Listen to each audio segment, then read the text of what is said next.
the verdict instruction is on page 27.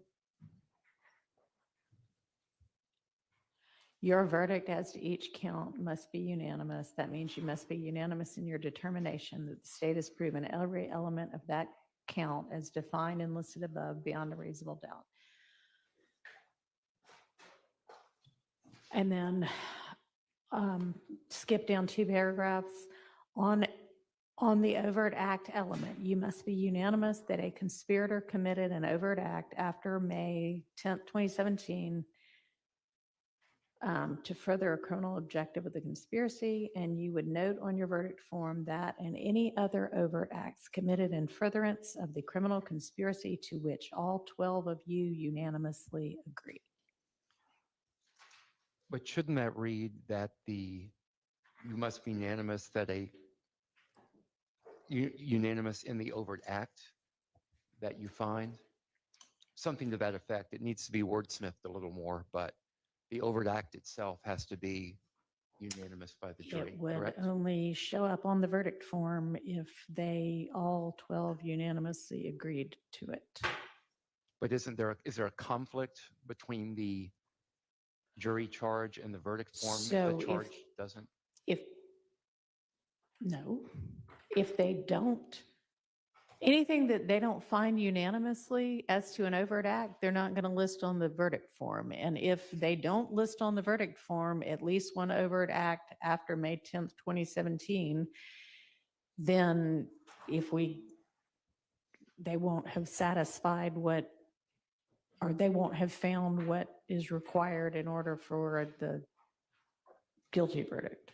I'm not concerned about the verdict form, and if I agree with the court, I'm just a little concerned that this language that you point out in this paragraph, the one that begins and on the overt act element, it seems to state that they have to be unanimous that they committed an overt act, but it doesn't say that they have to be unanimous that the conspirator committed the same overt act. I mean, it actually says more now than it did before. Before it said you must also be unanimous that at least one overt act was committed after May 10th, 2017 to further a criminal objective of the conspiracy. You should note on your verdict form any overt acts in further of the conspiracy to which all 12 of you unanimously agree. Okay, I'm satisfied with that. Okay. Thank you. So Yeah, I'm only speaking for myself. I don't know Mr. Sharp's position on that. Okay, thank you, Your Honor. okay. All right, so then everybody's satisfied with both the jury instructions as they now read and the verdict forms. Is that correct? Yes, Your Honor. Yes, Your Honor. Yes. Okay, thank you.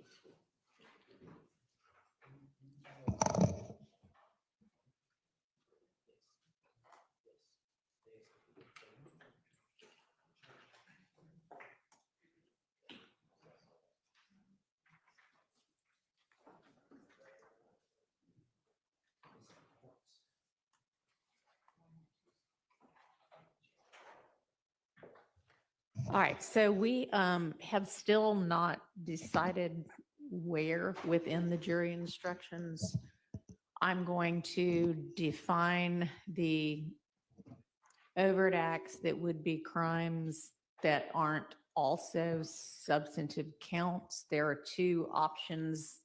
Both of them are highlighted in that November 24th jury charge of places where I could do that. Does anybody have any preference? If not, I'll just pick the one I think makes most sense. Your Honor, the state would prefer after you do at the end. So once you've gone through count 1 and all the other counts, then defining them at the end.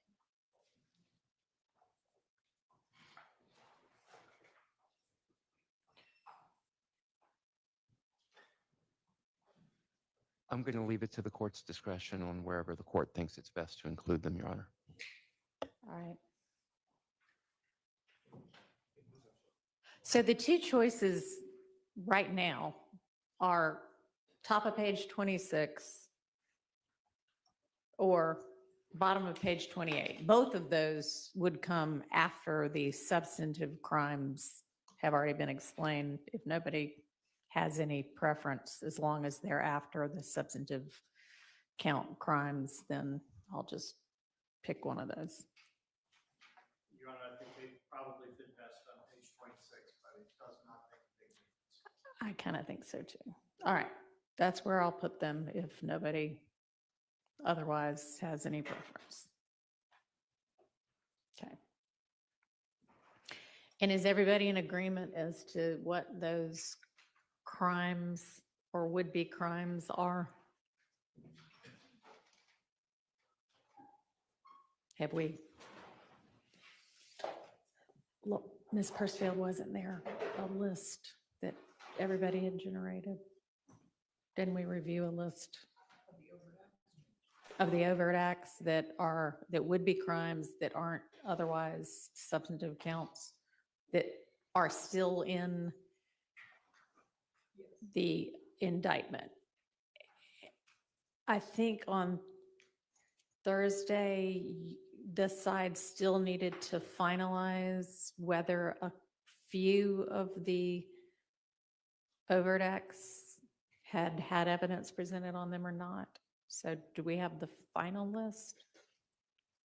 Yes, Your Honor, I sent over to the court the redacted indictment, which should cover all of the overt acts that have been. Okay. And- not excluded, but we did not present evidence on. And Your Honor, we didn't receive that redacted indictment until 7 or 7:30 this morning, whatever time it was. Your Honor, And that's.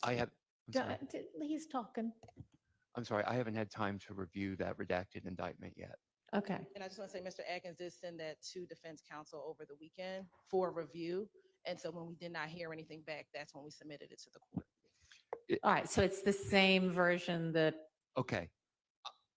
I didn't realize it was the same version that had been previously presented to all right. us. So that looks good to everybody. That looks accurate to everybody. It looks accurate to me, Your Honor. Okay. Ms. Short, yes? Okay. All right.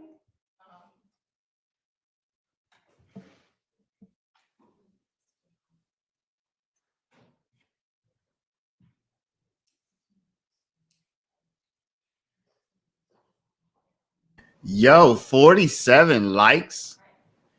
Y'all hit Ms. the like Crisfield button. says Act 3 is still highlighted, even on the redacted indictment, as something that, I'm not sure why it's still highlighted. Is that something y'all needed to revisit, or did you just forget to take out the highlighting? That is an act that is in, Your Honor. Okay. Oh, Miss Lily, you tripping.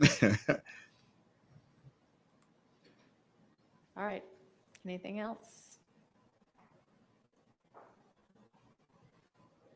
Nope. Okay. We'll just recess in place till we get all the jurors. Y'all hit the like button. Hit the like button. 178.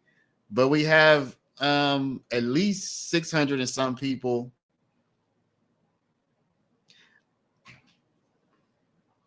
Mi amor, ame más café, por favor. Cuando tú puedas. Hit the like button, people.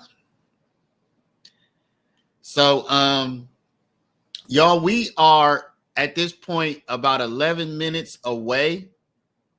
We are hold up. Shark's talking, but I don't hear anything. All righty.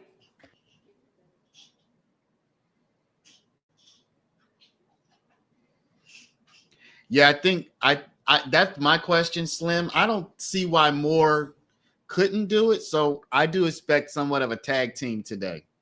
Love is in the crowd. She's in the court. I think Love and Hilton will both close. I wouldn't even be surprised to see Adkins get in on the mix. Y'all, we are now just about 10 minutes away from completing our 48-hour live streamathon. So this live has been going on. So most of y'all who are on here right now don't know this, but this live stream that you're on right now has been going since Saturday at 9 a.m. This has been going since Saturday at 9 a.m. It's just we have done the majority of the live streaming on the other channel, which is the Morbid Law channel. I want to encourage everybody, if you are not subscribed to that channel, go ahead and do it. Y'all, what I'm thinking is I'm just going to leave it open. I think I'm just going to leave the live stream open even after court today, even after court tomorrow. Just play reruns. Let y'all have a place to go and chat. I think I'm just going to leave this stream, maybe not on this channel, but on the other channel, on the Morbid Law channel. I think I'm going to just leave it open forever. Forever. You know what I'm saying? Make new content. I don't know. I'm getting ahead of myself a bit, but we are just a few minutes from hitting 48 hours on that channel, and it really looks like it's just gonna keep going and going indefinitely. So, yes, we do have enough content to run. There's got to at least be 200 or 300 hours there. So, there's enough content that I've made to run it all the way till next week. So definitely, if we don't get a verdict this week, all through the Thanksgiving holiday, that live, if the system allows it, it's just going to stay open and going and going and going. Yeah, the opening statements audio was terrible. Maybe I'll try to do some correcting on it, but I'm not like an audio engineer or anything. So, you know, it is what it is.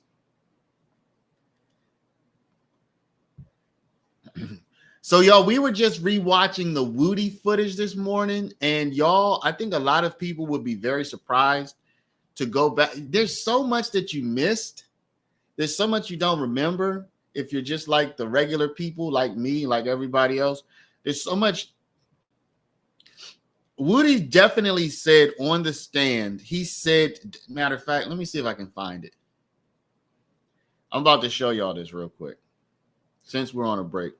Woody said on the stand that what happened to Donovan Thomas, he said it directly that was due to a dispute. Due to a dispute with his friend. Threat. I mean, he said it clearly. Can I drop my email again? Yeah.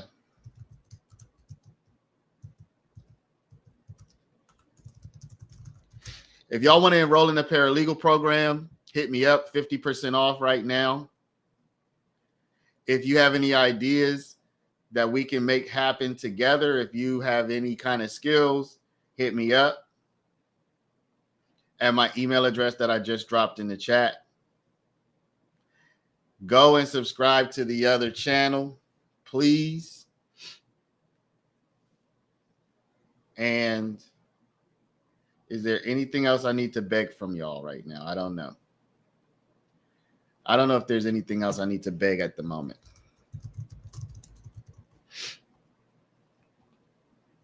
Oh, yeah, and hit the like, too. So I guess I wasn't done begging just yet. Make bumper stickers. But, okay, but what should the bumper stickers say? I already have the idea. Yo, Detective Hogan. That would be another good one for a shirt. Something like didn't investigate nothing or something like that.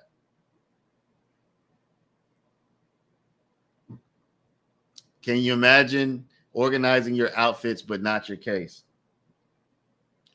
Miss Lily says, please. Yeah, so I was talking to my wife this morning, and my initial thought was maybe this goes past Thanksgiving.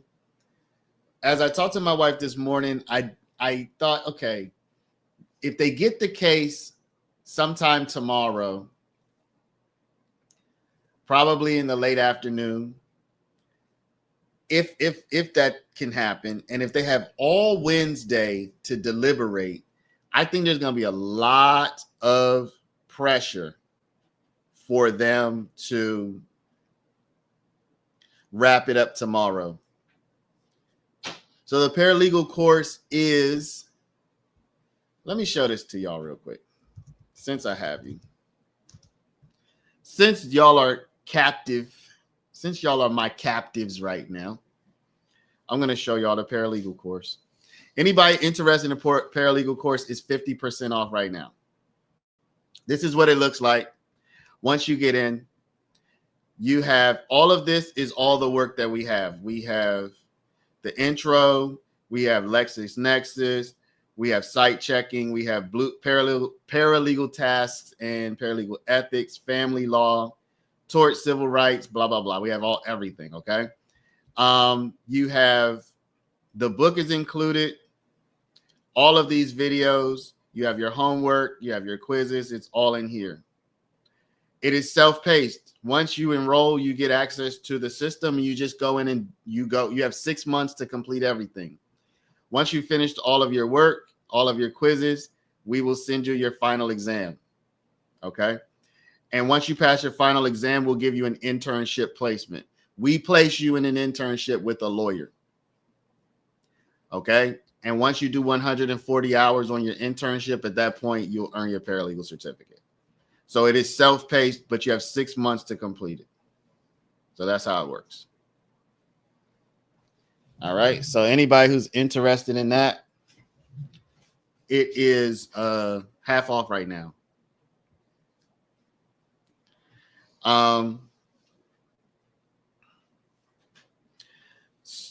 So I think I did a poll last week, but I'm going to do another poll today. Jury verdict before Thanksgiving,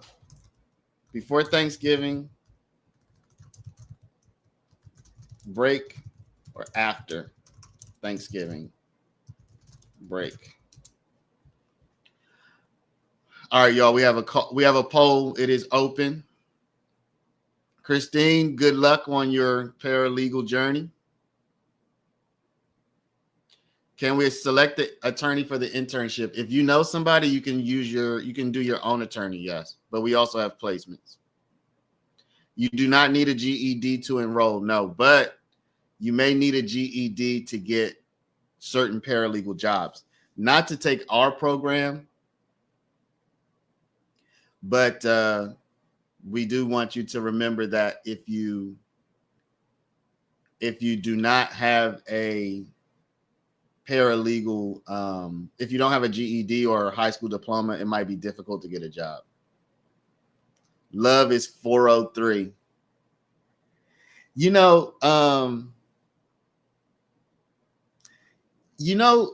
Che, 403 is also internet term for HOE, right?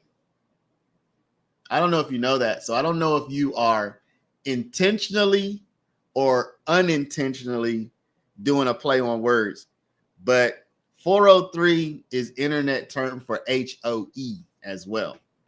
So making it a shirt that said that might be a little more controversial than you expect. That's a 304. You sure about that? Okay. Maybe I had it backwards. Close enough. Oh, thanks for reminding me, Miss Lily. We are actually just 40 seconds away from, it's 304. My bad, y'all, had it backwards. But no, it could certainly be. Why would it be 304? No, it's 403. Hold up. Is it a 304? Y'all sure about that? Okay. Y'all would know better than I do. Okay, yeah. Because when you turn it upside down. Okay, got you. Y'all know better than I do. All right, so I need to take a screenshot of the 48th hour, which is happening now. Here we go. So congratulations to everybody Congratulations to everybody who rocked and rolled with us. We were just able to make it to 48 hours. Yeah, I get it, y'all. I get it now. It's not 403, it's 304. I got you. And I know why it is what it is. Anybody who had a pager back in the day, if you used a pager, it's really not from a calculator. I guess it is from a calculator too, but really comes from the pagers. We used to have all the codes back in the day, y'all.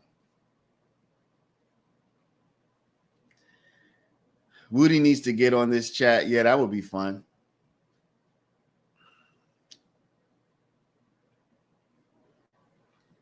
Peace. Good morning. So these closing arguments are supposed to take like 9 hours. So I really don't see that there's a lot of time to waste not closing because it's supposed to take 9 hours. Calculator. No, it's not really Bazzy. It's not chicken or the. Well, I see what you're saying, but no. The reason why I say pager more than calculator is because pagers were used to send messages. Calculators weren't. So while you could certainly make, you can make the same kind of numerical to character type of words, you wouldn't like pass your calculator to your friends so that they could read the message. But with pagers, you would send these numerical / word messages. So it wasn't, people would have seen it on a calculator first and recognized, oh, I can make these words like boobs and stuff. But that was where it would end. Whereas on a pager, you would actually send these messages to other people. So there was an information content to it. So that's really why I say pagers.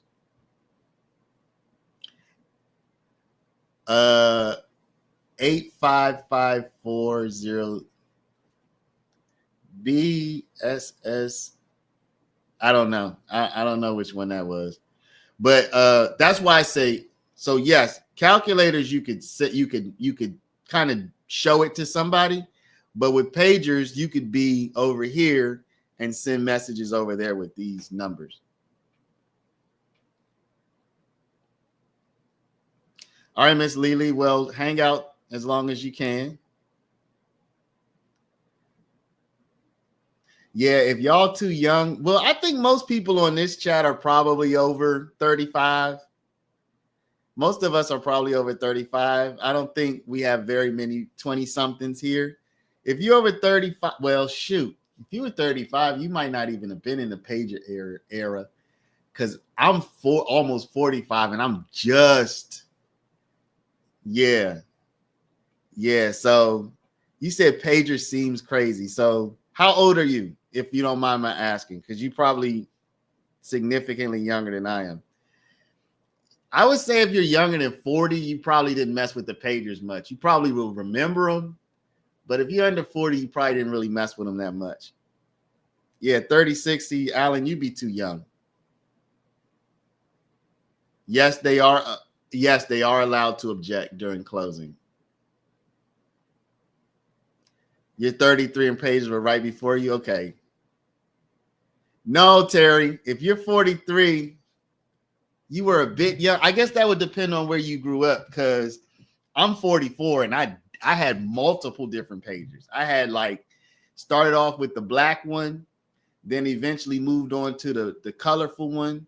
So first it was the black one that looked kind of like a box and the pager was on the top, the screen. And then they moved to more like a flat design where it was on the side. Y'all want to know something interesting about pagers? No joke. No joke. When I was in middle school and high school, this is no joke, having a pager in school was grounds for expulsion. If you were caught, so cell phone wasn't even in the student, whatever, the handbook or whatever it was, the code of conduct or whatever. Cell phone wasn't even there because no kids had cell phones back then. They were out, but they weren't practical. No kid was gonna have a cell phone. But we did have pagers, and I'm telling you, I'm not saying I knew anybody who got expelled. I'm not saying I knew that that happened to somebody, but I am saying that it was very clear in our code of conduct that if you had a pager, you could be expelled from school. No joke. And cell phones were not even addressed.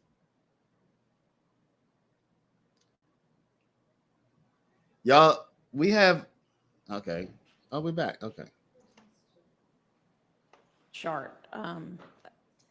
Anybody know where Mr. Shard is?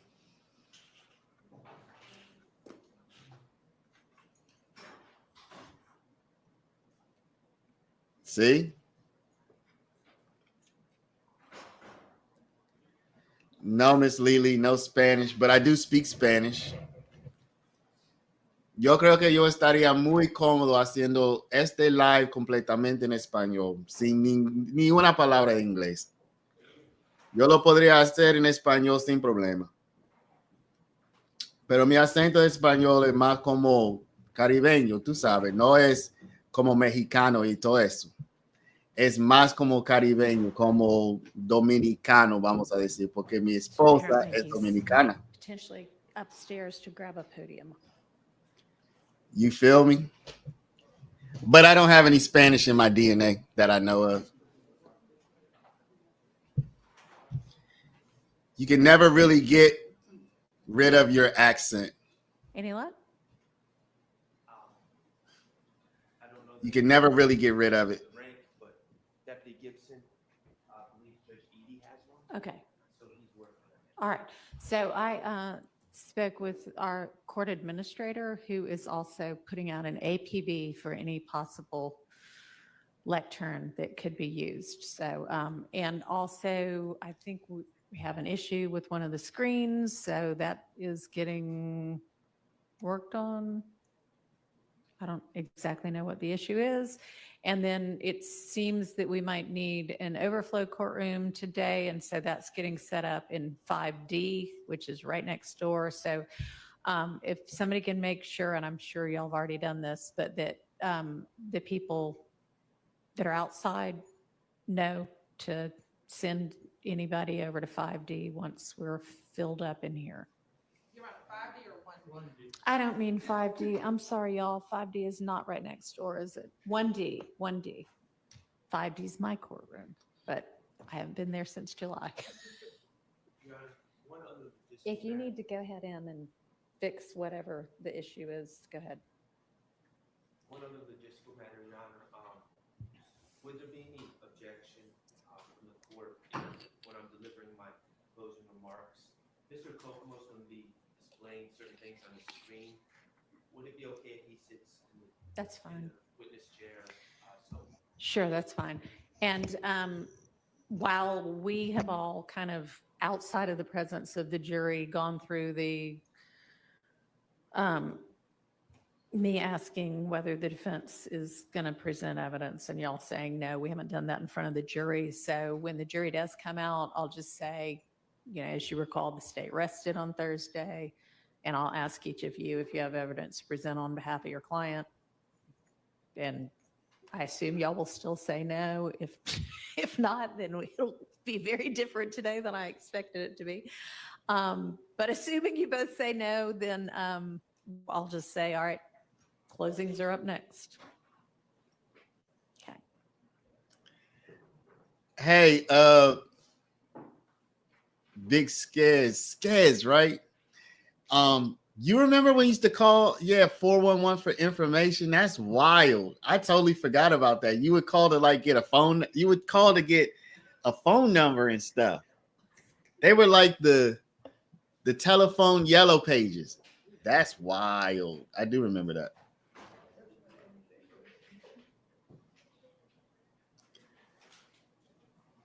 Miss Lily, so you were locked up with 2 Cubans and they didn't know why they were in jail. That's funny. I mean, it's not funny that they were locked up, but it's funny that they didn't know why.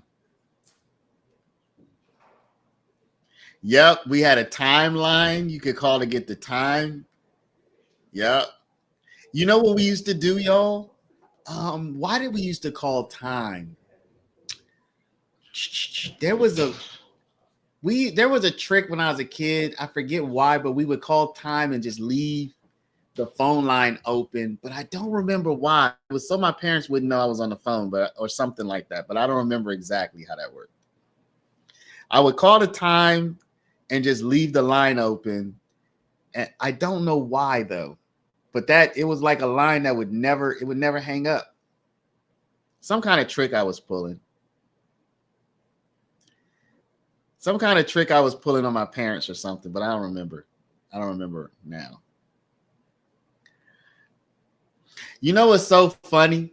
Like, kids now are like, so when you were a kid, you would just go outside and your parents would have no idea where you were. Y'all, everybody on this live will remember this, except if you're under a certain age. Like, when we were like, when you went on a date with a woman, like when I was, let's say 20, when I was 21, and yeah, cell phones were out. Let's move it back to when I was 16 and I was going to try to hook up with a girl. I was going to try to just go out, right? 16, 17, whatever. And I was going to try to meet up with a girl at the mall because that's where only place we could go. Like, you were on payphones, yo. You were on payphones until she either showed up at the mall or she didn't show up at the mall.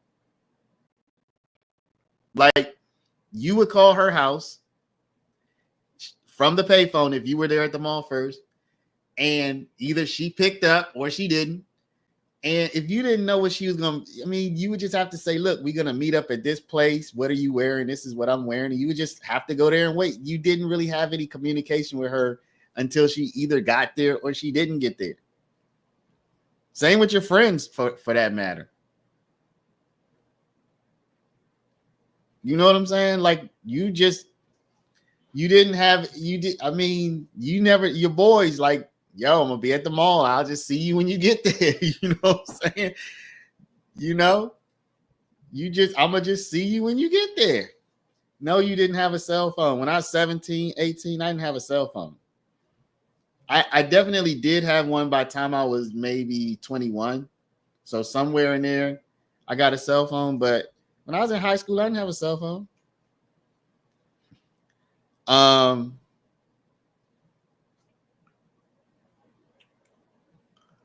Yeah, I saw a reel where famous people went on TV at 10 p.m. and it said, 10 p.m., do you know where your children are? Most kids who went outside had the rule that whenever it got dark, you had to come in the house. So I would say most suburban kids, now hood kids, those little bammers would be outside until whenever. But most suburban kids is like, you can go outside, you can go wherever you want, you can do whatever you want, as long as you don't get in trouble. But you had to be back inside by the time it gets dark outside. That was pretty much the rules. But like where I live now, there's a park right over here, like literally a short walk from us. And we don't let our daughters go over there. And they're 10 and 11. Yo, when I was 10 and 11, I could walk up to the store. I could probably even walk over to the mall. You know what I'm saying? Heck no, my daughters can't. They can't even go to the park. I mean, it's just different. Yeah, mom's picking up the phone while you macking. Oh, I got my own line too. I did get my own line. I was probably 15, 16, 17, somewhere around there. 16, probably 16ish. I got my own line. Yes, my mom. So my mom would sometimes I'd be on the phone at 1 a.m. and my mom would pick up, and that was the most embarrassing. Like, Ma, come on, you know what I'm trying to do over here. And you be trying to talk low so she won't hear you. My mom ruined many a Mac sessions, with the picking up the phone. Man, why are you on the phone? Like, Mom, please allow me to do what I was born to do. I was born for this, mother. Stop stopping me.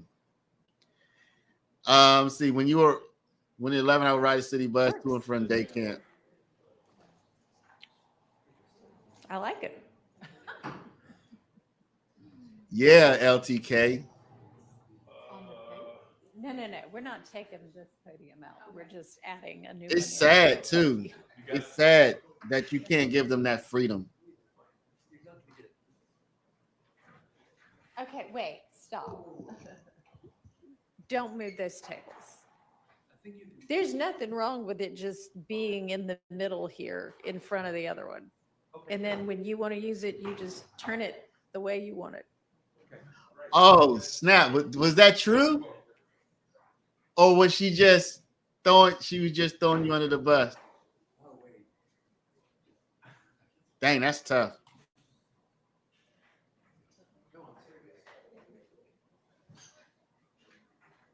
Nah, I don't know these people. Andre, I'm not in the streets at all. I know who Aunt Glizzy is, but I don't have any connection to him at all. I'm not thugging at all, man. I'm not thugging at all, bro. That was never my thing. My thing was always getting after the girls. That was my only thing. That was my only thing that I wanted to be involved with.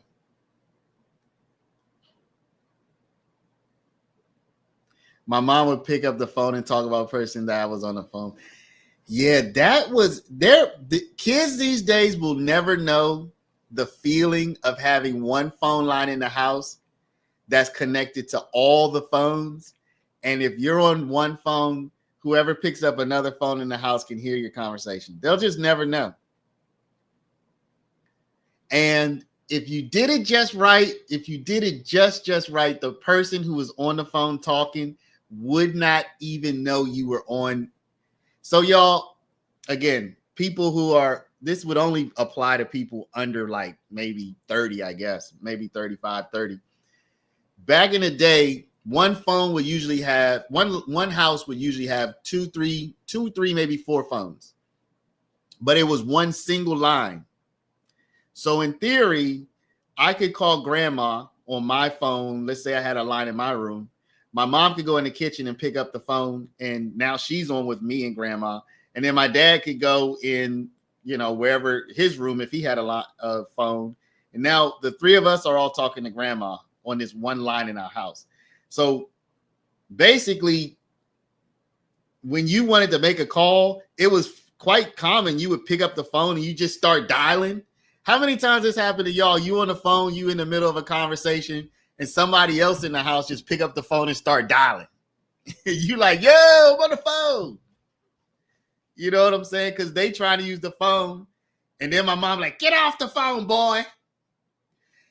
And y'all want to know something? Don't joan on my mom, y'all. Don't come for my mom. But honestly, if you want to know what my mom's voice sounded like, and this is no joke, I'm not even gonna say it because y'all gonna get on my mom and I'm gonna be mad.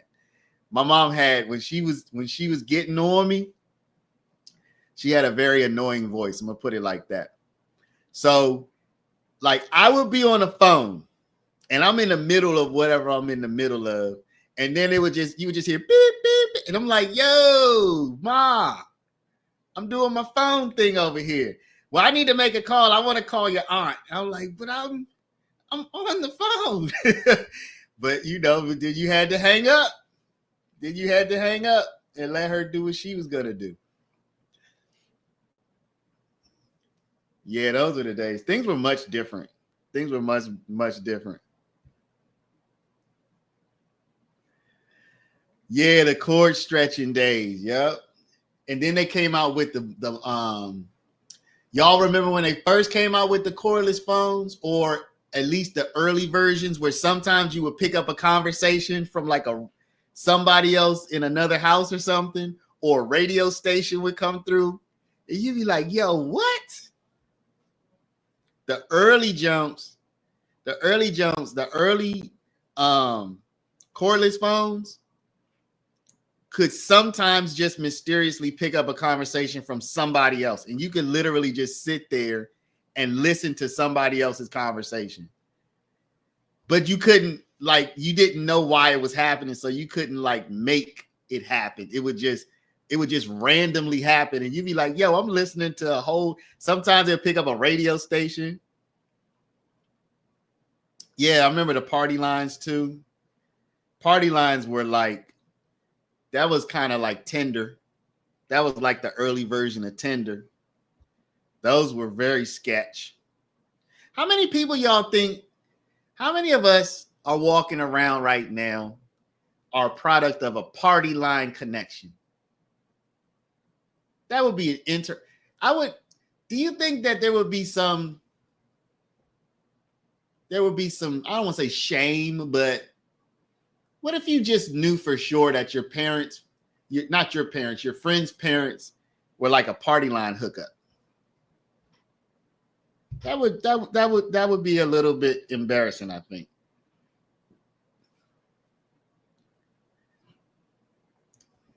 My phone with the answering machine. Yes. Y'all don't even know about the answering machine with the tape in it. We had the answering machine with the tape, like you had to actually put a physical tape into your answering machine. Then they came out with the digital ones. Caller ID. Yeah, now caller ID is standard, y'all. Back in the day, when caller ID came out, you had to pay for it. It was an extra service, and it came with a little box that you connected to your phone. Man, caller ID was tight though, because but then you could dial star 67? You could dial one of those numbers and then block. Y'all remember you could dial like a star 67? I think it was a star 67 so that your number wouldn't come up on the caller ID. Dead Spot, what was it that we had to dial so that your number wouldn't come up on the caller ID? I think it was star 67. And then the star 69 was for you to get the number, the last number that called you, I think it was. Star 69 was so you could find out who was the last number that just called you. And star 67, I think, was so that your number wouldn't show up when you called out. Yeah, the block. Oh man.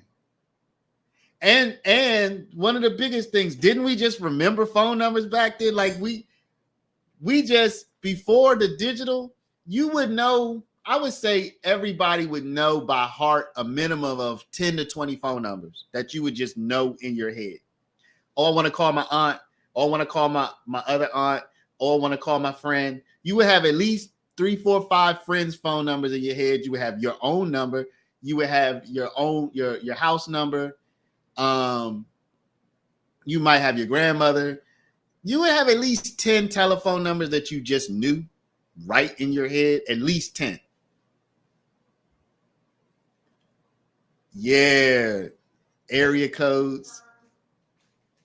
This is working. We need you next door. Yes, it's working. I Yeah, can't that party see it, line was so- crazy. Okay. Well, that one's nowhere near as critical as the one that the jury is going to see. Okay, we need you to go get us up and running in our overflow courtroom. Why that wasn't done before now, I'm not sure, but you may.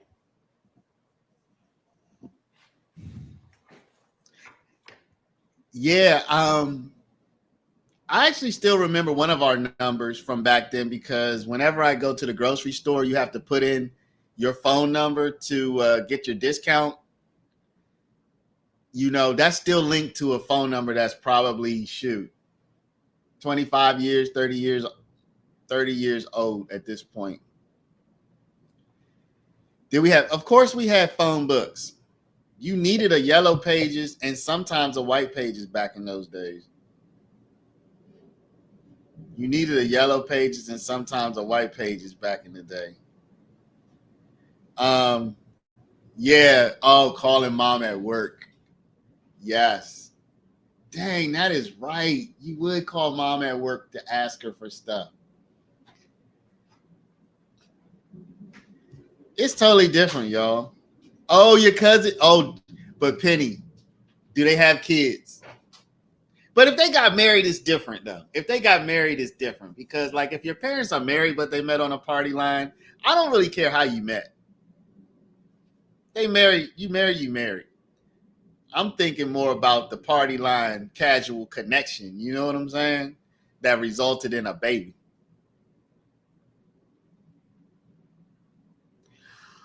Oh my God. Yeah, somebody said the party line will run up the phone bill, but what about the sidekick? Y'all, I'm gonna see if I can find that. Miss Cleo. See, YouTube is so weird that if I play the audio, it might even give me like a copyright thing. But I'm gonna play this. Y'all. Man, they better not give me no daggone copyright thing. They better not give me no copyright thing, y'all. I'm gonna play a little bit. Who asked you to go out of town? The stupid young one or the married one? The married one. That's what I thought. Don't go. You hear me? And you know what? You're not listening to me because I see you going. All right, y'all. I'm only gonna play a little bit because you know how YouTube is. YouTube is wild.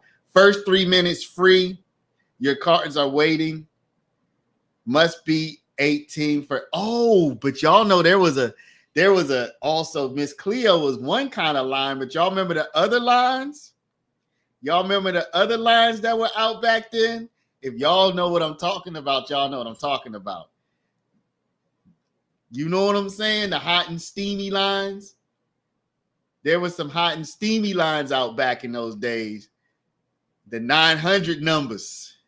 The 900 numbers. Oh, the box. Yes. Yeah, I remember calling the box. I only called the box one time.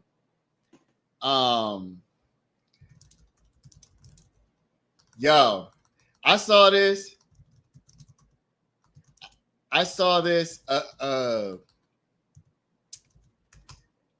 video, this music video, y'all, and oh shoot. So that everybody can hear what's going on, okay?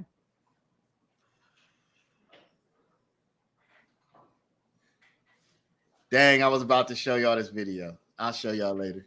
Oh. All right, I think there's at least one camera up and running in our overflow courtroom now. So I think we're ready to get the jury out. If you want to. Ms. Persfield said there was, so I believe her.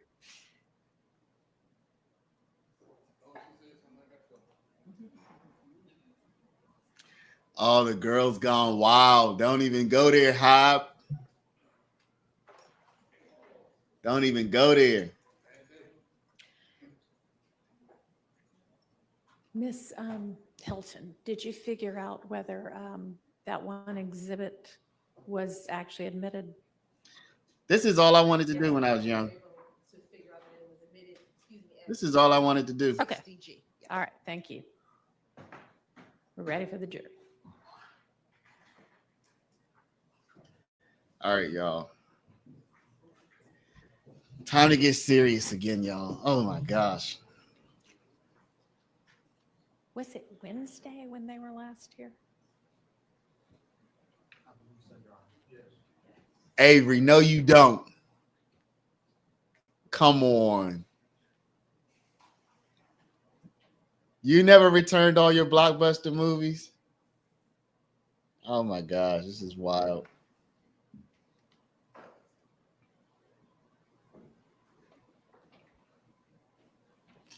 We had Hollywood Video close to me that was a little better than Blockbuster.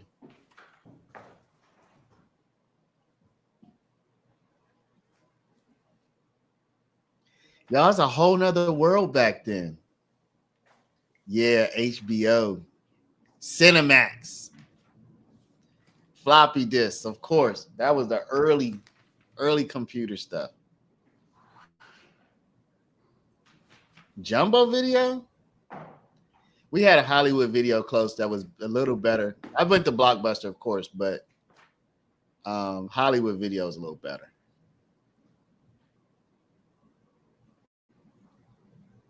So, good question. What do y'all think is going to be the impression of the jury seeing these two rather tall ladies in all red. It's not just red, but red top, red bottom. Red top, red bottom, y'all. What do y'all think? Radio Shack, yeah. Tales from the Crypt.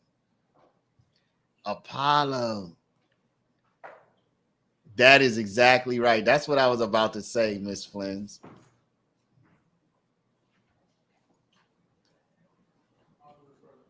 Thank you very much. Good morning, ladies and gentlemen. When you were last with us on Wednesday of last week, as you recall, the state had rested. I'm now going to ask He's in red the too. defense whether they wish to present evidence. Mr. Sharp, does the defense have evidence to present on behalf of Mr. Stillwell? Your Honor, we do not wish to present Understood. Mr. Stillwell. All right. And Ms. Weinstein, does the defense wish to present evidence on behalf of Mr. Kendrick? No, Your Honor, we do not feel that's necessary. All Thank right, you. thank you very much. All right, that means that the evidence is closed, and the next step in this case is the closing arguments. Because the state has the burden of proof in this case, the state will make an initial closing argument. The defense will then have an opportunity to present any closing argument that they wish to present, and the defense, if the defense does present closing, then the state will then have a final opportunity at summation. All right, so I'm not sure who's going to present the opening on behalf of the state, but whomever that is, you may proceed. Thank you, Your Honor. Everybody's going to go.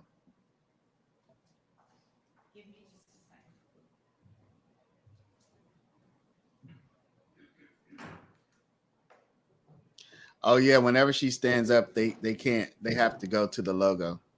Before you start, Yes, Your Honor. this is going to be amusing to some of you, but overflow actually is 5D and not 1D.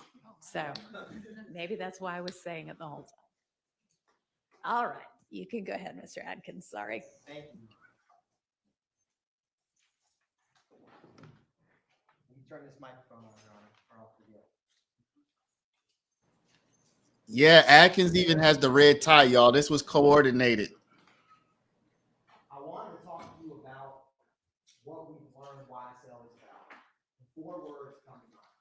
The first word, deception, intimidation, destruction, and death. Deception of the youth who get enamored with what is presented publicly and then deceived when they become a part of the criminal enterprise. Deception for law enforcement to not uncover the actions that they commit, and deception in this very courtroom with witnesses that have sat right before you to try to continue that enterprise.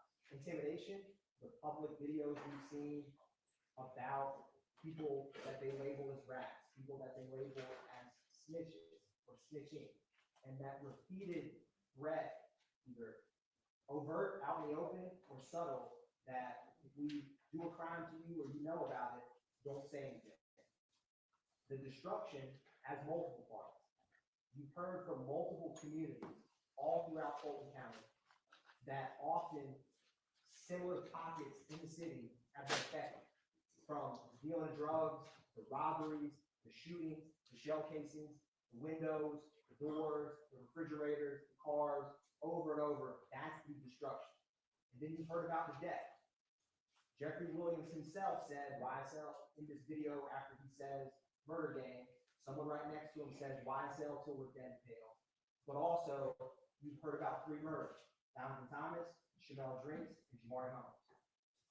That is what YSL, the criminal enterprise, is about. Now, I'm going to talk to you about Count 1 RICO and Criminal Street Gang. And so when I am complete at the end, Ms. Hilton will come up and talk to you about the murder of Donovan Thomas and the murder of Chanel Drinks and the remaining counts. Now, what I just said is not just my words.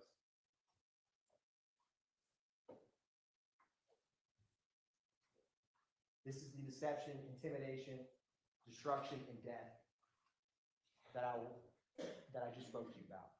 Murder gang in my slime is above the law. But in Fulton County, nobody is above the law. And that's why you're here.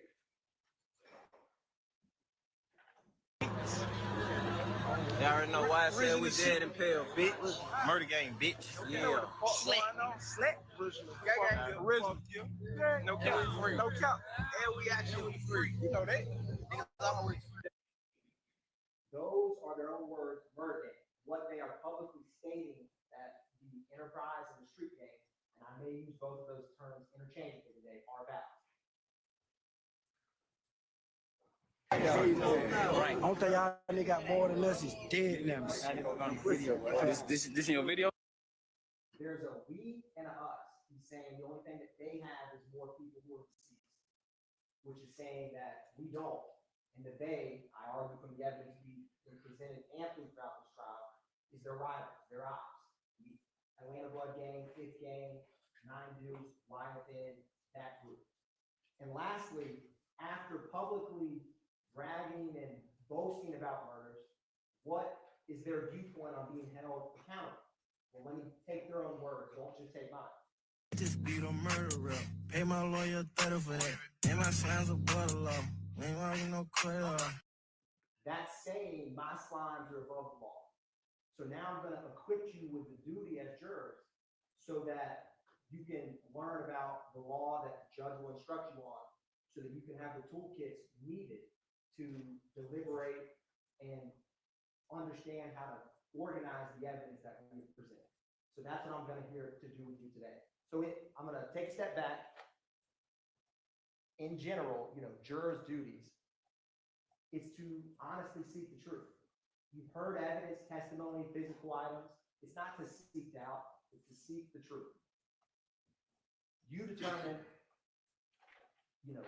how you handle and weigh the evidence. And I'm going to highlight some things for you so that you can understand some connections between some of these evidence, because there's connections between these shootings, connections between these crimes, locations, victims, and accomplices that's important for count number to go. That's what I'm going to walk through you about right now. The duty to deliberate. When all of this is done, all of y'all will go back there and speak with one another. Speak freely with one another. Go through the evidence and talk about what you've heard throughout this trial, and talk with fellow jurors about the evidence as you reach your verdict. And like I said, seek the truth. Now, I'm going to explain to you in a couple of minutes about what you can and can't consider. So everything outside of this circle comes up in almost every trial, sometimes a little, sometimes a lot. Sympathy for victims or defendants. Viewpoints on a witness. You like the witness, you don't like the witness. You like the police, you don't like the police. You think about some issue that comes up in a case that's not about the evidence and the law. You disagree with the law. All of those things you can't consider. What you can consider, it's going to populate in the middle, is the evidence, the testimony, the physical items, the videos, the wiretaps, the jail calls, all of those things you can consider at this trial. And it's not lost on me the length of this trial. And I could stand up here for 4 hours and explain to you my genuine understanding and frustration with how long you all and the sacrifices you've made. And what I thought about, because when you initially came on, it was 6 to 9 months, and now we're here 12 months later, and that is a significant difference. And there's one time in my life that came to mind about this. I couldn't do this again today, but I ran one marathon. When I got there that day, I was supposed to do a half marathon, just many years ago. And when I'm in line with one of my best friends who encouraged me to run, I see people much older than me. I won't call them old, but they may have been pushing 90, marathon. And so he gave me that look, and I said, all right, I'll do the marathon with you. And during that, expecting to run a half, that day running a full, I had moments where I wanted to quit. I had moments I wanted to walk.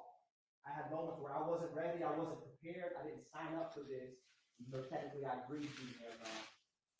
And as I got to the end, like we are here, I said, if I walk off on mile 21 or 20, all of this will be for nothing, and I will regret that. So with this time, I ask you to see it through, finish strong, and by that I mean listen to the closing arguments and deliberate with one another in the evidence. because you owe it to yourself, you owe it to the victims, and you owe it to your duty as jurors. And like I said, what I wanted to do, because I can't go back and change the hands of time, I can't, is make this time valuable and give you the tools you need. Because you've heard a lot about RICO, but you've not yet had anyone explain what that means. So that's my goal, and that's what I'm here to do, is to help that you can understand the law, how it fits with this evidence, so that you can deliberate and reach the only reasonable conclusion that these defendants and these co-conspirators are guilty of count one, conspiring to commit RICO. So I'm going to walk through that with you. Now this circle, I speak faster than I click, so it's gonna catch up with me, but like I said, you consider the evidence, the testimony, you don't consider what is outside.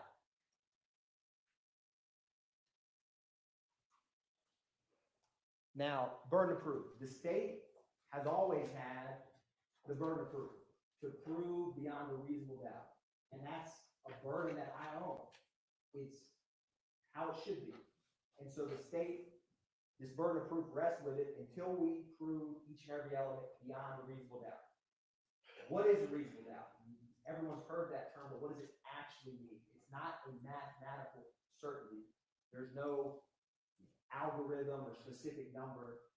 It is a doubt that's reasonable. It's not vague. And so this presumption, I use a quote, right, where you're presumed innocent. Everyone is, until the state has proven your guilt on whatever crime, in this case, RICO, murder, street gang, beyond a reasonable doubt. For some of y'all, when you're back there deliberating and thinking through the evidence, you may have realized halfway through my speech today, when you understand RICO, that they're guilty. You might have come to that conclusion months ago. You may have come to that conclusion in terms of where we are in the evidence as you walk through it, at a different point. But when the state proves, as we have beyond a reasonable doubt, that cloak of innocence goes away. And that's what you as jurors are here to decide. And reasonable doubt, like I said, it's reasonable. You don't seek doubt, you seek the truth, and it's a doubt. It means just what it says. If I were to, I wouldn't do this, but if I took some from Madam Court Reporter, say her coffee pot, and there's a security camera right there. If all of y'all saw me do this, if I had a trial and never called one of y'all out, I'm on trial for stealing Madam Court Reporter's coffee mug. If you didn't, if you had a trial with just that surveillance video, and it clearly showed me unmasked, taken and leave, you wouldn't need all these witnesses. Or if you had the reverse, you didn't have a surveillance video, but you had an eyewitness or circumstantial evidence. Just because you don't have a piece of item or evidence doesn't necessarily mean reasonable doubt. It means just what it says. Is it reasonable? So I'm going to show you an illustration that is something we all recognize, which is a dollar bill. And you're going to see pieces of this dollar bill missing. And all of you will immediately recognize what it is. And like I said, it's not a mathematical certainty. It is reasonable doubt. That's the dollar bill, right? If you have pieces of the puzzle, and some of y'all may like puzzles that are removed, everyone knows that that's a $1 bill. There's no reasonable doubt that that is a $1 bill, even though almost 50% of it is wrong. That's just a visual illustration to prove the point. Direct and circumstantial evidence. So direct evidence, physical items, it's what's said in this witness box before you, personal observations, that's all direct. Circumstantial evidence can be cell phone records, where people are within a general radius, ankle monitor data, what someone's actions afterwards, who's calling who's texting who, that can circumstantially prove and lead to a conclusion. Whereas, and you can use both. The law doesn't weigh direct or circumstantial more or less than the other. And then in trial, you're going to use both. And you always have your common sense, which you always have brought with you each day. You can use when you deliberate to make reasonable deductions from both direct and circumstantial. They play off one another. Like I said, these are all direct evidence. Just think what you saw, what you heard. If you were to physically touch a firearm or a shell casing, that would be tangible evidence. That's all direct. A good example for circumstantial is, imagine every once a week, twice a week, you all go and pull and pump gas. You pull up to the pump, you know your car has the E, it's flashing red. Up to the pump, you know your car has the E, it's flashing red.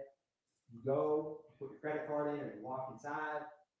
You come out and you start pumping gas. And then when you leave, when you put your credit card in, you hear it kind of click loudly. You know it's done. You put it back in, and you drive off, and all of a sudden what was on E is now on full, right? You never saw the gas go inside, but you know circumstantially that your car tank is full. That's a classic example of, you may smell gas, but you never actually see it. You could, but most of the time you don't. That's circumstantial evidence. It can be quite strong, like that, like in that example. So it doesn't have any more or less weight than the other piece of evidence. Testimony of a single witness, if believed, is enough to establish a fact. Take Tarabia Hill, Act 61, the armed robbery that Christian Eppinger did with YSL on his face, unmasked. If you believe, then I can't vouch or tell you the credibility of the witness. That's for y'all to determine. So if you believe her testimony, that's who robbed me, this is what he took, and then he drove off, a testimony of a single witness is enough to establish a fact. In that case, with her testimony, it would be every fact of armed robbery. So that's one example of a single witness can establish. Sometimes there's only one fact. Where is someone? Where is someone not? But in that case, that testimony would be enough to establish the evidence. So keep that in mind, because testimony is important. Like I said, you determine credibility. So you got to ask yourself, why did certain people testify how they did when they said this? Now, I'll argue, you think about what people said before they were indicted, before their friends were indicted, before sitting in a courtroom with you and people that they know well. What do people say when no one's looked on a wiretap, on a jail call? That, to me, is quite illuminating of how they really feel or think. Think about why people would testify how they did. Why people would either genuinely not remember or act like they don't remember. I'm sure all of y'all remember quite well my kind of long back and forth with the gentleman, D'Angelo White, right? Where we played a 911 call where he says, this is D'Angelo White. He wouldn't even acknowledge that. And it was a lot of back and forth. Why would he not come in here and testify about his friend, Dexter Montgomery, getting half of his head shot off when he was a kid? And he called 911. Why? You determine that. Now, I have reasons I'll explain to you why, but think about that. You can use common sense. Y'all been sitting right here, and there's a reason you're closer to the jury box, because y'all are the determiners of credibility. And y'all know and can think of examples as I'm talking right now throughout this trial that you've seen of that. Who doesn't have an interest, right? You have some, I'll use, someone from the Georgia Bureau of Investigation, right? They come in, they test an item. They don't usually know the defendant. They don't know the case. They're just doing their job. They don't have, in my opinion, any stake in one outcome or the other. They don't know. A random citizen or Doug Bailey talked about the ankle monitor app. He's just reading the data. Those kind of witnesses, I argue to you, can be quite credible because they don't have anything to gain. They have nothing to lose. Think about people who do and how that would have impacted their testimony. Their opportunity for knowing facts.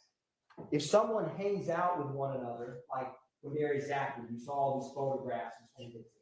He's in photo after photo with Shannon Stillwell, Monte Kendrick, Mikion Garlington.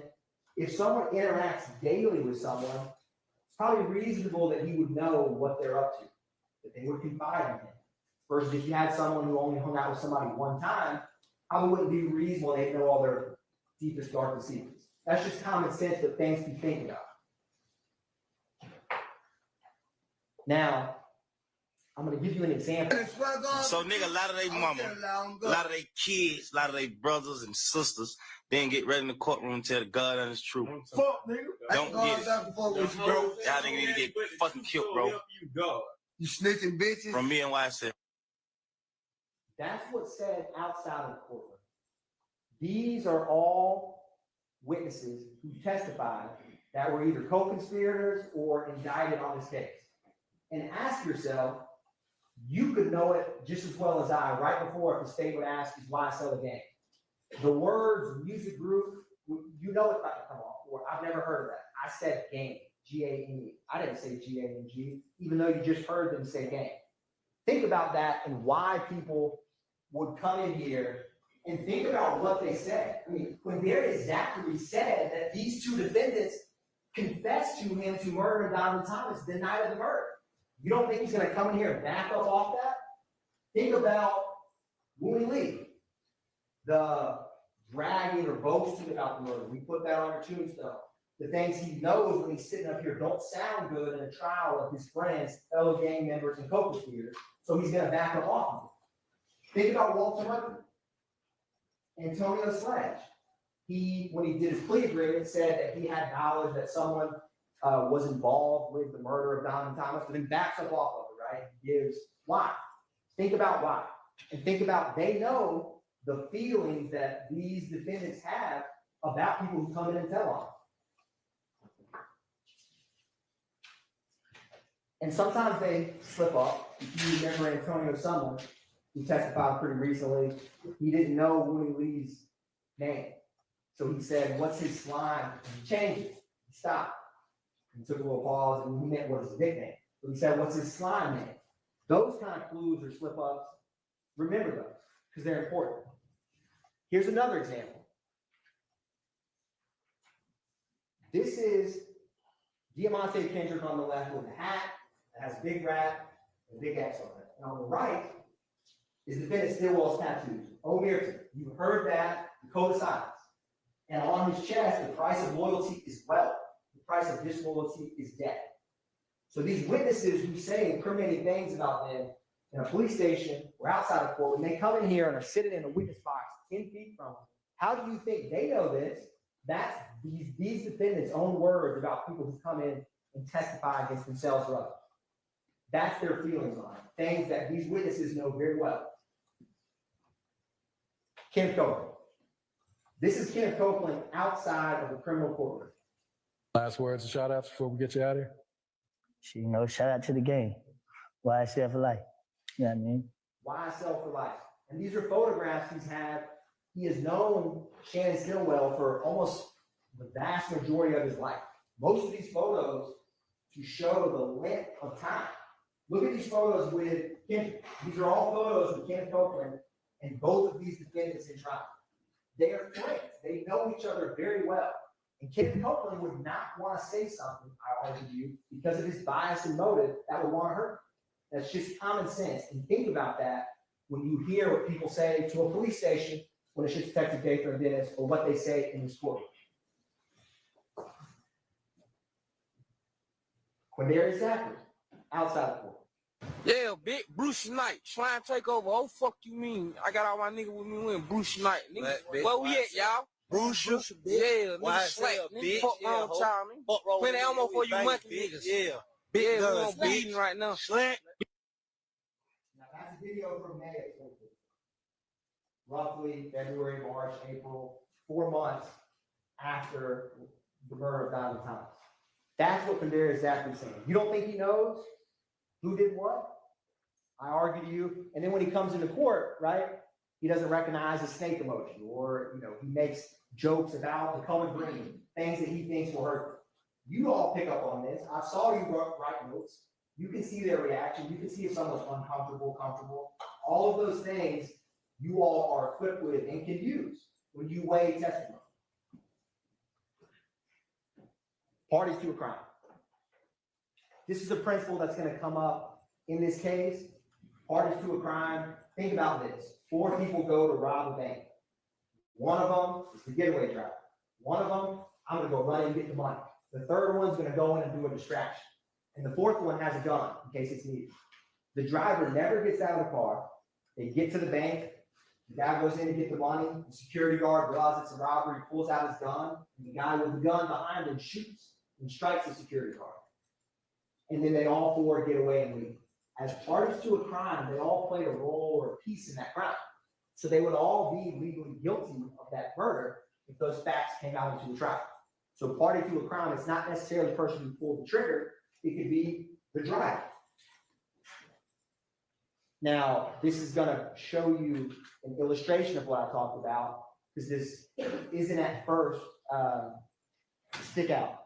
So you have 4 people planning a bank robbery, all with different roles. And if it was either intentional murder or say the security guard shot and killed one of the robbers, it'd be a felony murder that comes up. And so all of them would be guilty in this fact pattern of that. So in this case, what Copeland and Zachary say about defendant Kendrick is he was driving the Infiniti Q50. If he's driving that Infiniti Q50 while Shannon Stillwell, Demise and Bowen are shooting 7.62 and 9mm shell casings into the body of Donovan Thomas with Justin Cobb doo-wop, that's party to a crime. That's an example in this case. And it will come up in some of the overt acts that we're going to talk about soon. Mr. Atkins. Yes, Your Honor.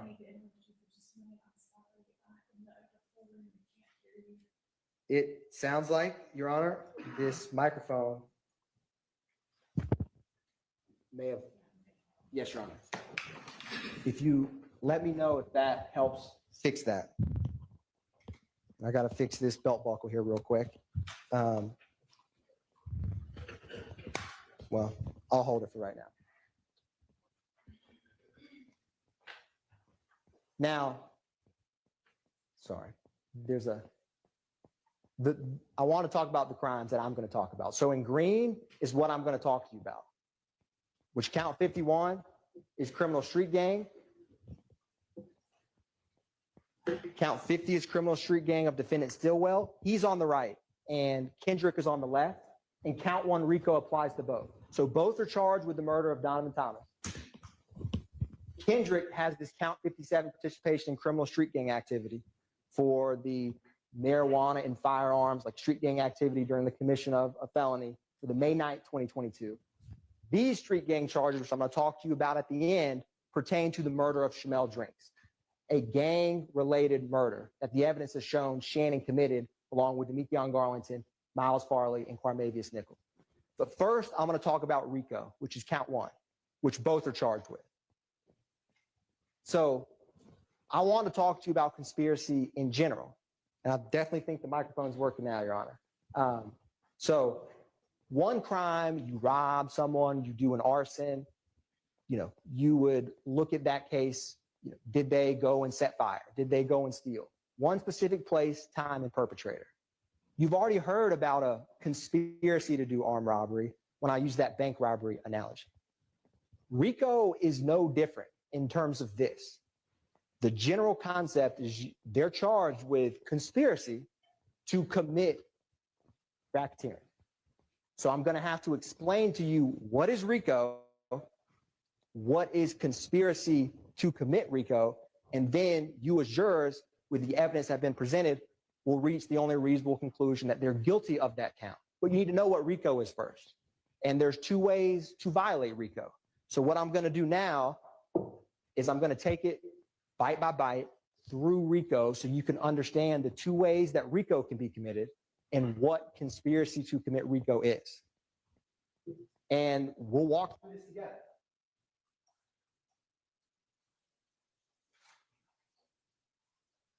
I've already explained conspiracy in general. Now, this bank, I've used the bank analogy. If this group who robbed the bank, don't have to be some sophisticated mob syndicate. If those 4 are just sitting around and say, let's be the bank robbing boys, maybe we'll sell drugs on the side and we'll shoot people, the rival bank group, and we're going to call ourselves, the BRC, bank robbing group. If they got tattoos of BRC, they got necklaces of BRC, they say, hey, we are BRC. If they went and all knowingly and willingly agreed to be a part of that, knowing that a pattern of racketeering, which I will explain to you, will be committed, that concept is what we'll be talking about. It's not any different in general. It's conspiracy and RICO. And when you put the 2 together, that's what they're charged with. So let's walk through this. This is from the indictment, which you will have with you when you deliberate. I'm not going to read off this right now, but page 12 of the indictment is an important page. It lays out what the state alleges the criminal objectives of the conspiracy are, and that they violated, there's a subsection A and a subsection B, which we're gonna talk about. So remember page 12 of the indictment, because it will come up multiple times. So what is knowingly and willfully joined? Look at what they do, what they say, and crimes that they commit. If you want to figure out if the bank robbing crew or if YSL, if someone knowingly and willingly joined them, that's Kendrick on the bottom, with slat on his left forearm and a snake that goes from his stomach to his neck, and YSL a little bit underneath his Adam's apple. Do you think he knowingly and willfully joined YSL? He got a permanent tattoo on 3 different spots of his body, one of which very close to his face. That is something you can use and consider. Oftentimes with criminal conspiracies, they don't have a written contract. They don't have a, you're not gonna have that coffee room table. Let's all agree to be a criminal enterprise. We all hear about it today on January 1st, 2000. From here on out, we're an enterprise. That's often not how it works. So you gotta look at what they say, what they do, and if you permanently get a tattoo, that's a pretty strong indicator that you're willingly and knowingly a part of this. Shannon Stillwell, often wearing clothing, saying stuff, me and my slimes above the law. You've heard that and seen that clothing line, which yes, they can play it off as just an innocent clothing line, but it says slime, it's physical human being, wipe your nose, right? And you've heard from gang detectives that wipe your nose is not some, joke. It's about murdering someone, it's actually violence. So that's Kendrick in the middle, next to a slack graffiti with a red bandana. How they act, say, and do over time, those are the clues to know that someone willingly joined a conspiracy. So let's break this down a little bit further. We need to switch it. It's came out again, Your Honor. This is probably the easiest element while we switch this mic. 2 or more conspirators. Oh, thank you, Sergeant. Thank you. So that you can't have a conspiracy with one person, right? So I think we all can agree that should be an element that's easy to check. You've heard from ample, it doesn't have to just be the 28 indicted co-conspirators. You will see in that indictment that it states on page 12 that it also includes unnamed or unindicted co-conspirators, if you find that they're part of a conspiracy. So keep that in mind when you go back and deliberate. But yes, one of the elements, beyond a reasonable doubt, is 2 or more. I think that element, I'm not going to spend any more time on that one. You've heard from ample people you've seen in the witness stand that are 2 or more of YSL. This just illustrates that point. Now, agreement. This is another important element of RICO to kind of understand. How do you know that someone agreed? Like I said, it doesn't have to be expressed. It doesn't have to be where did they sign the YSL ledger. I'm going to join. I'm in it. You rarely see stuff like that. There's no such ledger in this case. It's mutual but unspoken understanding. I say actions speak louder than words. If you want to know how someone believes or if they agree, what do they do? So I'm going to show you some examples of agreement. And a lot of the evidence that I'll talk about, it has multiple purposes. So we will talk about and we will see what can prove agreement can also prove if they knowingly and willfully join.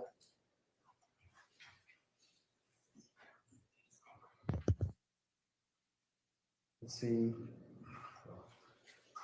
I'll keep working on this now. So,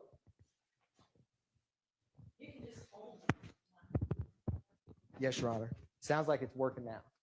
So, what else can you use? Remember we talked about circumstantial evidence? So, circumstantial evidence inferred from the nature of the acts done, relation of the parties, and the interest of the conspirators. What do they have to gain? Is it for something to further the group's interest? How do you know someone agrees? Look at what they do. And I argue to you that the evidence has shown that they've all knowingly and willfully agreed. Take where we started, or take the 2 murders. Shannon Stillwell, January 10th, 2015, murders Donovan Thomas.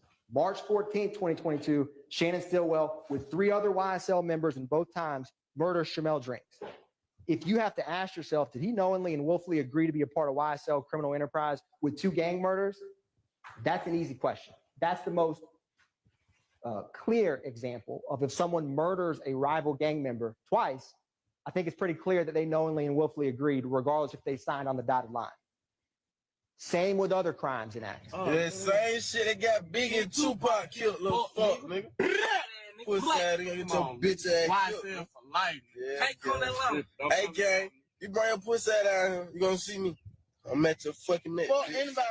So again, what do they say? I mean, this is Kendrick and Wooney Lee. You know, you have all the Make America Slime Again.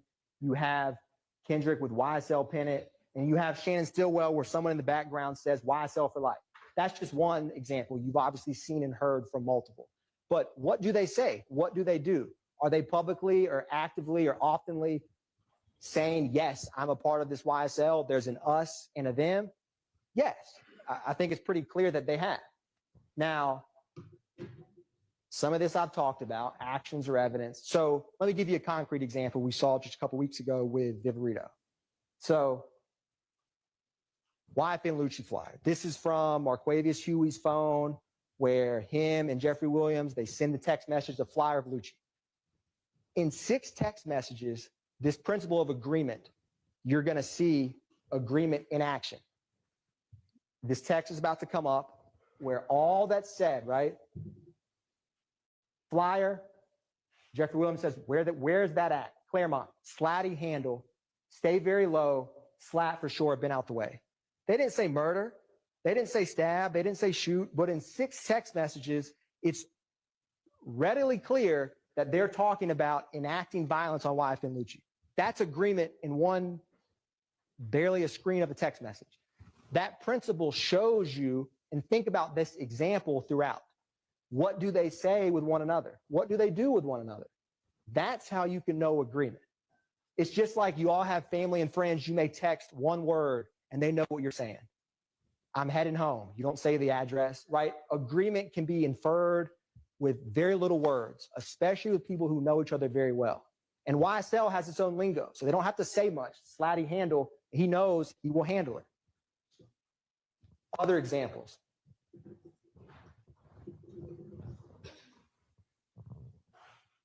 What it does not require. I've covered most of this. You know, it doesn't require, like I said, physical meetings, even though we have that in this case. Knowledge of the details of the conspiracy. I argue we have that in this case, considering that Kenneth Copeland, Quindarius Zachary, Walter Murphy, all of these individuals have given statements with evidence that's been corroborated that real crimes happened in real places and they knew about it. So a lot of these, you don't have to have them, but you actually do in this case. The last one, the identity of all the co-conspirators.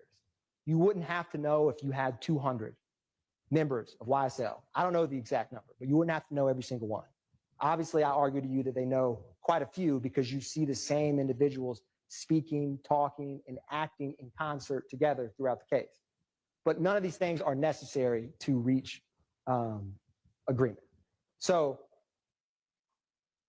and there's a slight lag on this Zoom with this clicker. So I'm gonna move through this. So at its core, the crime is the agreement. The overt acts let you know that it's real. So this is important. They're charged with conspiracy to violate RICO. So the agreement to violate RICO, that's the crime they're charged with. These overt acts that you've heard from and we're about to walk through, those let you know that this isn't just fanciful, this isn't just in their minds, it's a real conspiracy. And in this case, and we're going to explain what RICO A and B is, they've actually committed the crime. So it's like you're asking you, did this group of individuals agree to conspire to commit all of these crimes, racketeering activity?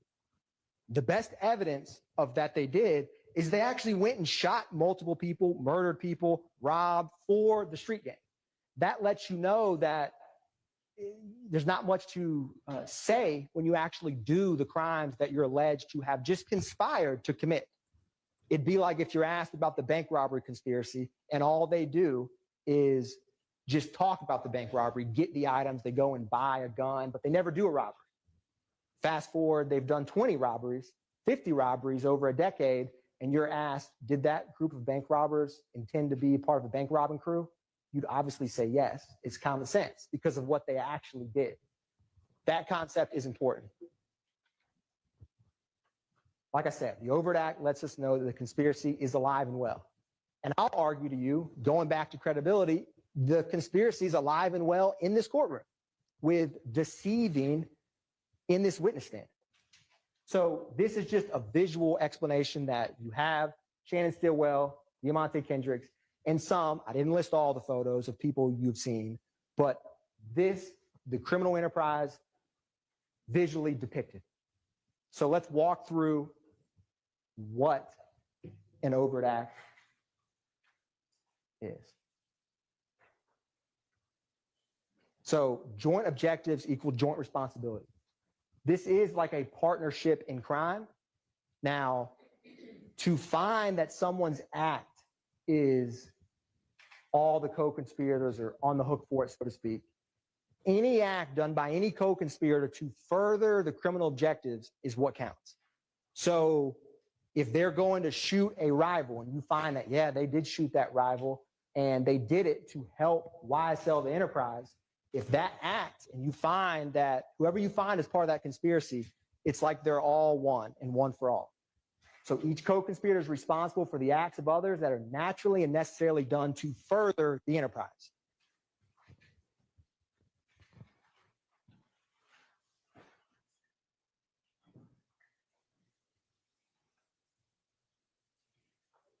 Now, I've talked about different ways to violate.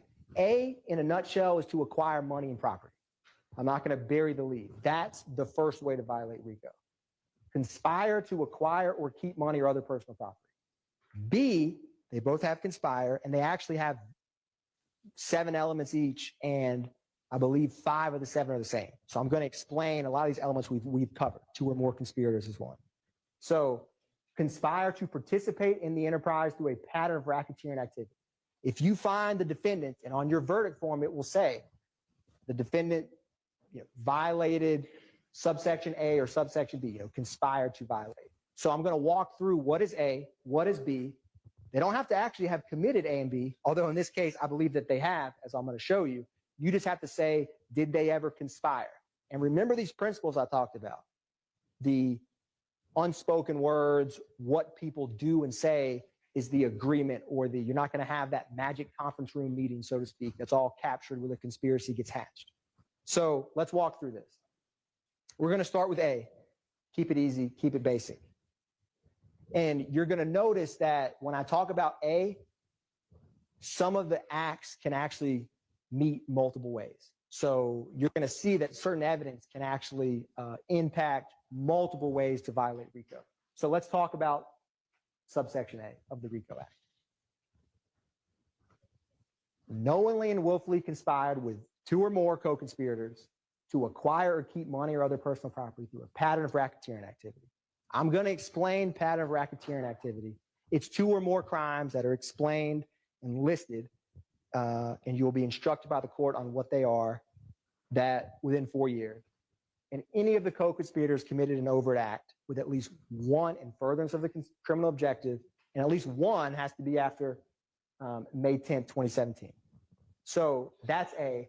I'm going to walk through some examples of A, and we're going to take this bit by bit.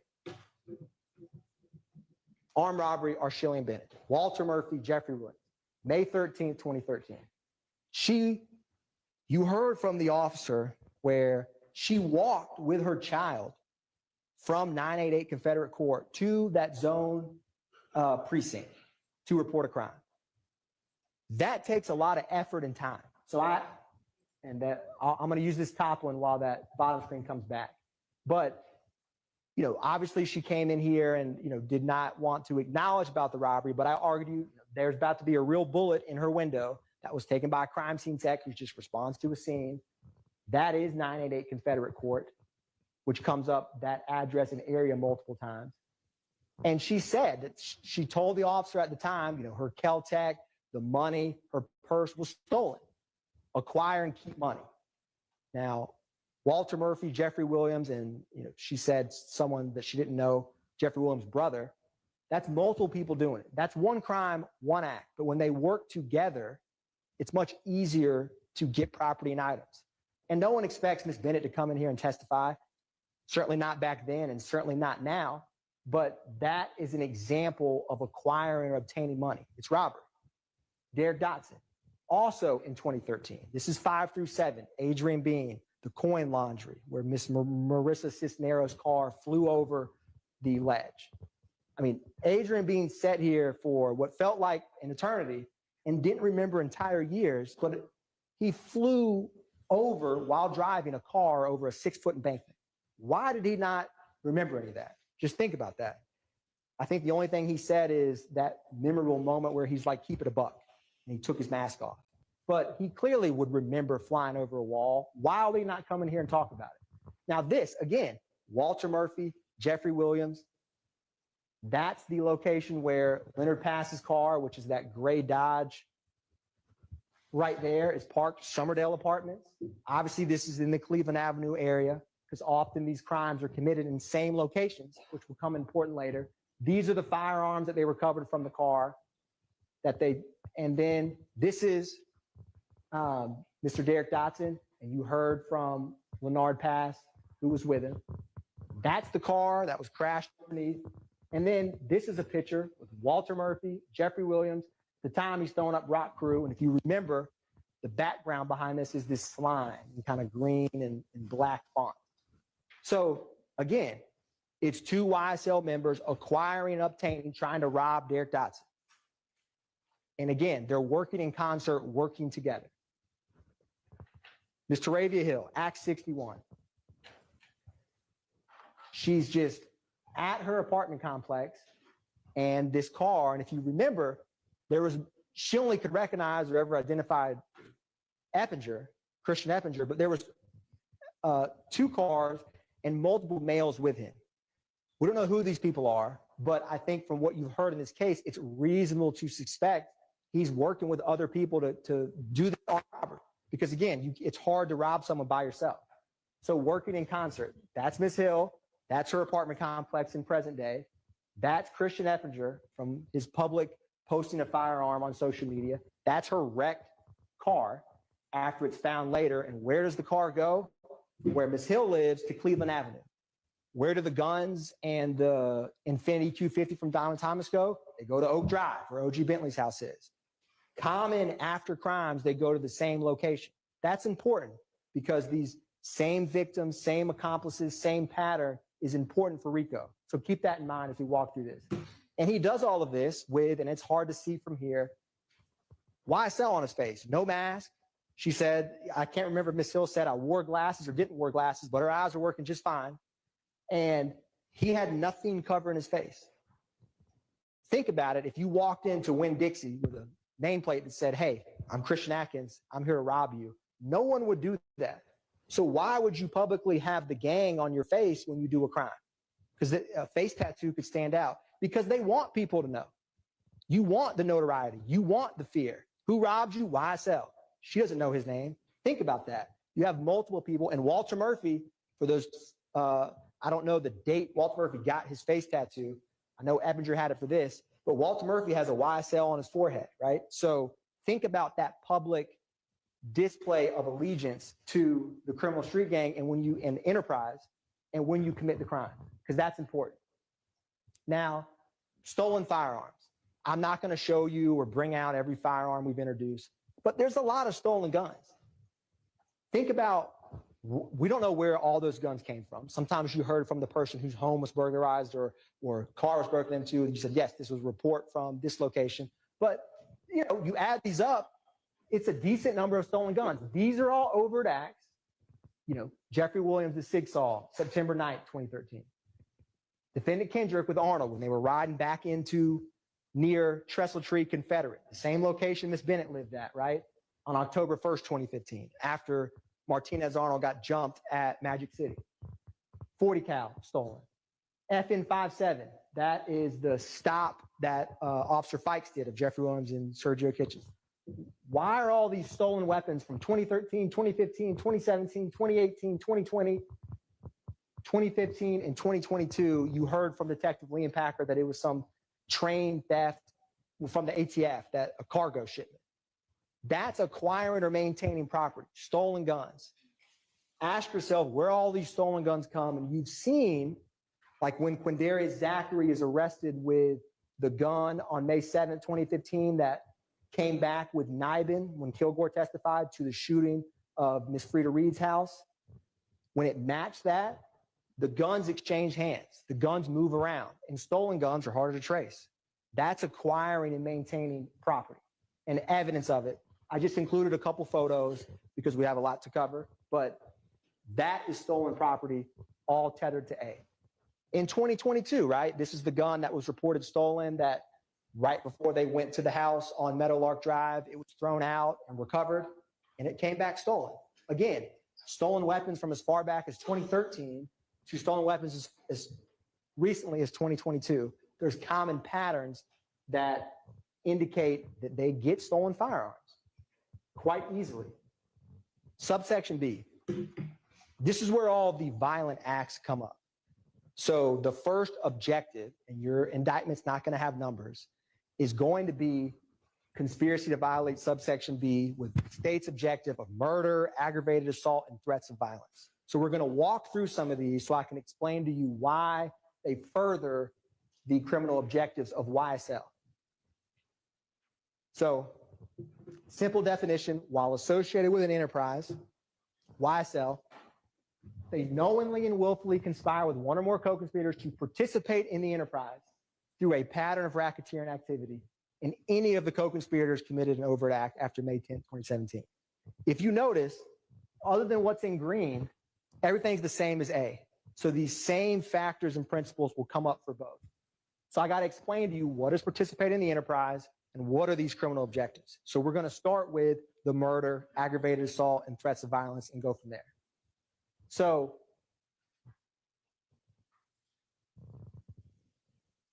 again, page 12 of the indictment, it outlines the conspiracy. I'm not going to read all this for you now, but it states the Young Slime Life enterprise and what the criminal objectives are right after. That's where you can find it on page 12 of the indictment you're going to have. These are these objectives. I've removed them from the indictment, but we're going to start with the first one: murder, assault, threats of violence. And then we're going to talk about robbery, theft, unlawful sale, and distribution of drugs. So let's walk through this together. I just wanted to show you a brief visual of how you're going to have the indictment with you and can look through it. So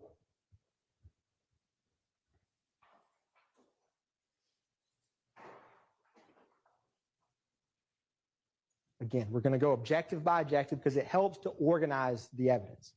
And objective one: murder, assault, and threats of violence. So you've heard about pattern of racketeering activity. What is racketeering activity?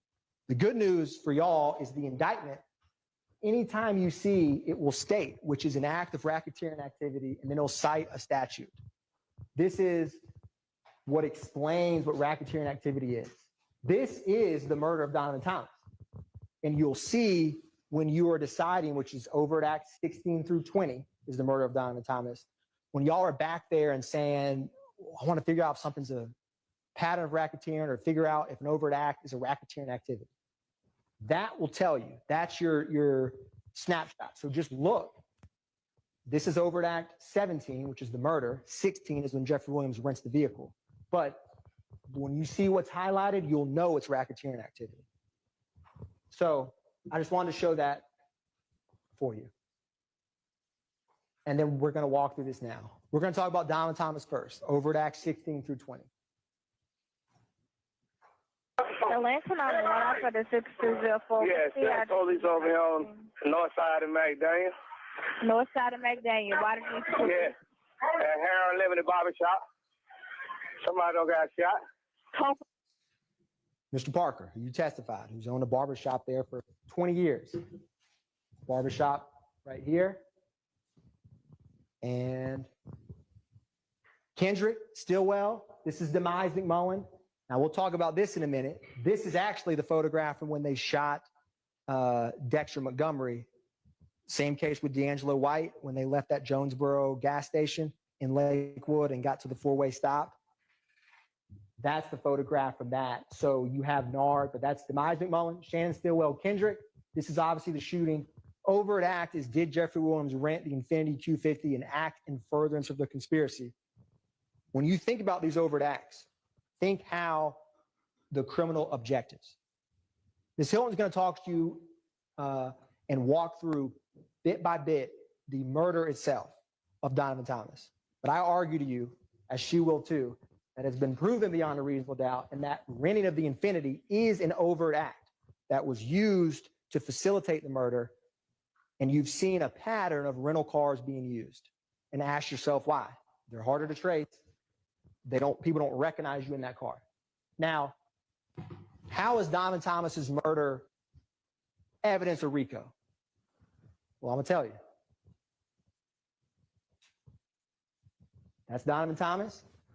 This is about to be Wooney Lee. Before y'all nigga with slime. This shit is in blood. We wrote this shit in blood. I probably had it before slime. And we also wrote it on niggas.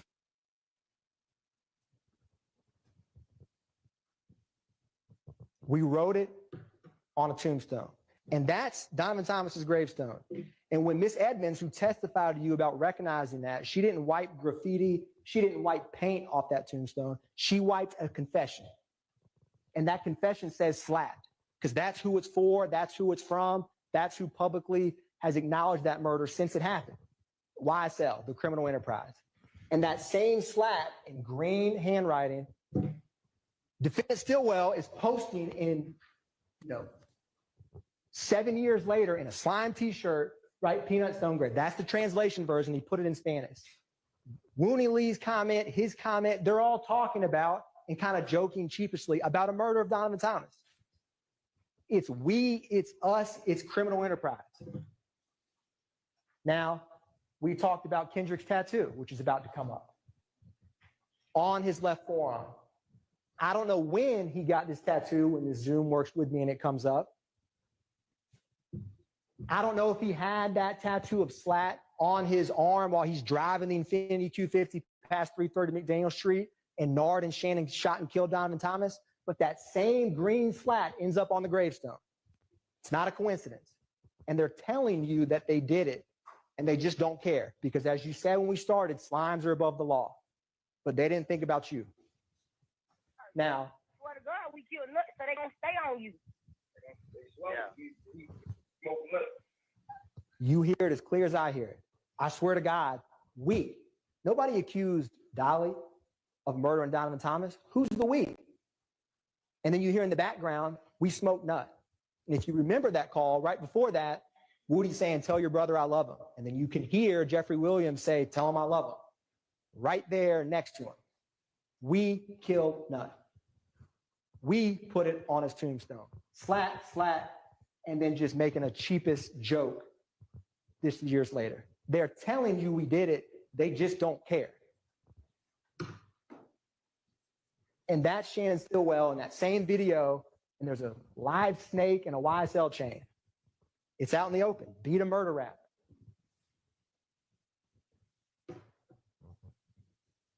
Now, we're going to turn to Jamari Holmes next. And I'm going to explain to you why that murder that Rodelius Ryan and Damon Blaylock did is in furtherance of the YSL criminal street gang, which is Overt Act 79 through 81, February 23rd, 2019. That's the vehicle that 15-year-old Jamari Holmes was in. This is Rodelius Ryan. This is Blaylock throwing up YSL, which is also an overt act, that public display of allegiance. It's going to come up in just a second. That's Jamari Holmes. You're going to see the message where, where Mariah leaves and she says, or not Mariah, but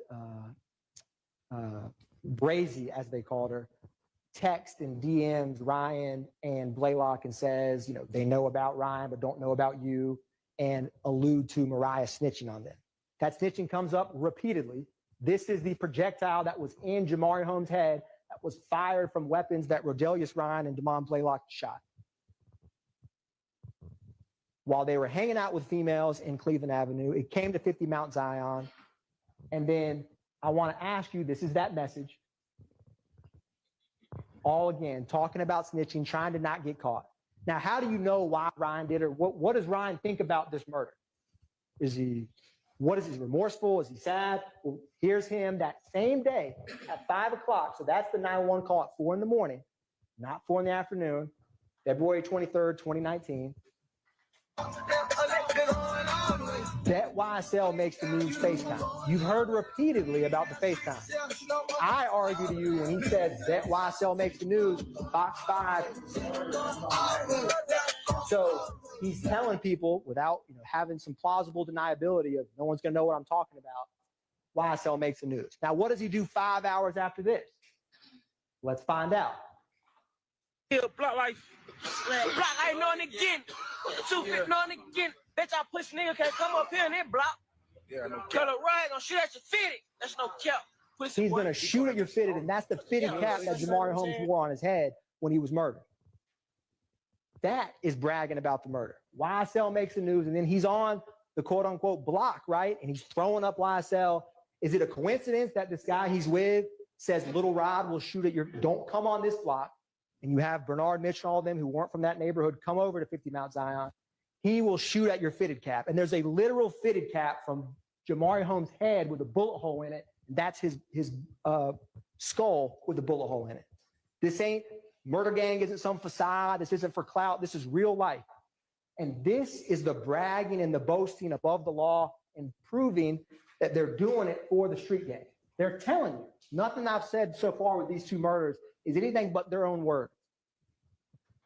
March 14th, 2022, Shamel drinks. I think it's amply clear that this murder is gang related. It's to further YSL. You've heard about the Nibin matches, the double homicide of Christian McMiller and Darius Ford. You heard op hunting, all of the way that Garlington and Shannon talked about getting revenge. And what happens? They see an op at a gas station and 4 YSL members in a rented vehicle murdered. And Shannon Stillwell's involved in both. And it's eerily similar to Donovan Thomas's murder. This is the corridor right there, and that is Shamel Drink's vehicle with bullet holes on the same side of his car that Shannon Stillwell's Audi drove up in. It's not rocket science that he did it. The evidence has shown you he did. It's 100% gang related. They're both part of the same rival group. There's no evidence about any kind of disagreement or anything with Shamel Drinks. They did it for YSL. They did it to get revenge. And this is just a visual representation where Shannon Stillwell is publicly stating, check the score.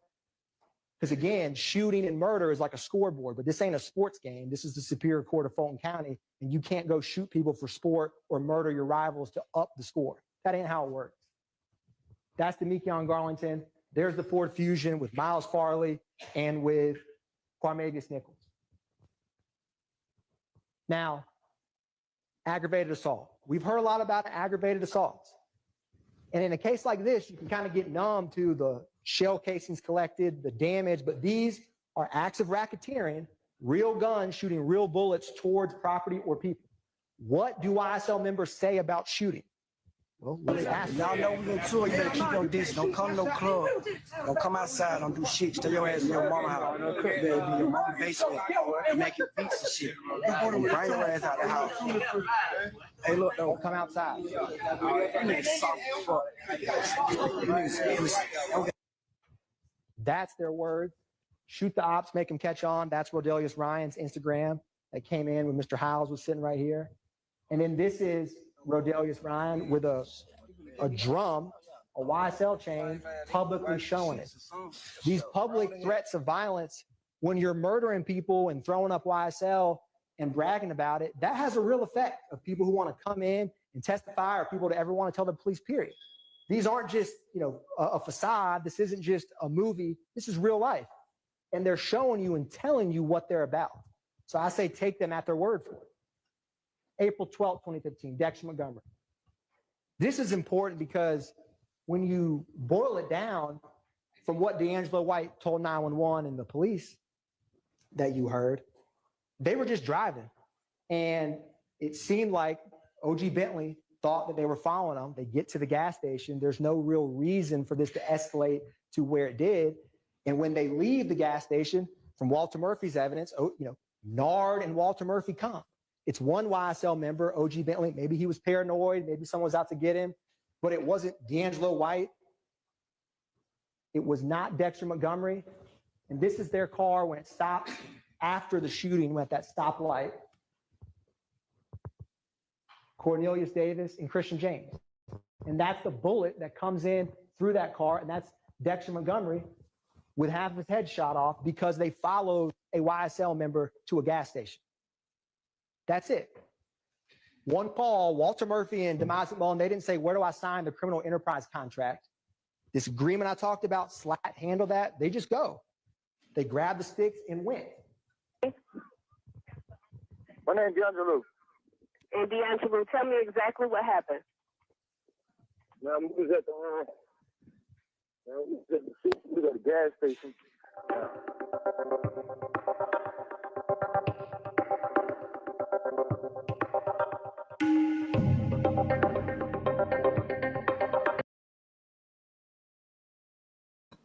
Y'all, looks like 11 Alive just went out on us. I don't know what the heck happened. It just zapped out. So I am going to go to Law and Crime. What the heck was that? Oh my gosh. The person that Condari, Zachary, and Copeland said was shooting at Donovan Thomas. This is 3 months later. It's a lot more likely that he's a shooter when you see him on camera with a long gun at a gas station for no reason because OG Bentley called him. Their same common associates with no questions come. That's an overt act in furtherance of the conspiracy. Lil Wayne tour bus, April 26, 2015. You heard a lot of evidence about Lil Wayne. What you didn't hear was any remote personal reason that Jimmy Winfrey would have any, even knew or had any kind of squabble with Dwayne Carter, Lil Wayne. So why did he shoot the bus? You heard about the public back and forth, and look at the actions before, during, and after of that shooting. Now, this is only a couple weeks after Dexter Montgomery. And it's 2 days before the shooting spree of Adele Drive and Drew Drive that Garlington, Zachary, and Sledge did. So all these shootings, when Gaither and Dennis come in and talk about shooting after shooting, they're not just making this stuff up. It's real. So this is Mr. Alvin Lewis's tour bus shot up. This is Jimmy Winfrey. You heard from Detective Dennis about visually seeing them, and Zachary kind of got spooked because he knew his social security number, which would probably spook out Zachary of like, how does this gang detective know me like that? And then you have this post, which is Overt Act 121, I'm free, death before dishonor. Quite similar to the tattoo that Shannon Stillwell has, YSL. And what does he say about it? And by he, I mean Jimmy Winfrey.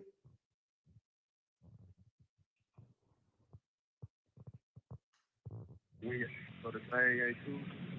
And then another thing, we should let Amina know they got paperwork up in black and white showing, that I work for the company. Now it's gonna look like street business. Get Amina to get the paperwork to put it in black and white, because if not, it's going to look like street business. Because it is street business. They just don't want you to know. That's that deception piece. They don't want jurors to know. They don't want the police to know. So get it in paperwork so we can make it look legit. There's nothing legit about shooting a tour bus driver's car on a highway. There's none. This is the phone records. They move as a pack. They move as one. This is before, where Zachary, Winfrey, Sledge, McMullen, Greer, and Dolly are all in the general area of the vault. This is when it's about to come up is the compound, which is a little bit later. Zachary, Winfrey, McMullen, Greer, and Dolly, 142 to 304. They all have kind of similar times when they leave, similar times when they depart. And then the last slide is going to be Dolly and Jimmy Winfrey's phone records for when the shooting happened.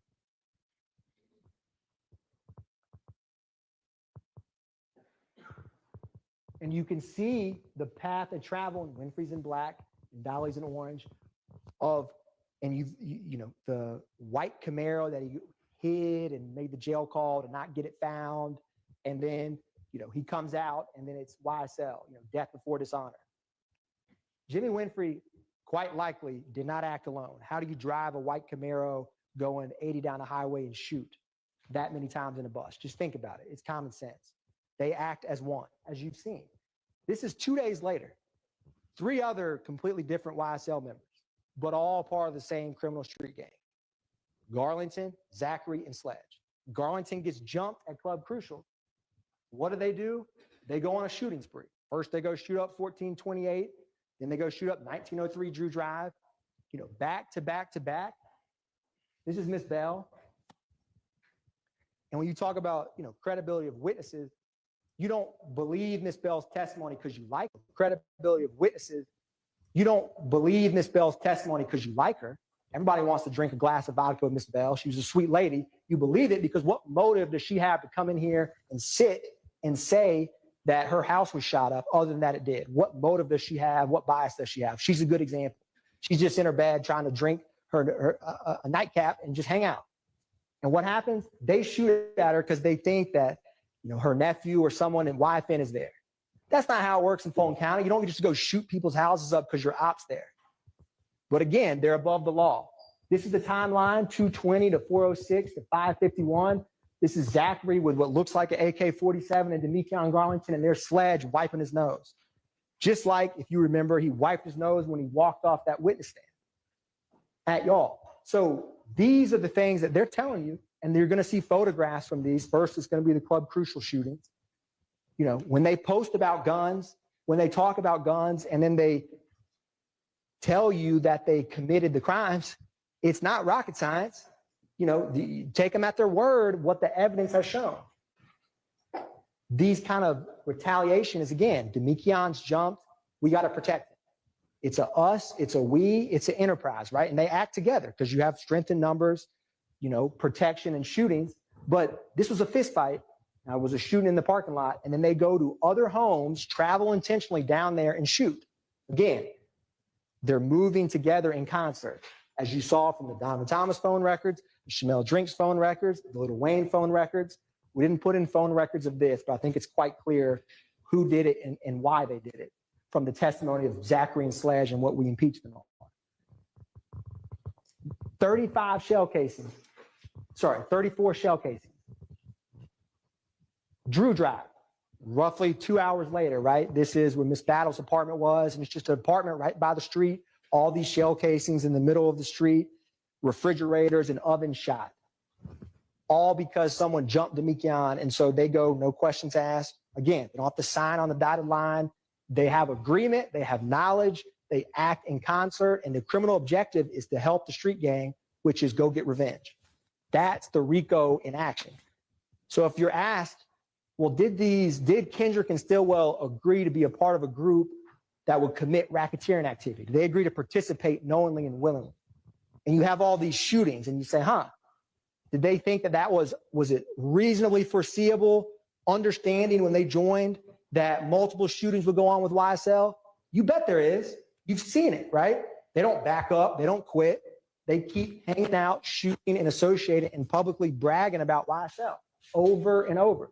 This is roughly a month minus 7 days from when this shooting spree happened that these two, Garlington and Zachary, do. They can mess with us if they want. We're going to bring them homicide.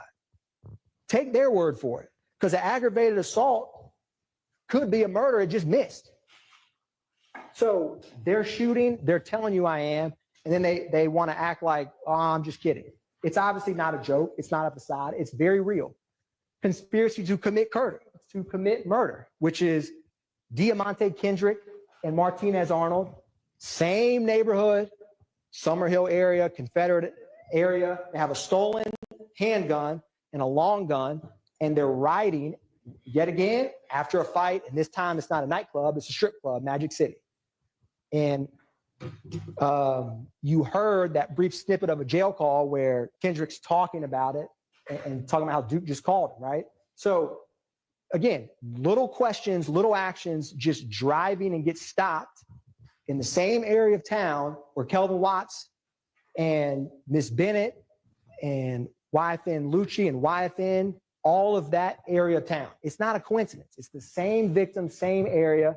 This red circle is going to be the stolen firearm. That's the long gun. This is Overt Act 111.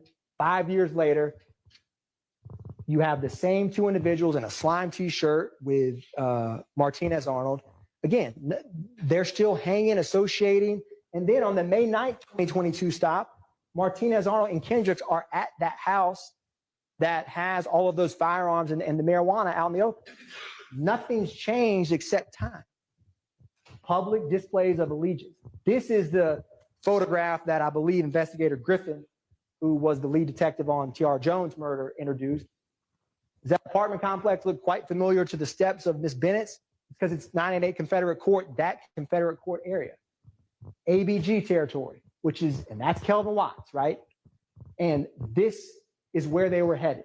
And obviously in 2022, they're still trying to shoot and kill Kelvin Watts. You see how over time, it's the same acts. That's conspiracy. It's just right before you. Now, objective 4. Remember how I said at the beginning, sometimes those stolen firearms or the robberies can play up multiple ways? This is a good example of it.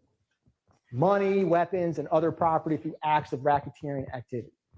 So those robberies and thefts, you could find them as they conspired to violate B, to participate in the enterprise, or A, they conspired knowing that they could acquire and get property a lot easier. Either one. The evidence can sometimes fit multiple. And you have the unlawful sale and distribution of drugs. Now, I'm not going to walk through all of the drugs we introduced or firearms or items. I'm just giving you a snapshot. That criminal objective has multiple, I think I would focus on the areas of where they are if there's other people with them. And I think this might have skipped through faster than I anticipated. This is obviously the May 9th, 2022, which is Jeffrey Williams' home. I'm going to go back one. And while that's coming up, I may get some help and put up one of these easels that we'll talk about. Yes, thank you. This just has agreement, enterprise, and pattern. This agreement to be a part of the enterprise, a pattern, and they all flow together, right? So evidence that they agreed, they go and shoot rivals together. We go and shoot the same rivals with the same people together. Evidence for agreement, evidence for pattern. Does the YSL enterprise exist? Is it a loosely formed group of individuals for a same common criminal purpose? All of these three kind of feed together. So this triangle is just a visual way to help think through this. Okay, well, it's catching up with me. And I apologize for this, but what's going to come up next, this is the Green Store, right? This is a picture of Kenneth Copeland and Shannon Stillwell. You have August 23, 2013, where one of the first witnesses, Sergeant Heeb, H-E-E-B, he was with an officer, Viverito. Sound familiar? 50 individual packages of clear marijuana. And this area of town is not far from where the Windsor Street gas station is in 2022, where Shamel Drinks was last seen alive before that stoplight. This is Trontavious Stevens' possession of marijuana after a traffic stop where he was with Stillwell. You've seen kind of over the years, multiple, sometimes at around 151 Cleveland, drugs. You've heard about the May 9th, 2022, all of the drugs that were found in that house. This is just a snapshot. These are some overt acts that you could use for this criminal objective of unlawful distribution of drugs. So I just include this as a tip. I'm not going to walk through every one. Act 48, 2015. Act 49, 2015. Act 65, 2017. 2020, it spans 7 years. BB, Nichols, Stevens, right? You've heard and seen pictures of them, identifiers of YSL over time in similar areas dealing drugs.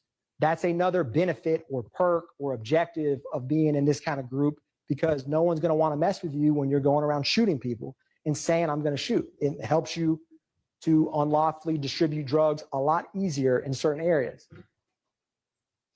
Now, objective 5 is obstructing law enforcement, right? So you've heard about this in multiple ways. This is intimidation of witnesses, because that helps the enterprise, because then you can't get caught. And you can fool or deceive a juror, a detective. A pattern, repeatedly, publicly saying you'll lie to all your family and friends and then come in here and tell the truth, basically saying, hint, hint, why can't you lie in court? And you need to get killed. And then agreement, where all of them benefit and know and participate in this. So what evidence do we have of attacks on law enforcement? Well, one of the first acts you saw is Trontavia Stevens, where you heard from the vehicle that was stolen and Officer Pettis, and there was that firearm in that yellow bucket where he tried to go and arrest Stevens, who has this slime tattoo on his body. And then he brandished a handgun, pointed it at the firearm. Intimidation. Now that officer was undercover, right? But he's trying to stop him and apprehend him. And he's just basically, I'm above the law, right? The same message that Shannon Stillwell is saying in present day. They don't think they could be held accountable. Police can't stop me. Now we've talked about the armed robbery of Derek Dotson, but this also proves this objective. And I'll show you why. That's former and present. That's the DK, little nigga DK shot at 12, nigga. Yeah, he said it. For no reason, boy. for no reason. He's shooting for no reason. He's shooting at 12, the police, for no reason. Shooting at child. Yeah, that nigga messed up. Boy, for no reason, Carter. That's Adrian Bean's words, right? And then he got it on him. And he got the screen up on him. Bloody DK. You know what I'm saying? Bloody DK, and I got the strap on me, and he throws up Rock Crew at the time. And he's just shooting at 12 for no reason. Another attack on law enforcement that, again, you don't want to get caught. You just tried to rob Derek Dotson, so you don't want to get apprehended by the police. Officer Rogers, you're going to hear what people say before and after some of this and their viewpoint on law enforcement. Down, I'm a better take on down. Nigga, hey, that shine shit. Hey, YSL shit. Hey, kill it 12 shit. Hey, fuck a jail shit. Hey, drink it at the bitch. This is that killing 12 shit. And that's Christian Eppinger in the Cleveland Avenue area shooting Officer Rogers. That's not just words. That's a mentality of, again, slimes are above the law. And it's a public message of that. I can't think of a more clear, raw example of that than this. Don't just believe what they say, believe what they do. And he's just trying to arrest him for a warrant. And what does Rodelius Ryan say after this happens? If you look at his TV screen, you're going to see Officer Rogers' photo pop up. And this is the message he has for his fellow YSL gang member after he just tried to attempt to murder Officer Rogers for doing his job. Yeah, man, free my nigga Big Rich, man. There's Officer Rogers. Yeah, man, live chain gang. Fuck that boy. Fuck that boy. Spank that baby. Yeah, man. Free my nigga Big Rich, man. Fuck the DA. And you catching the bun on this shit. Yeah, we about to catch that bun, fuck nigga. We coming to get you. You know what it is. Yes, sir. It's in the hood right here, gang. Free the gang. That's in the hood. Yeah, YSL shit. YSL shit. Yeah. Just like the song said, YSL shit, killing 12 shit. This is Ryan bragging and boasting about his fellow gang member trying to shoot Officer Rogers. And then he says slap, right? This shows you how they view the enterprise. Yeah, man, free my nigga Big Rich, man, by the way. The gang way. Big Rich with the big head, man. They gave my nigga a bun today, man. Smell me. Over at Act 180. Nigga, lie to your kids. You know, so Ryan's words there are kind of telling, right? Because he views what Eppinger did on the one hand by himself as a collective, we, us, he's with me, and he's saying YSL and SLAT because it boosts your street cred. Quite frankly, it boosts your street cred to shoot at the police. And that furthers your gang because you get more of a reputation. And that's what you've heard from the gang detectives and seen why Ryan would have this positive reaction and collective us to Eppinger doing that. It wasn't just Eppinger alone. It's a we, it's a us. And any overt act done to further the conspiracy is held against everyone, to include these defendants. Because when you knowingly and willfully join a criminal enterprise, you got to buy the good, bad, and the ugly. Now, we've talked about intimidating witnesses. I started with that video of Jeffrey Williams. What's Antonio Sledge's position on You lie to your kids, you lie to your mama, but you get in the courtroom and in the investigation room and tell them punk ass people the God honest motherfucking truth. Pussy ass. And that's Antonio Sledge as a witness, right? So you realize what people say outside of court. Think about that Antonio Sledge and that. And it, you how people are in the witness stand, right, is quite different. But you don't want to get caught. You don't want people to come in here and tell them. It's as clear as that. Miss Bennett, Antonio Sumlin, Quindarius Zachary, Walter Murphy, Kenneth Copeland, about to be Adrian Bean up here, Wooney Lee. You saw their reactions, the awkward pauses, the kind of contemplation of, man, what am I going to say here? Or some bad piece of wiretap or jail call that gets played that doesn't sound good. Trontavia Stevens and Adrian Bean.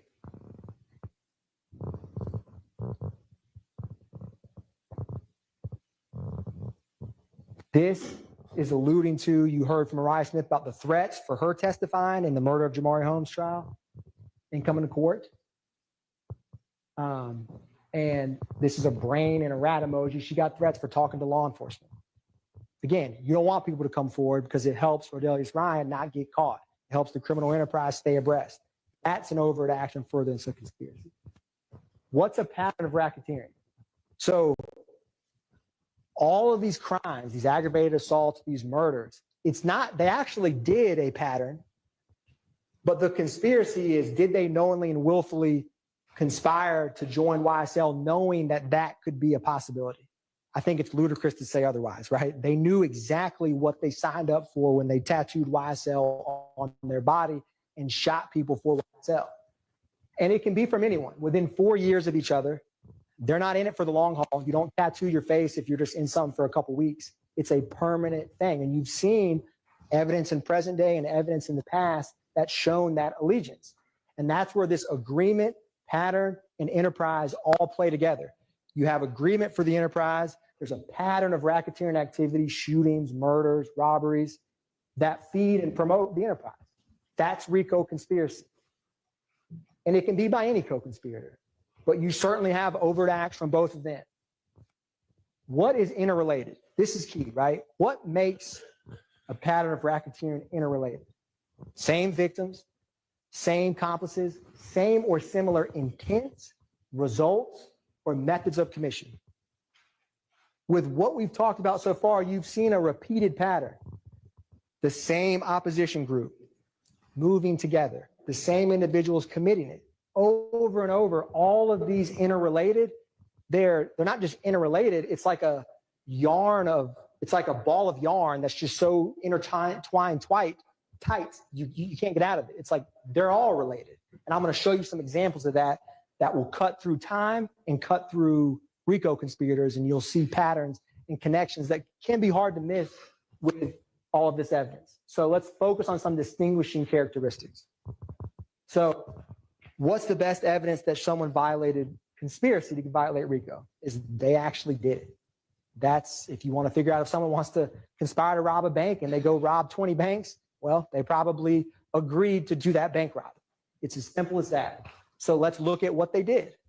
Let's look at what they said and look at how it's related. Same victims, same accomplices. So I'm going to show you some examples that are going to mirror together exhibits from different parts of the trial. Actions speak louder than words. They just do. It's like what your grandparents say, or dad or mom, don't do what I say, do what I do. So believe them. Let's see what they do and how they do it and why it's interrelated.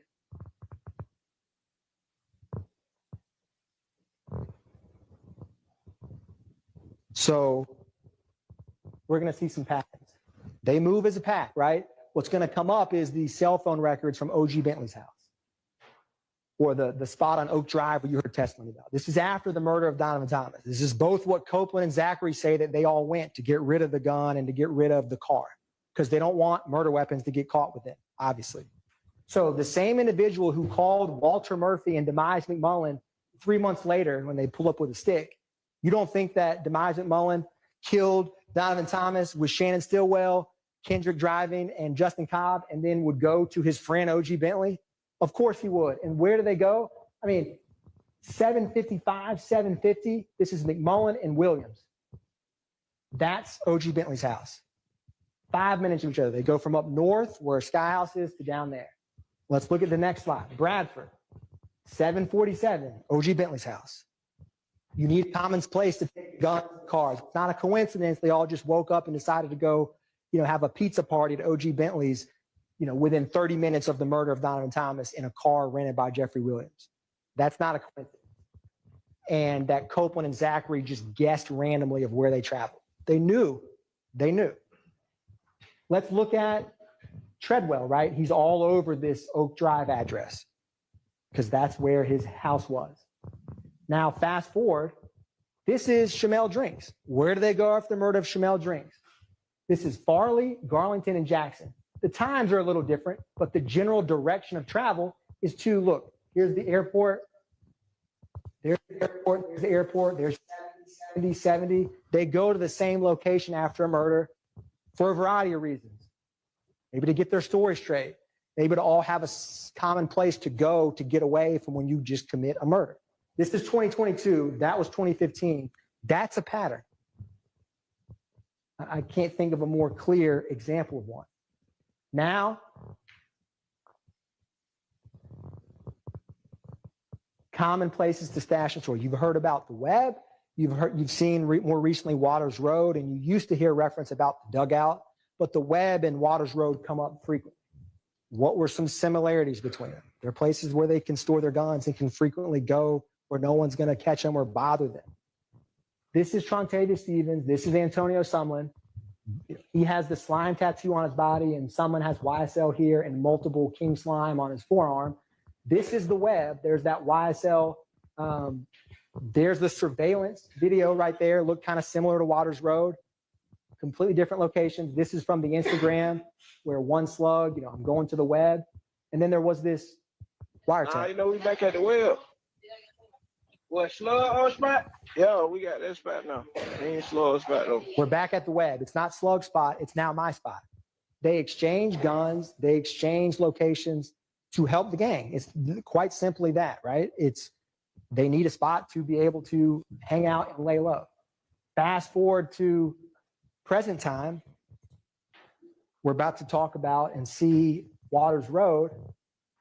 And you saw the phone records both in March, the ankle monitor, it was 3,000 something times per minute that defendant Stillwell was at that 2830 Waters Road. It's not a coincidence, right? You just saw that surveillance at the web. Yes, you can have surveillance system in your home, but with the evidence of guns, and let's go to the web, Waters Road, with all of the assault rifles and bullets that were there, that's the surveillance on the 16th. That's the cables removed on the 17th. Same address, Waters Road. It moves and talks and walks very similar to the web. Different locations, YSL members to help the enterprise. They all agree to be a part of it, from the tattoos and the shootings and the actions, and there's a pattern. There's a clear pattern. You don't have to be a rocket scientist to figure out this pattern. Same or similar intents and accomplices. So follow me with this. So Donovan Thomas, murdered January 10th, 2015 by YSL. Wyatt Lucci, whose mother's house is shot on the 22nd of January and the 26th of January, 2015. And then what do they say? What do they do? What are their methods of attacking or harming a rival? Well, that's the 22nd, 1007 Hill Street. And then the 26th, that is, a window, a mirror window in her home. Is it a coincidence he shoots that? Not. I shoot at his mommy. He no longer mentions me. Maybe it is. Maybe it's just a coincidence. But then when you see the text messages, right, between Huey and Thug, go handle that, Slatty, it kind of takes on a little different feel to it. All right. So keep going. What other actions do YSL members have with? And if you remember, right, the gun that Zachary had that he was arrested with got tied to those shootings. So this is where guns change. Multiple conspirators work together in concert. This is a tweet or an Instagram from Jeffrey Williams. If I didn't like what you did for your mothers and kids, I would have been killed you. That's 2019. And then you have in 2020, coincidentally, Kendrick with slat and a stake on him standing on the same Mr. Bennett's car, right? A clear sign of disrespect with a middle finger. And then fast forward, it's not just funny tweets or funny songs or funny cars, right? Let's keep going with this. Same victim, Same YSL members throughout all of this. There's the flyer we talked about, right? There's the tweet. Go handle it. You saw examples. You saw another example of that when Viv Rito was on the stand. Now, not only do they shoot at his mother's house, murder his friends, tweet at him, disrespect his car, then they try to stab him and actually do stab him in the jail, but they try to kill him is what I meant to say. And you saw the text messages about that. So let's walk through that, right? This is spanning from 2015 to 2022. Agreement, enterprise, pattern. This is when Jaden Myrick stabbing YFN Lucci in the jail. That's YFN Lucci. He's actually stabbed, right? This isn't just some fake violence. Then, this is Shannon Stillwell that same day. They got me on PC with the boys. Oh, there's no PC. And this is Eppinger and Summer. Yeah, hey, find out what I can get for that, bro. Huh? Man, find out what I can get for that, bro. Guess what? You know what I'm talking about. I know what you can get for. I just told you why I'm at. Remember that? Okay, so what you need me to do? Find out what I can get, man. I just told you who I'm in the zone with. What you wrong with? Lucci, nigga. It's unspoken agreement, right? Why is someone Eppinger, Kendrick, Zachary have a gun, Shannon tweeting just wet, Lucci's, you know what, ASS up? Not a coincidence. Not a coincidence. Same victims, that's a pattern. I can't think of a more clear pattern. Now let's take this a little bit further. Christian Evans, right? The same one who robbed Ray Hill with a YSL on his face is calling someone who has YSL tattooed permanently on his body and is talking about going to stab Lucci and get permission, right? So these same co-conspirators just work together over time.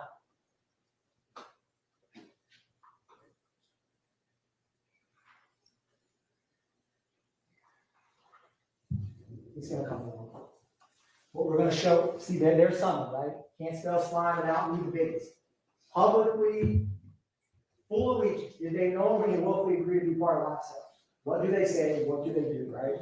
It's as simple as that. That is how you can know the evidence showing that. All right. Now, what's the common denominator with Kelvin Watts? This is Zachary and Sledge. There's Kelvin Watts, Shell Kell, and Donovan Thomas, right? You just saw a picture of Donovan Thomas and Mr. Bennett.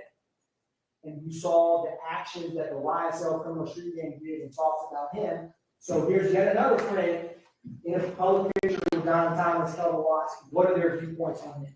This is Zachary and Sledge publicly threatening him in 2015. You little strip ass nigga. We ain't really going back and forth no nigga. You little bitch ass nigga. I know wanna what we see hit. me? I'm everywhere. Yeah, fuck you nigga, Cal. Whoever else, nigga. Well, nigga. Nigga. Whoa. They said they ain't really going back. Mr. Atkins, Mike,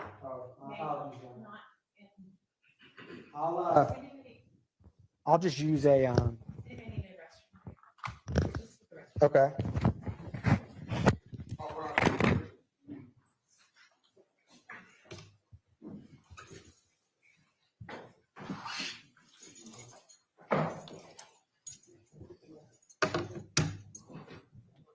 No.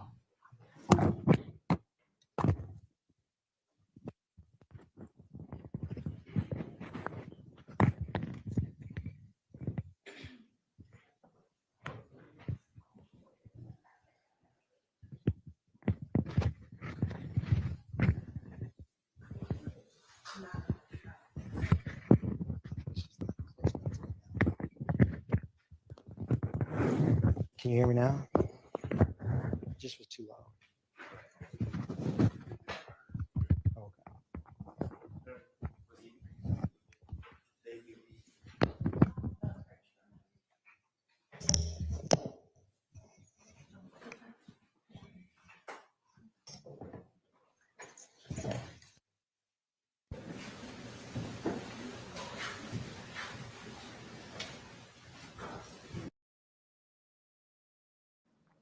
All right, y'all. So who here thinks Atkins is getting it done? Let's do a poll, y'all. I kind of already let me make the poll question fair though, because I know y'all are gonna say Atkins is not getting it done. What would be a question that where we might get some interesting answers? Because I know if it's just, do you think Atkins is getting it done? The answer is just gonna be overwhelmingly no. Who thinks Love should be presenting now instead of Atkins? Yes, she should, or no, she should not.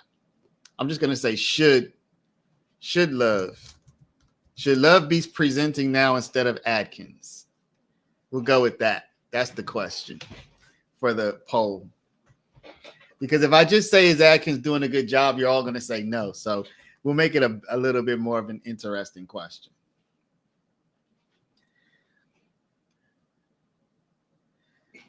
Well, okay, now when I say should, well, you can say yes for whatever reason. If you want to go with Queen's reasoning, Queen, don't underestimate Love's authority in that courtroom, Queen. Don't underestimate her authority. Don't underestimate her as a force of nature in that courtroom. And what I mean by that is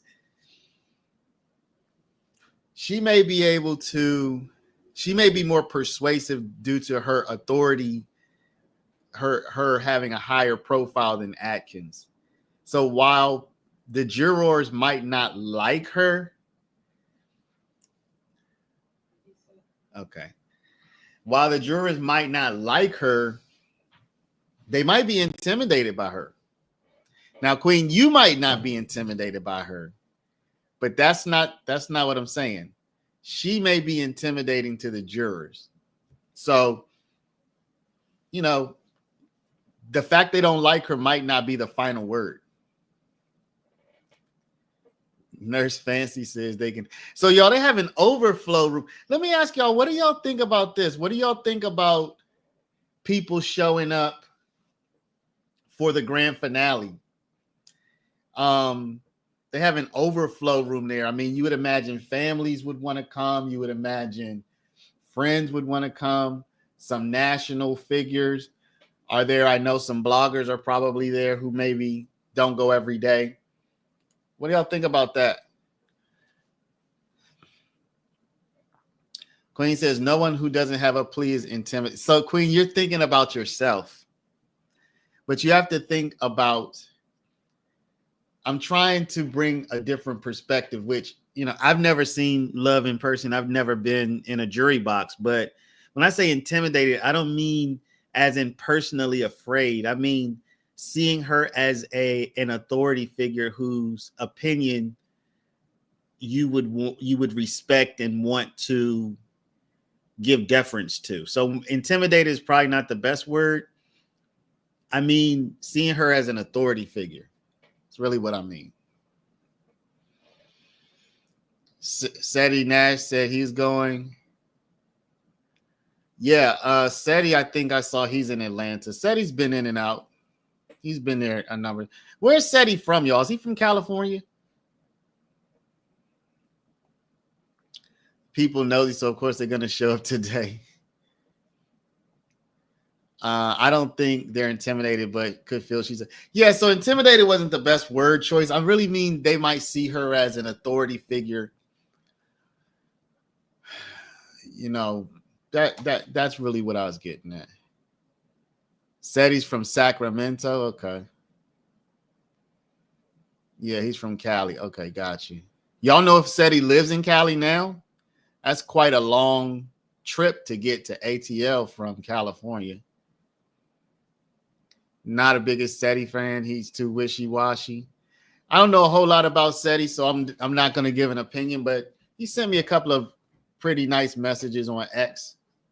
You know, y'all have opinions of people that, you know, I'm not going to name any additional names, but I've had really either no contact or good contact with all of the other people in this space. I haven't had any negative contact for anybody from anybody. Oh, said he's a trucker.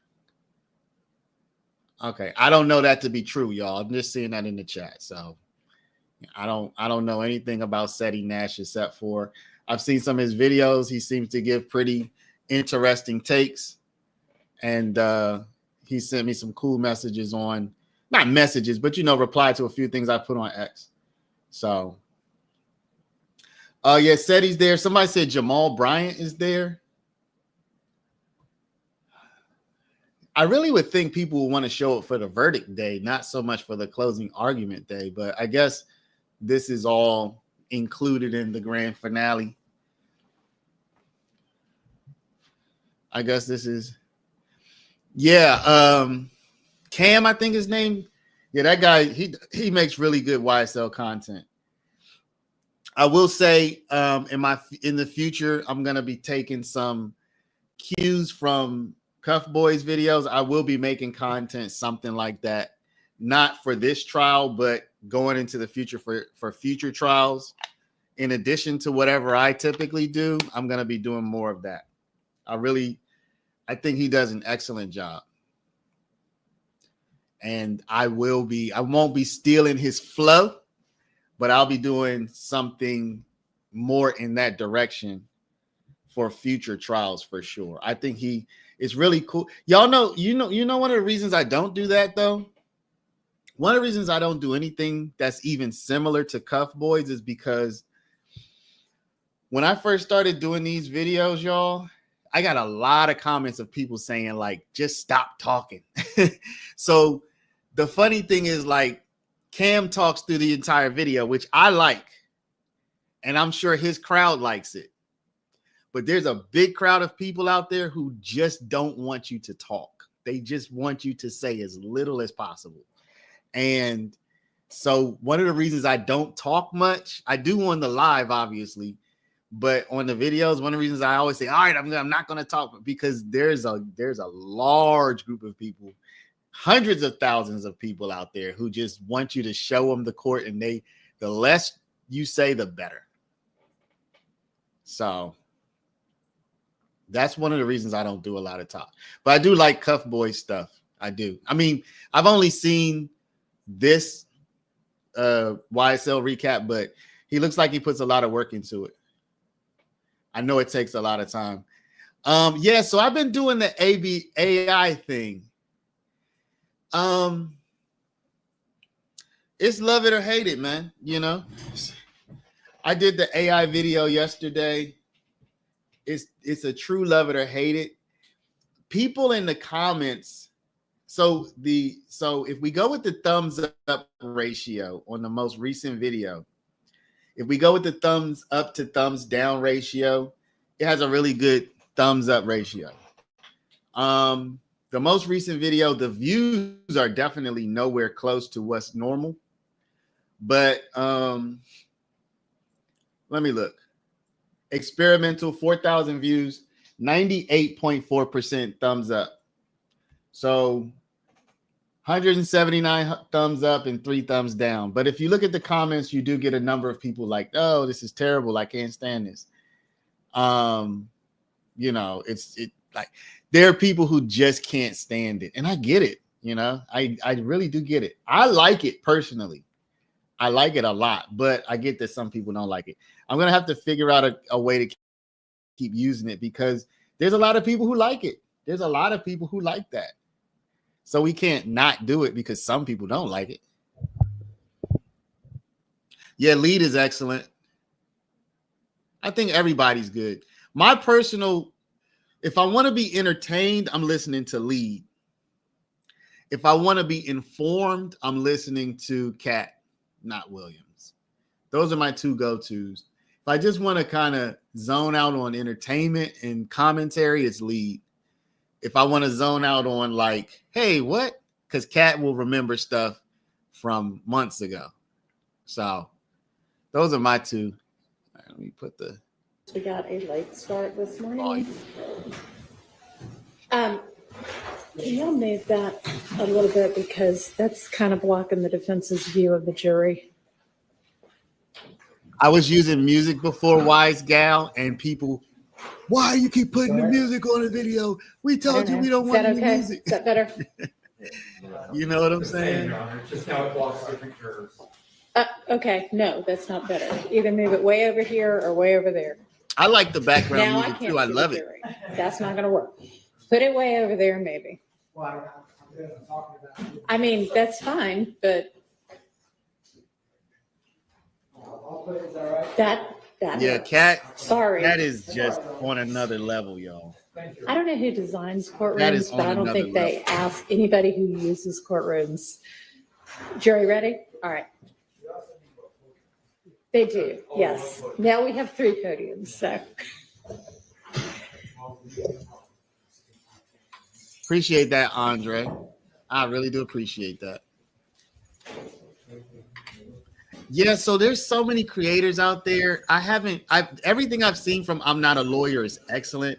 I just haven't had enough exposure to her content, but really really good content. I mean, You can roll the screen honestly. over this way some maybe, if you want them to be able to see them both. I don't know. Ain't that the truth? Can't please everybody.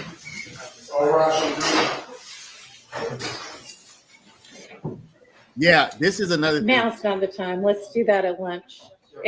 30 more minutes or so. Thank you. Thank you, Miss Lily. Love you too.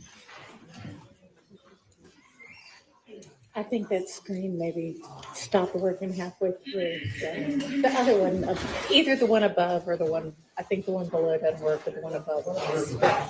They'll switch it up at lunch. Kat has shouted me out a number of times. She's very supportive of other channels. She's come in, she's gifted memberships. So has Nick. Thank y'all. Appreciate it, Nikki.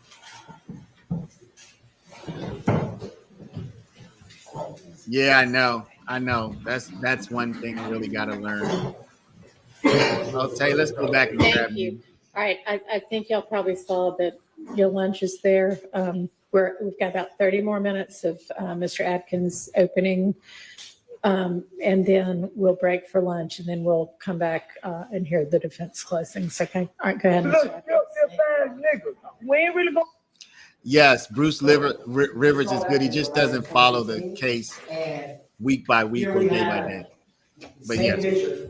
Right? Kelvin Watts, Nut Life times 2, because you have Shamel Drinks, Kelvin Watts in this post. And that is the projectile that murdered Shamel Drinks and the projectile that murdered Donovan Thomas. Same victims, right? You had Donovan Thomas with Lucci, and you saw how they treated Lucci. Now Donovan Thomas with Kelvin Watts, and you saw the connection.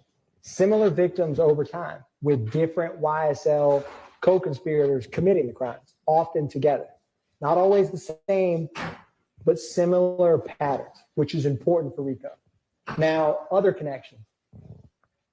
You heard about, and we got to take Buddy's name out of the song in case she gets whacked.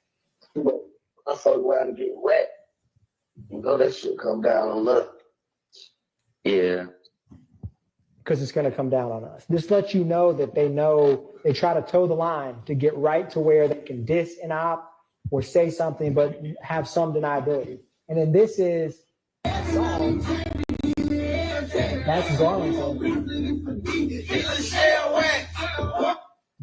Get shell whacked. It doesn't, yes, it's just a song, but when you're shooting and continuing to promote violence on the same people, that creates a pattern. And that was Damikian Garlington and DeMarco Boyer, who was those phone calls you heard about the night of Shamel Drinks' murder. So what other connections do we have? Well, if you keep going, we talked about this drug sale, right? This is Durante Beebe. Who was with him? Darius Ford, right? This is back in 2020 at, I believe, 151 Cleveland. There's Darius Ford. Now, you have, it should come up here. This is Rodelius Ryan and Durante Beebe, right? So remember this, Ford, Beebe, Ryan, it's like a 6 degrees of separation through different crimes. So follow me here. This is Darius Ford and Rodelius Ryan. We right back running through this shit. Yeah, snap fuck wrong with y'all, nigga. We right back running through this shit. This is fuck wrong with y'all. Yeah, peace and blessings. Gang, peace and blessings type shit. Peace and blessings. This is Rodelius Ryan saying FYFN. Then you have Garlington, right? We got y'all boys. Ryan Ford. This is Darius Ford. That's Christian Miller that Garlington's posting, right? It's the YSL enterprise and how they view each other. And if you exact violence on one of them, they're all going to try, or if you get a rival or an op, it's for the game. It's for the enterprise. And then if we keep going with this, this is 05 Driving Slim. This is Christian McMiller with Rodelius Ryan at Slime Business Rod, right? And he puts the heart emoji in the snake. Then you have Shannon Stillwell and Darius Ford, right? And then you have Garlington talking about spinning it every night. When I smoke, we unite in Bummer. Playing a song where in the mix of shooting Chanel drinks, right? So yes, it's a song, but it has a different context when you know what they do. Barbecue, man. We spin. This is from Ryan's Instagram, right? Slap. This is SB. What's up? Using Garlington's Instagram to Rodelius Ryan, right? There's connections between the co-conspirators, and it shows a pattern where they commit crimes together. It may just be Darius Ford and BB selling drugs, but then it also may be shooting up all of these homes or murdering people, and they work in concert together. Now, it has to have, what is an enterprise, right? In this case, it's the criminal street gang. It's got to have a common purpose. It has to have a common kind of ongoing nature. It doesn't have to be a formal like employee roster or something like that. It can be a loose or informal relationship amongst them. It's as simple as that. You've seen how the way that YSL, the common identifiers and the way that they act and speak in concert shows that they have, I would argue, more than a loose relationship with one another. In determining it, you can use the pattern to prove the enterprise. This is where the crimes themselves and how they're committed kind of help you. And is there an enterprise? Well, the way that they work in concert shows you that there is. And I misspelled. There's always one word in every slide, and I've checked this thing 20 times, so I apologize. Racketeering. I knew there'd be one. Okay. So is this a RICO? Right? Yeah, Uncle had wanted me to call you. The man got jumped on. I know it. Yeah, wait. That's why I was telling y'all last time I told you. I say when Lil Miles leaves the classification, make sure y'all tell him to hit so a nigga know we called you soon. He got up there, but see what Uncle was trying to see. They were saying it was a mob nigga and 9 dude niggas jumped on, bro. Yeah, wait. We just heard the same thing too. That's why we trying to figure out who the fuck up that mob and folks jumped in with some YFN niggas or some shit. Yeah, that what folk were trying to call you and see like who the hell that was. So do it for Phil, right? Trying to get protection is with in the other car with Parmavius Nichols after the murder of Chanel Drinks. Talking about Unfunk, do it for Phil, the person who's hashtag top shotter, happy snake day at Slime Business Ride, is Miles Farley, the same person who's in the Ford Fusion with Parmavius Nichols when they're at the gas station and then pulls out behind Chanel Drinks, right? So you see this connection and support where when one goes in jail and someone tries to jump Farley, the gang gets protection and they may use an allied gang. That's a pattern, and it's to further the enterprise because you don't want to get caught or get harmed. So take it a step further. This is Christian Eppinger, YSL Brish. That's Unfunk he's posting. Here's Eppinger, Rooney Lee, and BB, right? Only the Slimes all together. Now, when you have Unfunk, Garlington, someone, so you have Eppinger in 2016 saying free Unfunk, right? Then in 2022, you have Christian Eppinger and Sumlin having that jail call to try to get Lucci. And then you have Unfunk and Garlington trying to get protection because YFN, the same group of Lucci, is trying to hurt Miles Farley. So there's connections between the acts. There's patterns and the interactions amongst each other. And if you take it a step further, then you have Rooney Lee with Shannon. You heard about No Slime Left Behind. Rooney Lee with Kendrick, actively promoting the gang. Yes, it may just be a photo, but when people think you murdered people, shot people, and got away with it, it has a different context to that. It has a much different context. What is Kenneth Copeland roughly 2 weeks before this indictment? How is he interacting, right? He comes up here like everything's in the past. This is Kenneth Copeland. He heard somebody. Police been knock up 43, they got a 43-man indictment. That was Font said? That was Toon said. I don't know. He ain't told me that. Yeah, he said that what he heard, but you know, he probably just talking. Ain't no telling. Yeah. Yeah. What you think? What? I had Jake out of what's the name of him? What you think? For what though? He just said Rico, I guess. Rico, I guess. Yeah. That's what he said. But I don't know how true it is. I told you that shit, that stuff Instagram. Better stay off Instagram. Yeah. Not like Rico. Yeah. What Rico? I'm not a criminal enterprise, right? They're casually Copeland, and it kind of makes you think when he's in this witness stand, like, I'm a changed man, or I don't hang out with him anymore, right? This is him in April 23rd of 2022. If you look at the indictment date, it's May 9th, 2022. That's 2 weeks before that indictment. And he's calling Garlington, who he said told him about what happened, that all of these two defendants when they murdered Donovan Thomas. Think about that when you determine credibility in RICO. Taking it a step further, you have some. No, listen, man. I just got. Well, it's the call where he says he just got off the phone with Rudy, and that YSL stuff is hot. You need to take that down, right?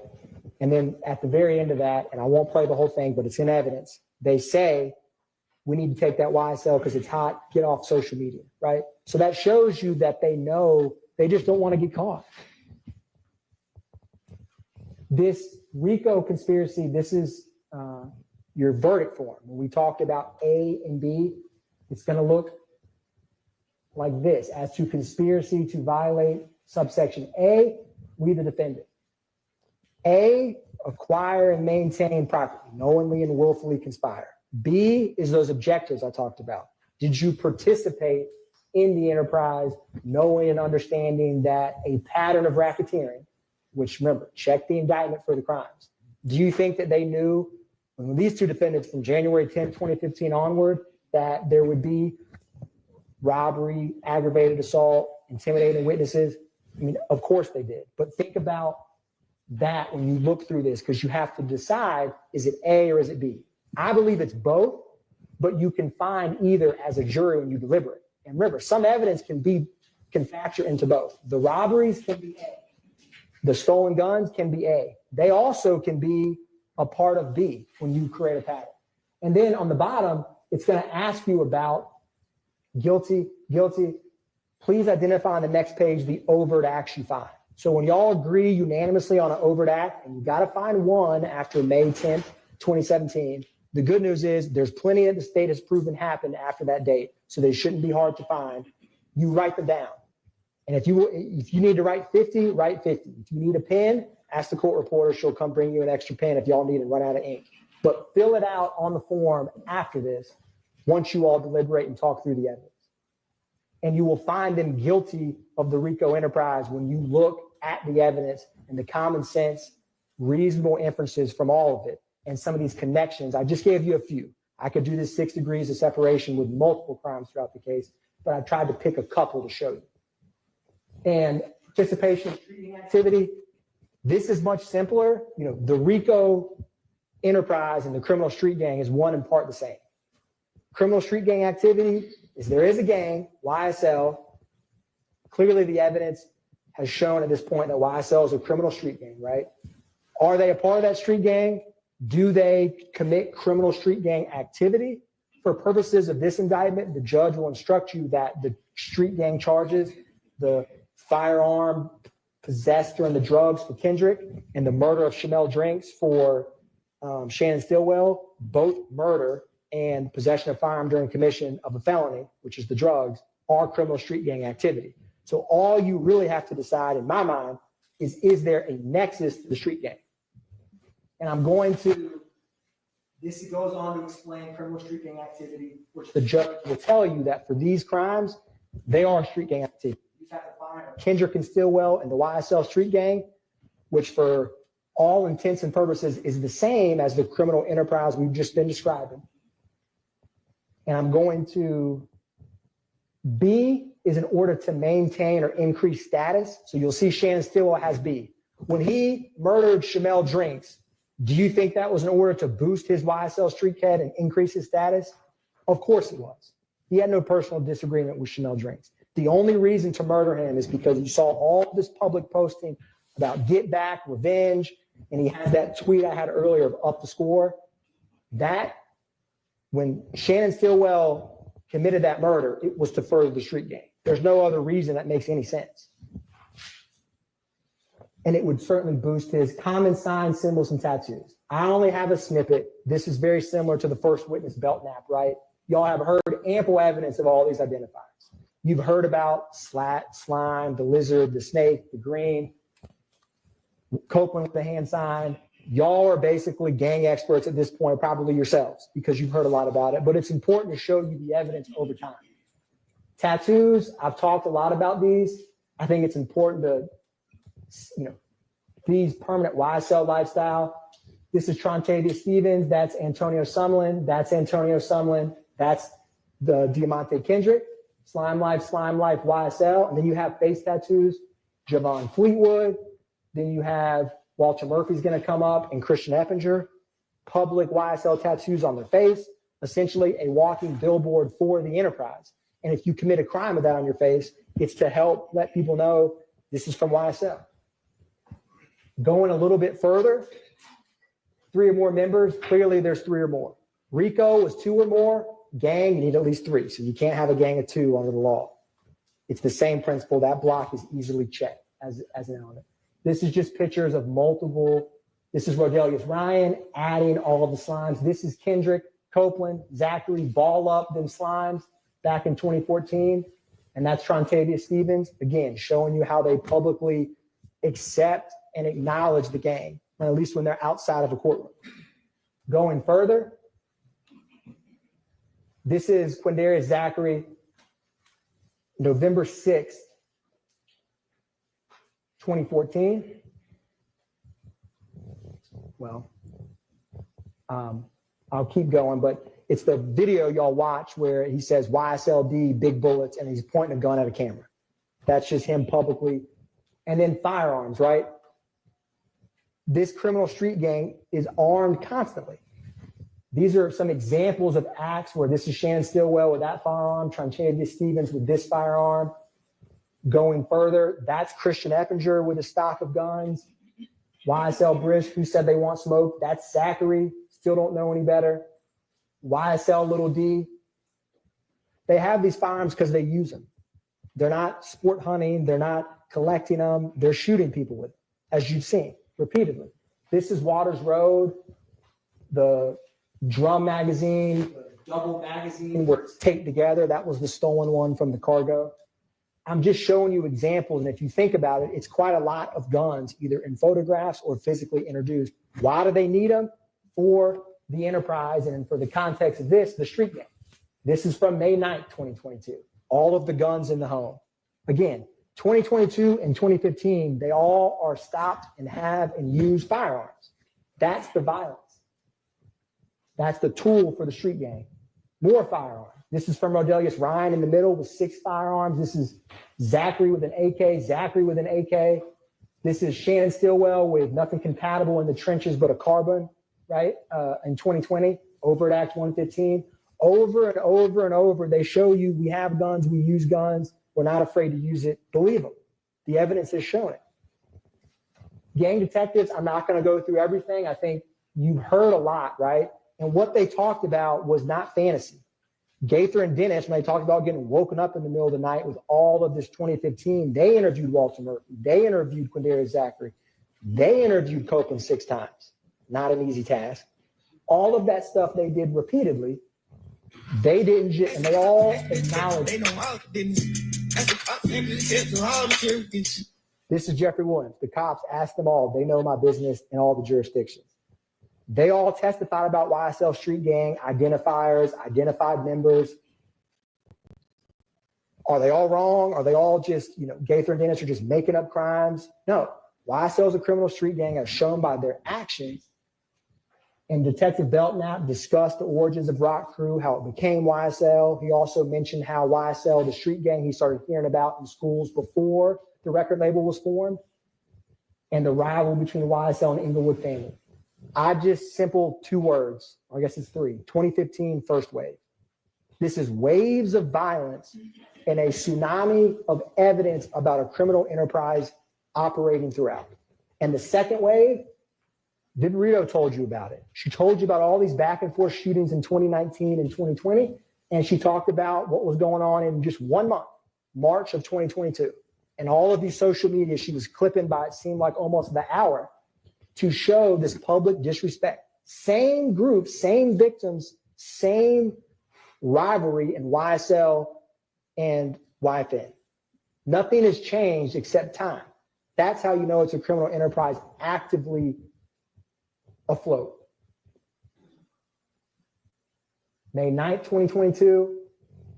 So for Kendrick, he's with Duke, Martinez Arnold in 2015 when they're stopped by Trestle Tree. You've seen the photographs of the marijuana and the firearms. He's in Jeffrey Williams' house. This is in May of 2022.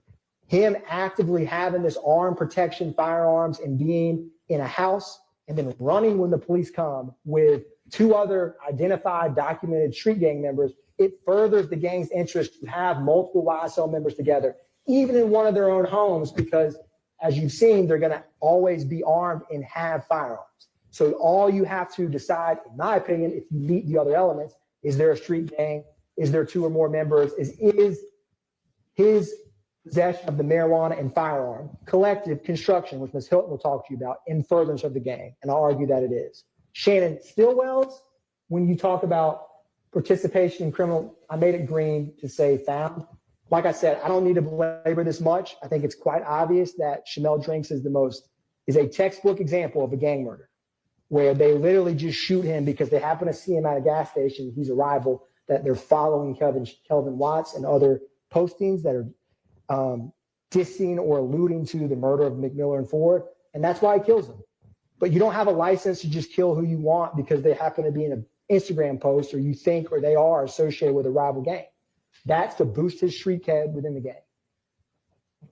And then,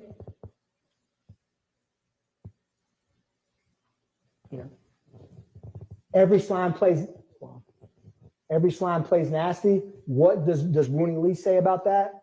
Yeah, they can argue that they're just trying to watch the local basketball game on the nightly news. The ESPN got bomb on it, and we blowing it down. He's got a gun and says ESPN because we're blowing people down. I mean, I don't know what else to say. This is Kendrick's tattoo. You're going to see this is Miles Farley, ESPN tattooed on the back of his neck. This is going to be Christian Effinger coming up here. Rise and Slime, ESPN. And then I didn't clip it in there, but there's the song that Shannon Stillwell himself made where he literally says, every slime plays nasty. So these are common phrases, identifiers. And by nasty, they mean violence. You've seen it.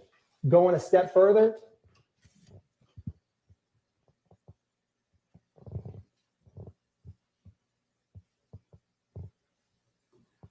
is this a street gang?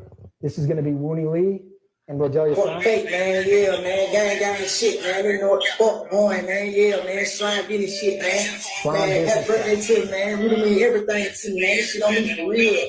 Can you get an tattoo on me, man? Gonna spin again. Nah, for real, no cap. Nigga, slack, nigga. It been a minute since I seen it up. It been a minute since I seen it up. It been a minute since I seen it up. Where you from? Where your setup? Where I'm from? 10 o'clock, let it win and then it bothered me. When it's under the street, took a party.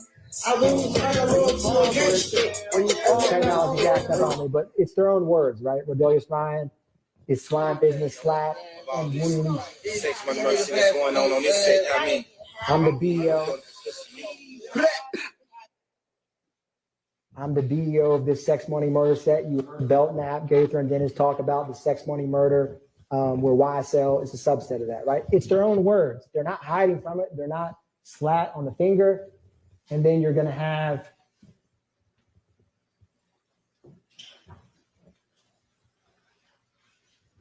again, Miles Farley, when the OGs don't feed, it boosts up the crime rate, right? They're actively telling you what they're doing, which was in Rodelius Ryan's Instagram. You all saw this video. Again, take them at their word. Don't just take mine. wipe your nose, wipe yeah.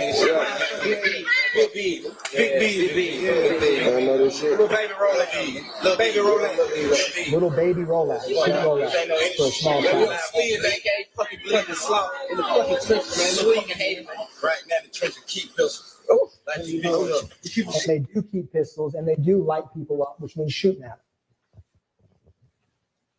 them. What is YSL about? I said the deception. You have the flash and the fame and the lifestyle, and it's all a joke. And then you have the reality of YSL street gang members exacting violence on members of their own community repeatedly over the years with impunity.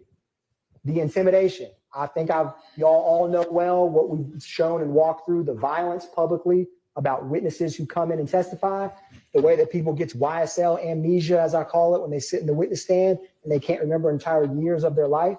It's not believable, except there's real fear and there's real trepidation to coming into a court and testifying. Destruction, I don't have to go on this long. It clearly has their actions and crimes have destroyed pockets of the communities in multiple communities in Fulton County. And death, you've heard about the murders that they've committed repeatedly. It's not just words. In Fulton County, you can get a driver's license, you can get a fishing license, but what you can't do as a criminal RICO enterprise is no one's above the law, and you don't have a license to kill, and you don't have a license to operate for impunity for a decade at citizens in Fulton County, because it doesn't matter in Fulton County if you're the richest, if you're the poorest, it doesn't matter anything about who you are. You don't deserve to be victimized. And a criminal enterprise has a lot more power and strength. And the crime that they've done, the pattern, the evidence, the agreement that they've had publicly proclaiming it is clear. That this RICO enterprise is very real. It's more than just a conspiracy. It's alive and active. They willingly and knowingly agree to it. And they don't think that anyone will hold them accountable. But as reasonable, fair-minded jurors, when you deliberate and walk through the evidence and you compare the evidence with the law from the judge, there's no conclusion but guilty on count one RICO. And I argue it's both subsection A and B, but that's for y'all to decide. And these crimes charged, the criminal street gang and RICO, I ask you guilty on all those counts. Ms. Hilton will talk to you after the defense, and we'll talk to you about why the defendants are guilty of the charged murders of Donovan Thomas and Chanel Drinks. Thank you. All right, we're gonna take our lunch break at this point. And let's take until 12:30.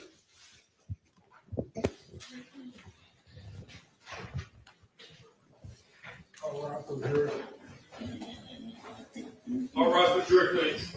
All right, with jury.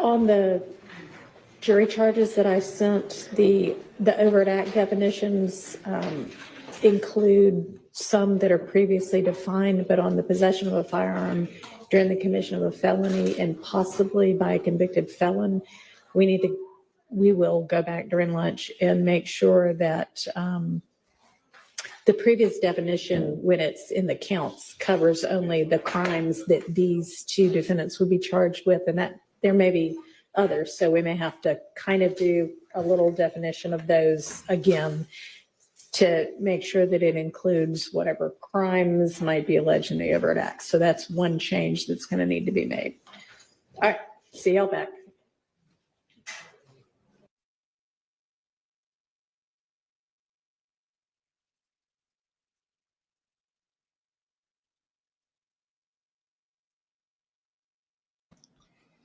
So what do y'all think? How good of a job did Atkins do? Let's get a poll going. Atkins, let's see. What kind of poll can we actually do here? 1 to 10.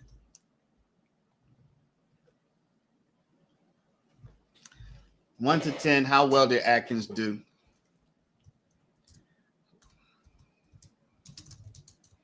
How well did Atkins do? So we'll have a 9 to 10. We'll have a 7 to 8. We'll have a 5 to 6. And then we'll just have under. You said 5, 6, 7, 8, 9, 10. Oh, we have under 5. This is scale of 1 to 10, y'all.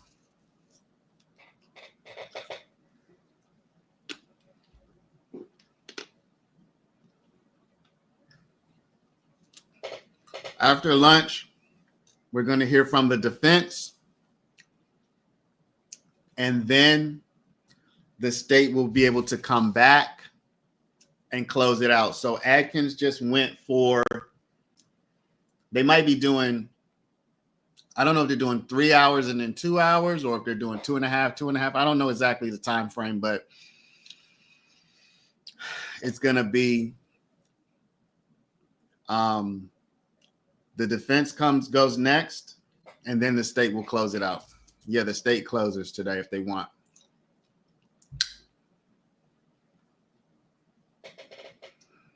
I would say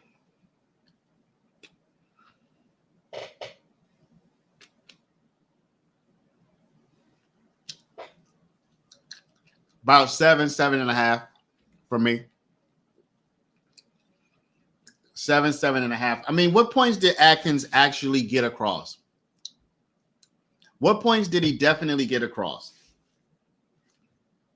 I mean, maybe this might go to my this might go to what I've been saying, so I might have my own kind of preconceived notions, maybe. But what he established best is the thing that I was already most inclined to believe, which is that this is some kind of group. This is some kind of group. So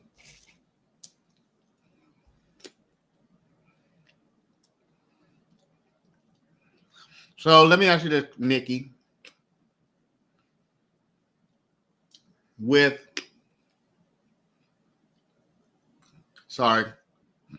I'm a sunflower seed eater, y'all. Nikki, my question is this. Atkins was repeating things that you've heard before, correct? This is my question. With all of the evidence that you've seen presented, and with hearing Atkins today, are you unconvinced that this was a coherent group of people who were involved in criminal activity? Criminal street gang? I mean, I know there are people who are not convinced by that, and I'm just like, what is it? What would it take? Nothing except the gang of Rico. Yes, you do have your own bias preconceived. Well, I've been saying, I'll be honest, y'all, I don't think I can vote guilty for the RICO because to me, when I think RICO, I'm thinking financial. So if you're not showing me, if you're not showing me that money was moving or some kind of financial benefits or at least power or something like that, I'm just, you're not getting me on the RICO. He didn't answer to where all the characters are in this play. They're all gone, and he won't stop mentioning them. He's not focused on the two left. Well, the reason why, Kimberly, is because you don't have to show what the defendant necessarily did. Let's put it like this. What the co-defendants did is pertinent to the defendant. Let's put it like that. What the co-defendant did is pertinent to the defendant. So all of the acts of other people are implicated against you if you're part of the group. LTK says, in my opinion, he pointed out the gang stuff and tied it all together. I guess that 48-hour stream took something out your boy. They are labeled, tattoos aren't illegal. Yeah. Yeah, I mean, yeah. We did do the poll for verdict before Thanksgiving. Dang, I don't remember what the result was. It's got to be up there somewhere.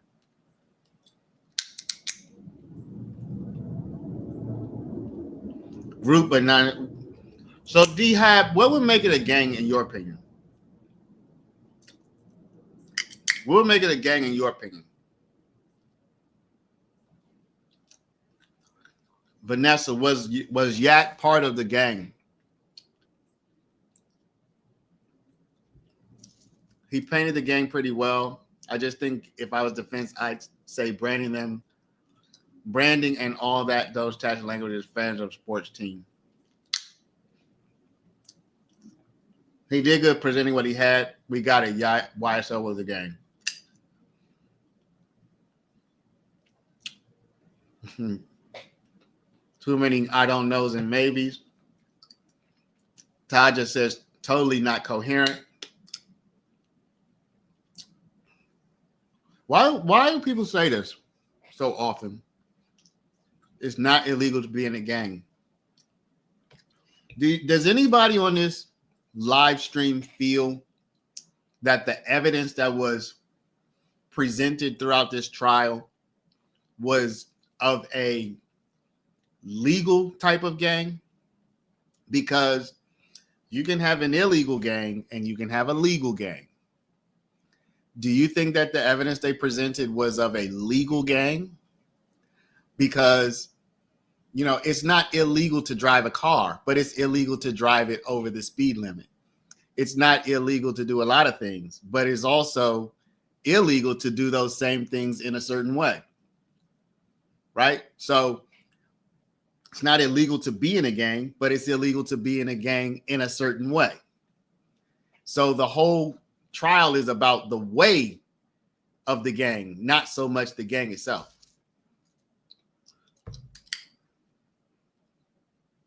I did do that poll. I just don't remember what the result was. Let me scroll up and see. Oh, it doesn't let me go back that far. That sucks.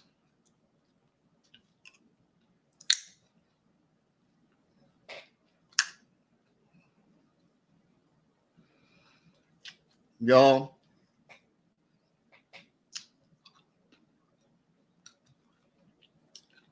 I just wonder for the people who don't think this was for everybody who doesn't think that this was a criminal street gang, what would it have taken for you to believe that? Did you have to have evidence of them saying, I'm doing this in the name of my criminal street gang? All my mom's friends drink, she doesn't. They all hang out together. It does prove they're a gang, or that everyone is complicit in active of drinking alcohol. Okay. So you're saying just hanging out with people who do crimes So, D-Hab, let me ask you this. What person of all of the YSL members, which one of those people are you asserting there was no evidence that they committed a crime? We'll say it again. So if we want to use your mom's not drinking and her friends drinking as the example, all the friends do this thing, your mom doesn't do it. So this is my question to you. Which YSL member that was mentioned during this trial was mentioned, and that person, there was no evidence presented that they were breaking the law? That's my question. I was done when he put up that board and misspelled racketeering. Y'all think the jury, I didn't catch that. I wasn't watching that. I saw y'all talking about that, but I wasn't paying attention. Y'all think the jury caught that? That would be terrible. They will be found guilty for gang activity, but not RICO. I think I've been saying it, Vanessa. I've been saying the same thing.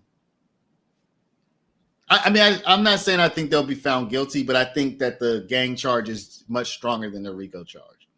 I do believe they're a gang and have done acts of violence, but not in furtherance of nothing. They did what they did independently.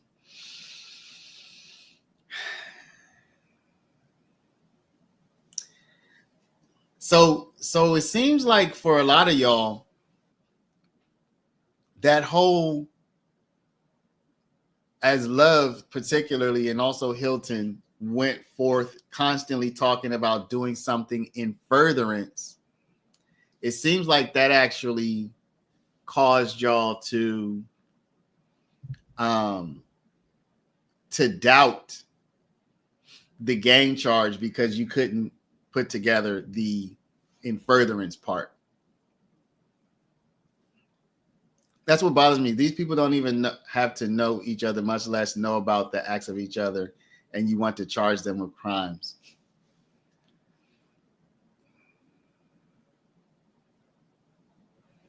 I get what y'all are saying. I do. I really do get what you're saying. You're saying that so what y'all are saying is, how do all these independent acts of crimes by gang members, how do those individual acts cause them to be a coherent conspiracy to commit acts? I guess that's the way I want to phrase it. I get what y'all are saying. Let's listen and see if the defense argues it that way, though. Let's see if the defense argues it that way. Right? Yak was part of the game, but they didn't mention him much. Yeah, Yak. Well, Yak was in prison for a long time, too. I just feel like it's dangerous to tie them all together because of the game when people like Woody are free. I can see that. Y'all, Andre's problem is the way it's presented. Yes, it's a game, but it keeps showing everybody else. And then they say, okay, guilty, but he's not. Okay, so this is what we're going to do.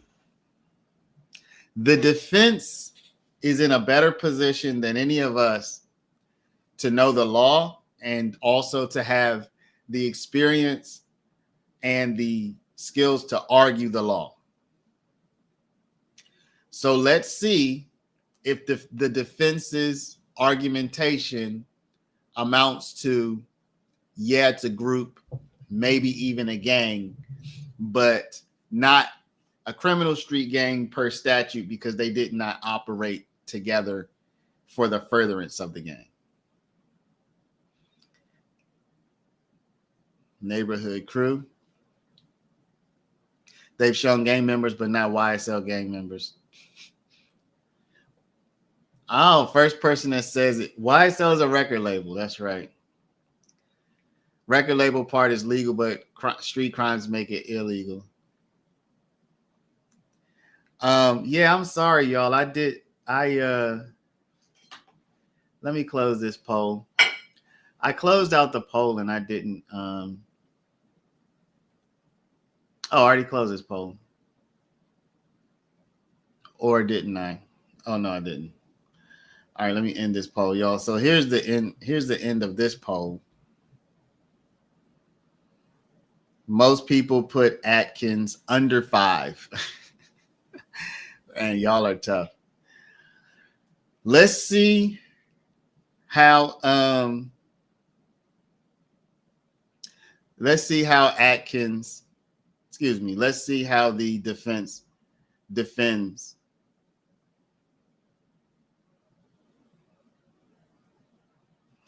I agree with neighborhood crew turned business. But D-Hab, I was asking you the question about your mom. I don't know if you replied to this because I didn't read all the replies, but I was asking you the question about your mom not being a drinker and all of her friends being drinkers. That was the example you brought up. So I asked you which YSL member out of everybody was presented as a member of YSL but did not commit any crimes. There was no evidence or mention of any crimes that person committed, because you held your mom out as the one person in the group of everybody who's doing something, which is drinking, and your mom doesn't do it. So which YSL member is the one who was a member of YSL but did not commit any crimes? That's my question. They could have had solid evidence if they used the detective that brought Yak the chicken. Oh my gosh. Steele and Weinstein at separate times already argued that these were guys. Yeah, I know. I mean, I get what you're saying, but we want to see. We're talking about closing arguments now. So this is the last thing you'll be able to say to the jury before they get the charge. Where's the prosecution against the killers of McMullen and Ford? Yeah, no, they certainly don't seem to be prosecuting everybody equally. That's totally. So now it's the defense turn, and then the state will have a correct. We don't know who's doing the final state's argument. I think it's going to be Hilton, because Atkins said Miss Hilton's coming up later, so I think it's Hilton. Y'all, I have no idea why they dressed in all red. That was not, to me, that is not a good idea. I have no ever-loving clue why they did that. Bad idea, in my opinion. They should know better. They're back from lunch at 12:30. Crimes were committed, but they failed by presenting it as an organized criminal gang. Where's the hierarchy? What's the initiation process? Who's the boss, the underboss? So that's one of the reasons why I'm saying no to RICO. But I don't know that a criminal street gang needs a hierarchy. I would say in a RICO you do. I mean, you don't have to have it, but I would imagine that it's more likely in a RICO. All right, y'all, let's take a few minutes to get some lunch. I'm going to replay some of what Atkins had to say here. I know it wasn't the most exciting stuff, but let's just play the last, say, 20 minutes of it or whatever. And that Copeland and Zachary just guessed randomly where they traveled. They knew. Let's look at Treadwell, right? He's all over this Oak Drive address because that's where his house was. Now, fast forward, this is Chamel Drinks. Where do they go after the murder of Chamel Drinks? This is Farley, Garlington, and Jackson. The times are a little different, but the general direction of travel is to, look, here's the airport. There's the airport, there's the airport, there's 70. They go to the same location after a murder for a variety of reasons. Maybe to get their story straight. Maybe to all have a common place to go to get away from when you just commit a murder. This is 2022. That was 2015. That's a pattern. I can't think of a more clear example of one. Now,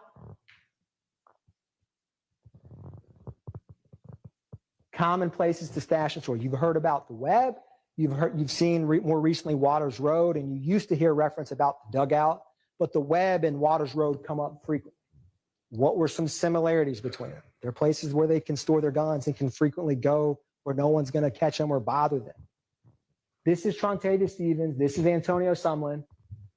He has the slime tattoo on his body, and Sumlin has YSL here and multiple king slime on his forearm. This is the Webb. There's that YSL.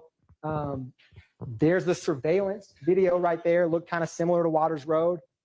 Completely different locations. This is from the Instagram where one slug, I'm going to the Webb. And then there was this wiretap. We back at the well. What, slug on spot? Yeah, we got that spot now. Ain't slug spot though. We're back at the Webb. It's not slug spot. It's now my spot. They exchange guns. They exchange locations to help the gang. It's quite simply that, right? They need a spot to be able to hang out and lay low. Fast forward to present time, we're about to talk about and see Waters Road, and you saw the phone records both in March, the ankle monitor, it was 3,000 something times per minute that defendant Stillwell was at that 2830 Waters Road. It's not a coincidence, right? You just saw that surveillance at the Webb. Yes, you can have surveillance system in your home, but with the evidence of guns, and let's go to the Webb, Waters Road, with all of the assault rifles and bullets that were there, that's the surveillance video on the 16th. That's the cables removed on the 17th. Same address, Waters Road. It moves and talks and walks very similar to the Webb. Different locations, YSL members to help the enterprise. They all agree to be a part of it, from the tattoos and the shootings and the actions, and there's a pattern. There's a clear pattern. You don't have to be a rocket scientist to figure out this pattern. Same or similar intents and accomplices. So follow me with this. So Donovan Thomas, murdered January 10th, 2015 by YSL. YFN Lucci, whose mother's house is shot on the 22nd of January and the 26th of January, 2015. And then what do they say? What do they do? What are their methods of attacking or harming a rival? Well, that's the 22nd, 1007 Hill Street. And then the 26th, that is, a window, a mirror window in her home. Is it a coincidence he shoots that? Not. I shoot at his mommy, he no longer mentions me. Maybe it is. Maybe it's just a coincidence. But then when you see the text messages, right, between Huey and Thug, go handle that, Slatty, it kind of takes on a little different feel to it. All right. So keep going. What other actions do YSL members have with? And if you remember, right, the gun that Zachary had that he was arrested with got tied to those shootings.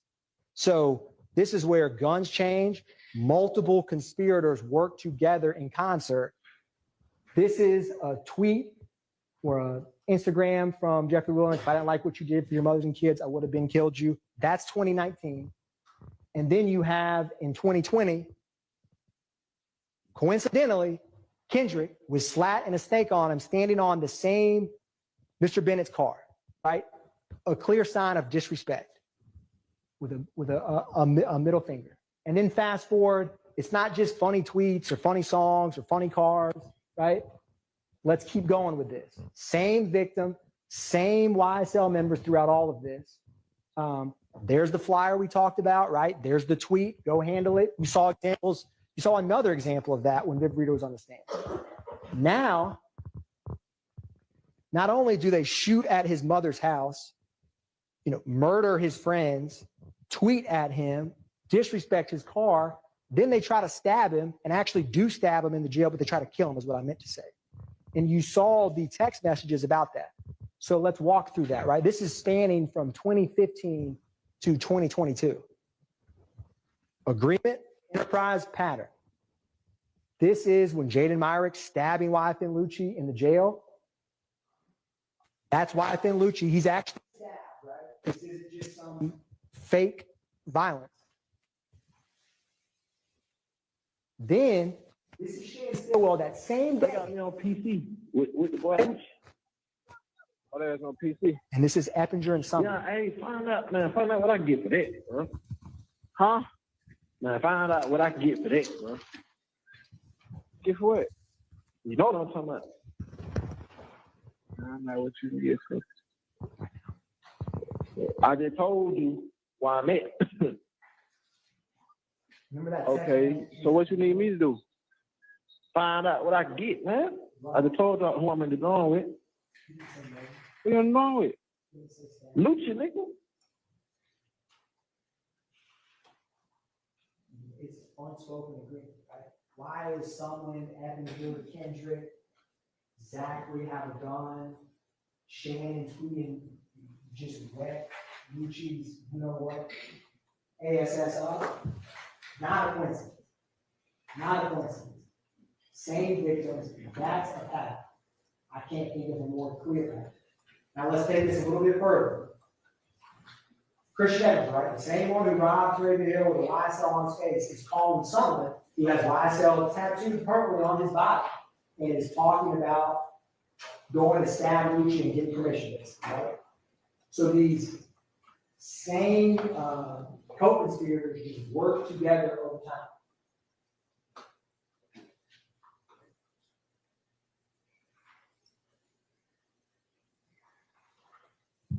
It's gonna come along. What we're gonna show, see there's someone, right? Can't spell slime without me the biggest. Publicly, full allegiance. Did they knowingly and willfully agree to be part of YSL? What do they say? What do they do, right? It's as simple as that. That is how you can know the evidence showing that. All right. Now, what's the common denominator with Kelvin Watts? This is Zachary and Sledge. There's Kelvin Watts, Shell Kell, and Donovan Thomas, right? You just saw a picture of Donovan Thomas and Mr. Bennett. And you saw the actions that the YSL criminal street gang did and talks about him. So here's yet another friend in a public picture with Donovan Thomas, Kelvin Watts. What are their viewpoints on him? This is Zachary and Sledge publicly threatening him in 2015. You little stiff ass niggas. We ain't really going back and forth no nigga. You little bitch ass nigga. I know where we hit. I'm everywhere. Yeah, fuck you nigga, Cal. Whoever else, nigga. Well, nigga. Pop, nigga. Whoa. They said they ain't really going back. Mr. Atkins, Mike,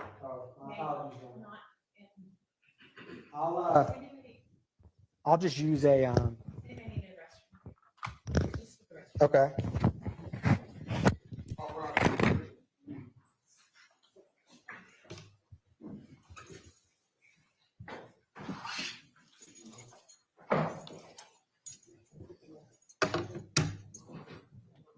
No.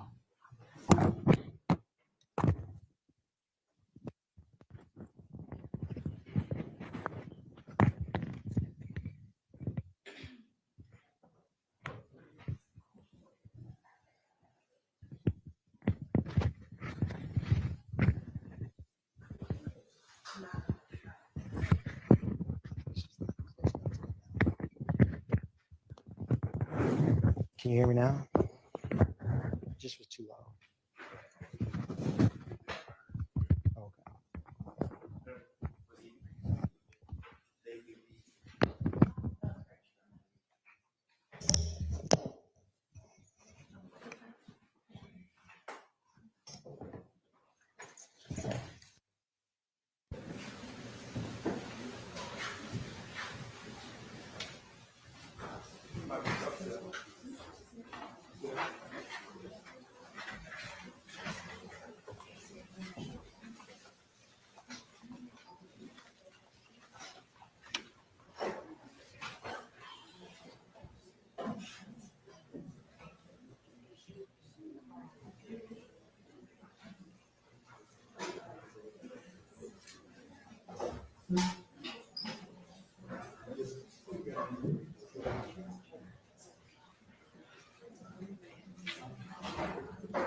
Anybody that needs to can go ahead and use the restroom right now too while the jury is out. Then we'll finish the states open and we'll break for lunch.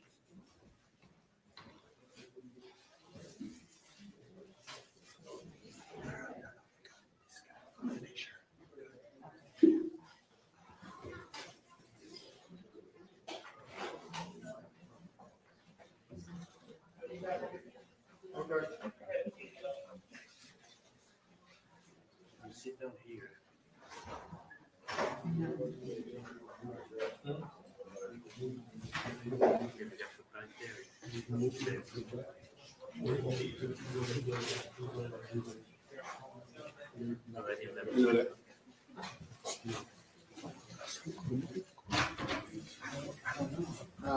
I think it's on. For some reason, it doesn't, it works, but it doesn't pick up my voice. It'll pick it up, okay. Maybe. Okay. I'm gonna make sure it's off right now.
Chief, come out there so you can see Deputy out there for food. Come on.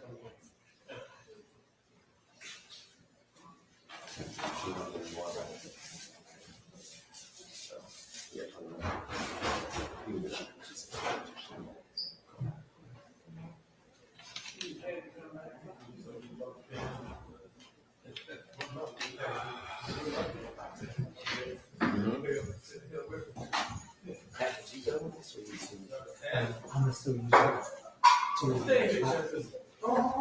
it helps keep it simple. Yeah.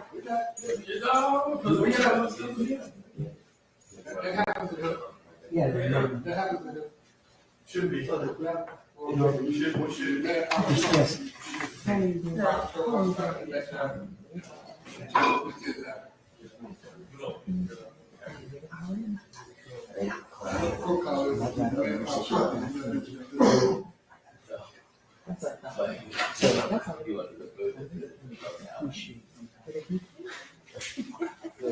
Okay, thank you.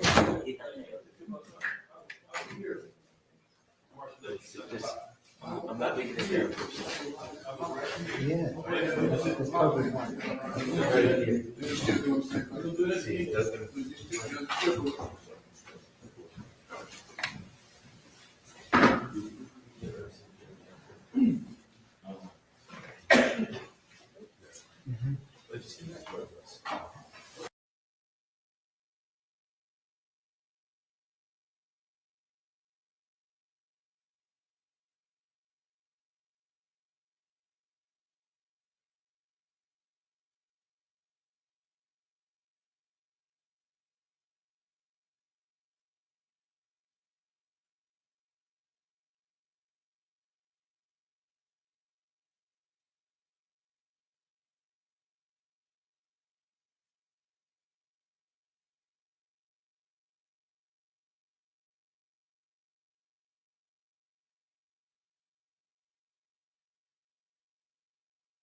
This is live, y'all. So we're live on court right now. Just waiting for them to come back.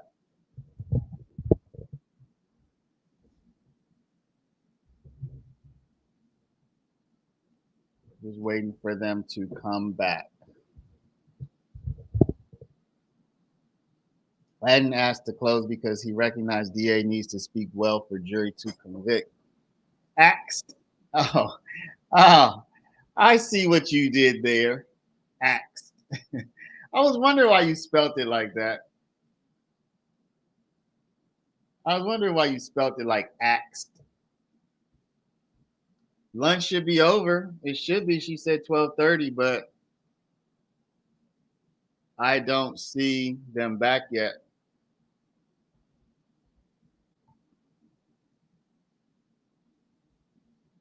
Oh man, that's tough how you said axed like that. You did them dirties. You did them dirties, LB.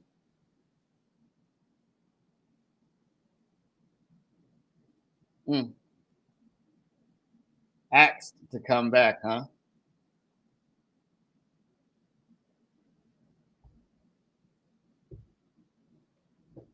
Yeah, that would be a short lunch, but they got work to do. They need to get up in Lara. They need to get in Lara.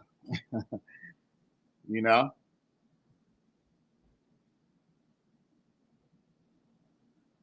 Oh, man. Is lunch over? Yeah, lunch should. I think I already answered that, but she said 12:30. It is now 12:33, so lunch should be over.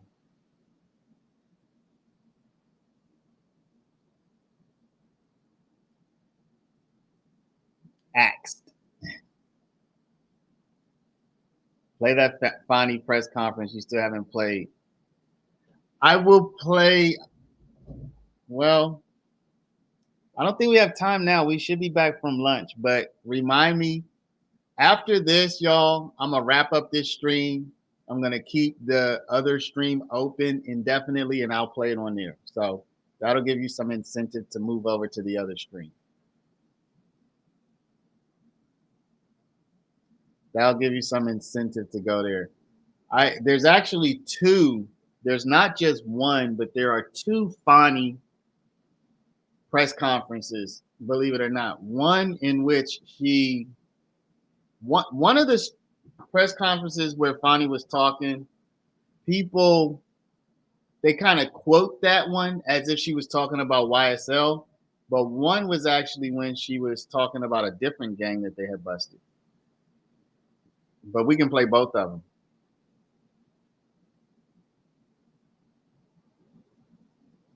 So Wise, just remind me.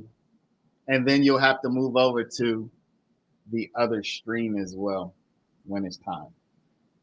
Y'all watching these trials, I tell you, your day just goes by, doesn't it? Like your day just goes by. You look up and it's 1:00 and you're like, dang, where did the day go?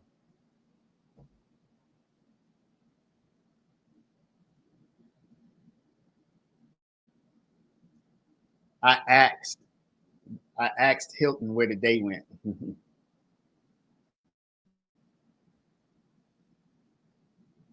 Yeah, somebody's head is in front of the camera.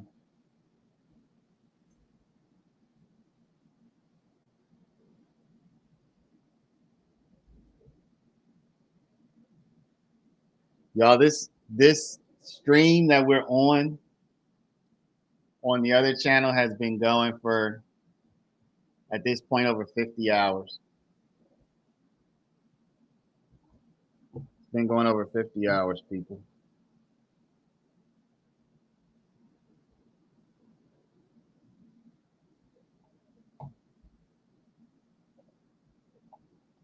This is wild.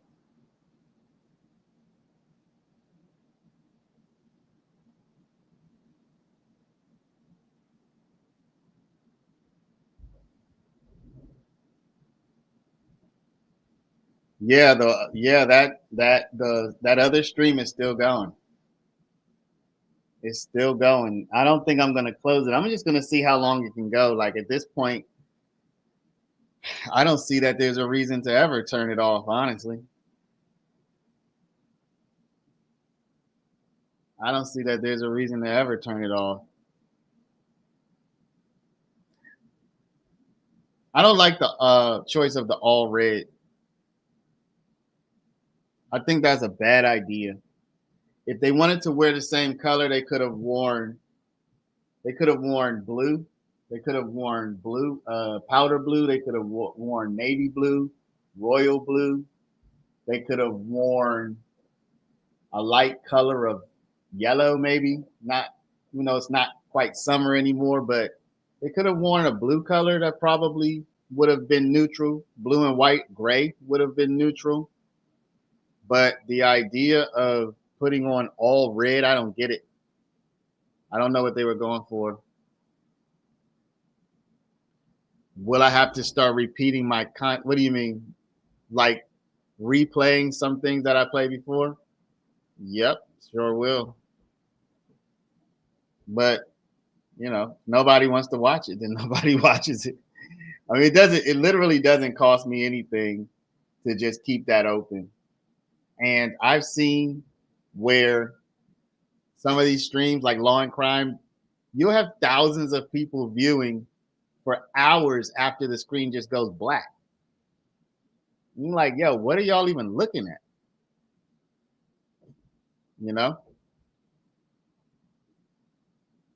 I mean, look, put on all the same colors, show a united front. That's fine. But why this bright color red? Could have been pink.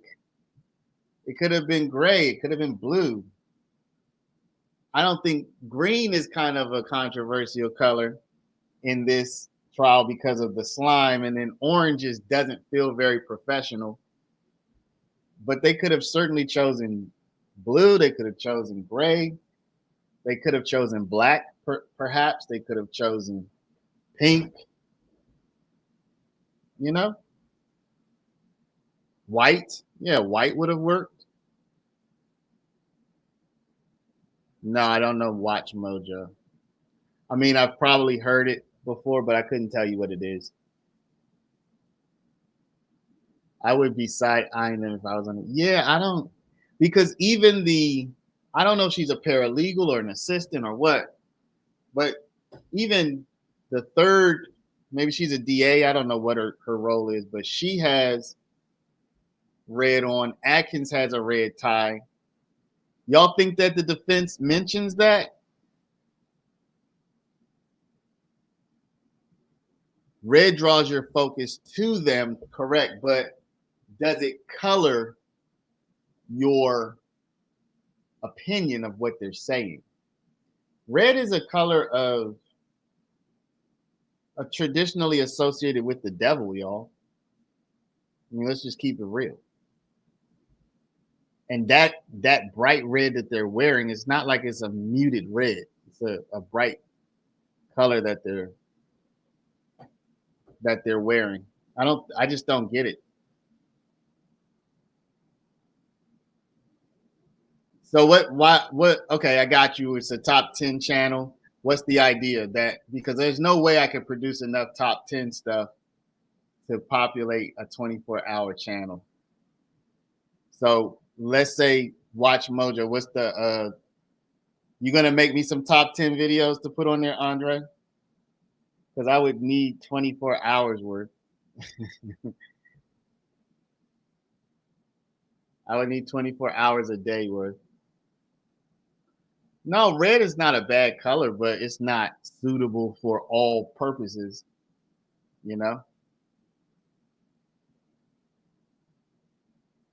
I knew that the red's supposed to mean, but it looked bad. What is it supposed to mean, though? You would say black is associated with the devil. Okay, so we can just settle this very easily. Let's just find some images of Satan and see how many images are red and how many are black. All right, these are neutral. Here's a red one. These don't have any color to them. Here's a red one. This one's black. This one's red. This one's red. This one's red. This one's red. This one is kind of flesh colored. Here's a red one. Here's red. This is black and white. I don't know if we can count black and white. Pretty much any of them with color has him as a red individual. And when he's not red, it's because the image is not a color image.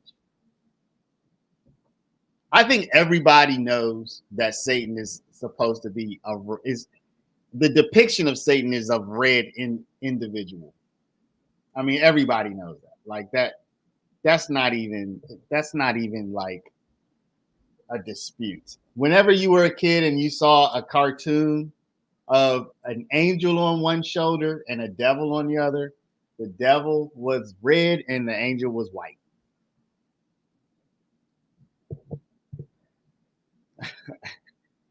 LTO, you just woke up? How did you just wake up? How did you just wake up?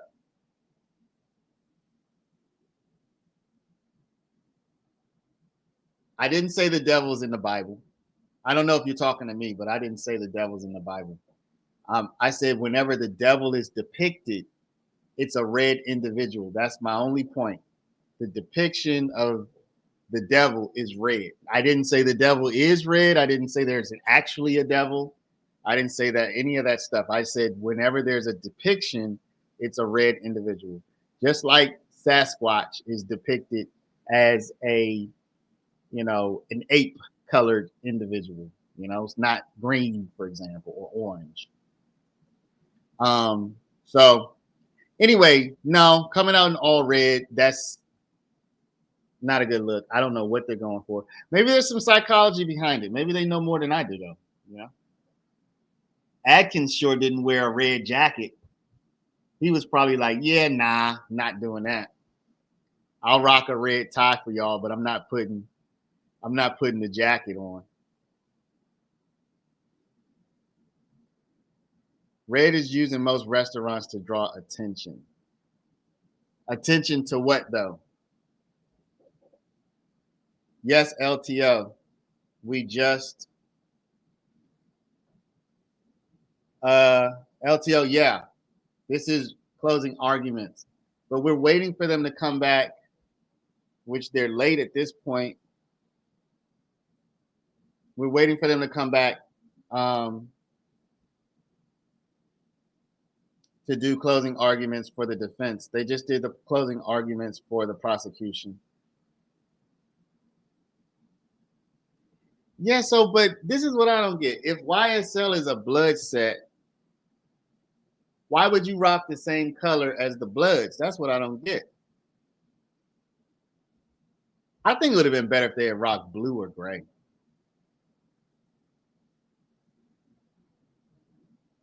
That was a caddy move. Whomever thought it was lame. Who do you think thought that up? There's only one person that could have been. In my opinion, there's only one person who could have thought that up. And it's not Atkins or Hilton.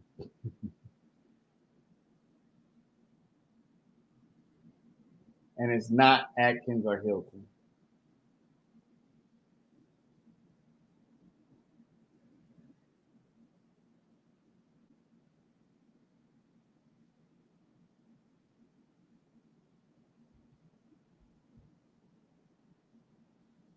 Oh, love. Also the heart. Love is associated with the heart, and the heart is associated with the color red. Do y'all think that's what it's about? Do y'all think it's about the love? I didn't even think about that. Miss Love, because the heart, interestingly enough, the word love is associated with the color red in our culture. Big time. Red roses, red heart. I wonder if that's what it's all about. Is this a shout out to herself?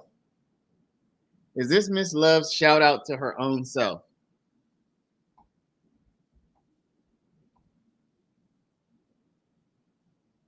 Interesting. Yeah, I saw you say that sales stickers are red. That is correct. but I don't see how that connects to the trial. It is definitely a power color, but I think that the question is just what type of power does it represent, you know? Let's not forget, see, y'all, I would say something, but I don't want to turn this into a frenzy. But there's a powerful symbol in our culture that emerged over the last 10 years or so, less than 10 years, that's red. Can anybody think of what I'm thinking? So Amy says it's a power color, right? What is the powerful symbol in the US society that has emerged over the last less than 10 years? There you go, Just. That's red.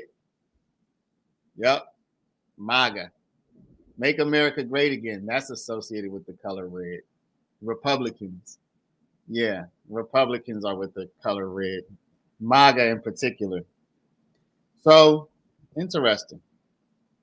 Mr. Boombastic, how you doing, sir?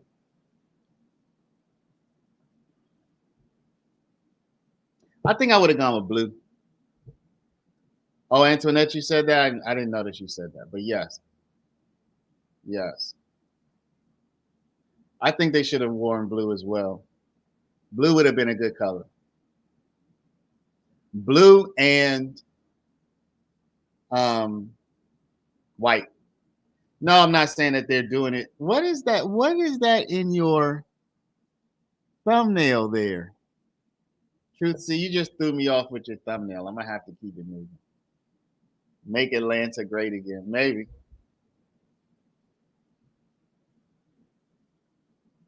I said it must be a lot of Republican jurors. Oh, maybe. Purple. I didn't even think of the color purple. That would have been a strange choice. That would have been an interesting choice. I don't really know what to make of that.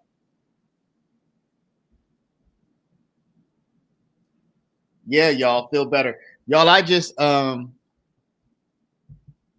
decided I'm going on a health kick, y'all. I'm going on a health kick. I am going myself on a health kick. I just ordered a bunch of healthy stuff. Get myself back in shape. Yeah, Wilma and Betty got a BBL in that, and they walking holding hands. And I had to bounce from that one quick. Had to bounce from that one quick.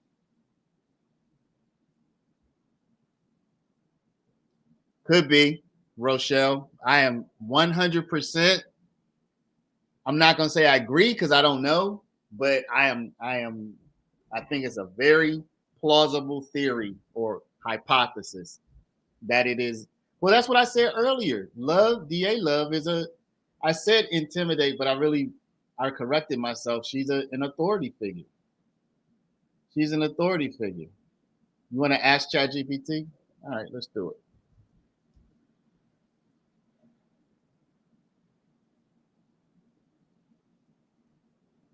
Do I have a health kick every year around New Year? Not consciously, but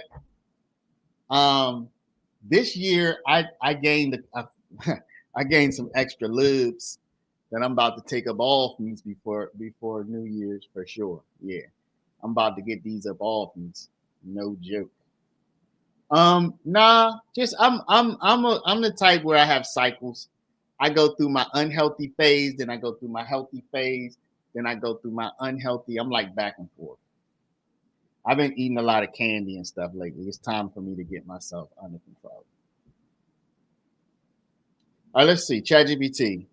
In the closing arguments of a high profile case, the two women DAs and their assistant, I think that lady is an assistant, wear all red outfits, and the male DA has on a red tie. They are prosecuting a supposed gang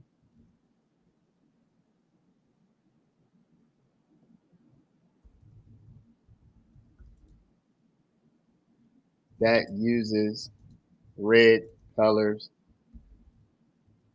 and green slime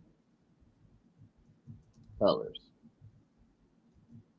What can we make of this color choice by the DAs? All right, y'all, let's see what ChatGPT has to say about it.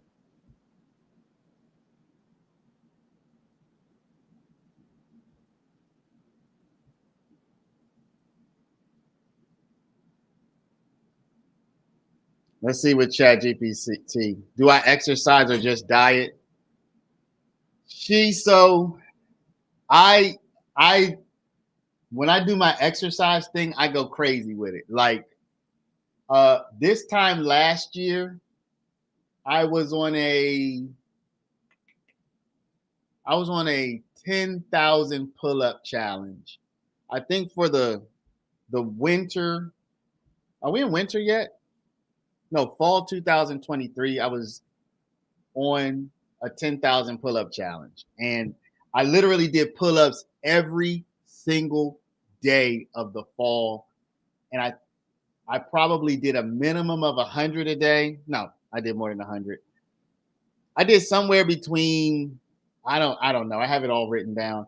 I was doing up to 400 and something a day pull-ups, and your boy was like back shoulders were just wrecked, just totally demolished.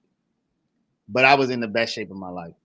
Over the summer, not this summer, but last summer, I did a 50,000 push-up challenge, which I started off at 30,000. I wanted to get over the summer, but I wound up at 50. So I really did a 30,000 push-up challenge, but I wound up at 50,000. I don't know. I just wind up doing stuff like that. I like doing challenges and stuff. So I'll do an eating challenge. I'll do a workout challenge. I did a 2 months carnivore, like eating nothing but meat. I did do that. 2 months of only meat. I think the only non-meat thing I had during that time was I might have had two.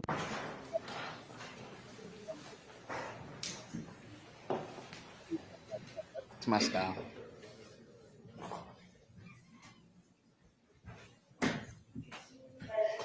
ChatGPT says the color red is often associated with power, authority, and confidence. Colors can evoke emotions and convey messages. Red is known to stimulate energy and a sense of urgency. Deliberate contrast or irony. Given the gang's association with red, the choice might be an intentional play to reclaim or neutralize the color's association. I think the first one, y'all, it's associated with power, authority, and confidence.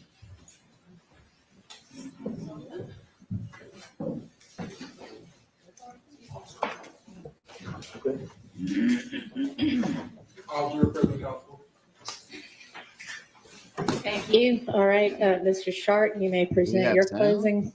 Thank you, Your Honor.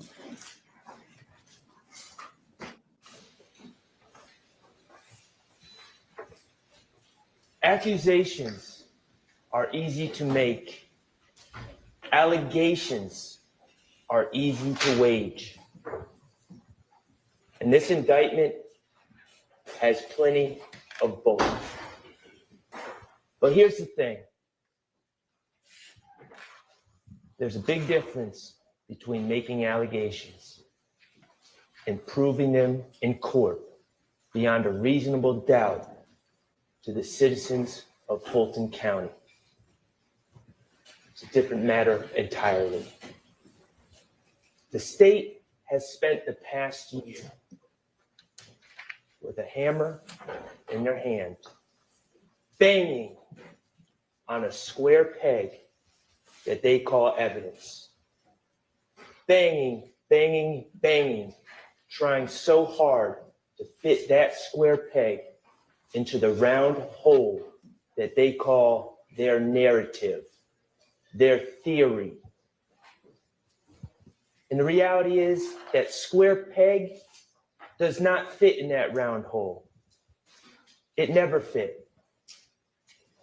The state hasn't proven their case, and they certainly haven't proven their case beyond a reasonable doubt.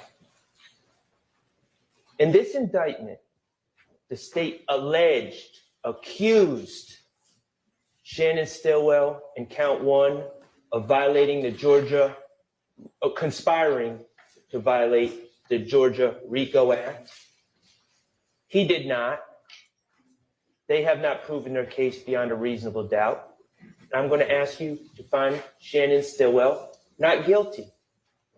In count 2, the state alleged that Shannon Stillwell on January 10, 2015, shot and killed Donovan Thomas. He did not. The state hasn't proven their case beyond a reasonable doubt, and I'm going to ask you to find Shannon Stillwell not guilty of count 2. In counts 49 through 54, the state has alleged that Shannon Stillwell on March 14, 2022, shot and killed Shamel Drinks. He did not. The state has not proven their case beyond a reasonable doubt. And I'm going to ask you to find Shannon Stillwell not guilty. Good morning. Good afternoon, ladies and gentlemen. I think I've made this abundantly clear over the past year. My name is Max Shard, and I represent Shannon Stillwell. But that's not the entire story. In fact, I have been joined by my co-counsel, Mr. David Botts, my wonderful legal assistant, Shaquille Kokomo, and it's been our honor to represent Mr. Shannon Stillwell throughout this process. And I'm excited for the opportunity to talk to all of you about the evidence that we have heard over this past year. But before we get started with that, I want to acknowledge you, the jurors. I want to acknowledge the immense time commitment that you have given this case. I want to acknowledge the sacrifice to your family, the sacrifice to your job, the sacrifice to your vacation plans. I want to acknowledge the patience that you have shown me and all the other attorneys. And I want to acknowledge the attention that you have shown this case. It's greatly appreciated. I acknowledge the fact that you have been paying close attention to this case. And for that reason, I'm going to try to avoid rehashing every piece of evidence. I'm going to try to be as direct and concise as possible to avoid unnecessarily taking up too much more of your time. Mr. Kokomo, if you could put page 3 up.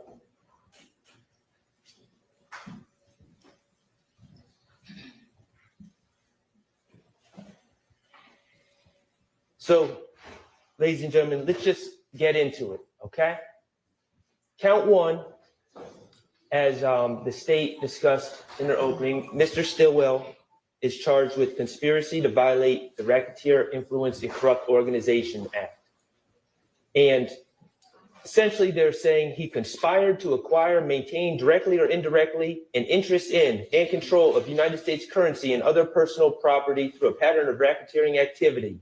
And while associated with an enterprise, did unlawfully conspire to conduct and participate in, directly and indirectly, such enterprise through a pattern of racketeering activity. It's a lot of words, that's a mouthful. And we're going to get to talking about what that means, what it doesn't mean, how it applies to the evidence that's been presented in this case. But before we even get there, I want to talk to you about a big part of the state's case in count 1, but also the other counts that they allege against my client. And that is the state's use of quote unquote expert witnesses, more specifically the gang investigators that they have called. Mr. Kokomo, if you could put on page 4. They've called, as you probably recall, a gentleman named Belknap, investigator Underwood, investigator Dennis, investigator Gaither, and investigator Viverito. Some of those people they've called multiple times in this case. And I want to talk to you about how to analyze their testimony and what your duties as jurors are to consider how much weight to give the testimony of those witnesses, those quote unquote self-proclaimed experts. You'll be given this jury instruction 130 about expert witnesses, and I'm going to focus on the second paragraph. It says, you are not required to accept the testimony of any witnesses, expert or otherwise. Testimony of an expert, like that of all witnesses, is to be given only such weight and credit as you think it is properly entitled to receive. So, and Mr. Atkins talked about this in his opening a little bit. Expert witnesses are just like any other witness, and you're going to be instructed on how to evaluate the credibility of any witness. Not just lay witnesses, but experts as well. And there's some factors that the Honorable Court is going to give you to consider in evaluating the credibility and evaluating how much weight to give these witnesses. Some of the factors are their manner of testifying, how they come across at the stand, how they act, their means and opportunity of knowing facts for which they testify, their interest or lack of interest in the outcome of the case. Are they biased? And their personal credibility as you observe it. Those are all factors you can consider when evaluating Investigator Gaither, Investigator Dennis, Investigator Viverito. So let's talk about the testimony and what we observed from the stand from these experts. I'd like to talk to you about their training. What did we learn about their training, all these experts?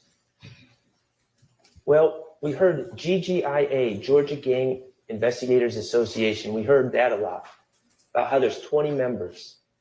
Remember, and we asked about what your training is, and they say, well, I go to the 2-day seminar every year. GGIA, there's 20 members. And then we learn who teaches at these seminars. Remember Detective Underwood? Remember Detective Underwood? And Detective Underwood was a nice lady, but she was sent up here on a fool's errand.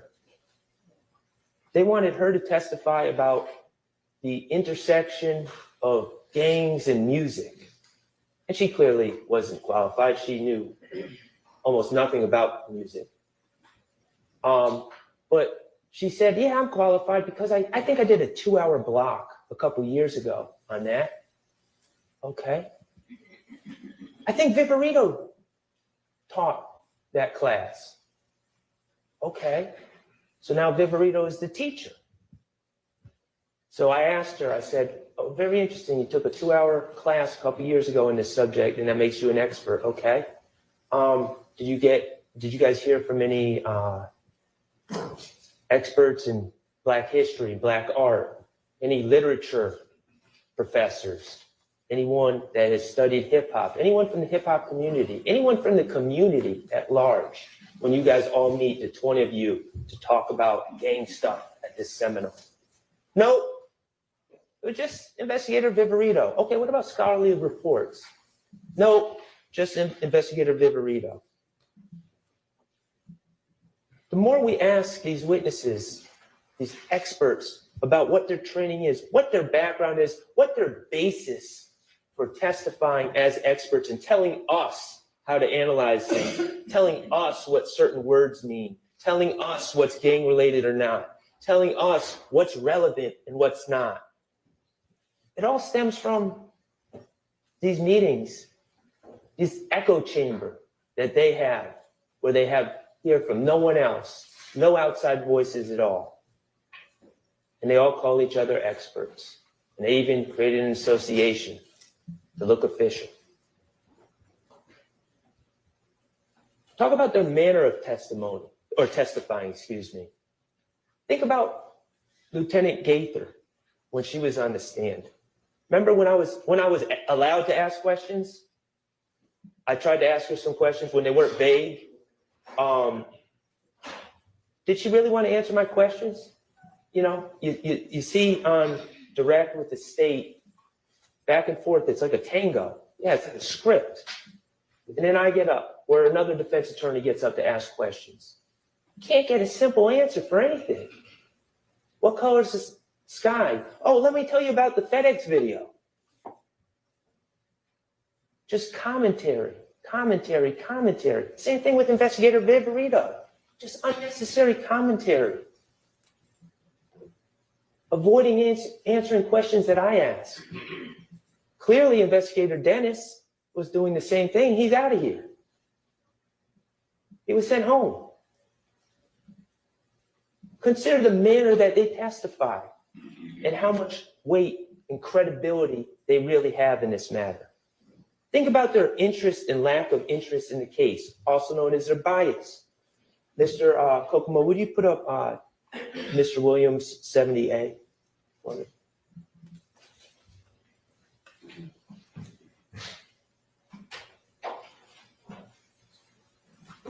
Remember this?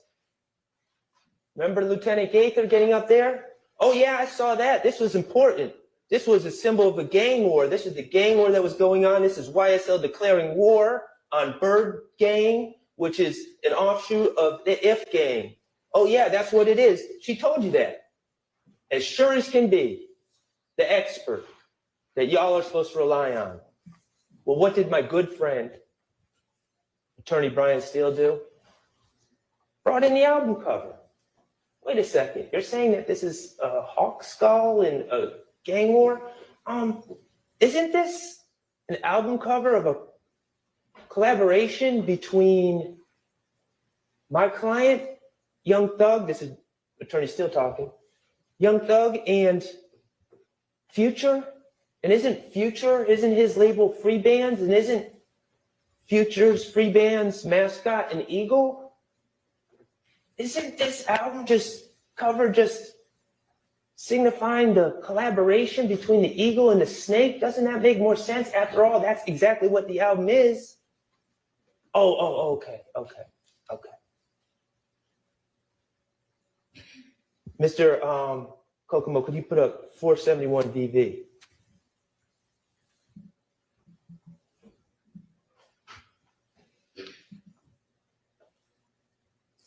Remember this?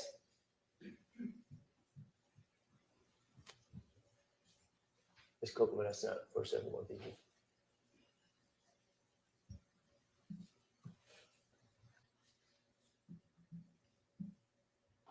And actually, could you put up 471 VVA first?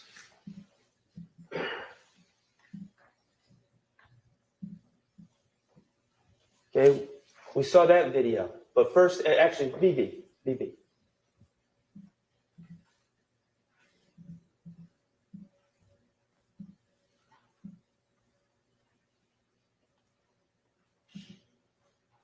Investigator Viverito brought this into evidence, said this was one of the social media posts that she pulled. Remember that? When she wrote no reports about pulling social media, we have no idea what she looked at, what she didn't. She just determines what's relevant. Not us, not you. You don't get to see that. She determines. Remember, this came into evidence. She said, of course, she didn't give us a date because she wrote no report, but she said she collected this shortly after the shooting of Chanel Drinks. I run with, what you saying? I run with cold-blooded killers, blooded killers. That's Quamarvius Nichols. That looks pretty bad. Looks bad. It's posted a day after this killing, and it's a post, and clearly that's what it says. No other explanation. And then what do we find out later? What do we find out later? Could you put on 471 VV? Could you play it, Mr. Kokomo? We find out that this was part of a post, a story that had a bunch of different posts about fear of roller coasters, about being sick, a whole bunch of different things. And then we finally get to the part where it has the lyrics from Young Boy Never Broke Again, right? Let's watch.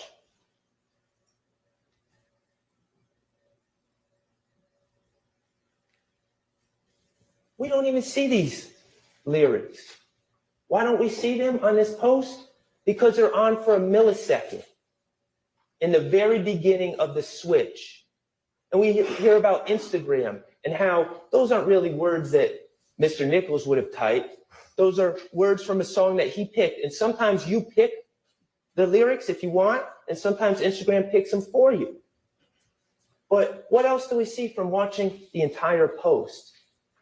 Those weren't even the featured lyrics. The lyrics were being transitioned to the lyrics that either Instagram or Mr. Nichols picked, but in a split millisecond, for whatever reason, these lyrics that Investigator Viverito so desperately wanted you guys to see were on the screen. And so what did Investigator Viverito do? She gets the post. She goes frame by frame until it gets to that exact point where it has what she feels looks like incriminating words by Mr. Nichols. Words that weren't even picked by him. And she freezes it, and she screenshots it, and then she puts it in front of you. Again, no report about what she did. She manipulated the evidence. And she's caught. But what does that tell you about her when we're talking about assessing credibility, your lack of interest in the case, your bias? Does she have an agenda when she does things like that? Of course she does. She's not a neutral witness. She might as well be sitting here. But I don't even think they would do that.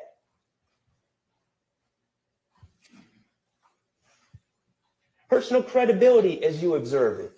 Mr. Kokomo, could you put that other exhibit that you put up, the affidavit?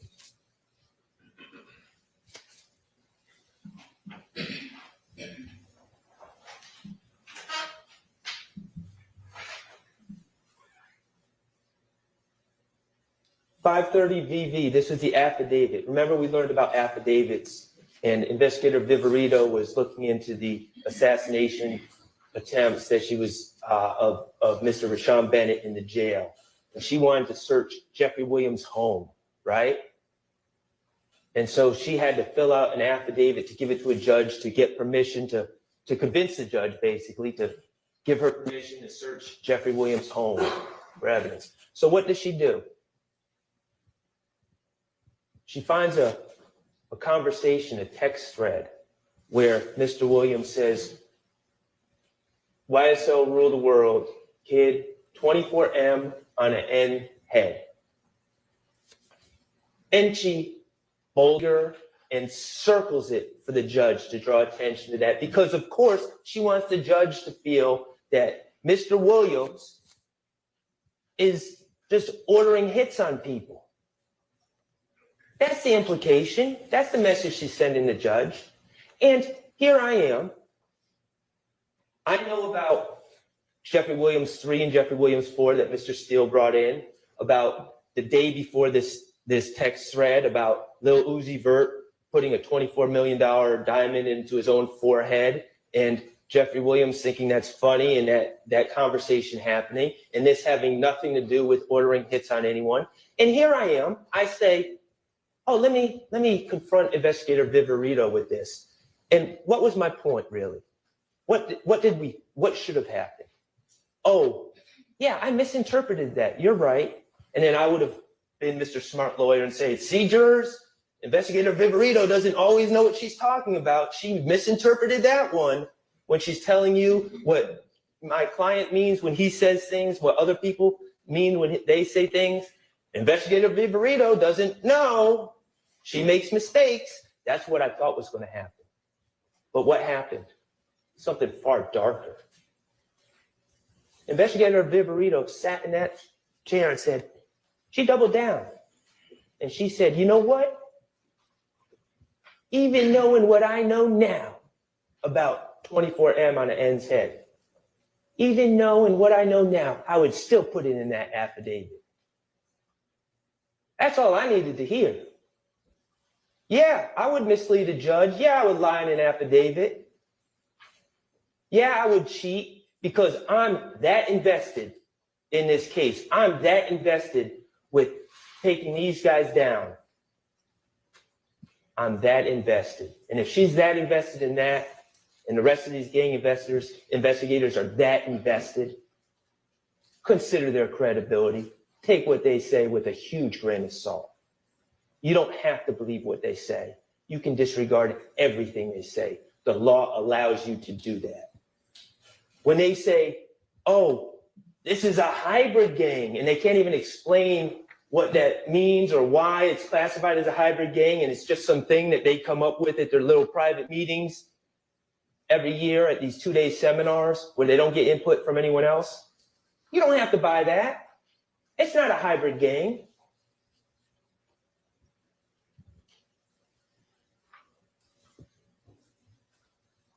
All right. Let's start talking about count one. Mr. Kokomo, if you could put page 14 up for me.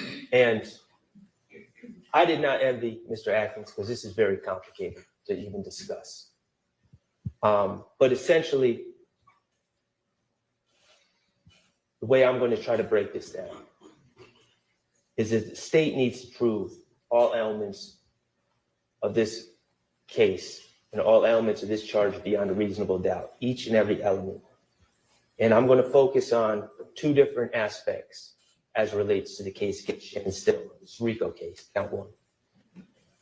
The knowing and willfully conspired with one or more others to participate in the enterprise through a pattern of racketeering activity. So that's the first thing we're going to focus on, whether it's been proven beyond a reasonable doubt that Shannon Stillwell knowingly and willfully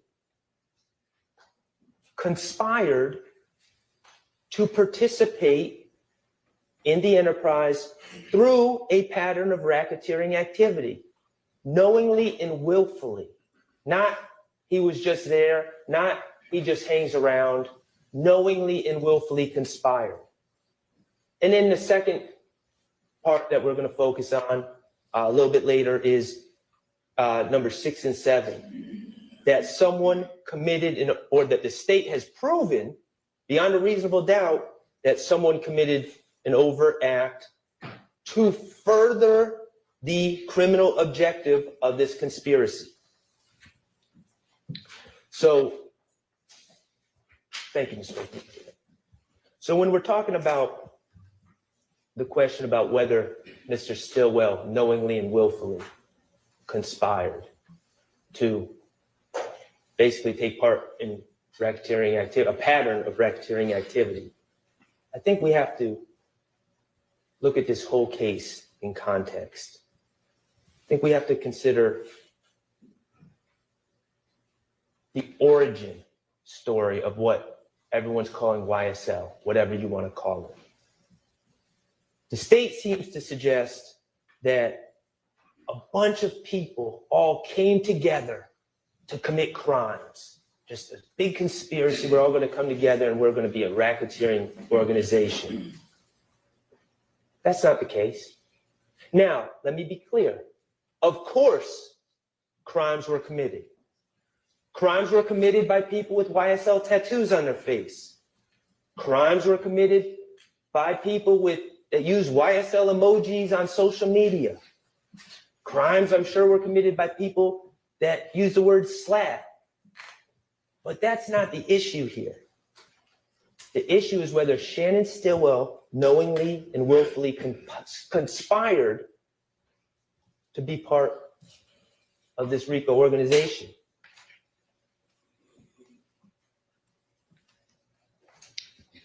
We've heard from different young men And again, we heard from them in the year 2024. Talking about things that happened in 2012, 2013. So please keep in mind when you see a 28-year-old testifying in 2024, we're talking about maybe a 16-year-old back in 2012. And we've heard testimony from people from Cleveland Avenue. We heard from Walter Murphy. We heard from Trontavia Stevens. We heard testimony from people from Capitol Homes. We heard from Quindarius Zachary. We heard from Antonio Sledge. We know that my client, Mr. Stillwell, is from Thomasville. We know that he was raised by his grandmother. His mother was never part of his life due to her drug addiction. We know about these communities, about poverty, about the lack of education. I'm not trying to paint with a broad brush. This does not apply to everyone in these communities.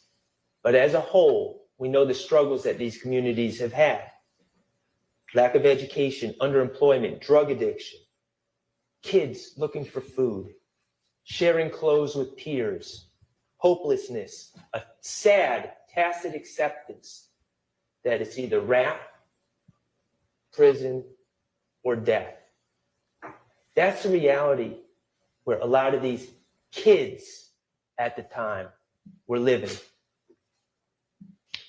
And the state, throughout their presentation of this case, has played several videos of people, of young people in parking lots, at parks. Some of them might have a gun, using foul language. Someone might be smoking marijuana.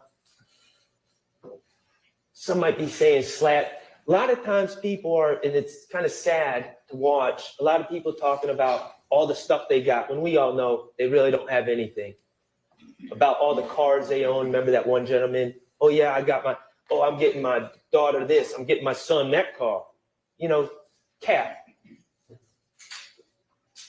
We saw those videos and I'm watching all these videos and I'm wondering, you know, what's the point? Why is the state playing this? Just to show like bad kids or who they feel are bad kids, just to show who they feel are future criminals. Like, what's the point of these videos that are really sad to watch? And then they played this video and it's marked 54W, and I'm going to ask Mr. Kokomo to pull it up but not play it yet. And it's a video where you see a group of people hanging out in the park, in a parking lot in the park, and you see Jeffrey Williams. Shannon Stillwell's not in this video. And you see Jeffrey Williams leaning on a car. And you see his emaciated body. You see his teeth that are rotten. He's wearing pants that are clearly too short, too small, clearly been handed down, traded. They didn't come out of Fitz Plaza. You see him wearing a Alabama Letterman jacket. And I'm not talking about like the cool Letterman jacket that you might get at Mitchell and Ness. That's where you get like high price sporting goods, throwback stuff. Not cool like that. Like one that was probably made in the 80s. The Letterman is, the sleeves are all nasty. And the thing comes down to like his navel. And people are picking at him.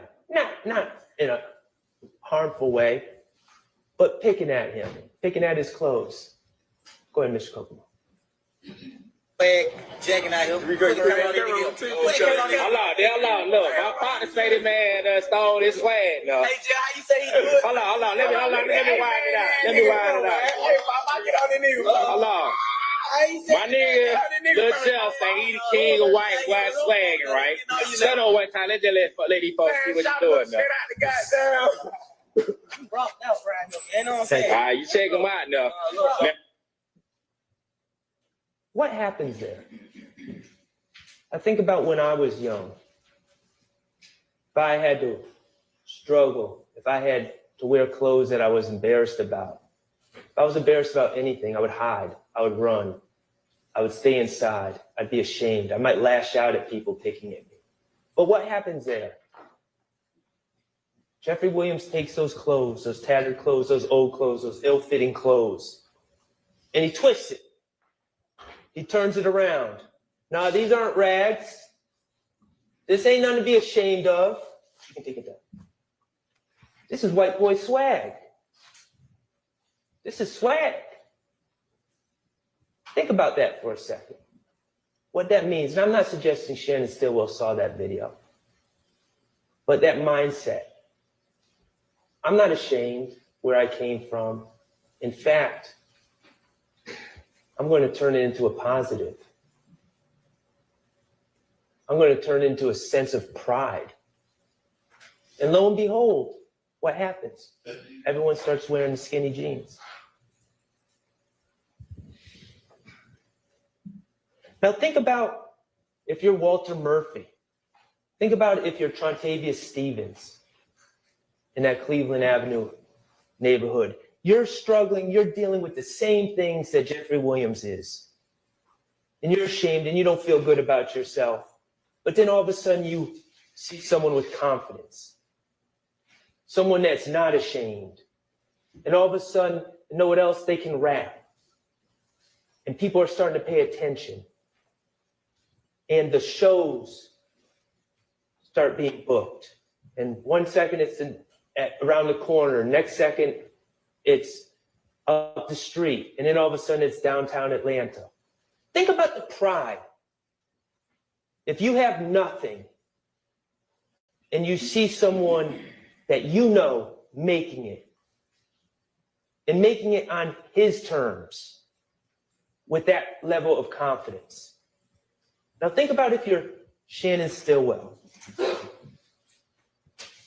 raised by your grandmother, facing many of the same issues that Jeffrey's talking about, that he's rapping about, that these young men in Cleveland Avenue are facing, many of the same challenges. And then you also want to be a rapper. And all of a sudden, this person that you can identify with, this person that has the confidence you wish you had, this person that's taking everything negative and turning it into a positive. And then he raps too. And it's all blowing up in your backyard.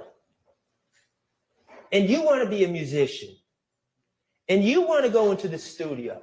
And you want studio time. And you know Jeffrey Williams and his friends have studio time. Because now they have backing. And studio time ain't cheap. And you want connections. And you know he has connections. And you know those connections have paid off. B Slime, we know he's been on songs with B Slime. Vito, a songwriter for 300 Entertainment. Dolly, Rooney Lee, a signed artist. Shannon's been on songs with him. If you're Shannon Stillwell, isn't that exactly where you'd want to be? Isn't that exactly who you'd want to associate with? Not to conspire to violate any RICO laws. You want to be there because he's doing what you want to do and you are identifying with him.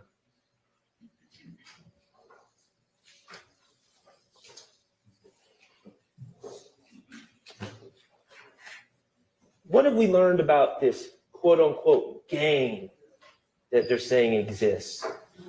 You know, Detective Belknap, the first time he testified, talked about gangs and talked about red and blue don't mix. They have a solid hierarchy and structure, strict rules, chain of command.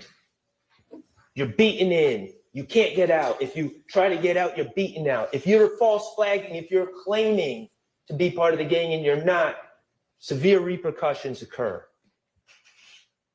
Well, what do we know about YSL? This group of young men, many of whom are musicians, many of whom have known Jeffrey Williams since they were little, who are thrilled for his success, who are living through him. Well, there's no initiation, no dues, no money sharing at all, no rules or organizational structure.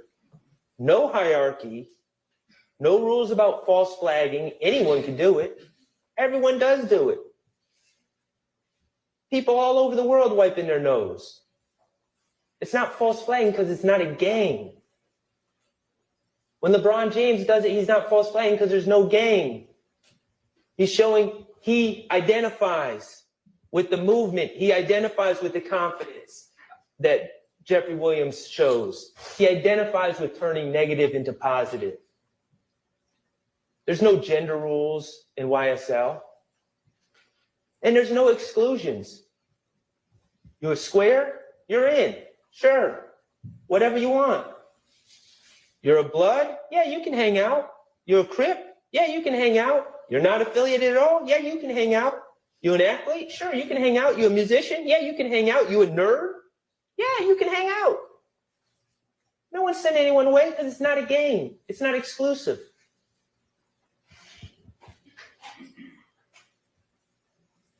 The only people that say this is a gang are those people that all talk to each other at GGIA, at the Georgia Gang Investigators Association, that don't want to hear from anyone else and just want to have their conclusions. Those people are also very biased in this case. So, has the state proven that Shannon Stillwell knowingly and willfully conspired to participate in an enterprise through a pattern of racketeering activity? Well, Mr. Atkins says, well, he killed Donovan Thomas, so that's proof right there. Well, that's pretty circular logic. He didn't kill Donovan Thomas. Well, he killed Shamal Drinks, that's proof right there. No, he didn't kill Shamal Drinks. What have they proven Shannon Stillwell has done to say that he knowingly and willfully conspired to do anything other than to be around Jeffrey Williams and try to make music and further his rap career and be around people that he identified with? Okay. He's been in social media pictures with many of the people that he hangs out with. Okay. He uses the word slack. He uses a green snake emoji. Okay. A lot of people do that. He posted, he spends time in a recording studio with other people that know Jeffrey Williams. Yeah, of course he does. He makes rap videos and posts them online. Yep. Are his friends in the videos? Yep. He uses hand signs such as wiping his nose. Yeah. Post video. The state played one video in their closing about Shannon Stillwell calling out game. Look at the bottom of that video. What's it say? Baller alert. Shannon wants to be a rapper.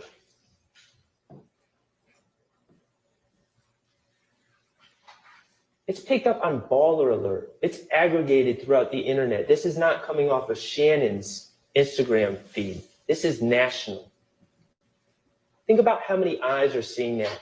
Someone that no one knows calling out, trying to pick a fight with a well-known rapper. The Game. It's exactly what any music person, not necessarily a lawyer, I wouldn't tell Shannon to do that, but it's exactly what any music person would tell Shannon, who's trying to make it in the rap game.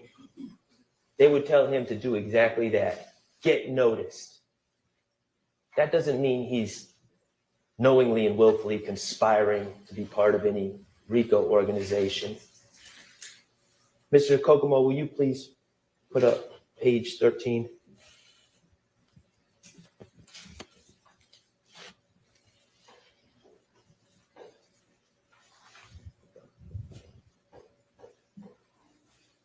This photo was put in by Attorney Steele. Who's going to tell LeBron that he's acting like a RICO conspirator? Who's going to tell LeBron that he's now a hybrid gang member? In fact, we just heard that the state said about wiping the nose meant, according to the gang experts. Who's going to tell LeBron that he's like ordering a hit in the middle of NBA warmups? Does that make any sense? Is what the gang investigators say, should we really take it? Hook, line, and sinker? I suggest we should not. Okay, I'm going to move on to the state's attempt to prove the commission of an overt act in furtherance of a criminal objective. And mind you, they have to prove all of these elements beyond a reasonable doubt. So it's not like I have to show everyone did not happen. These elements all have to be proven by the state.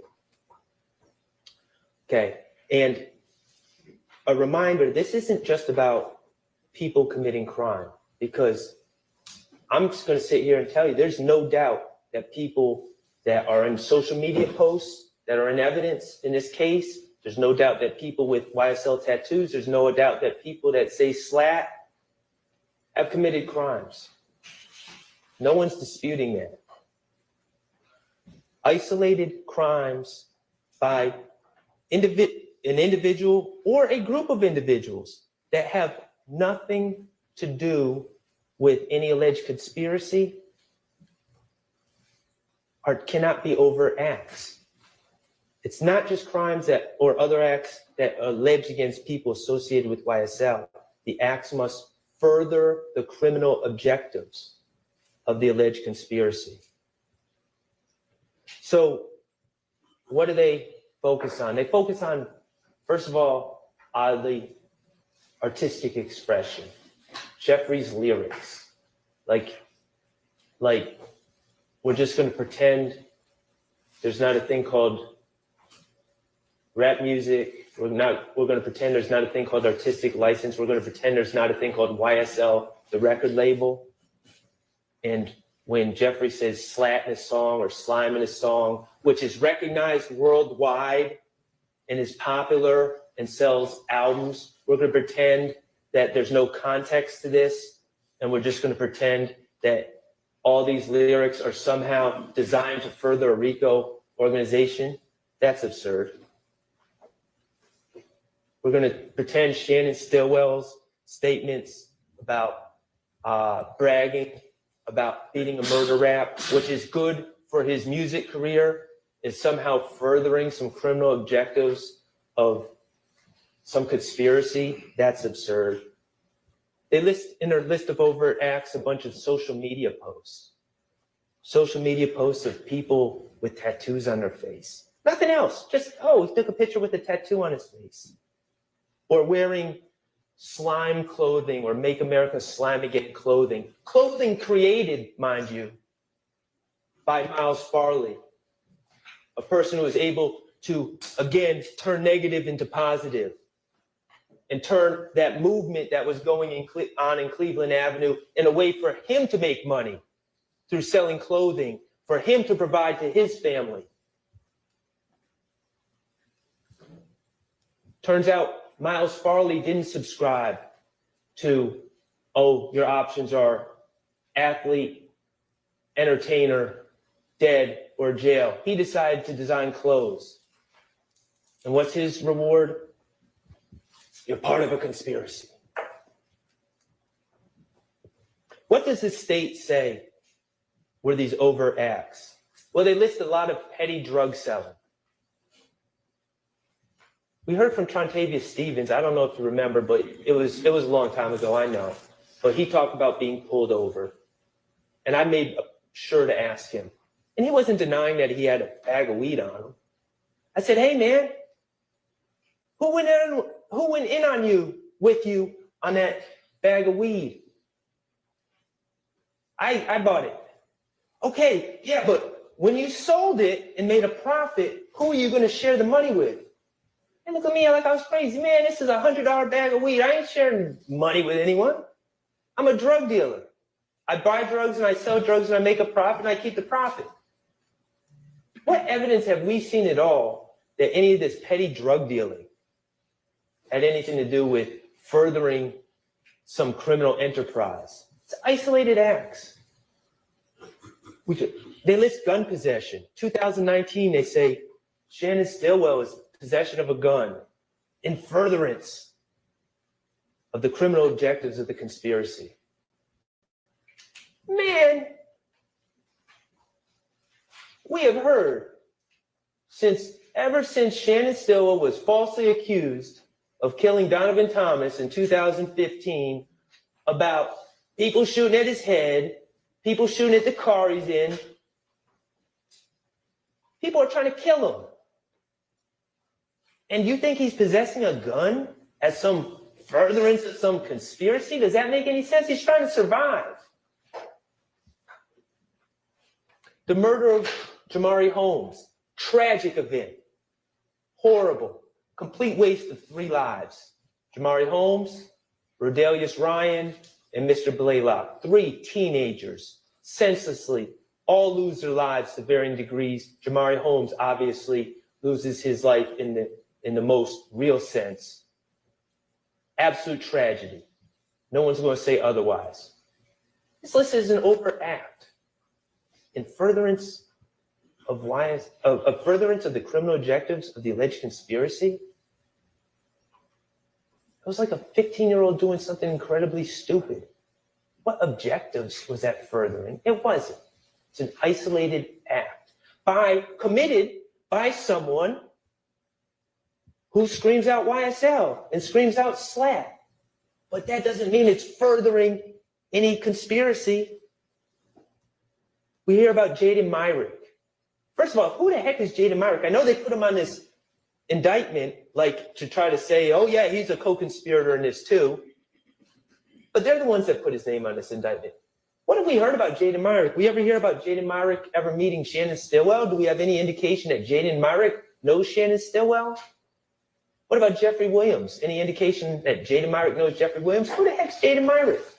But some dope in the jail that's looking to make money by doing something incredibly stupid and attacking Rashawn Bennett.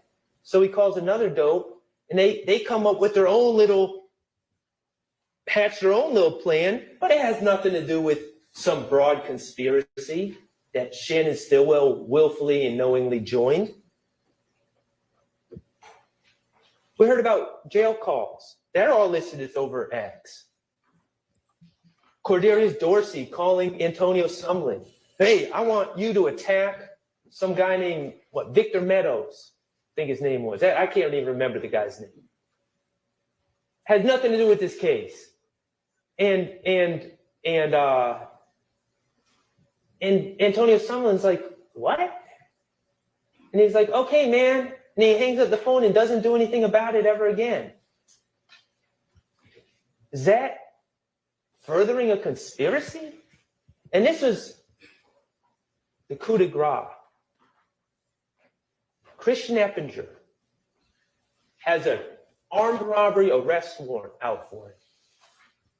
And the police jump out on him, unmarked police, and say, get out, boy.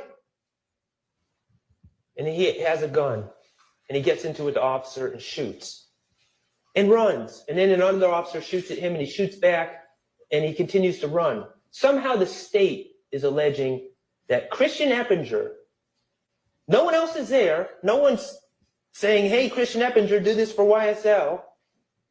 Christian Eppinger trying to avoid arrest, trying to stay free, completely isolated from anything else going on in this case.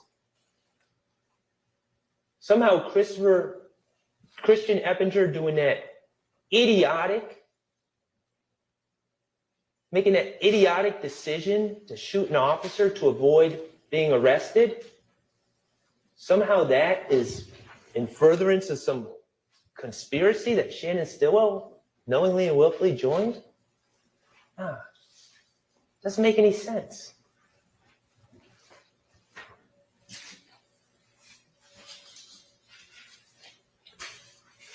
In review of count 1, ladies and gentlemen, YSL is many things.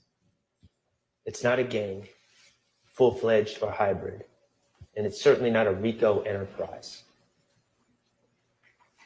Shannon Stillwell and associating himself with Jeffrey Williams and Trontavious Stevens and Quamarvius Nichols, his good friend, and Miles Farley and others, and Wooney Lee, he wasn't knowingly and willfully conspiring with anyone to participate in any enterprise aimed at a pattern of racketeering activity.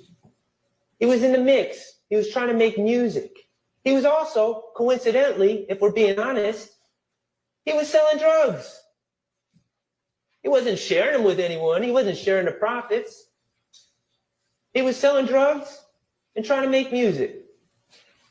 And he was around the right people to be trying to do that with, because those connections were going to, in his mind, further his music career, which is what he wanted. And no overt acts were ever committed in furtherance of any conspiracy that Shannon Stillwell knowingly and willfully joined. The state has to prove every element of that charge beyond a reasonable doubt. They have failed. There is reasonable doubt. It's not true. And your verdict on count 1 must be not guilty. Let's talk about count 2. Mr. Kokomo, if you would, pull up page 21.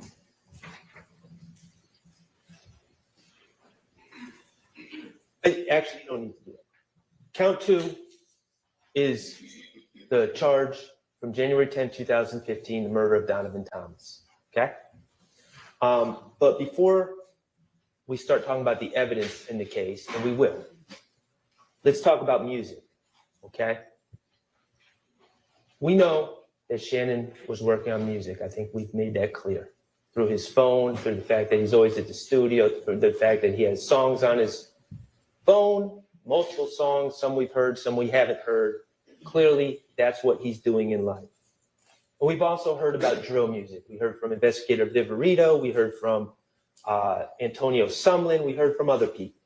We heard about the common themes of drill music, the things that make you marketable in that space, okay? Violence, confrontation, having bodies, homicide, guns, more guns, bigger guns, being the toughest, being the baddest, not being scared, being a danger, okay? And I'm not asking any of you to like that. I'm not suggesting I like that. Detective Underwood, she clearly didn't like it, and I'm not saying she's wrong. But it is what it is. That type of music exists. That type of music is popular, and that's the type of music that Shannon Stillwell was doing. We heard about the common terms in this drill music: ops, glizzy, blicky, red lights. And we heard 5 of Shannon's songs. We heard Slap Talk, Lizard Walk, Red Light, featuring B-Slime and Vito.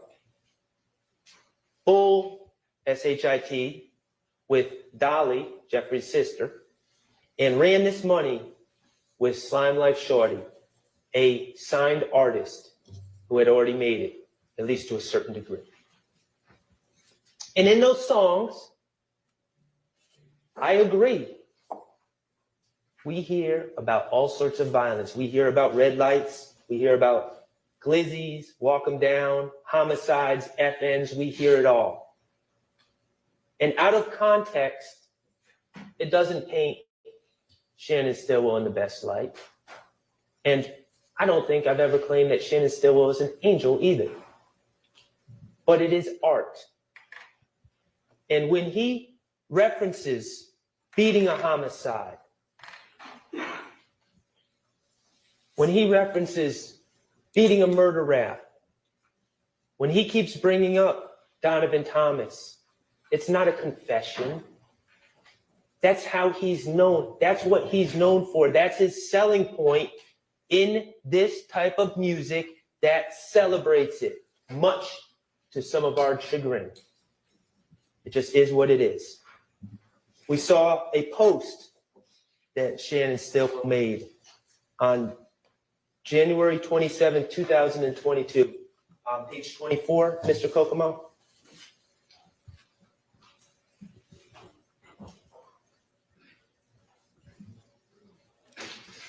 And this is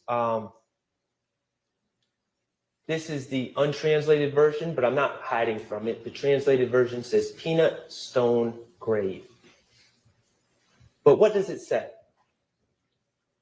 I fell off 100 times, 100 times I bounced back. Life size, hashtag life size lizard. Lizard, what he's rapping under, lizard walk. Okay? And it says Manny Tumba de Piedra. What's he talking about here? Fell off 100 times.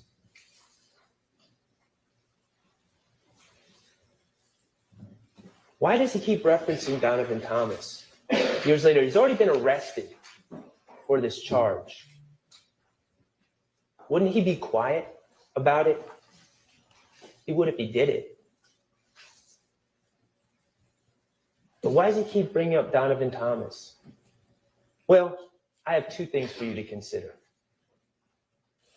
First, maybe, just maybe, on that particular day in June of 2022, Shannon Stillwell had enough. For 7 years, the police put a target on his back, and people had been shooting at him. He was shot at the green store. They shot at his head. He was so bold to go to JJ's Chicken and Fish to get himself some food with the mother of his child and another female who was driving. He was so bold to do that when they left that parking lot, 3 men in a car sped up behind him and shot at that car, riddling the back of that car with bullets, shooting poor Tierra Jones in the face, instantly killing the driver, Miss Jones, causing the car to careen and turn over and over and over, severely injuring Mr. Stillwell, scarring his head to this day, putting him in the hospital for months, putting the mother of his child in the hospital for a month. And then, when the police come to talk to Mr. Stillwell, remember what he does? He feels bad about the situation. He feels awful. He asks the officer, can I write a letter of remorse to Tierra Jones's family? And he does. And then the officer says, well, can you talk to me about the case? And know what he does? He talks to the officers about the case. And he gives names. He gives names of the people that he feels were in that car, that red car that sped up behind him, tried to kill him and killed Tierra Jones. He gave up those names. And what was his reward? Page 26, Mr. Kokomo. I think it was Investigator Griffin, I think is the investigator that was investigating that case. What did he tell you? The discovery got out and it was posted online. And the fact that Shannon Stillwell had dared talk to the police to try to help solve the senseless murder of an innocent woman was broadcast on Instagram and social media. And people were chastising Shannon Stillwell and coming at him on social media and in real life over the fact that he was made such a ridiculous decision as to try to bring justice to Tierra Jones's family.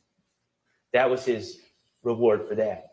So yeah, people shooting at his head, narrowly missing at the green store. People shooting at him in a car, killing someone in the car and putting him in the hospital. People chastising him online for being so bold to tell the police what happened, who killed Tierra Jones, poor Tierra Jones. So yeah, maybe in January 2022, just maybe, possibly, he had enough. He was sick of the nonsense. If you want to say it, then I'll be it. You keep putting me down 100 times, you're making me fall, and I keep getting back up. And what's it all ultimately, what's the origin story of it all? The death of Donovan Thomas. That's how it started. It doesn't mean he did it. That's how it started. That's why he has that target on his back. There's another possibility as well. Mr. Stillwell is just a kid who was raised by his grandmother in Thomasville. Nothing more, nothing less. But all of a sudden, he was known as a tough guy behind this. Wasn't true, but that was the public perception. That was the persona that was thrust on him.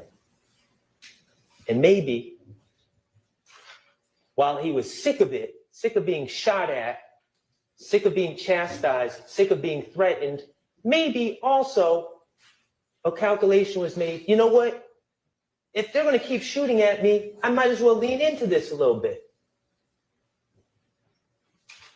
That does have traction in the streets. That does have traction in the music industry. Maybe that's why he's hashtagging his rap name in the post. The bottom line is, yes, I acknowledge he's referencing Donovan Thomas in songs. He's not giving any inside information in these songs that wasn't publicly known. Remember, he had been arrested. He'd been at prelims. He knows what the case is about. He's heard testimony about the case by this time, by the time he's making his songs. So he's not sharing any information that only the killer would know. Of course he's not, because he's not the killer. But maybe he is leaning into the bad boy image a little bit. But here's the thing. You might like my explanation or not. But could you put on 27, please? So let's just think. If songs were confessions, what would that really mean? Could you put on 28? Remember that song, Homicide by Lil Woody, Kenneth Copeland? Who played the role of the assassin? Threat, Trevante Turner. You watched the video. I don't think we need to watch it again. Who gets killed? Someone who looks like Donovan Thomas. Who put money on his head? Kenneth Copeland. If songs are confessions, then Kenneth Copeland is confessed. He hasn't been charged. He's not sitting here on this indictment. So maybe songs are just songs, and posts are just posts. So let's talk about Donovan Thomas and some of the evidence in this case. Eyewitnesses. Who did we hear from? We heard from Reginald Hendricks. He was a gentleman that was shot. He was standing near Donovan Thomas. He didn't identify anyone. We heard from two witnesses, two people that were in the barbershop, working the barbershop. They heard shots. They ducked. They described what happened afterwards. No one identified anyone out of those two witnesses. We heard from a man named Sammy Davis, an older gentleman who lived across the street, who knew Donovan Thomas. They called him Car Wash. He washed Donovan Thomas's car. He didn't see anyone in the car. That was his testimony. And then we didn't hear from, but we heard about someone named Spencer Wright. Well, actually, we heard about someone named Nicholas Robinson. What did we hear about Nicholas Robinson? And Investigator Thorpe talked about it, and definitely District Attorney Sprinkle talked about this as well. What did we hear about Nicholas Robinson? We heard about Nicholas Robinson September of 2015. He was being arrested for felony theft and a probation matter. And when he's being arrested, and when I say he's being arrested by the Atlanta Police Department, by an officer, and he's hours away from having, you know, what I like to talk about, the Fulton County Blues. He's hours away from having that blue jumpsuit on, right? And what did we learn that Nicholas Robinson did? He said, "Whoa, you guys arrested me. I want to go talk to a detective about a case. So they take him to Thorpe. He wanted to talk to him about the Donovan Thomas homicide. They take him to Thorpe, and Thorpe starts to interview him. Okay? And Nicholas Robinson claims he's at the scene and starts talking to Investigator Thorpe about what he saw. And that would be hearsay to talk about because he didn't testify. But we also heard that in the middle of that interview, Lieutenant Gaither was there. She's doing research into the background of this Nicholas Robinson. And what does Lieutenant Gaither realize? Wait a second. This man who's saying his name is Nicholas Robinson, this man is telling Detective Thorpe his name is Nicholas Robinson, his name is actually Spencer Wright. So she goes and tells Thorpe. And what does Thorpe do? He's interviewing someone about what they allegedly saw in this high-profile case, and this person has just lied to him about his name. What does Thorpe do? He continues to interview him. And in the very next day, he goes out and takes warrants on 4 people, including my client. Then we hear about DA Sprinkle taking over this case in the investigation in early 2016. And him seeing this mention of this Nicholas Robinson, who was really Spencer Wright, and where he said he was when he witnessed events. And we hear about DA Sprinkle getting the surveillance and checking into it and talking to Spencer Wright. Where did you say you were? On what bench? Where? Circle it on his picture. And about how he went to look at the surveillance himself. And what did he see? An empty bench. Spencer Wright not only lied about his name, but he lied about a lot more. But know who he duped? Detective Thorpe. We're going to get back to Spencer Wright in a minute. We have no ballistics from the Donovan Thomas case, no DNA or fingerprints. We have an infinity car, which we will talk about in a minute as well. But essentially, this case, this Donovan Thomas case, comes down to 2 witnesses. And in my opening, I warned you all about people wearing the Fulton County blues. That was the theme of my opening. Because as it's played out, it turns out Rice Street is a disgusting, horrible place. Being locked up anywhere is awful. And there are people who will lie on other people to stay out of Rice Street. You don't believe me? Spencer Wright, Nicholas Robinson. He's the proof of concept right there. Getting locked up, wants to talk to the detective, and then completely makes things up. And the next day, warrants are being signed. This is not some theory that I have that people lie to get themselves out of trouble. It's proven. Spencer Wright did it. He's not the only one who did it. So the state has these 2 witnesses, Quindarius Zachary and Kenneth Copeland. Those are the 2 witnesses. And I've been doing this long enough. They're horrible witnesses. They're liars. They have every reason to lie. They have every motivation to lie. They are inconsistent. They tell different stories every time they talk about the things they talk about. The state knows they're horrible witnesses. But here's what happens. In closing, the state says, they're not our witnesses. We didn't choose those witnesses. They're Shannon Stillwell's friends. He chose those witnesses. That's their line. They might not use it now because I already said it, but that's their line. But let's think about that for a second. That's not their witnesses. First of all, they're the ones that called him to the stand. But that's not their witnesses. Look at this indictment. 28 names. Quindarius Zachary? Is he on this indictment? No. Kenneth Copeland? Is he on this indictment? No.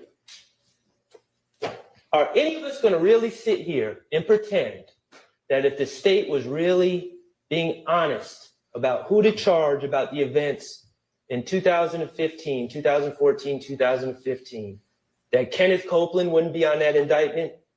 Kenneth Copeland was a one-man crime wave in 2014, 2015. Yet, he's not on this indictment. Quindarius Zachary was a straw purchaser for guns. Quindarius Zachary was right in the middle, the impetus for one of the overt acts, the April 28th, 2015 shooting of houses. He's right in the middle of this. And they're not on the indictment? And we're supposed to pretend that the state aren't the ones that chose Kenneth Copeland and Quindarius Zachary as their witnesses? Of course they did. Of course they did. And why did they choose them? What are the qualifications that Kenneth Copeland and Quindarius Zachary both had when it really comes down to it? They're two people that are willing to lie on others to get themselves out of trouble. That was one qualification that they had. And two, they are two people that happened to put themselves in situations, serious situations, that would require them to lie on others to get themselves out of trouble. Those were their two qualifications. And the state said, sounds good. We'll sign you up. You're our witnesses. You're no longer on this indictment.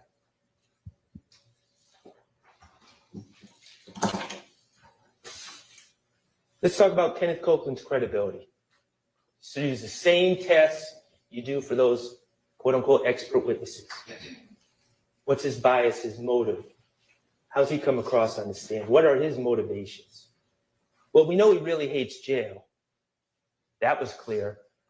I submit to you that it seems that not only does he hate jail, but he almost has a mental disorder about, he literally said, I'd rather die than go to Rice Street. That's extreme. He's told us, I would do anything to stay out of jail. I would lie on anyone to get myself out of trouble. He has his own term for what he does, the finesse. He really hates jail. What else do we know about Kenneth Copeland? Well, we know about, I'm going to ask y'all to think back and remember this when he was on the stand, a case, 21 CP 197618, State of Georgia versus Kenneth Copeland. Remember that? When he was actually in jail and he picked up another charge because he claimed that a jail worker attacked him and sprayed him with OC spray for no good cause. And he brought charges or tried to bring charges against this poor jail worker. What do we know? The surveillance from the jail was pulled. The investigators looked at it, as they should. Even Kenneth Copeland, a known liar, when he makes allegations against the police, yes, it should be looked into. And it was. And what did they find? No OC spray was emitted. In fact, the officer that was accused didn't even have OC spray on them at the time. So what happened to Kenneth Copeland in that case? Well, he was charged with false statement and false report of a crime, 2 felonies, excuse me.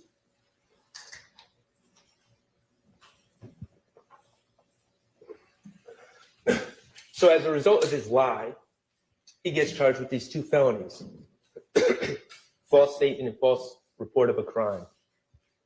And it's pending, and it's pending, and it's pending.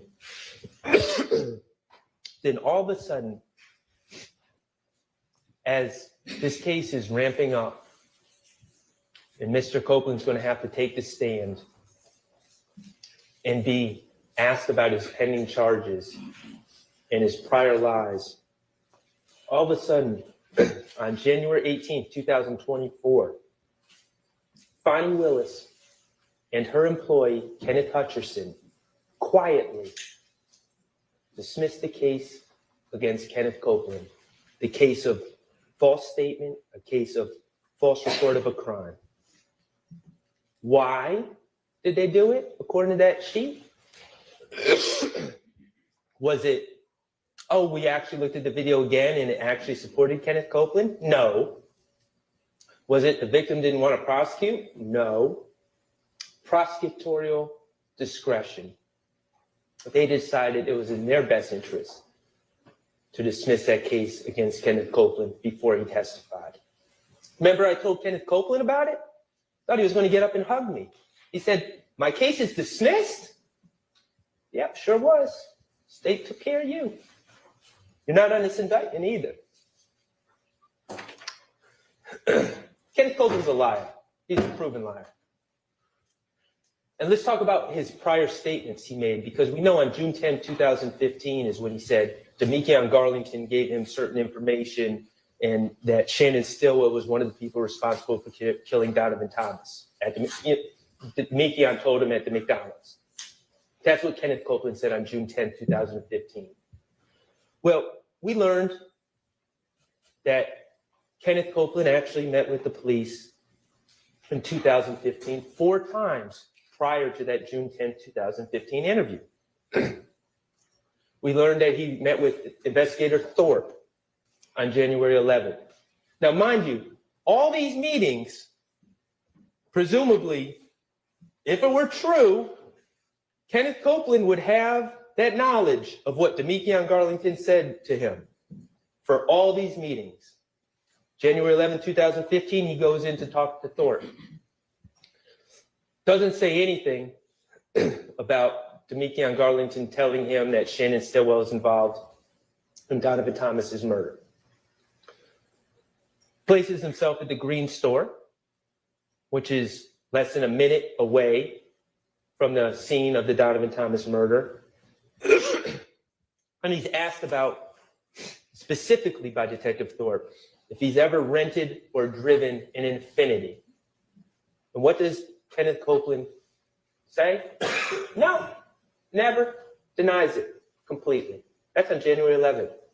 That's the night going into the morning after of the Donovan Thomas homicide. And of course, we know that's a lie because Kenneth Copeland was in the Infiniti on the night of January 9th with Quindaria Zachary. So he lies right off the bat to Detective Thorpe.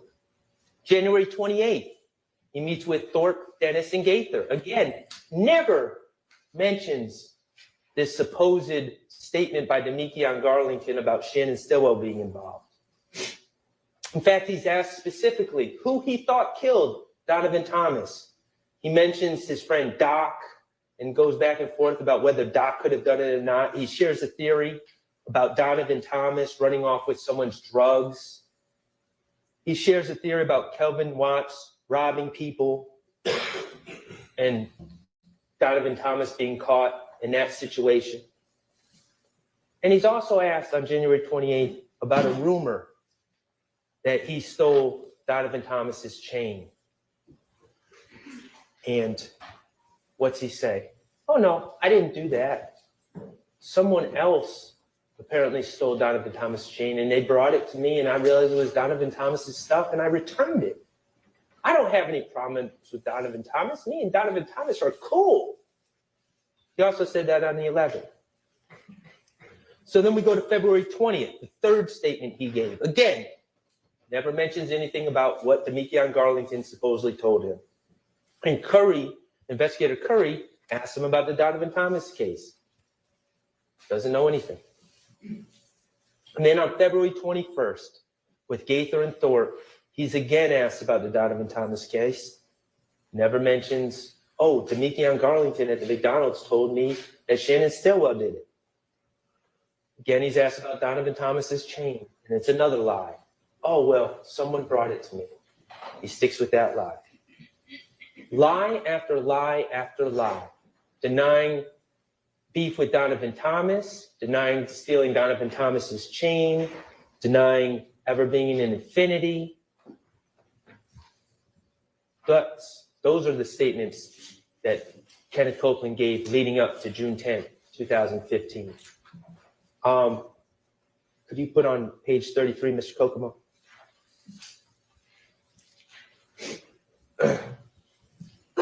So this is a picture from June 10th, 2015 that's in evidence, and it is misleading. It shows Mr. Copeland wearing street clothes, civilian clothes, not a blue jumpsuit, but let's not get confused, let's not get it twisted. On June 10th, 2015, Kenneth Copeland, for the first time, was headed to jail for serious charges. That's what's different about this interview. He was headed to Rice Street. He had a gun charge from the Dunbar Rec Center. Remember when he brought the stick into the rec center and left it on the bleachers? He had just been arrested on that warrant from when he did that. And when they arrested him on the warrant, they came into his girlfriend, Deshaun Quarterman's apartment. And what did they find? They find another gun, a stolen Smith & Wesson in Deshaun's kitchen. And they find a stolen MacBook in Deshaun's apartment. And they find stolen IDs and stolen property in Deshaun's car. And so now we got two guns, stolen property. Oh, and then the police are saying, oh, this stolen property, it's linked to auto breakings that have happened in your neighborhood. So he's got guns, and then he's got a federal agent in there as well, Agent Cunningham, who's talking about these cases going federal. He's got a lot going on. And promises are made. Well, let's talk about the threats first. And all these officers say, oh, I wouldn't threaten him. I wouldn't threaten him. I threaten no bodily harm on him. I'm going to tell you, Max Shard said this here today. Y'all threaten to punch me in the face anytime, but don't threaten to put me in prison for 25 years, no parole. That's a real threat that gets my attention. You can punch me. But the state and the police act like statements that Agent Cunningham made, like, you're an armed career criminal. We got you dead to rights. You're facing 15 plus 10. That's 25. No parole. You're not going to get out till you're 48. And that's not even including the conspiracies. You won't see your children till you're 48.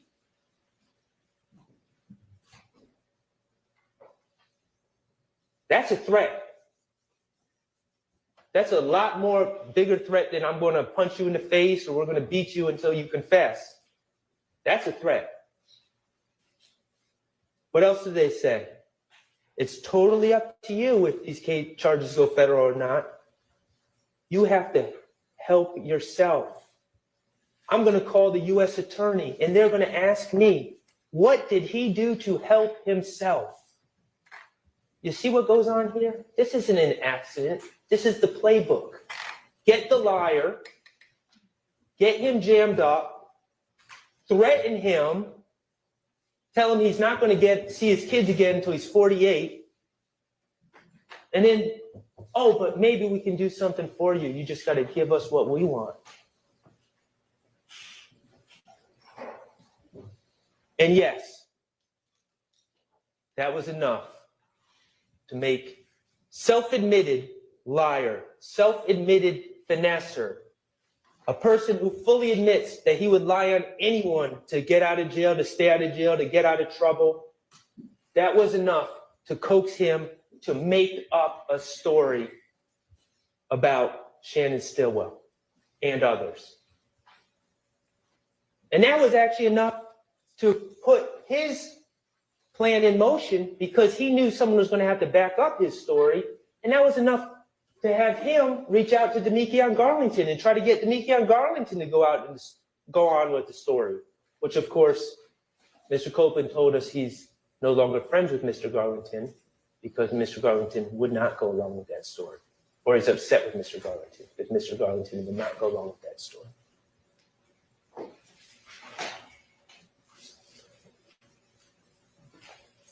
Maybe you say, Max, we get it. He's a liar. He was jammed up. But maybe this threat of prosecution was what was needed to bring out the truth.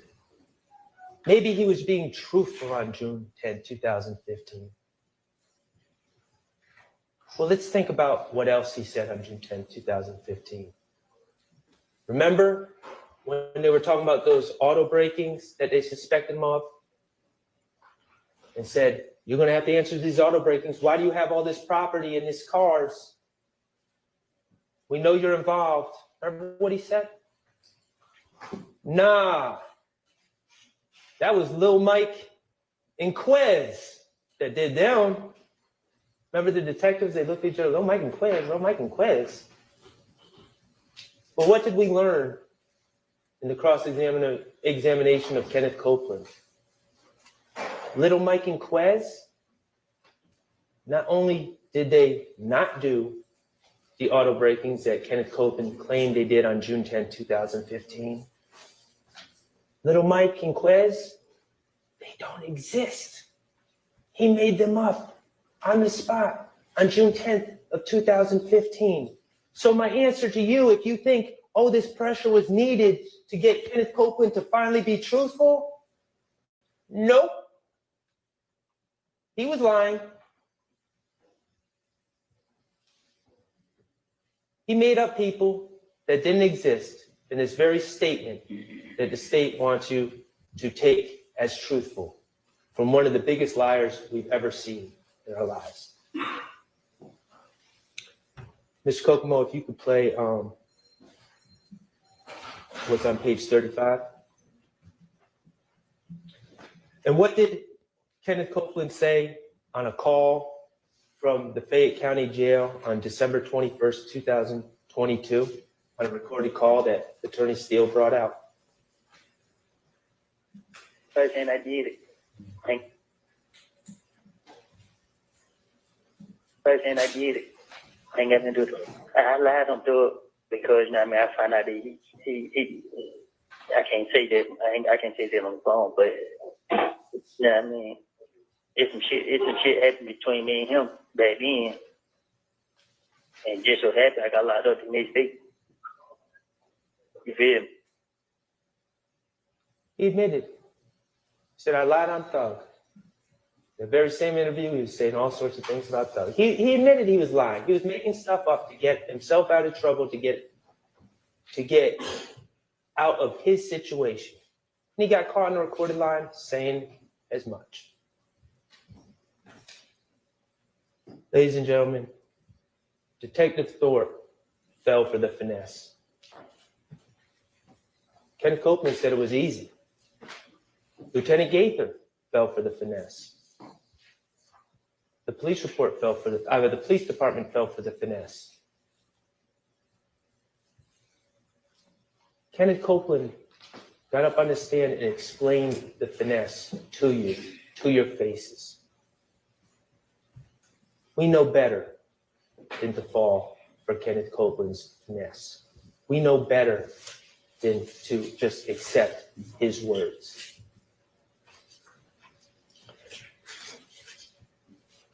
Mr. Kokomo, if you put on page 36.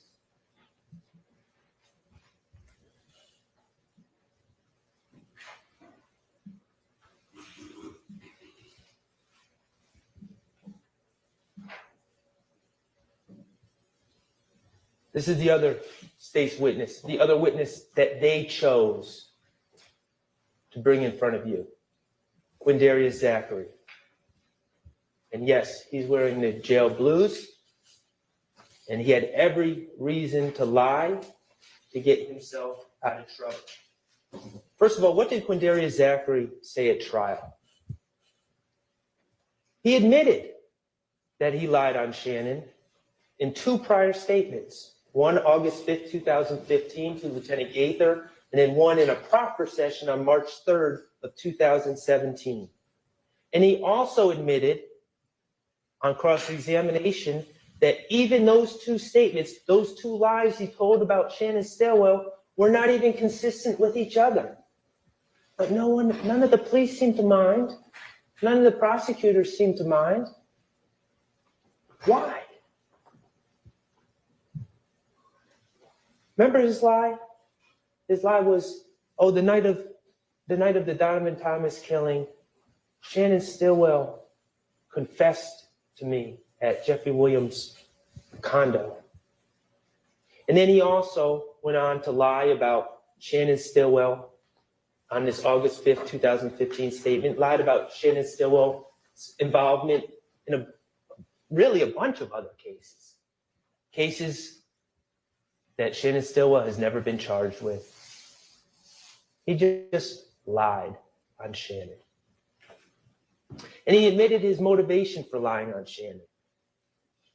He admitted that he knew, or he was under the belief, that when he talked to the police, when he talked to Lieutenant Gaither, first of all, he needed to get bond. He had been locked up for about 7 days. His family had been calling Gaither. We heard about that, begging her to go up and talk to him. What was the urgency? Well, we didn't get into details, but we learned that Mr. Zachary has a serious illness that he wasn't going to fare well at Rice Street under those conditions. So he needed to get out. So he has people calling Gaither, come see me, I want to talk to you. And then he also has the motivation of the April 28, 2015 case, which he was facing at this time. He told you, I was under the impression, and I didn't do the math, this may be right, this may be wrong, but this was his impression, that he was facing something like 185 years. Yeah, that's pretty good motivation to lie. And then he was also concerned because he got caught with a gun on May 7th, 2015, that he knew was ballistically linked to other crimes. So that was a reason for him to lie. And finally, why Shannon? Because he wanted to get back at Demekion Garlington, because Demekion had told the police about the April 28, 2015 incident. And he figured blaming Shannon for things was a way to get back at Demekion, because at that time, Demekion and Shannon were close friends. So those were his motivations. Let's talk about the statements he gave. We heard about Investigator Gaither being called repeatedly to go down there and talk to him on August 5th, 2015. And she said, okay. Remember, he wanted to talk about other stuff. He didn't want to talk about his case. He wanted to immediately get to the point where he's telling lies on other people to get bond or get released, get consideration. And Gaither, to her credit, said, no, we got to talk about your case first. Let's talk about April 28, 2015. And what he said, I wasn't there. I wasn't there. The only reason I know about it is because Demekion Garlington told me the next day. So immediately, he's lying to the police, saying he wasn't there, which of course we know he was there. Lieutenant Gaither knows he was there. But what's his explanation? It's odd. It's interesting. It seems to be a recurring theme. I wasn't there, but, and where did he say was also? I was at home because I'm always sick, right? I was at home. I'm always sick. I wasn't there. And the only reason I know about this is because Demekion Garlington the next day confessed to me. Seeing a pattern? Everyone's always confessing to Quindarius Zachary, according to Quindarius Zachary. Of course, that was a lie. Demekion Garlington had not confessed to him. That was made up. He made up a story about someone confessing to him. And in fact, he was there. Gaither called him on it. He about 2 or 3 times said, I swear I'm telling the truth. I swear, I swear, I swear. And finally, he gave up the lie. And then he proceeded to move on to other cases and make up lies on Shannon.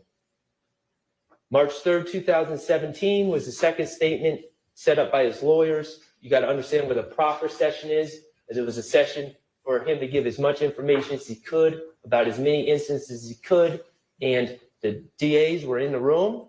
They can consider the information given, and then they can give any consideration that they deem appropriate to Quindarius Zachary for his assistance in providing information. Those were the 2 statements. But here's the thing. You know, it's not complicated to keep a story straight if it's the truth. But if you're making up lies, the context, the details tend to change. It's a little bit more difficult to keep everything straight. And I think about all of us. You know, I think about when I was a kid, I saw a space shuttle explode on TV when I was sitting in the classroom watching it take off. And I remember exactly where I was. I remember who was sitting next to me. I remember whose class it was. I remember what grade I was in. It's etched into my memory. I remember when my favorite football team first won their Super Bowl in my lifetime. I remember everything about that. I remember who the announcers were. I remember who won the MVP. I remember what room I was watching the game in. I remember who I was watching the game with. I remember when this country elected their first black president, our first black president. I remember who I was watching TV with that night, the emotions, what room I was in, what channel I was watching. I remember even silly things. I remember watching the Oscars and seeing a man run up on another man and slap him in the face while I was watching with my wife on her bed in our old house while she talked on the phone with her sister. I remember those details, those things that are etched into my mind. And I submit to you, ladies and gentlemen, if a friend of mine came up to me in real life like this, if it really happened, if a friend of mine came up to me and said, Max, I have something to tell you. Earlier tonight, I murdered one of the most powerful gang members in all of Atlanta. I submit to you, ladies and gentlemen, that I would remember exactly where I was when he said it. I would know exactly what was going on, where we were, who else was there, and what exactly was said. Because that's the type of thing you wouldn't forget. That's the type of thing you wouldn't forget details of. But what do we know about Quindarius Zachary's renditions of this alleged confession by Shannon Stillwell? It changed. It changed from August 5th, 2015 to March 3rd of 2017. On August 5th, 2015, he claimed that Shannon Stillwell confessed, but just said, we caught Nut down bad. On August 5th, 2015, he said, we caught Nut down bad. And then, according to Mr. Zachary, on August 5th, 2015, Shannon Stillwell also named 3 other individuals in the car. That was his statement on August 5th, 2015. But then on March 3rd, 2017, he's asked about the same alleged confession.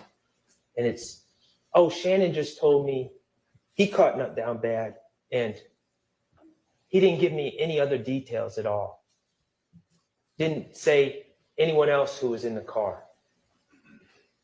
What about the timing of the confession? On August 5th, 2015, Quindarius Zachary claims the confession occurred just as he and Muntunk pulled up to Jeffrey's condo.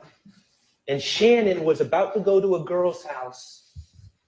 And we crossed paths and he confessed to me. On March 3rd, 2017, what was the story? No, Shannon wasn't there when I arrived at the Sky House. Shannon didn't show up till later that night, till about 4 or 5 a.m. He was dropped off by some girls. I know because I let him into the condo. How do those details change about something that would stick in your mind if it were true? And the answer is because it's not true. Because it was a story that was made up by Quindarius Zachary, who was facing 185 years, who needed to get out of jail because he had a serious illness, who knew that the gun he had been arrested with was going to be linked to other crimes. And just like Kenneth Copeland, he was someone that was willing to lie to get himself out of trouble. And at that particular time, the state, the investigators, and everyone else had enough leverage on him to force him to make that decision to lie on someone else to save himself. It's a sick game. It is a sick, sick game. So we got these two liars who were strategically interviewed at the very time they're most likely to lie. Wouldn't it be cool if we had some corroboration of what these two no liars claim? Phone records. The state has repeatedly claimed that there's some corroboration in these phone records, and I give Agent Bernie some credit. That was the FBI cast agent that charts, that talks about the phone records and plots them. He was very careful. He was very clear. This does not give exact locations. First of all, it's just devices, not people, but it doesn't give exact locations. It doesn't tell you where people were. It gives a general area. It says, it tells you what cell phone may have been closest to the device when it was being used. And these cell phone towers have all different radiuses and all different signal strengths. So you just get a general idea. You got to be very careful about what you read into these cell phone records. That's what he said, the expert. And yes, he talked about different people calling different people that know each other calling different people on January 10, 2015. Shouldn't be that surprising. And yeah, he put Kenneth Copeland, as did ADA Sprinkle, Kenneth Copeland at the Green Store, in the general area of the Green Store around the time of the homicide. The Green Store that is what? A minute away from the barber shop?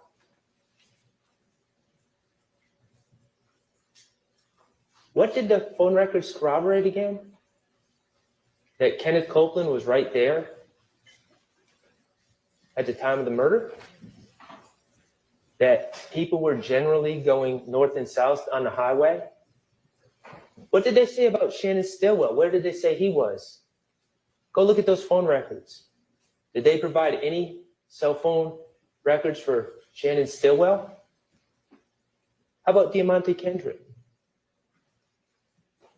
What is the power of those cell phone records again? What did they corroborate? Did they have Kenneth Copeland wear a wire? Remember, when he was so desperate to get out of jail, I'll wear a wire, I'll wear a wire. That would have been an idea.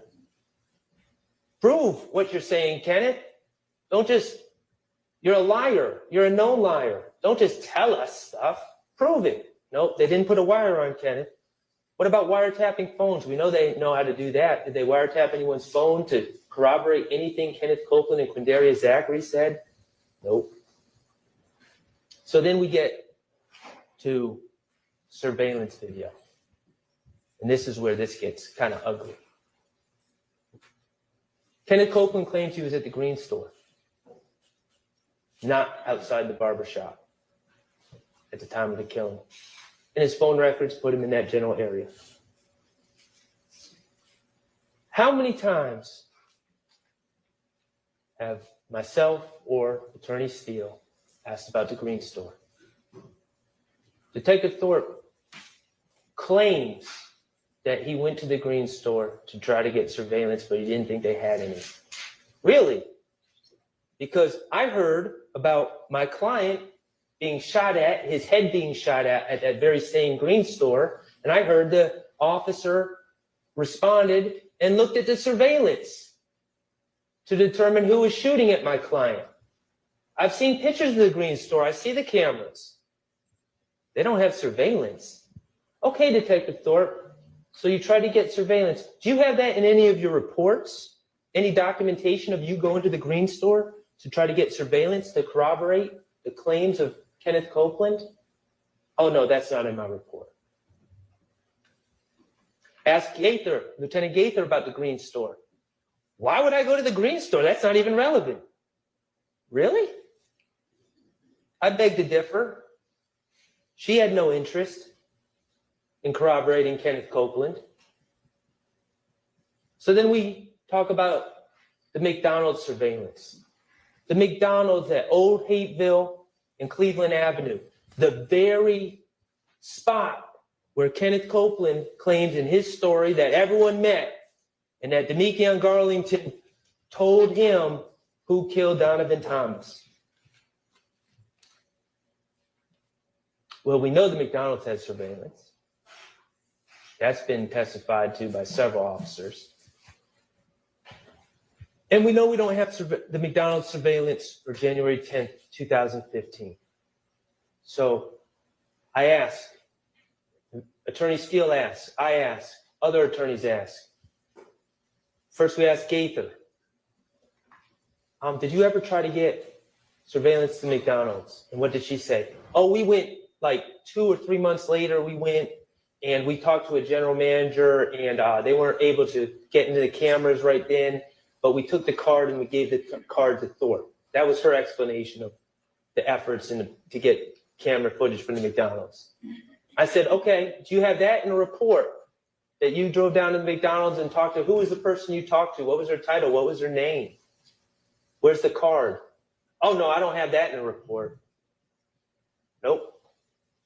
Okay, so then we asked Thorpe, what did you do to get surveillance from the McDonald's to corroborate anything Kenneth Copeland said? And this is where it gets ugly. He said, I went a couple days later and I talked to the people and they said the footage had been erased. The 15-day or however many days the cycle is ended and all the footage was erased and it started all over again. That piqued our interest because everyone knows that's not the way surveillance cameras work.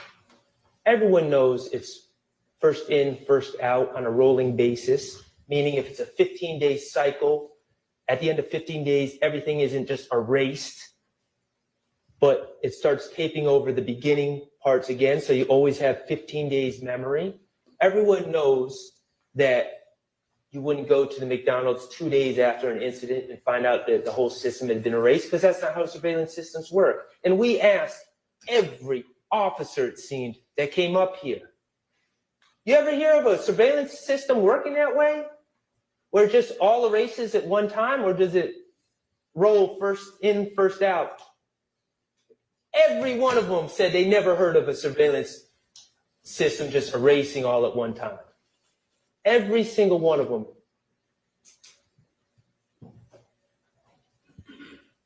So, does that McDonald's on that corner of Old Hateville and Cleveland Avenue have a one-of-a-kind, a one-of-one surveillance system that they're operating?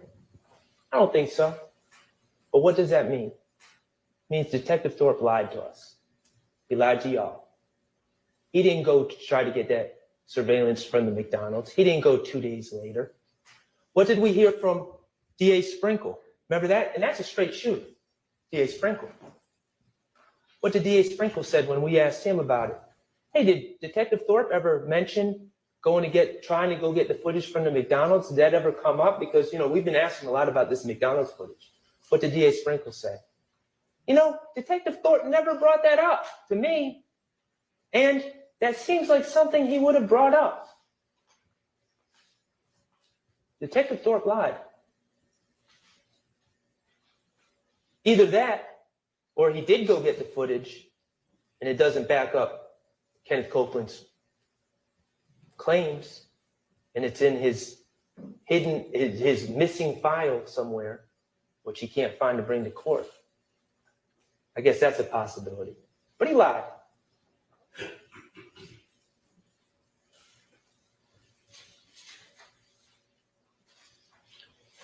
All right, so the elephant in the room. Who killed Donovan Thomas? It's not our burden to solve this case, first of all. The jury instructions are clear. It's not our job to solve cases, especially cases that happened 9 years ago. But to the extent that it factors into the question of reasonable doubt that Mr. Stillwell committed that crime, let's just leave it like this. I know someone who has a closest associate named Trevante Turner. I know of someone who is arch enemies with a man named Kelvin Watts, who's the brother of Donovan Thomas. I know of someone who, with Trevante Turner, went and shot up Rich Homie Kwan's father's barber shop in 2014. I know of someone who stole Donovan Thomas's nut chain and wallet and cell phone out of his truck in late 2014. And when asked about it by the police, repeatedly lied about that situation, repeatedly pretended that him and Donovan Thomas were cool. I know someone who was jumped by Kelvin Watts in Club Crucial on January 6, 2015. I know someone who basically admitted on the stand, I'm listening, to shooting up the TIG studios at 675 Metropolitan Avenue on January 8, 2015, 2 days before Donovan Thomas's death. A shooting which shot a hole in Rich Homie Kwan's windshield. And if you recall from the officer who responded to the scene, a shooting that very well may have occurred while Donovan Thomas was present. Remember, I asked that officer, were the people there in the studio at the time? Yes, there were. Who were they? I don't know. They wouldn't open the door. They wouldn't come and answer. And I know someone who was put on the proverbial plate by Donovan Thomas on January 8th, 2015. Mr. Kokomo, could you please play DS24F? I got somebody, I don't know his name. He was there. He everything. He called the night. Well, I forgot what day they got killed, but it was a Friday night. It was a Thursday night. Mm-hmm. They had a barbecue. Mm-hmm. But the barbecue just about it was blood. Everything blood. Mm-hmm. Then the whole meeting was based upon me. They was all in there talking about this and this, talking about this and this. So the nigga Mo was on the phone. So Mo told everybody, I need every last one of y'all, whoever 90s scraps here, whoever that other nickname, supposed to kill me. They gave all them guns. The same night, they gave every last one gun. Said, treat me to a gas station and kill me. I forgot what else. But he called and he told me everything he said. Is this person a friend of yours? That's good. The whole meeting was based on me. Gave all of them guns. They were instructed to trick me to the gas station. This wasn't some universal Donovan Thomas after everyone. This wasn't Donovan Thomas after YSL. It certainly wasn't Donovan Thomas after Shannon Stillwell. They were after Kenneth Copeland. I know somebody who had the opportunity. Not only does cell phone records put him right in the area, but we know the car was, we know the shooting, the murder was perpetrated using a certain Infiniti, an Infiniti that was rented for Kenneth Copeland by Jeffrey Williams. Because Kenneth Copeland needed a car. An Infiniti that Kenneth Copeland was in possession of the day before the Donovan Thomas shooting. An Infiniti which was last known to be in the hands of Kenneth Copeland and Quindarius Zachary before, according to Kenneth Copeland, he handed it off to his good friend, closest associate, partner in shooting up Rich Homie Kwan's father's barbershop, Trevante Turner, also known as Threat.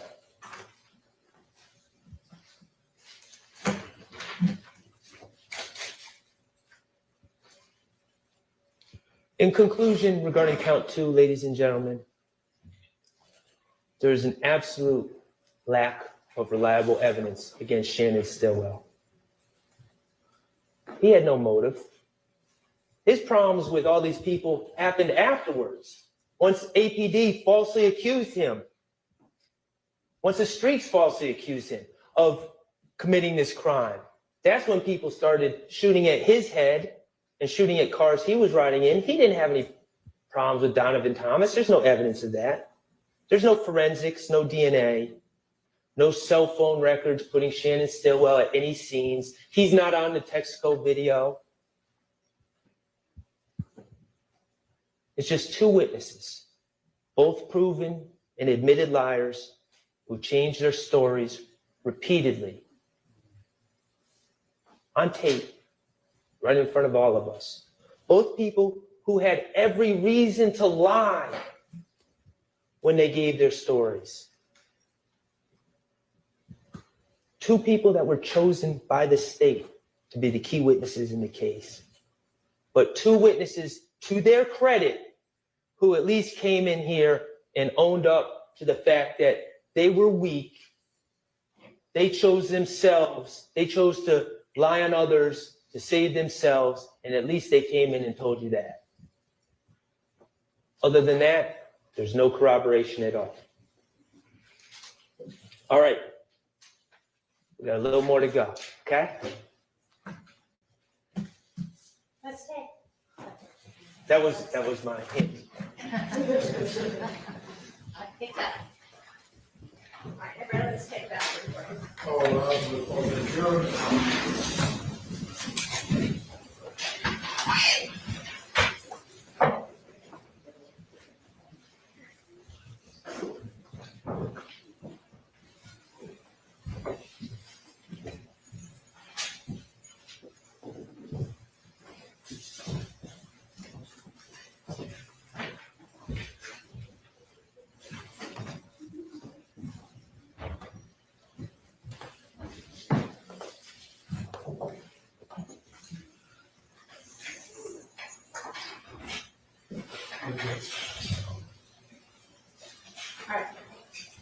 Everybody try to be back as soon as you can, and as soon as we can get all the jurors taken care of, we'll all get back, because it's going to be a long day.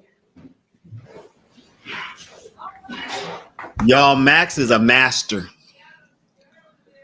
Max is a freaking master. Just amazing. Oh, shoot. Y'all can't see me. Max is a master, y'all. He's a master. Like, he has a great vocal tone. Like, not just his storytelling, but he uses his voice so well. It's just, I don't think just anybody could do that. He's a freaking master.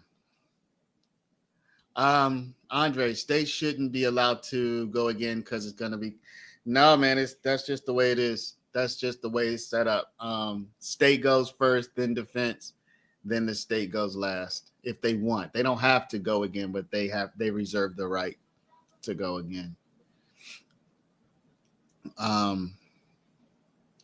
Yeah, so I was speculating. If y'all were with me on the stream last night, you'll know I was saying Max needs to point out Woody, and that's exactly what he did.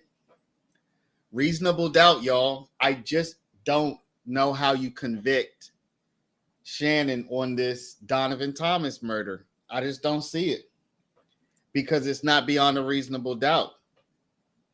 That's the problem for the prosecution. They couldn't get past that reasonable doubt, and they brought Woody up, and Woody he tanked it. He tanked their case. Max, he has a little bit more he needs to do with the drinks, but I'm sure he'll do it.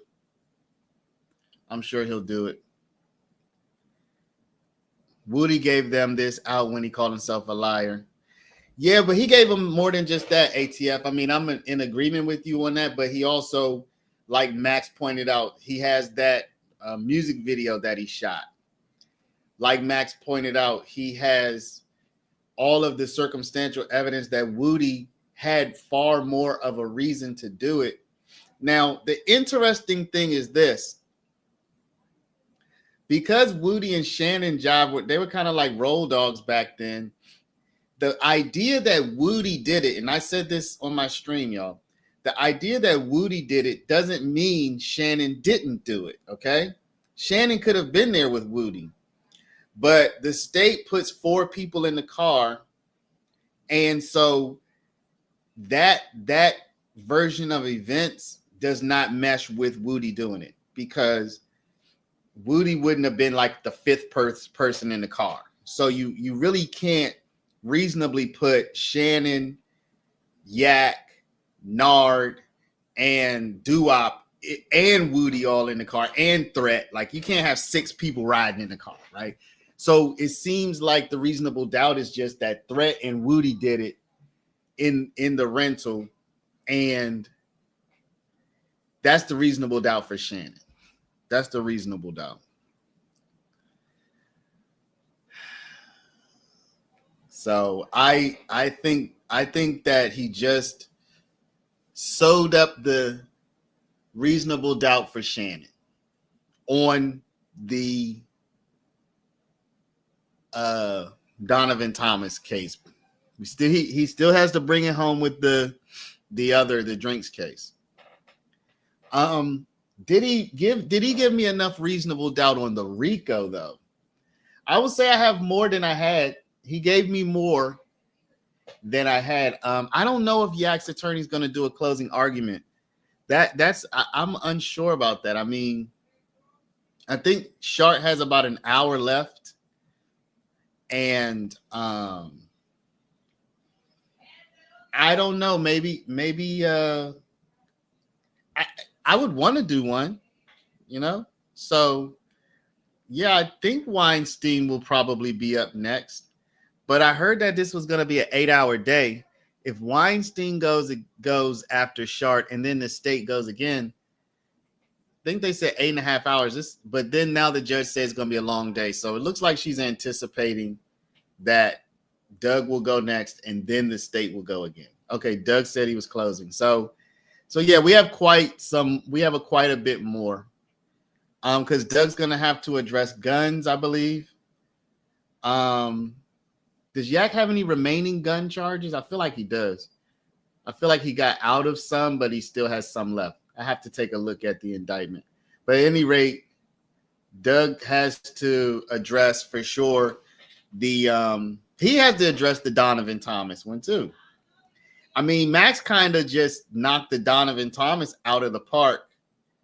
So you do have to wonder if Doug really wants to get up there and repeat everything Max just said word for word, or if he maybe just wants to kind of ride off of what Max said. And I kind of feel like he doesn't need to go over all of that again. So Kimberly, if they unanimously say not guilty, then it's over. Are you referring to the jury? So remember, you have different charges here. So you can get guilty on some and not guilty on some. But whatever they say is going to be over. Whenever they do say whatever they say, it's over. If it's guilty, it's over. If it's not guilty, it's over. Either way, it's over. But we'll have to wait for that. I think Max went first, so Doug can kind of piggyback. Yeah, I think that would be a better strategy than to drag the jury through the entire reasonable doubt on Donovan Thomas again. They're probably going to be tired. They're going to be getting tired at this point. Max has done a captivating job for the last couple of hours. Doug doesn't need to redo. He doesn't need to reinvent the wheel, because frankly, everything Max said that goes for Shannon as it relates to Donovan Thomas, practically everything that Max said goes for Yak. Plus, Doug can say, and there isn't even any cell phone data for Yak, and just throw in that additional stuff. So I don't think Doug needs to reinvent the wheel on this. Instructions should be tomorrow.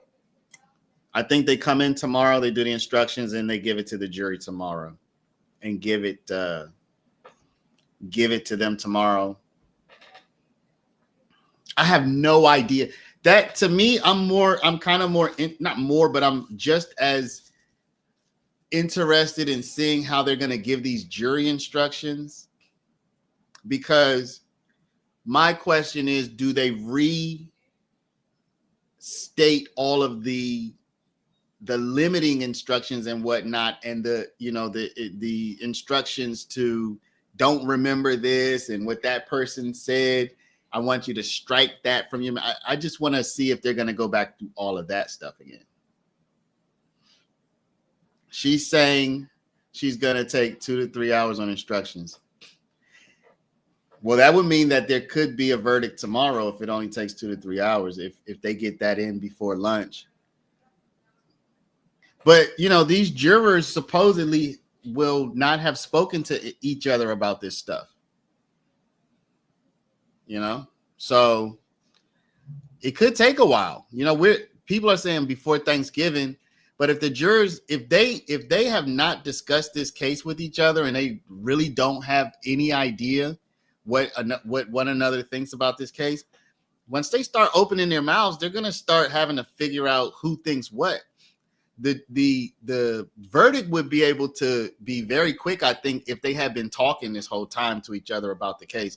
But because their instruction was not to discuss the case, in theory, they don't even know what the person sitting next to them even is thinking. Agnes, when you say jury decides under 3 hours, are you saying this jury? Because normally juries take much longer than that. Normally juries take longer than 3 hours. So are you just making a prediction or what?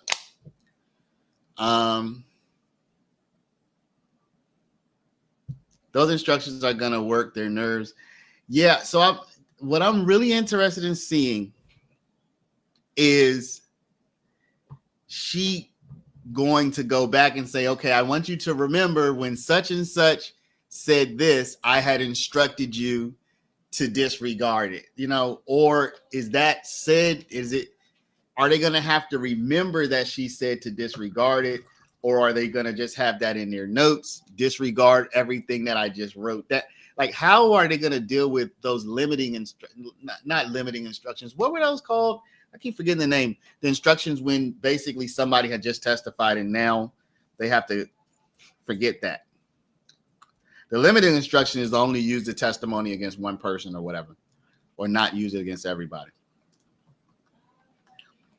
Any instructions reminding them of what they're supposed to forget would make me put it right. That's what I'm saying. That's my point. So does she remind them of what they're supposed to forget? Or does the fact that she already told them and it should be forgotten mean that she shouldn't remind them? You know what I'm saying, Marley? That's a big question I have. Woody hands are not clean. Well, again, why are we talking reasonable doubt? Whose name is not on the indictment? Woody. Whose name is not on the indictment? You're predicting 2 more weeks of deliberation. That is woo. Now, when you say that, are you also including the Thursday, Friday, Saturday, Sunday of Thanksgiving break, which would already take up 4 of the 14 days? Or are you saying like Wednesday plus all next week plus the majority of the following week? Is that what you're saying?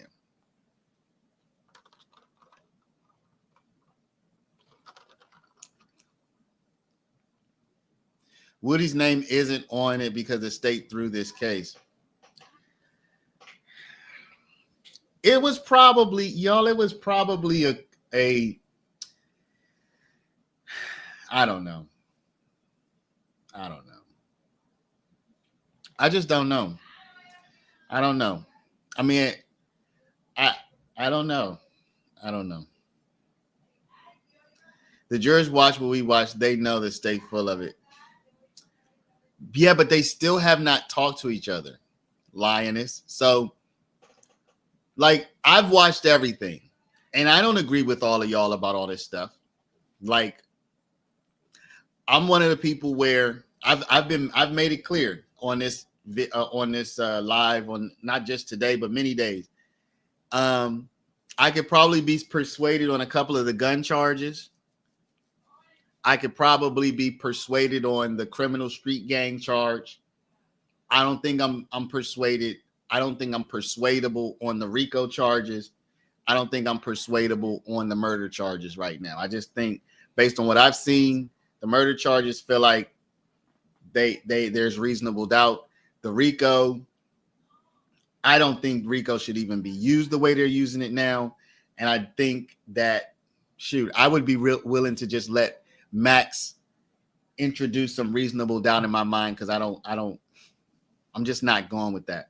But the street gang, I can see that one, and some of the gun charges I can see. So if I'm in the jury room and you're like, yo, no gun charge, this is a crazy trial, we need to vote not guilty, and I'm like, well, we also need to actually try to apply the law here. You know what I'm saying?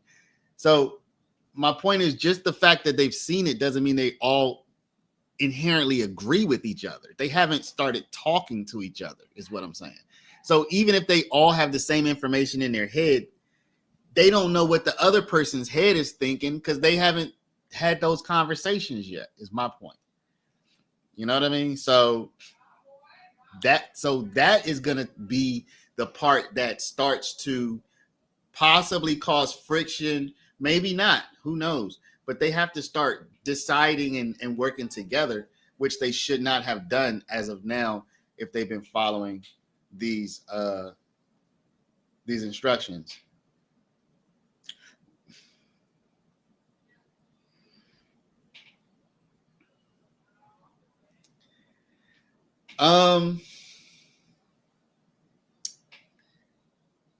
Yeah, I don't know.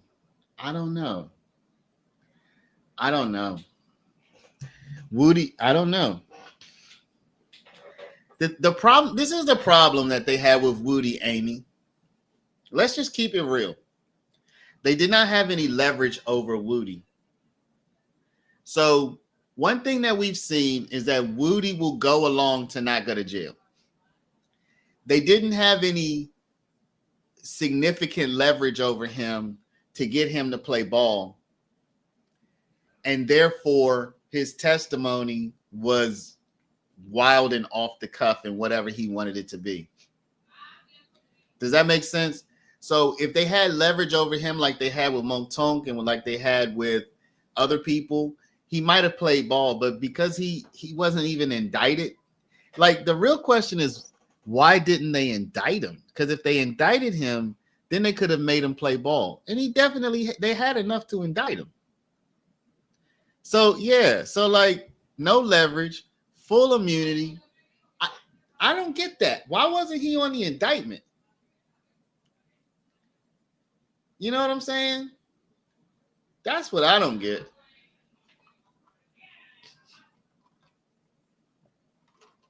Yeah, Juror 56 might be an alternate. That's a good point. They might have wanted Thug at all costs, but they played it wrong. Because if they indicted Woody, then now Woody has the RICO charge on him. Now he's facing going to prison. Now they give him a deal where if he talks about the Donovan Thomas thing, they'll let him walk. And now he doesn't get up there and put on a show. He just walks the line. Why didn't they do it that way? Why did they leave him off the indictment? We gave Sprinkle a hard time because he was so full of himself, but he's the only one somewhat truthful. Well, when Shark said Sprinkle is a straight shooter, he wasn't the only straight shooter who got on the stand, but yeah, Sprinkle was a straight shooter. I felt like Sprinkle was he was kind of boring, and he was kind of I don't know. I never really felt he was full of himself, but he did seem, I don't know, kind of boring, nerdy. He seemed kind of nerdy to me. Yeah. Why not Woody? I'm looking forward to find out exactly how much money the state of Georgia wasted on a lot. But they're trying to get it back by seizing Thug's stuff. I was just about to ask that why they didn't. If they had indicted Woody, their job would have been 10 times easier. They indict him. He needs to make a deal. I mean, he still would be somewhat unreliable as a witness, meaning he would be pretty easily impeached, baby, by the defense, but at least he would have been playing ball. In my opinion, they didn't put a gun in Shannon's hands. I have reasonable doubt he's not an innocent man, but so I think, Nicole, we've gone back and forth on this.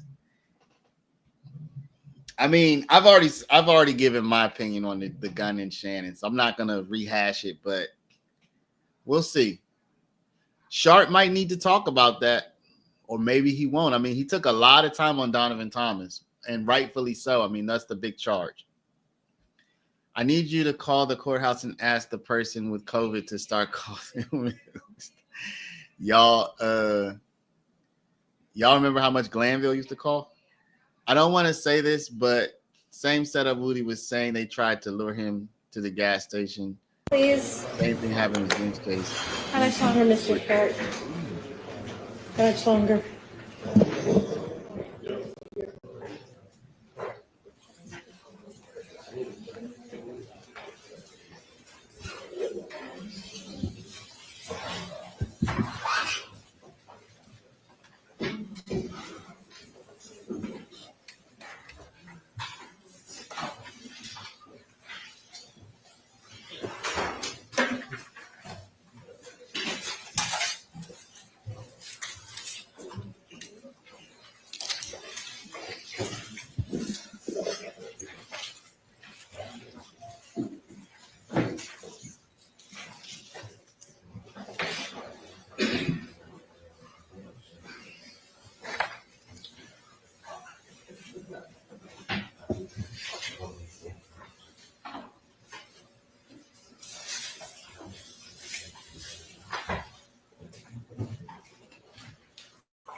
Oh, page 44, Calvin.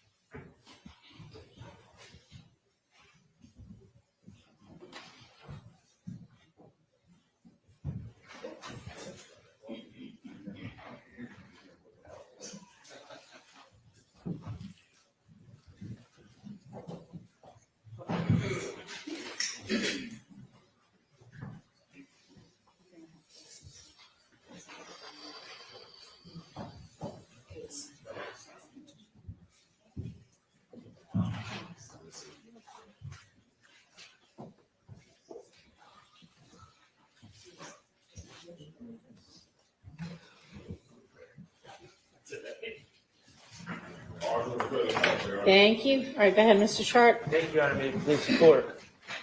I see the coffee. I can take a hint. We're almost there, okay? We're going to move on to the Chamel Drinks murder from March 14th, 2022. And there are several counts regarding this case. Count 49 charges my client, Mr. Stillwell, with murder. Mr. Kokomo, if you could show 50. 50 charges participation in criminal street gang activity based on the murder. 51 charges criminal street gang activity based on the murder. And 52 charges possession of firearm by a convicted felon for March 14th, 2022, based on the belief that if a murder was committed by Mr. Stillwell, he must have had a gun. And count 54 is charged possession of firearm during commission of a felony, being the murder. My point is all of these counts are predicated on the murder charge. And so I'm not going to focus on any of the other counts. I'm just going to focus on count 49, which is the murder charge. Okay, so turning the page to the March 14th, 2022 Chamel Drinks murder case. Let's start out by just reviewing kind of the basic evidence, standard evidence, and then we're going to get into some of the more complicated matters that came up during trial. There's no eyewitnesses. There's no DNA. There's a fingerprint that was briefly alluded to that was found on Chamel Drinks' car that does not belong to Mr. Stillwell or anyone else in this case. There's no ballistic matches. We know that the projectiles or the bullets that hit Mr. Drinks twice, once in the neck, once in the arm, we know that they were .40 caliber bullets. Okay, that's what we know. What else have we heard through trial? We heard about a phone that Mr. Stillwell had. We heard a lot of his songs off that phone, and we also heard about some other things. We heard about a article that Mr. Stillwell or someone with Mr. Stillwell's phone, we'll say Mr. Stillwell, clicked on March 17th, 2022. Okay, it was a Fox News article about a shooting on Windsor Street. Okay, that's 3 days after the homicide. That is after Mr. Stillwell's girlfriend at the time, Miss Alexander, alerted him to the fact that there was a shooting on Windsor Street. It's after the fact, it's after she sent a posted by someone else on Instagram about this shooting on Windsor Street. It's after his grandmother, Miss Jackson, reached out to him to check if he was okay because she saw the news report about this shooting on the news. All that happened on the evening of March 14th. That's how quickly news traveled. It should be of no surprise that by March 17th, probably sooner than that, there was an article about this incident on the internet, on the Fox News website, the local Fox 5 website. Mr. Stillwell clicked on an article 3 days afterwards. Additionally, we heard about Mr. Stillwell being we know that he's in the rap, or he's trying to make his way in the rap game. And we know that on the evening of March 14th, going into March 15th, Mr. Stillwell was in the studio. And we know there was a note in his phone that talked about a very standard, very common, not a particular unique line at all, not unique at all, to be quite honest, from drill music, about ops. That was put in his notes while he was in the studio making drill music. So we have that. Neither of those two things in his phone are particularly noteworthy. They're not strong evidence of anything, but they were brought to your attention by Investigator Viverito, who searched his phone far and wide for any information she could find, and that was what she found. We heard about social media posts. And we heard that those social media posts were collected by Investigator Viverito. And we went back and forth with Investigator Viverito, we being me, about her work collecting those posts. There's no reports on who she was following, what she was looking for, who she was checking out on Instagram, who she wasn't checking out on Instagram.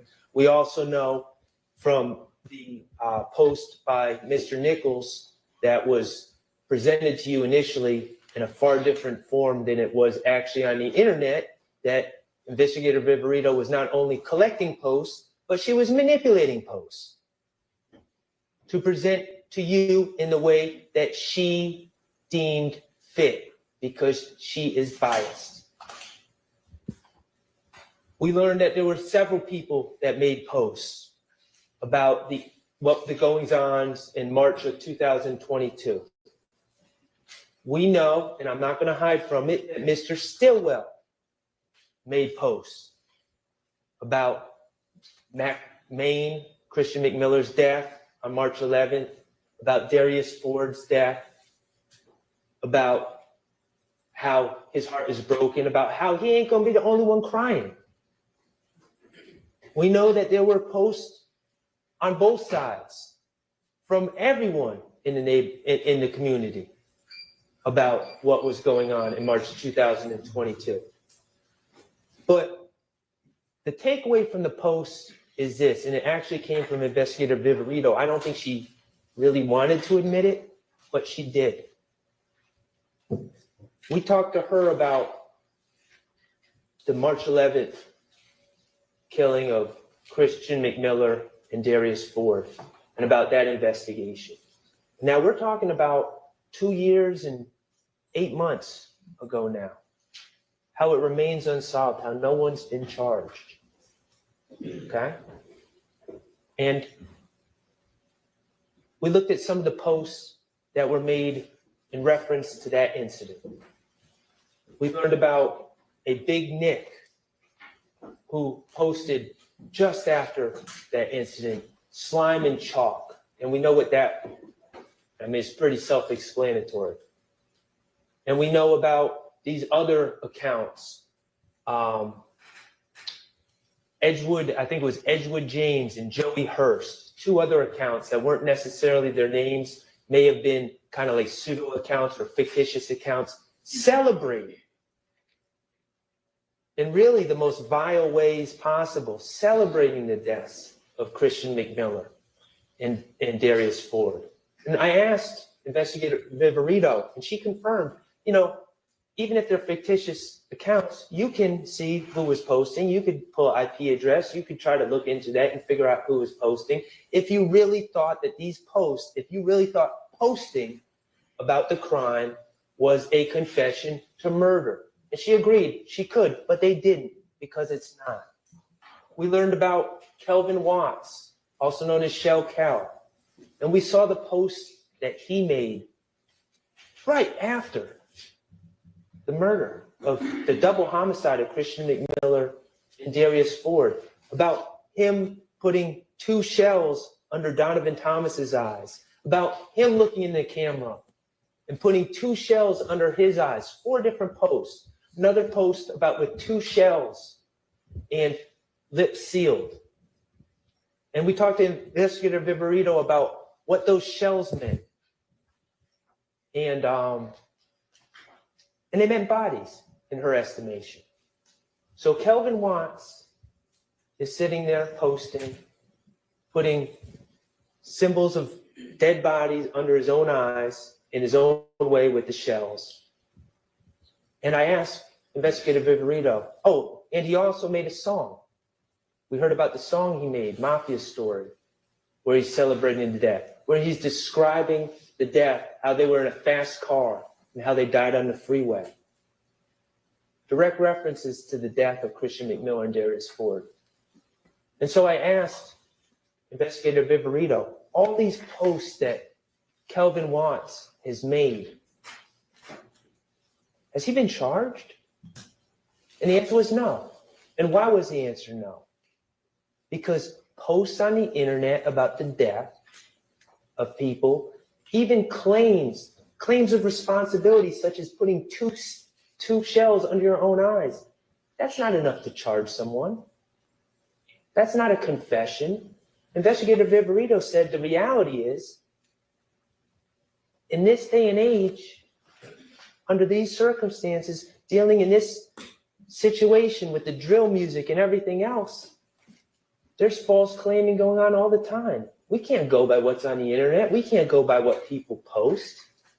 That's not a confession. That's what we learned from Investigator Viverito. That's what she was forced to concede when we talked about the Christian McMillan and Darius Ford deaths. So when we're analyzing crude, inappropriate, idiotic posts that are made by Demekion Garlington, or even my client, Mr. Stilwell, let's keep that in mind. Those aren't confessions. Those are posts, and they're common. And even Investigator Viverito, who I have maintained pretty clearly is not an honest broker, was biased, even she had to admit that. Ballistics is interesting because we know about the FN that Mr. Stilwell is allegedly being linked with, 5-7 FN, and that was always a hole in the state's case, right? Mr. Drinks was shot with a .40 caliber bullets. Mr. Stilwell has never been linked to any weapon that shoots .40 caliber bullets, at least not in 2022. So Investigator Viverito shows up in court, looking to put her stamp on the case, looking to sway the jurors. And she looks at a video and she says, yeah, on that table, I think that's a Glock 27 based on the bottom of the grip. I'm not an expert. I'm not saying it is, but I'm just going to kind of hypothesize in front of the jury that it's a Glock 27 and they shoot .40 caliber bullets.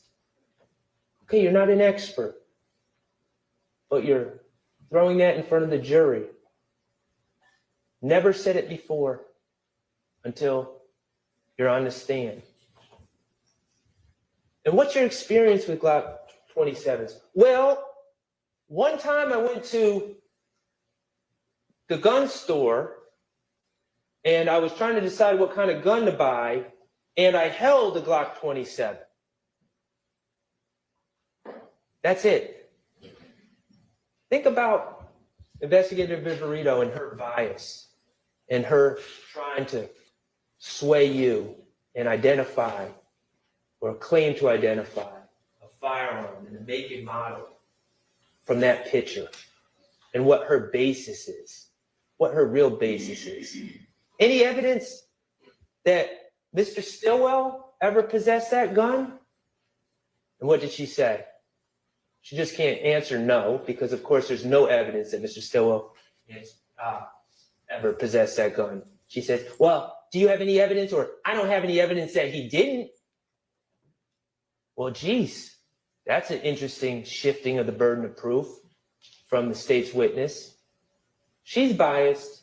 She came in there to try to solve a key problem of the state's case, which is that Mr. Stilwell is not linked to any weapon that could possibly shoot the fatal bullets in the Shamel Drinks case. And she tried to solve that problem for the state with her little trick and her little identification based on one time handling a gun in some pawn shop or some gun store somewhere. Don't fall for it. It just shows her bias. So we heard the wiretaps. State brought on the wiretaps. And yes, the wiretaps do show Mr. Stillwell. We heard a call of Mr. Stillwell laughing about sneaking out when the police showed up and talking about taking a stick and his FN from the house after the police showed up. We own that. We acknowledge that. Neither of those guns could shoot the bullets that killed Mr. Drinks. But there was another wiretap that was played that I'd like us to just hear again. And Mr. Kokomo, you know where I'm going? Okay. It was from a call on April 1st, 12:29 a.m. And the state made such a big deal of this. Of course, the wiretap, hold on one second, just don't play it again. Thank you. The state made a big deal of this because it's a wiretap. Demekion Garlington's on one end on his cell phone. And the state made such a big deal about Mr. Stillwell, what he was doing on this call on April 1st. Of course, we know he was in jail. He'd been arrested on March 17th. So he's in jail and he's talking to Demekion Garlington. And they make a big deal. He's on a contraband phone. He's on a contraband phone. Now, I'm not saying that's right, but let's think about that scenario for a second. We've been sitting here for a year listening to the same. This call is subject to being recorded, right? Every time someone comes from the jail, because it is recorded. Mr. Stillwell's on a cell phone. He doesn't know Mr. Garlington's phone is tapped. Mr. Garlington doesn't know his phone is tapped. As far as they're concerned, they're having a private conversation. They have cut out the recording and are having a private conversation about March 14th, 2022. And what do they say? First, Mr. Kokomo, could you play 239 to 310? Yeah, that's what I'm saying. Like, that's what I'm telling folks. I'm like, shit, what the hell they locked up for? Like, they can't say anything about it. I'm like, bro, they good. I'm just like, they gonna assume some shit like that anyway. They gonna assume that, like, oh, like, y'all ain't did, man, kill him, so. That's what I keep telling Lil. I keep telling him, like, just chill. Like, I know. Yeah, cause they saying he panicked. Yeah, I'm like, this ain't nothing, bro. Like, they just doing that cut. It seems as it got a gas station. Like, just chill. You see what I'm saying? Yeah. In this private conversation that they're having, they're not saying, oh, how can we cover this up? Oh, I think they're onto us. Oh, no, I think they got us. They're saying, we didn't do anything. They're just assuming we did stuff because we're at the gas station, which is a fact that we have never denied. They were, in fact, at the gas station. They're having a private conversation, and they're talking about how innocent they are and how the police got it wrong. And Mr. Stillwell is just saying, let's let it work itself out. So let's go to 1210 to 1225, Mr. Kokomo. Thank you.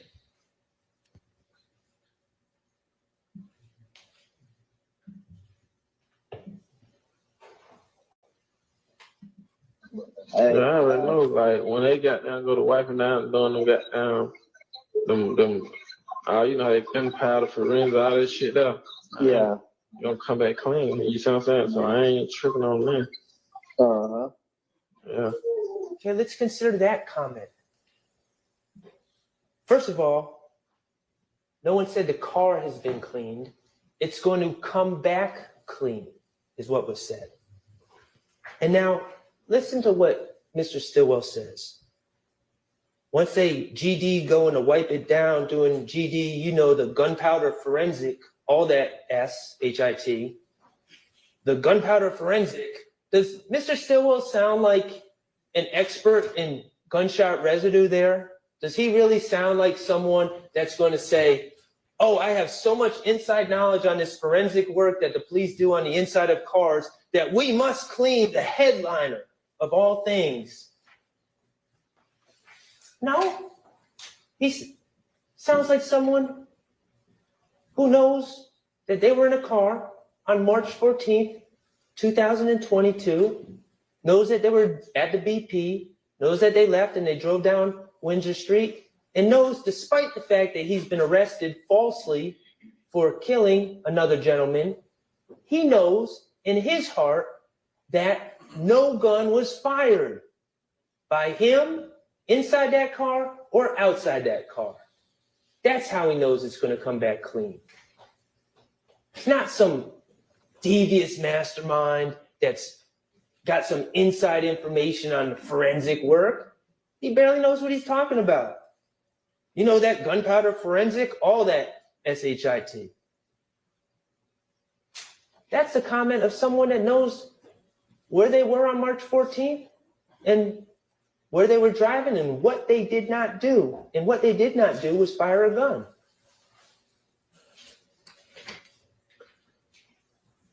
Let's talk about the rental car. State made a big deal of this rental car. Yes, Mr. Stillwell rented a car on March 14, 2022. First of all, we've seen the BP tape. There was no plan, okay? This was a chance encounter. It was unforeseen that Shamel Drinks would ever show up at a gas station. So there's no indication that people would be renting a car in anticipation of running into Shamel Drinks, okay? The reality is we heard about what was going on in Mr. Stillwell's life.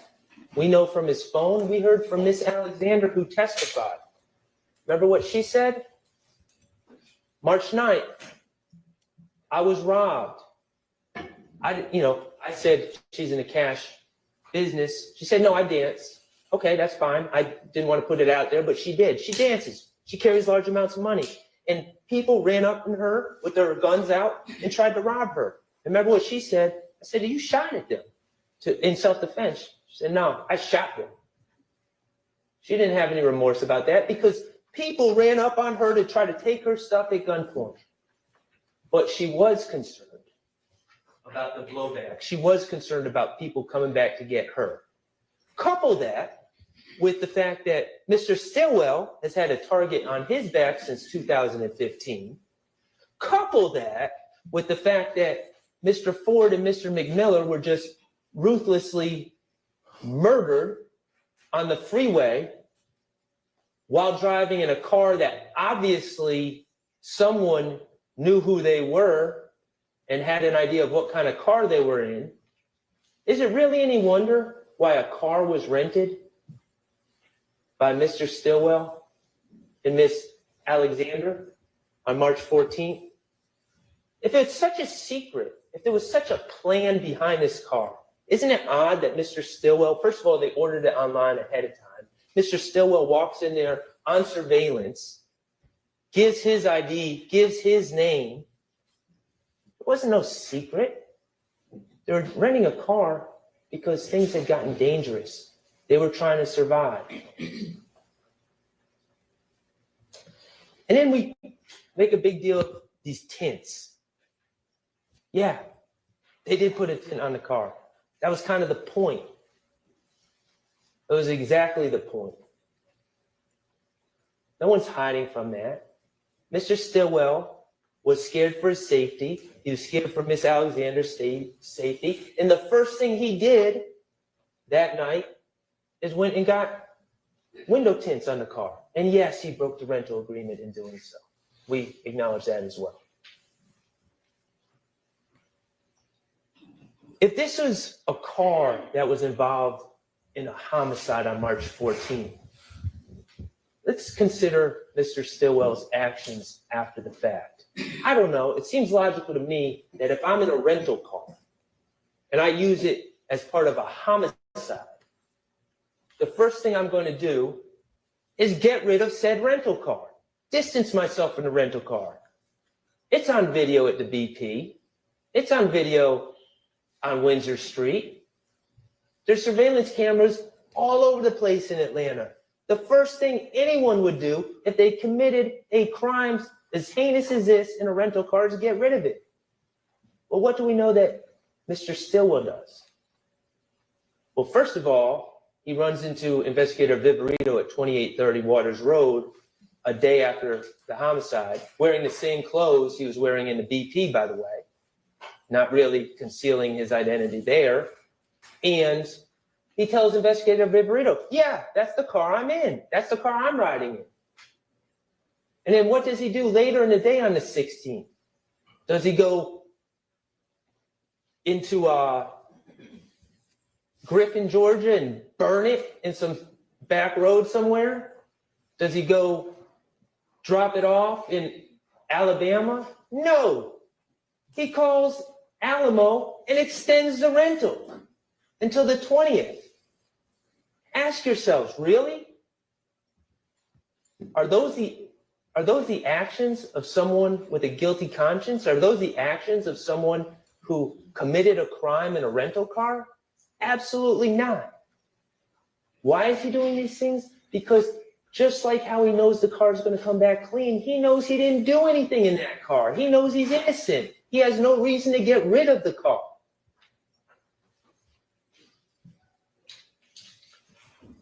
Okay, let's talk about Dr. Melissa Sims Stanley. She was the medical examiner who performed the autopsy on Shamel Drinks. She was very important. We didn't realize how important she was at the time, but she was very important. She testified that there were 2 wounds to Mr. Drinks, one to his arm and one to his neck. We don't know which order they came in, but we know the shot to the neck was the fatal injury. It caused a massive injury to the base of his skull and the base of his brain. Dr. Sims Stanley testified about the effects of such an injury.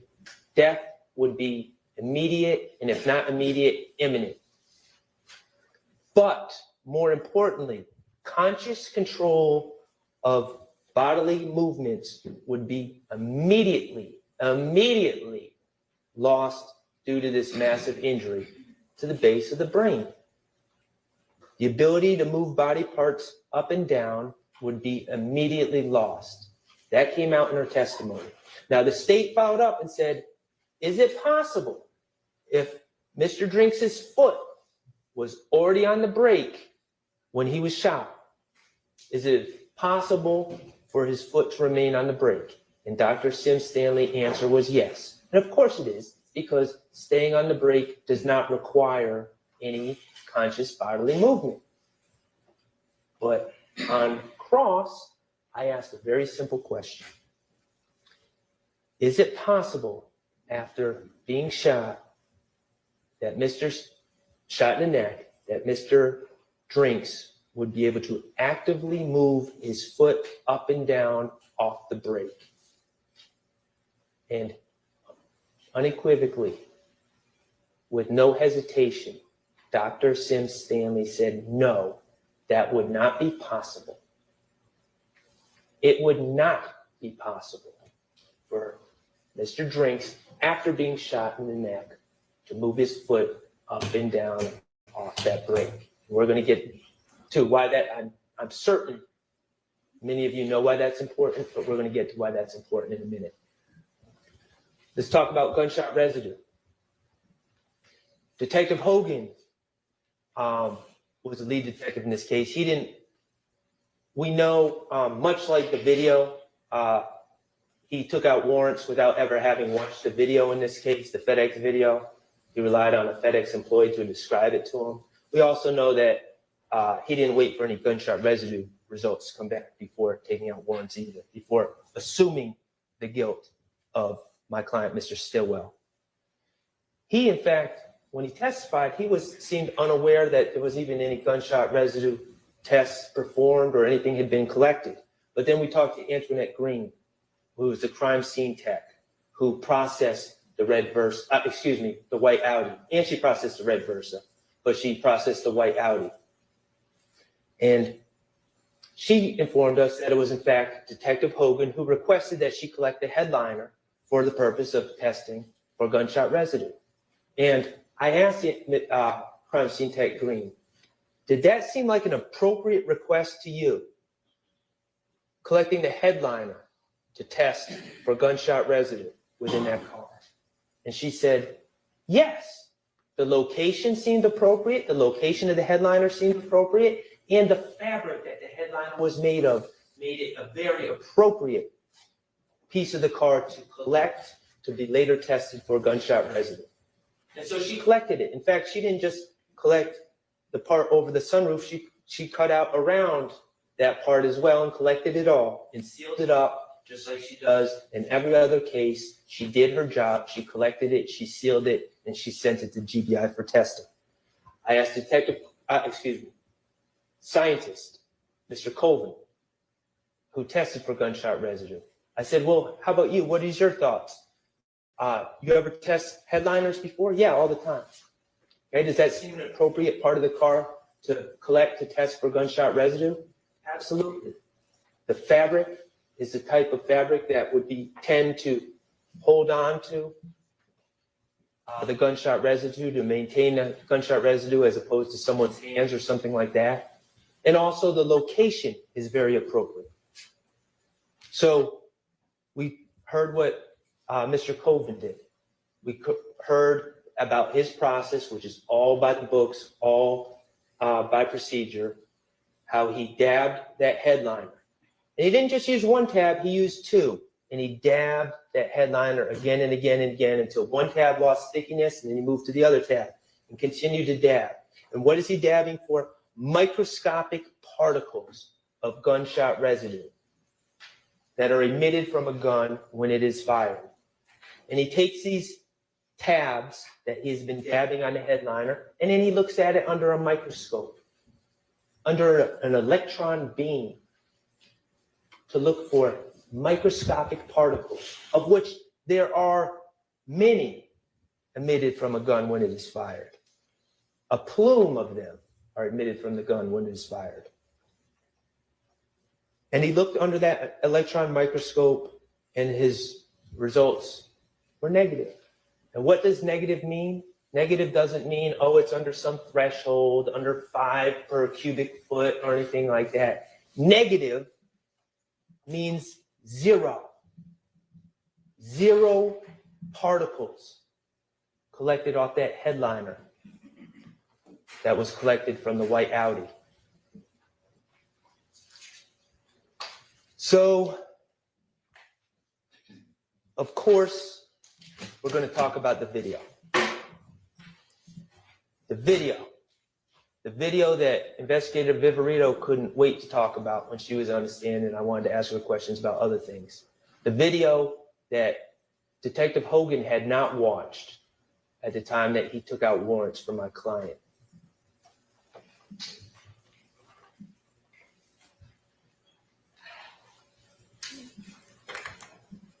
Mr. Kokomo, could you pull up the video?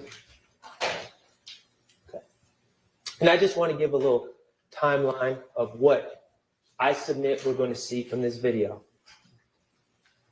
We're going to see 3 cars in a line.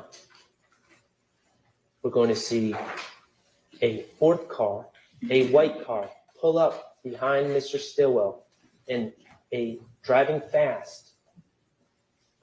We're going to see Mr. Stillwell pull off. 16 seconds later, we're going to see Mr. Drink's brake lights go on and off. 16 seconds after Mr. Stillwell has been long gone. 18 seconds after Mr. Stillwell leaves, we're going to see a 5th car make an unexplained U-turn. 30 seconds after Mr. Stillwell has pulled off, we're going to see Mr. Drink's brake lights flicker on and off again. And finally, for a 3rd time, 33 seconds after Mr. Stillwell has pulled off, we're going to see Mr. Drink's Brake lights go on and off once again. Investigator Viverito wasn't correct. It doesn't happen one time. The brakes go on and off 3 different times in this video, and we're going to watch it.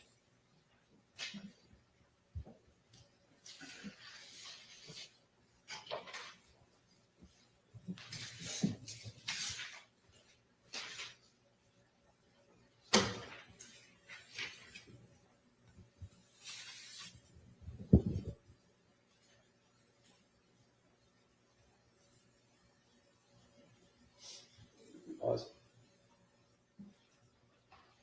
Okay, right here, we have 3 cars lined up.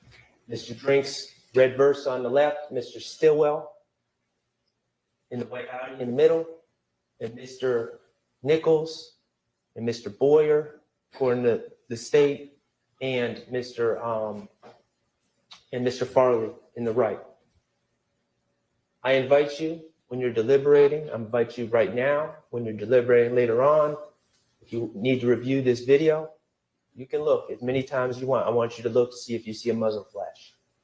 At any time when Mr. Stillwell's car is next to Mr. Drinks.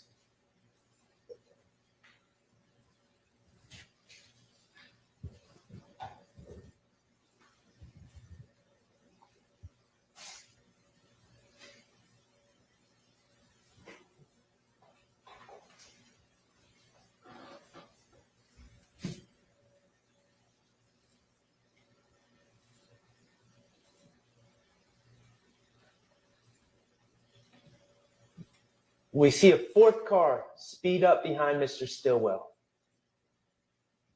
Pause. And Mr. Stillwell leaves. What's going through Mr. Stillwell's mind right now?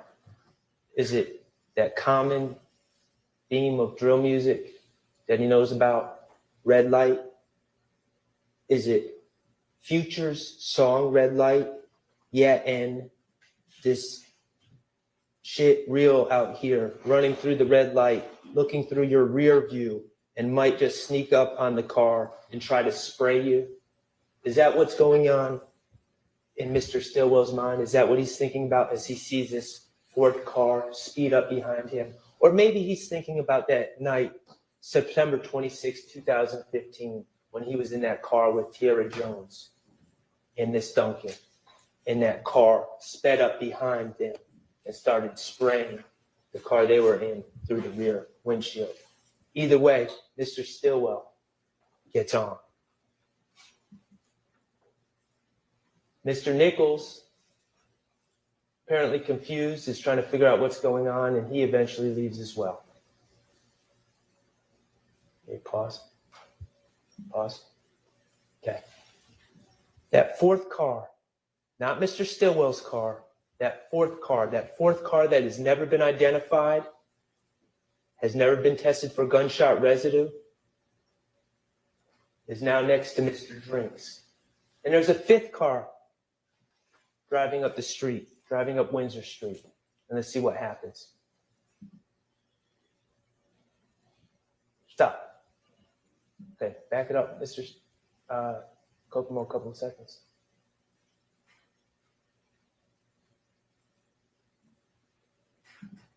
Okay, pause.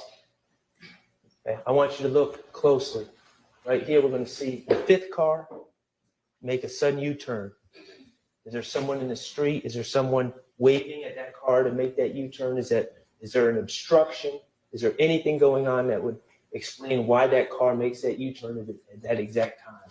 No, there's not. There's one explanation. Hold on, Mr. Kokomo. There's one explanation and one explanation only. That car hears a gunshot. And while that car makes a U-turn, I want you to look at Mr. Drinks' brake lights. They flicker on and off. That means he's not dead. He has not been shot in the neck yet. That's science. That's from Dr. Sim Stanley herself. What could be happening, I submit to you, because we don't know the order of the wounds, what could be happening, what makes the most sense, is that at this exact moment, that car that's next to Mr. Drinks fires a shot into the car. Remember, there's 2 wounds to Mr. Drinks, but there's really 3 shots because 1 projectile ends up going into his arm and it's on the seat and is collected by Miss Green, CST Green. Another projectile ends up sadly in his body and is collected by the ME. A third projectile goes through Mr. Drinks' car because we see the exit wound, where the bullet exited Mr. Drinks' driver's side front door. So there's at least 3 shots that are fired into Mr. Drinks' car. I submit to you at this exact moment, first shot is being fired, that car hears it, is making a U-turn, and Mr. Drinks is trying to react, perhaps moving around, going up and down off the brake, trying to figure out what's going on, perhaps trying to find the firearm that he has in his car, trying to figure out what's going on, as he's certainly not anticipating or expecting to be shot at that exact moment.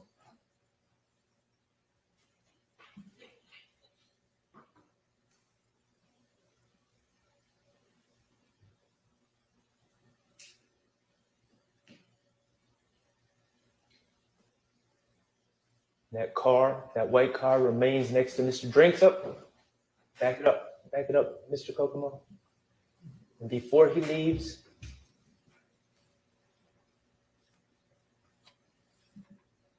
we see a slight flicker of the brake light right there. And then if we play it again, and no more flickers. At that moment, tragically, the fatal shot was fired from that 4th car into Mr. Drinks' red Versa, going into his neck, causing him to immediately lose all bodily control and eventually leading to his imminent death. And that white car, that 4th car, leaves the scene.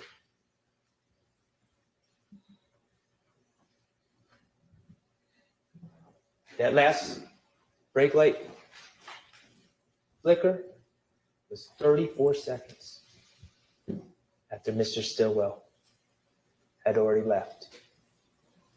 It is scientifically impossible that Mr. Stillwell killed Mr. Drinks. Couple that with the gunshot residue test that proves that a gun was not fired from the car.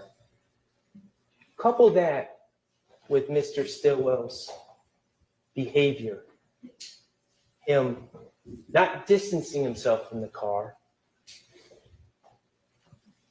but extending his rental.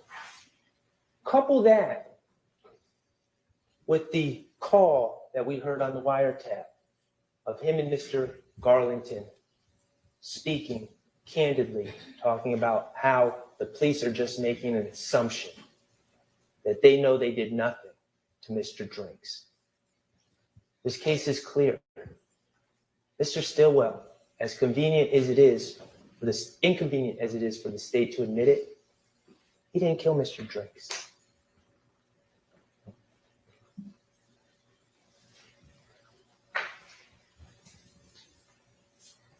Ladies and gentlemen, I'm about to conclude. For nearly a decade, the prosecution, the police, the gang investigators, they have focused on this group of people, Jeffrey Williams, Shannon Stillwell, and many others. They're young men that grew up in hard times and had dreams of their own. They saw something different in Mr. Williams, a confidence, an ability to turn negative to positive, like so many hip-hop artists before him.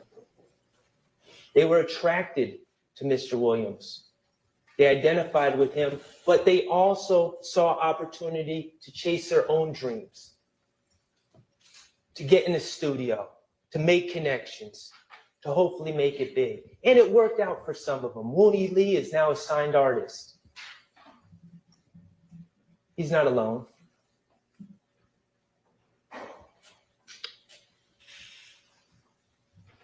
But for nearly a decade, these gentlemen have been followed on social media. Prosecutors and police officers have listened to their music, have scrutinized their artistic expression, leaving no room for artistic license, leaving no room for hyperbole. They've searched residences, they've taken jewelry, they've seized cars, they've subpoenaed phone records, they've taken people's cell phones, they've extracted the contents of those cell phones, they've tapped phones, and most egregiously, they have systematically sought out people that are so weak, so scared of jail, so scared of the consequences of their own action, that they are willing to lie on others to save their own skin. And they have systematically sought out those people. And systematically sought out those people at the very time when those people were in crisis. And they've made threats to those people about how they're going to be locked up for decades, not get out till they're 48 years old. And they've made implicit promises to those people. Help me help you. You're a small fish. We're interested in the big fish. I'll be on the phone with the DA as soon as we are done. This ain't 68 plus 1. I'm not going to do you and you owe me one. It don't work like that. You have to give information. You're an armed career criminal. You're going away for 25 years, no parole. It's all up to you. They're going to ask, what did he do to help himself out? That's the game, the sick game that has been played, that's built this case from its inception. It needs to stop. For over a year, the prosecutors and gang investigators in this case have had their hammer out, trying to bang that square peg, their evidence, into that round hole, which is their narrative. And it still doesn't fit. It never will fit. The album cover that they tried to bang on and make it be a gang declaration of war, it never was, it never will be. That video of Antonio Sledge that they claim is an overt act, that they wouldn't, where Antonio Sledge is threatening another man because they're both having sex with the same lady, and he's upset and he's in his emotions. Remember that? And how they wouldn't let Antonio Sledge enter a guilty plea.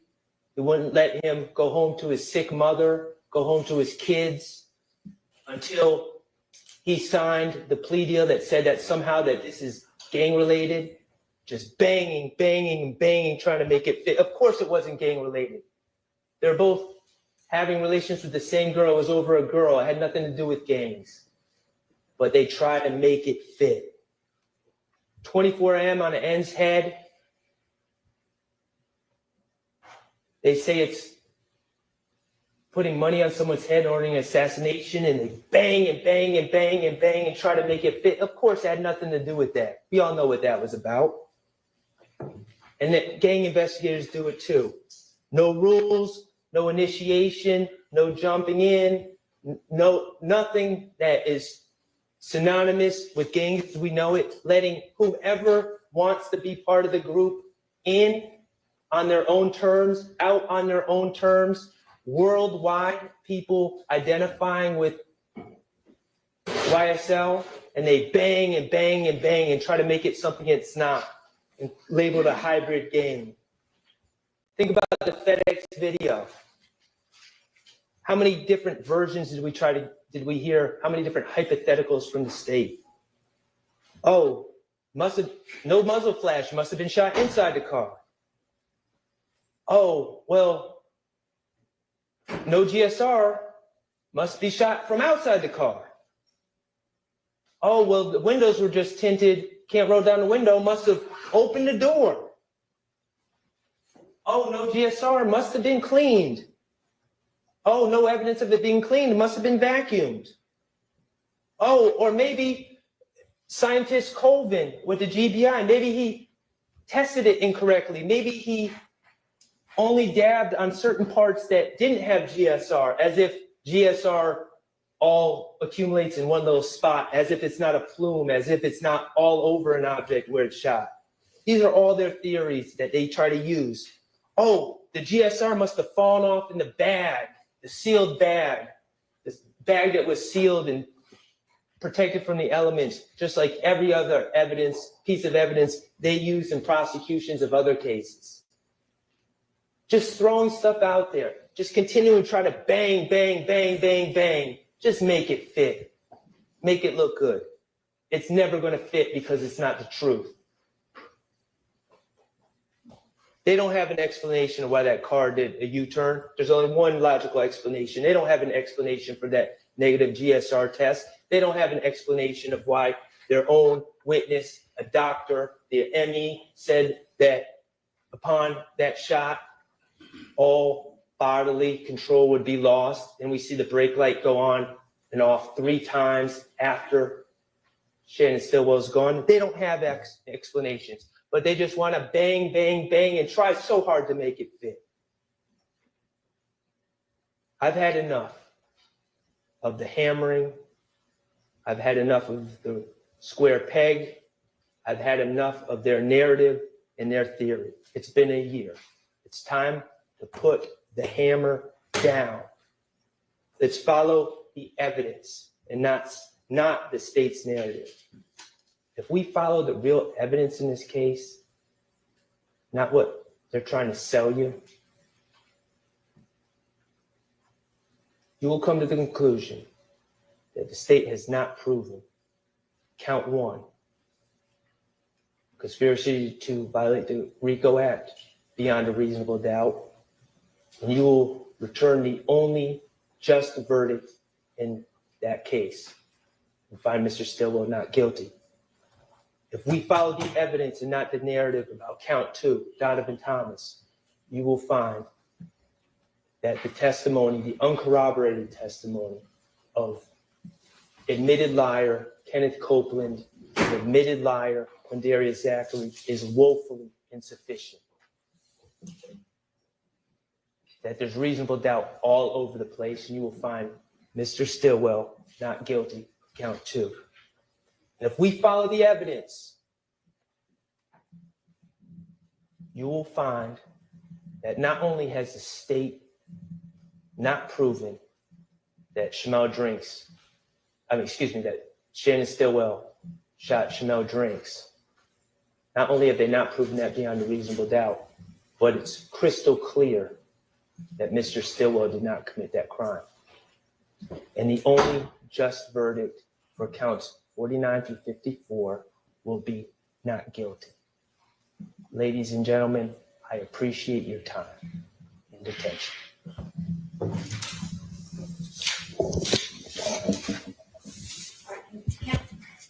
Cancel approach real fast for me.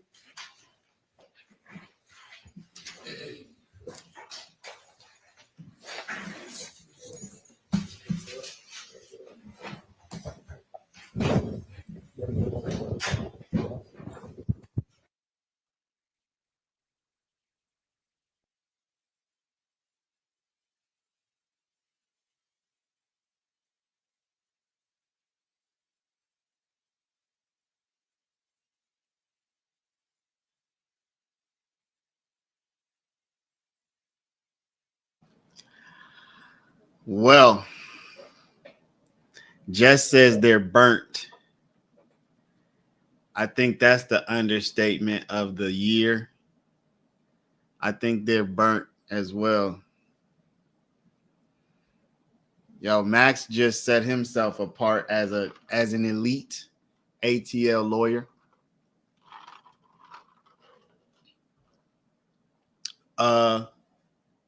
So what do we get? Weinstein next? Man, this is gonna be another shoot. Y'all, this could be going till like 8. This could be going till 8, depending on how long this break I'm lasts. trying to figure out timing. I know y'all were told that this might be a late day, and it's going to be a late day. We're going to hear from Mr. Weinstein. We'll have a quick break, and then we'll hear the states close, and then we'll be done for the day. We'll come back tomorrow and get the instructions. All right, go ahead, Mr. Weinstein.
Good afternoon.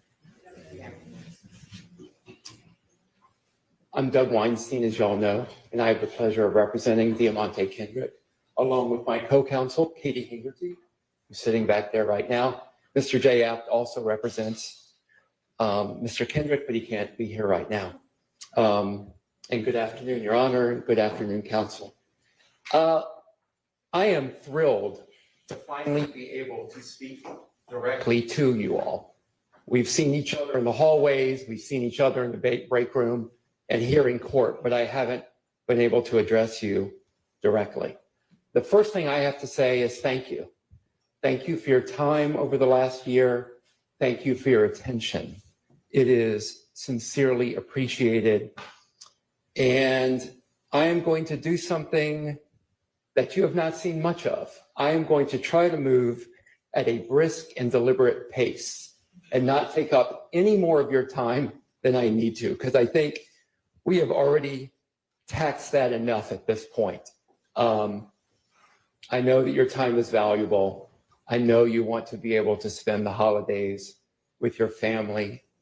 I would also like Mr. Kendrick to be able to spend the holidays with his family without the weight of this trial hanging over him. So let's get a move on. You have heard a bit about Diamante Kendrick over the course of this trial. So I'm going to just talk about him for a few minutes. As you heard, Diamante, first of all, he originates from Miami. He came from Miami, he moved here, but he was a football star at Grady. And he had a scholarship to UGA to play football. That's a path out that a lot of people take. That is a path up.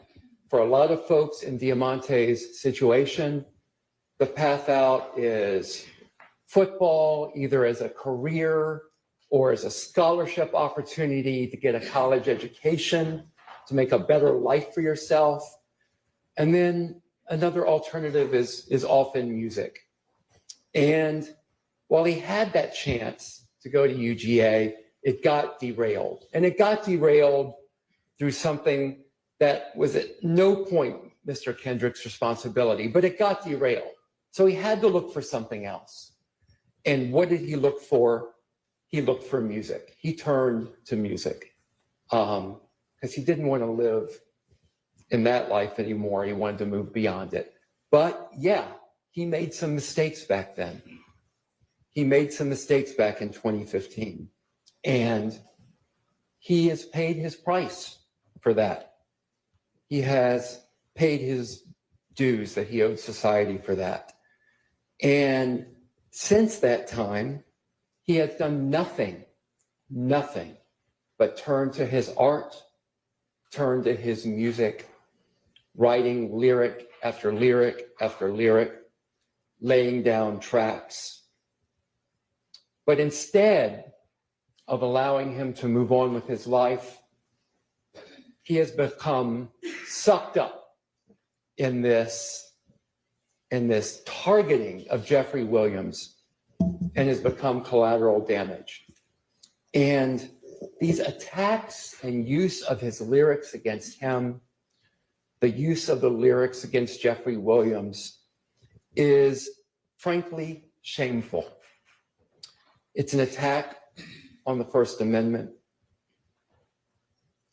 And there's been so many rights, so many notions that I think we hold dear as a nation that the state has simply swept away.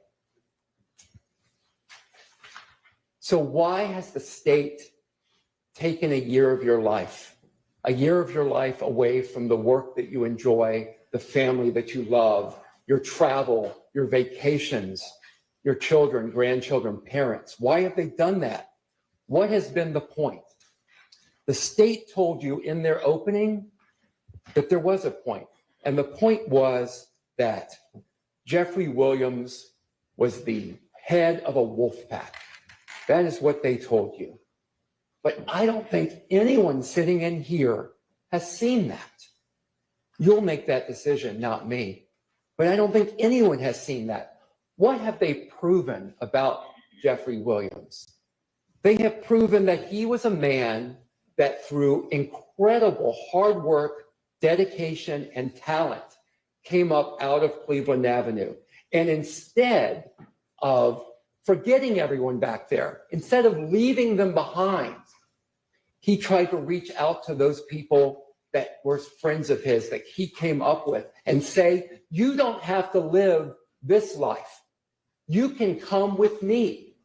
You can get into music. You can hone your craft. I can take you on the road with me. I can take you out of this. And some people took advantage of that and pulled themselves out, took advantage of Jeffrey's help. Some people tried to do that and failed, and Jeffrey Williams sent them back home. They didn't succeed. And Mr. Kendrick took a hold of that. And Mr. Kendrick took advantage of that opportunity that Jeffrey helped him. But instead, law enforcement put a target on Jeffrey Williams' back, because God forbid anybody pull themselves out of that. Because what does society want to do? Drag them back again. Never let them leave their past behind. God forbid someone leave that behind and pull themselves up from their bootstraps. That's what we tell ourselves as a country. If you work hard enough, you can pull yourself out. Let's see what you guys say. So I would argue that we have not wasted your time here for a year. I'm going to argue that the state hasn't wasted your time, that this court hasn't wasted your time, and that we can salvage something out of this year that we have taken from you. And that is to send a message. And you're going to send a message by going in the back, looking at the evidence that's presented to you. And I think any review of that evidence would have you come back with findings of not guilty on all the charges against Mr. Kendrick. Diamante Kendrick is one of Jeffrey Williams' best friends. And as I said, he's a casualty of law enforcement's war on Jeffrey Williams. Mr. Kendrick is charged with racketeering, murder, and several other charges, about 4, all relating to drugs and guns that were found at Jeffrey Williams' house when Mr. Kendrick was over there visiting. What evidence, what testimony, what witnesses, what physical evidence has the state shown you that Mr. Kendrick committed these crimes? I would say almost nothing that you've seen in this courtroom. Sure, they've played some videotapes, but what have you seen from this witness stand? Nothing. When this case began, we stood up here in opening and we told you the state would not be able to present evidence against Mr. Kendrick. We told you they're not going to be able to show you guns tied to him, that there would not be ballistics tied to Mr. Kendrick. There wouldn't be fingerprints tied to Mr. Kendrick. There would not be witnesses putting Mr. Kendrick at the scenes of these crimes. There wouldn't be any video of Mr. Kendrick involved in the tragic murder of Donovan Thomas. We told you that this case was a Krispy Kreme donut hole. I think the phrase I might prefer is a nothing burger. But that's what we told you. That's what we promised you. And that is a bold promise for a defense attorney to make. And it's one you'll rarely hear, but we made you that promise. And we also told you what would happen, that the state was going to parade hundreds of witnesses through here to throw everything they could against the wall to see what would stick. And frankly, I would submit that nothing has stuck, that we have kept our promises to you. What did the state promise you? Again, a wolf pack with a ruthless wolf pack leader. It's late in the day. With a ruthless wolf pack leader that is here. And instead, you saw that man that wouldn't leave his friends behind. As the state has told you, as Mr. Sharp told you, the state has to prove these charges beyond a reasonable doubt. And they have to prove every element of these charges beyond a reasonable doubt. So let's just talk about reasonable doubt for a moment.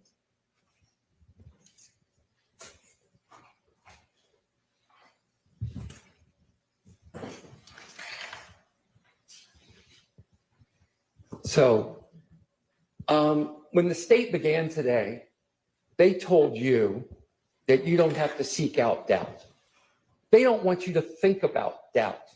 But the standard is they have to prove their case to you by guilt beyond a reasonable doubt.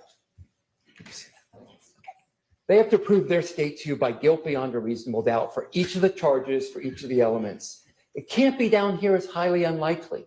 It is a very high standard. Possibly guilty, probably guilty doesn't do it. It has to be guilt beyond a reasonable doubt. The court is going to charge you. They're going to tell you, for example, that grave suspicion is not sufficient. And let me read you the charge you're going to hear. Facts and circumstances that merely place upon the defendant a grave suspicion of the crime charged, or that merely raises a speculation or conjecture of the defendant's guilt, are not sufficient to authorize a conviction of the defendant.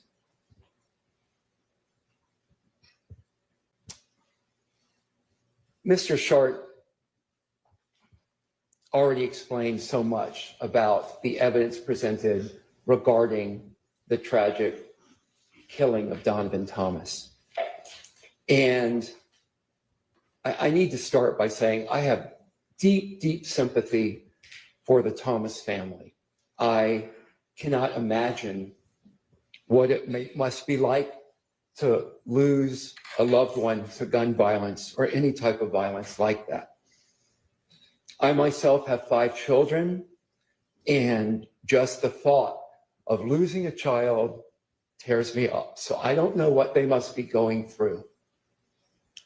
But I think the evidence that has been shown to you does not demonstrate in any way that Mr. Kendrick is guilty beyond a reasonable doubt of the killing of Donovan Thomas.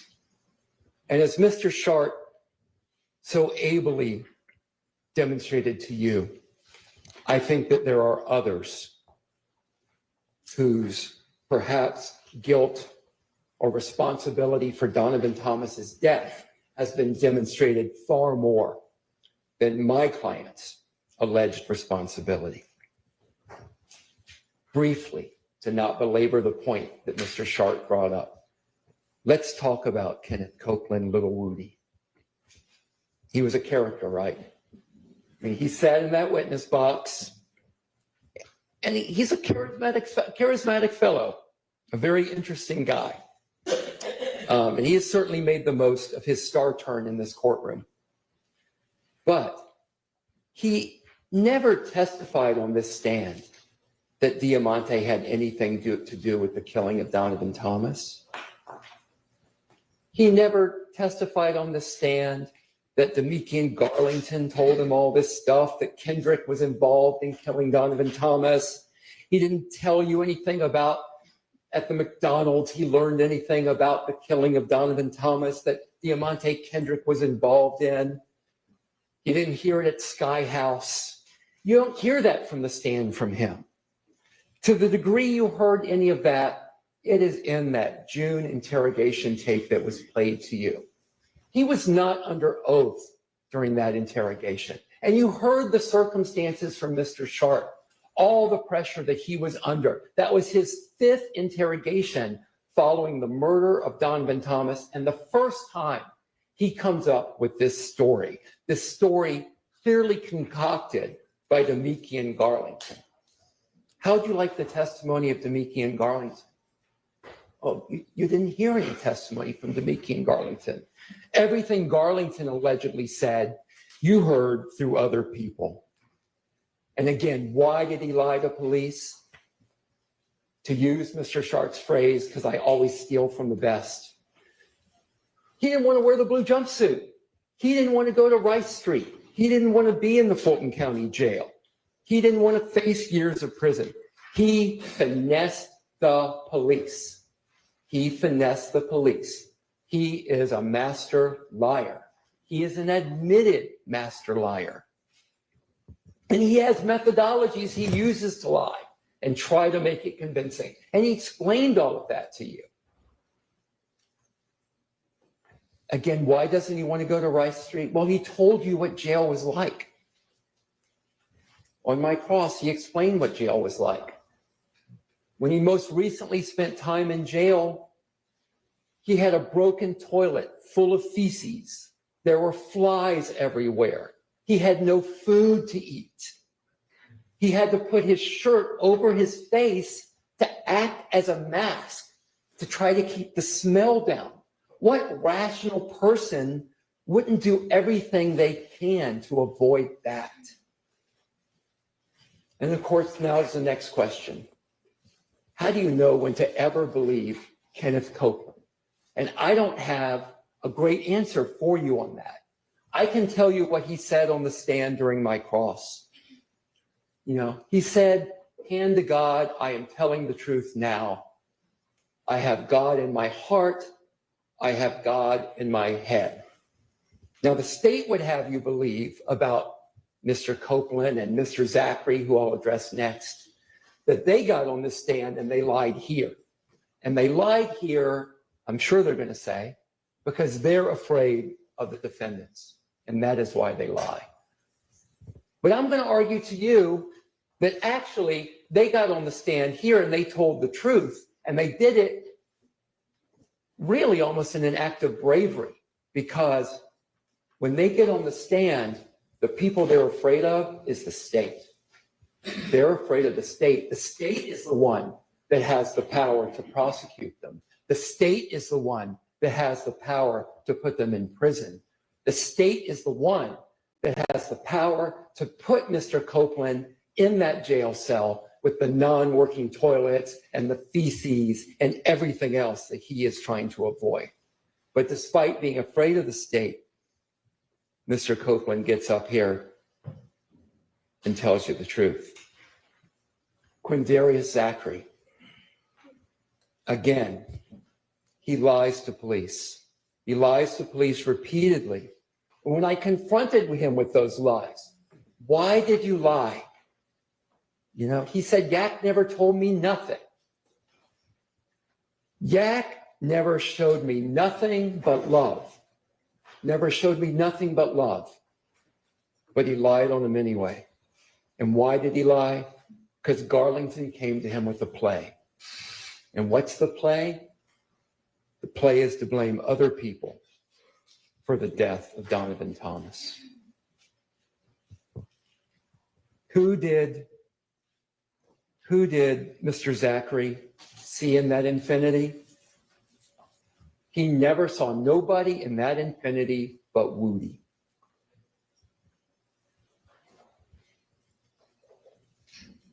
The Texaco. Oh my gosh, there's the smoking gun. there's the smoking gun that shows that my client murdered Donovan Thomas. He's on video at a Texaco station a block away before the murder. Heaven forbid. He pulls up in that Texaco in a Pontiac. He leaves the Pontiac.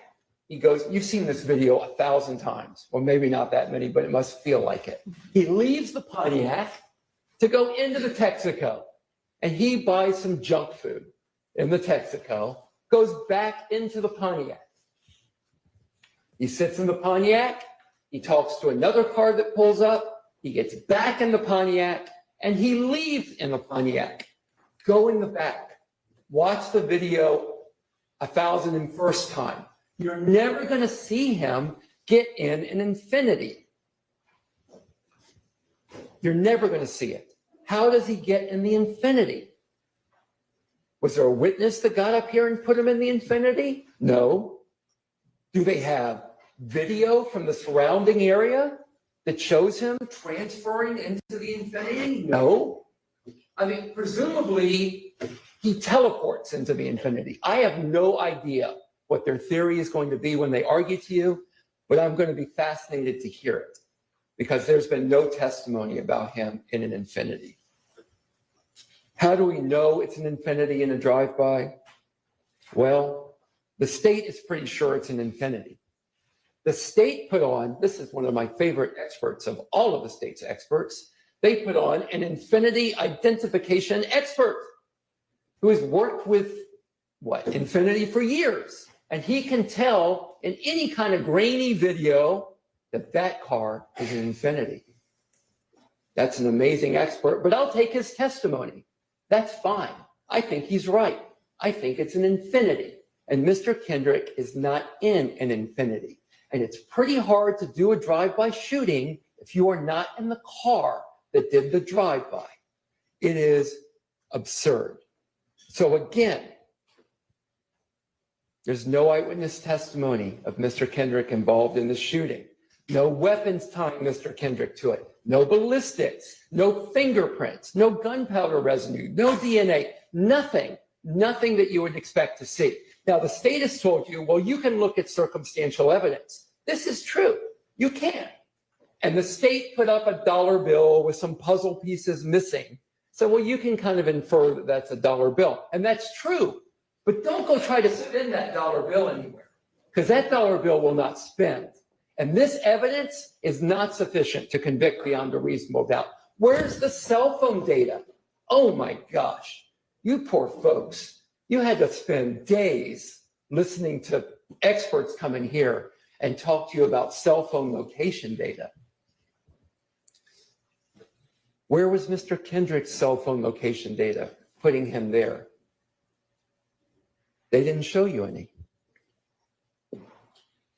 Who killed Donovan Thomas? I don't know who killed Donovan Thomas, but I think Mr. Shark's theory has some merit. Let's turn to the allegations that YSL is a gang. The state had to bring in 5 different gang experts. You guys had to sit through 5 different gang experts to try to convince you that YSL is a gang. Now, they gave you the definition of a traditional gang, and these gang experts, who, as Mr. Sharp pointed out, all sit there and train each other in this insular little unit, but they told you, yeah, they're not a traditional gang. They don't meet the definition of a traditional gang. But lo and behold, we have another category of gang. It's a hybrid gang. Ooh, a hybrid gang. This is fascinating. Let's talk about hybrid gangs. What's a hybrid gang? Oh, a hybrid gang is whatever we say it is at any given point in time to fit our narrative. That's what a hybrid gang is. I use the term nose of wax. They can twist it any way they want to fit the group of people they want and say they're a hybrid gang.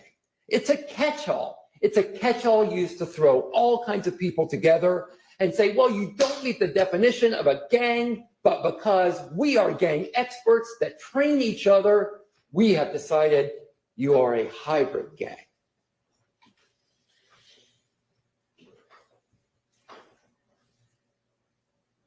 Well, hybrid gang. So a hybrid gang apparently is one where, according to their experts, Bloods and Crips can live together in peace and harmony with each other to accomplish some type of goal. Does that make sense to anyone in here that has any basic understanding of the way that gangs work?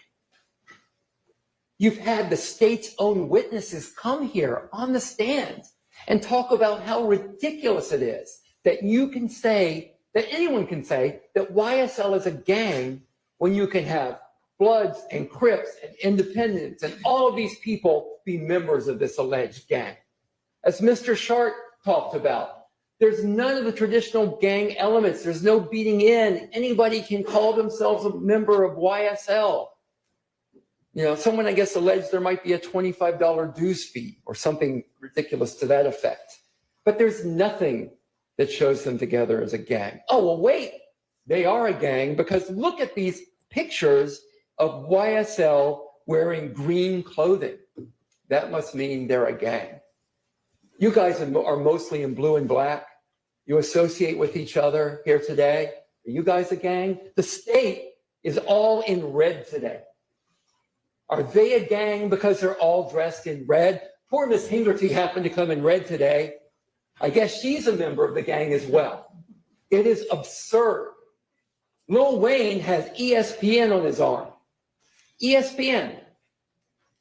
I guess Lil Wayne is surprised that he's a member of YSL too. My client's got ESPN on his body. No, that can't be because he was a football star and in his mind probably liked ESPN. It must be because he's a member of a gang called YSL. So it's wonderful that the state's gang experts have such insights into the mental thinking of my client and Lil Wayne and everybody else. Now, the state may say, well, they're not a gang, even though they all dress in red today, looking quite dapper. Because, well, they don't have some criminal objective. Well, I don't know. Let's look at the way the state indicts people. The state's around Investigator Viverito. Investigator Viverito is the last person I can find anywhere on video or that you've seen on video holding that missing $500,000 watch. Did she steal the watch? Was that an overt act and can further into the conspiracy? Maybe I should go to a grand jury and try to indict this. It's the state gang or something ludicrous like that. Everything gang investigators see is viewed from the viewpoint of it must be a gang. Mr. Kendrick, look at the photo they showed you of Mr. Kendrick in the bandana shirt. Go back and look at it in color. The gang investigator says it's red. It is orange. Orange as the sun. You look at it, you decide, don't take my word for it. Don't take their word for it. Don't take the state's words for it. Use your own eyes. But when you're a gang investigator, everything has to fit the narrative. And that's the narrative. The snake on Mr. Kendrick's chest.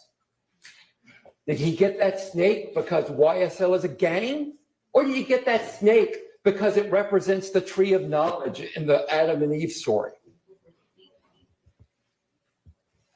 Well, they can tell you. I saw a mentalist Saturday night at a show, and this mentalist was amazing. This mentalist, you would think of something, and the mentalist would tell you, "Oh my gosh, you're thinking of a number between 1 and 50. It's 47." It's actually quite impressive. Apparently, Investigator Viverito and these other gang experts are mentalists. Maybe they will be at the next fundraiser I go to. I'd like to see some more of their tricks. Mr. Kendrick does modeling shots.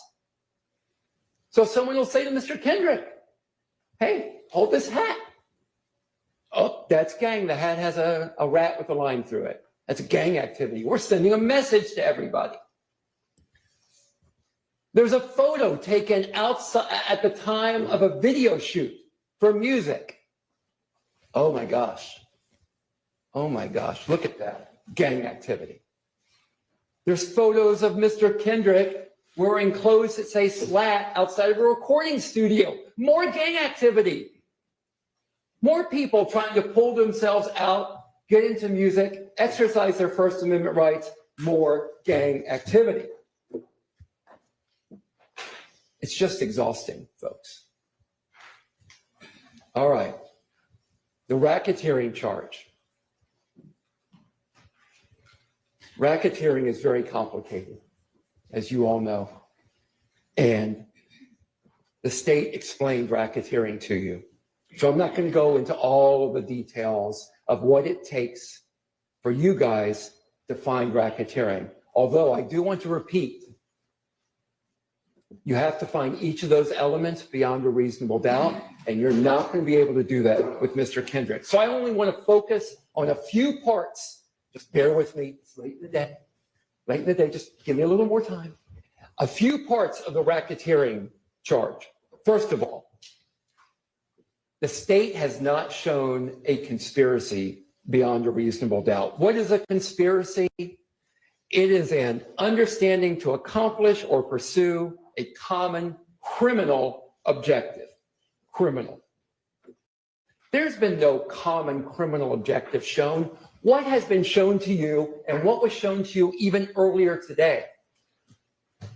A series of independent, disparate acts over and over again. All kinds of different people committing criminal acts.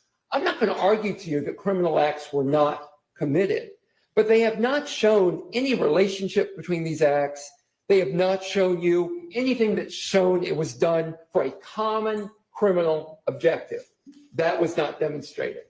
Again, as Mr. Sharp said, when Mr. Stevens was here, Tick, and Mr. Stevens was talking about selling pot, he did that for his own benefit. He's not paying up the ladder. And by the way, there is no ladder. Investigator Viverito told you because this is a hybrid gang, there's no structure to it. So I don't know how Mr. Tick is supposed to, Mr. Stevens is supposed to spread the money around. But it doesn't matter. They're going to say there's a common criminal objective. Nothing has been shown. Tick. I have to go on a side note on Tick, Mr. Stevens.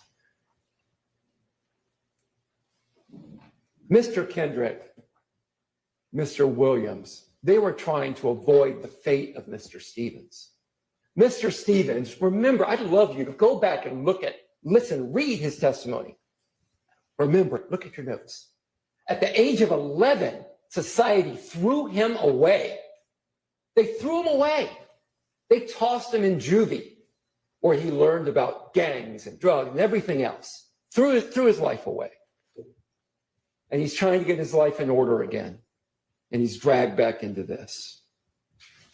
State says one of the objectives was money and power. Where's the money flowing? Where's the money? Where's the money coming in? The state had the power of the courts, their subpoena power. They could have gotten Jeffrey Williams' banking and financial records. They could have subpoenaed his accountants. They could have gotten all of that to see the money flowing. Did they do it? No. Why didn't they do it? Well, I'm going to argue to you they didn't do it because there was nothing there. If they did it, it would undercut their case about seizing Mr. Williams' assets, about seizing $8 million worth of jewelry that he earned in the music business, about seizing all of those cars, about seizing the ring off of his finger and keeping it. We don't want to see those records because we don't want evidence that he earned all of this from his music and his hard work. No efforts of money and power as part of a conspiracy deriving from this gang. The judge is going to tell you in your instructions, mere association with an enterprise is insufficient by itself to establish a conspiracy to violate the RICO Act. Mere association. And that's what you have here, mere association.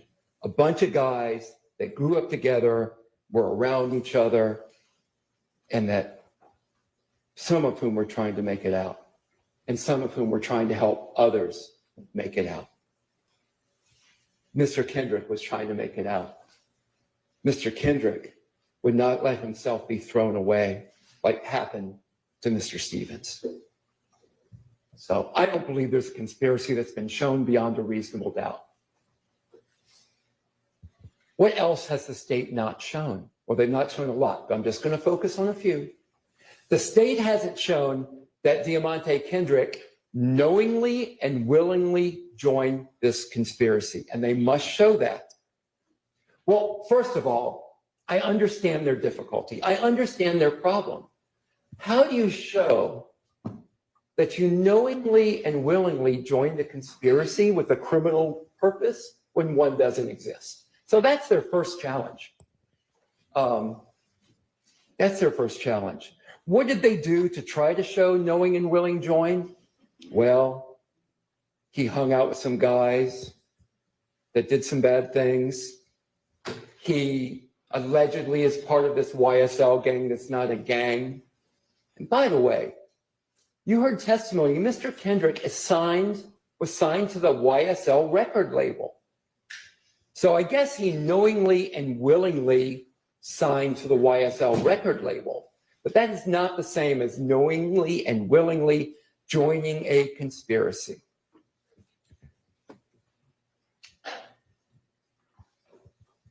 Depending on the outcome of this case, at least to this point, being signed to a record label, even a rap record label, is not a crime in the US. What else hasn't the state shown? They haven't shown a pattern of racketeering activity.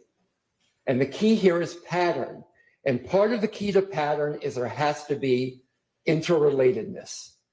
And I'm sorry about the legalese. I promise I am. But I have to talk about it. These acts have to be interrelated. And instead, what you've seen for a year of your time is isolated incident after isolated incident. We're going to throw everything against the wall and hope something sticks. But even if a few things stick, if they're not interrelated, it is not a pattern. So I believe that when you look at all of the evidence, you're going to need to go back to the jury room. And I believe once you deliberate, you're going to find that Mr. Kendrick is not guilty beyond a reasonable doubt of conspiracy to violate RICO. The last charges are easier to discuss and we'll go faster. Every count, counts 57, 58, 61, and 63. These are the last four counts against Mr. Kendrick. All of those relate or based upon drugs and guns found at Jeffrey Williams' house. Not a single witness, photograph, fingerprint, lab test, DNA, everything you can imagine. Nothing shows that Mr. Kendrick possessed any of those guns and drugs. Nothing. When they arrested Mr. Kendrick that day, did they test his clothing for any type of samples that there might be drugs or? No, nothing, nothing. You didn't see any of that. Why was he arrested? Why is he arrested for drugs and guns? It's merely his presence at Jeffrey Williams' house that day. The judge is also going to tell you this, and bear with me while I read this, because it's too long to memorize. You are not authorized to find a person who was merely present at the scene of the commission of a crime at the time was committed guilty of consent in and concurrence in the commission of the crime unless the evidence shows beyond a reasonable doubt that such person committed the alleged crime, helped in the actual perpetration of the crime, or participated in the criminal endeavor. They're trying to show Mr. Kendrick guilty of those crimes just by being at Jeffrey Williams' house.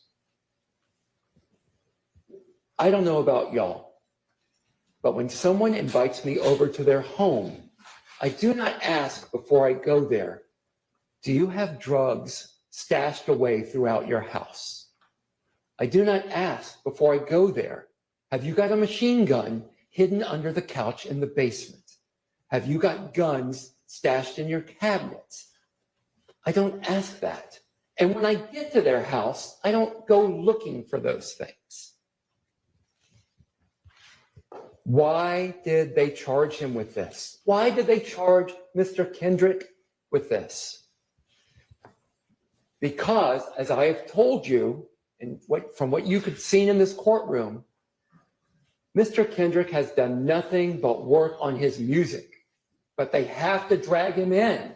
They have to suck him in to this vortex caused by their relentless, ridiculous pursuit of Jeffrey Williams.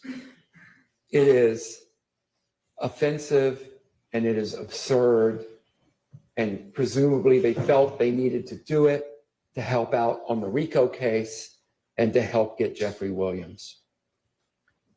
Briefly turning to each of those counts, count 57, participation in criminal street gang activity. That is purely based on his alleged possession of marijuana and a firearm. But again, no one got up here and said Mr. Kendrick possessed any of the firearms or any of the drugs at the house. Now, here's what the state is likely to say. This is what I'm anticipating. Possession can be one of two ways, and you will hear the judge instruct you on this as well. It can be actual possession, you're holding it, or constructive possession.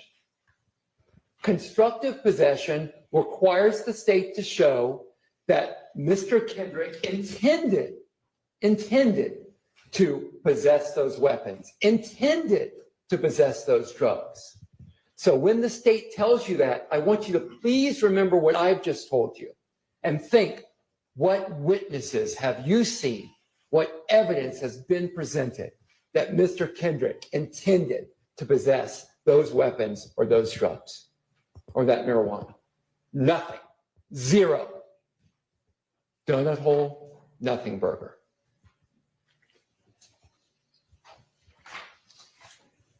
The other three counts, 58, 61, 63, those are all marijuana or firearms. And again, I don't need to repeat myself.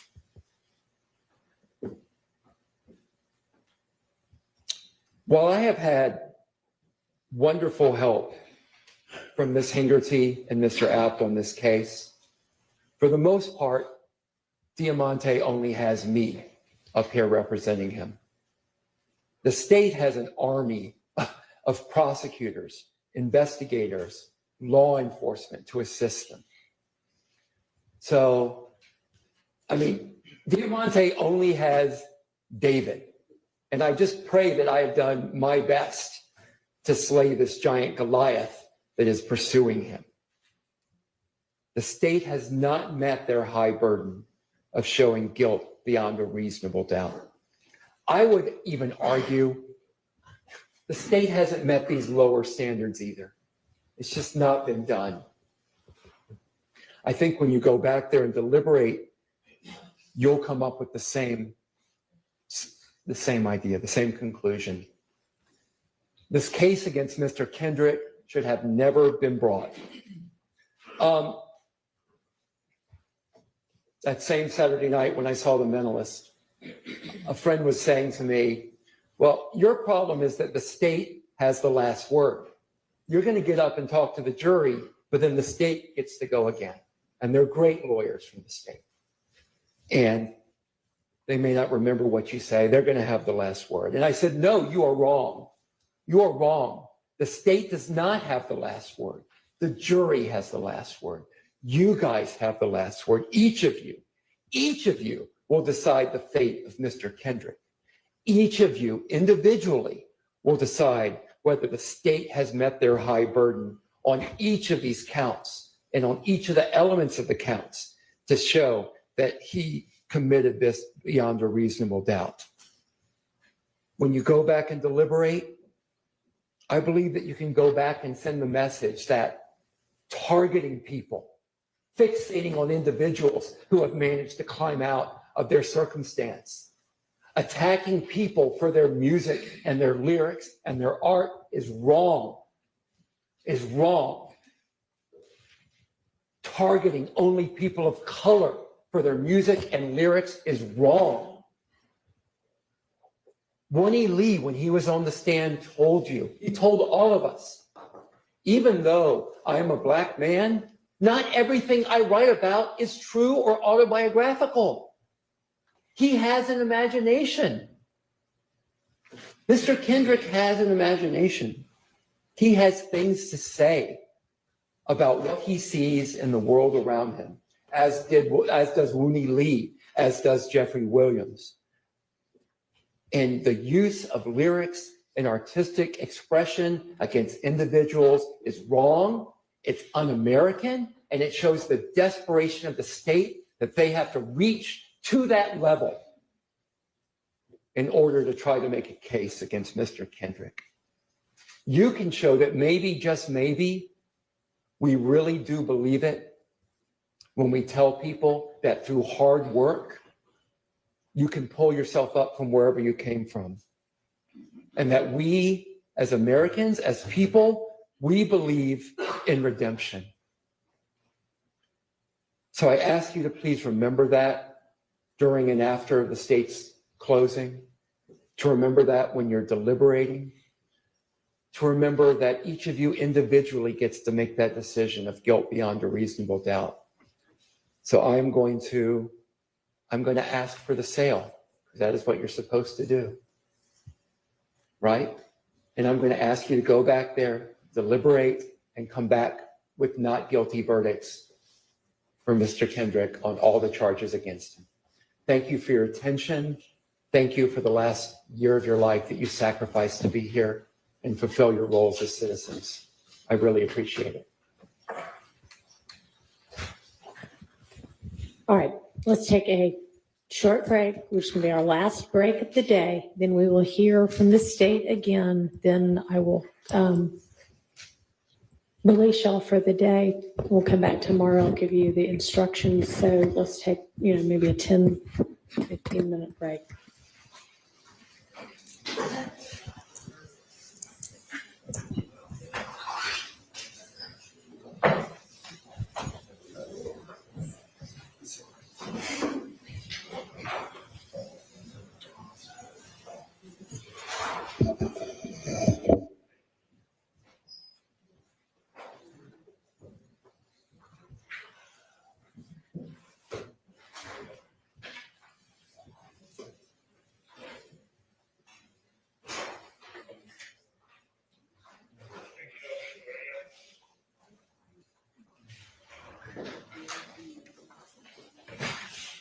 All right, it's going to be our last break for the day as well.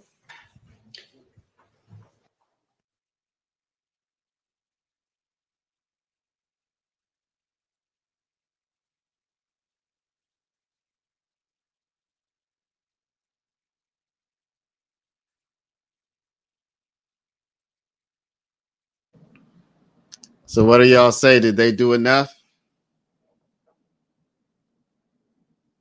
Did they do enough to get it done? Not guilty on all charges? If it doesn't fit, you must acquit. That is correct. So you saying it doesn't fit? What do I think? I don't know what to think. I don't know what to think, y'all. Did they do enough? I definitely think that they, I would say my overall thoughts have not changed much, honestly. But if I'm trying to put myself in the position of the jurors, I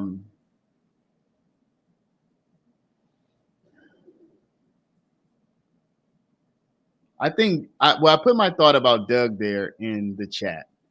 I think the gang charge is still tough, but I think Doug might have just gotten his client off of everything but the gang charge.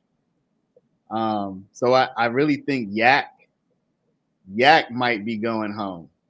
I mean, you know, if he's lucky enough, even if he does get convicted on the gang charge, if he's lucky enough to get a time served, he might be going home. So I think Doug made a compelling case about the lack of evidence for the guns, the constructive possession, etc. So I definitely think that he did what he needed to do on that. I think Max. I honestly, Doug played the race card, y'all, which I think I'm not a big fan of the race card, but I think it could be effective here. He brought up the fact that only black people have lyrics used against them in court, and I'm not a big fan of going there, but I think he did it the right way, and I think he's probably right. You know what I mean? So he's not just out here saying whatever to try to get his client off. He really is speaking facts. So I think that was clever and it was appropriate and it was well done. Somebody said, "Where's the lie?" I don't know. Not race facts, not race card facts. Well, I'm calling it a race card, but just because it's factual doesn't mean it's not the race card. I mean, whenever you bring race into something as an explanation, anyway, I think he did it correctly. I think he did it appropriately. I think he did it the way it should be done if you're gonna do it. So I think that was well done, and I think depending on the racial makeup of the jury, I think that might resonate with people. Really kind of regardless of the racial makeup of the jury, I think that's probably going to resonate with people because it does make you wonder, like, I haven't seen anybody else have their lyrics come up in a trial, you know? So I just think that's something that you would be stuck thinking, like, yeah, that is kind of interesting, isn't it? Why people keep saying it's true? I'm not talking about the truth of it. I'm talking about I'm now talking about the truth of it, but when I first mentioned it, I said I'm not a fan of that typically. This is just my personal feeling. Okay. So y'all might have a different personal feeling about it. It's just personally, I like to hear explanations. I like a racial explanation should be like the last thing you use. But with that said, I'm acknowledging that in this situation, I think Doug did it right, and I think he is right. And I think that's going to leave an impact on the jury because it seems unfair that only one group would be targeted in that way. So I think I think Doug was right to go there, and I think it's probably going to have a positive effect for his client. Bringing race into it makes you weak. So again, typically I wouldn't be a fan of it, but I think the way Doug did it, he didn't base his entire argument on that. You know, he mentioned it in passing as one more point to consider, and I think that was the right way to go. So I think I think Doug's entire case and the way he's handled this case might have just gotten Yak off. Andre, why do you keep talking about what's true? Why do you keep talking about what's true? The point is not whether something is true or not. Paralegal, what do I think about Shannon? I think Sharp did enough to have reasonable doubt on both the murders, which I thought was already done before today. Sharp, he didn't really address Shannon's gun possession charges. So I think Shannon is vulnerable to those charges. Sharp kind of admitted that Shannon, he even admitted that Shannon had possession of certain guns. So I think Shart is, excuse me. Yeah, I think Shart, I see where he was going. You know, he wanted to tackle the murder charges. So he admitted to the guns. Well, it would have been hard to deny it because Shannon was on the wiretap talking about it. So I think Shannon's vulnerable to the gun charges. I think Shannon's gonna get acquitted of both murder charges. I think Shannon and Yak are in a similar boat as it relates to the RICO and the gun. I think the RICO is gonna be tough for the jury to even understand. Not the gun, the RICO and the gang. Excuse me. I can see not guilty on RICO just because it's too complicated for you to even understand what it is. And gang is still a question mark in my opinion. Gang is still a question mark in my opinion. I think it's because traditionally people use the term race card to dismiss things that are frivolous claims. That's not how you're using it. Oh, no. Well, I mean, obviously I'm not using it as frivolous because I said I think he used it appropriately. So, and I think he's right. You know, I think he's right. I think he's right. I mean, at the end of the day, the way that Doug Weinstein's, the way he mentioned that was correct. So certainly not saying that it's frivolous. So I don't know, maybe people do use it in that way, but that's not how I'm using it right now. Can't say playing the race card when race is an issue. Well, I don't know. I mean, race has not been a central issue in this trial. I mean, maybe it has been for you. I haven't heard people, even in the chat, y'all haven't been talking to me much about race at all. It hasn't been something we've discussed. We haven't discussed race hardly at all in this chat. For the entire time that I've been doing this, which at this point is about 2 months, we've barely talked about race. So I don't know that it's been a central issue.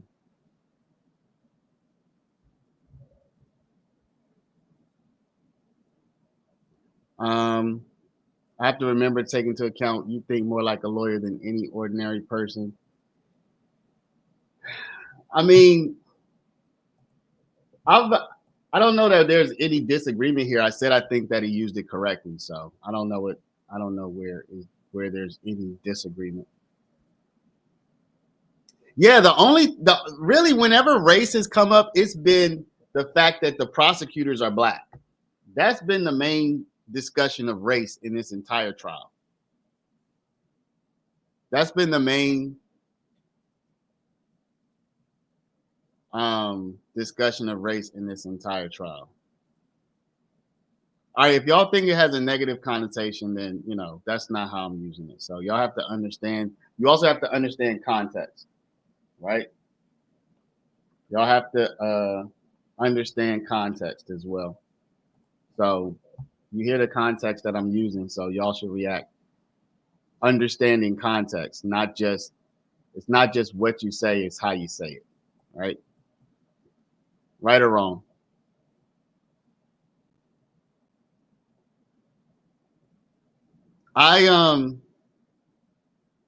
Class comes into play over race, however, it was necessary in honing a point. So I think Doug was the right person to bring that up. I think he brought it up in the right way. And I think he might have actually gotten some headway with that, honestly. It's not something I was thinking that would needed to be brought up, but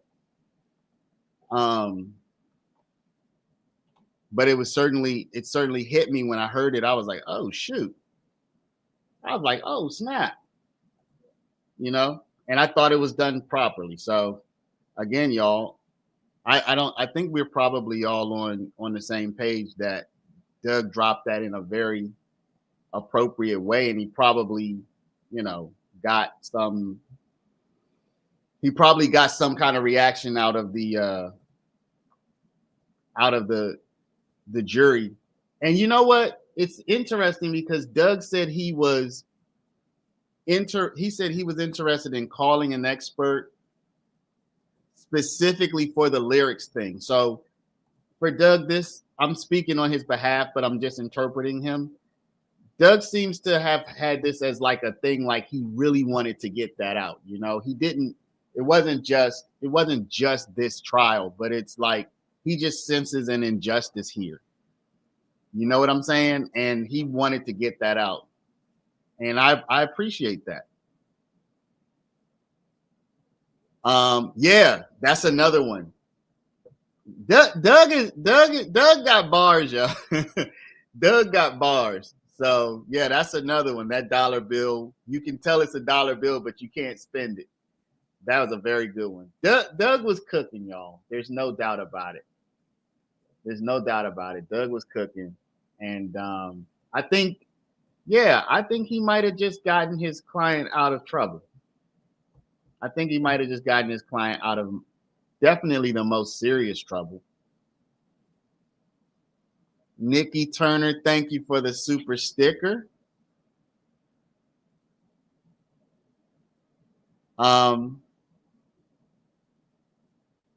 So Trey says, I'm just being real, man. They are guilty in the jury's mind. That's what's going down. So can you provide some more? Looks like we're back.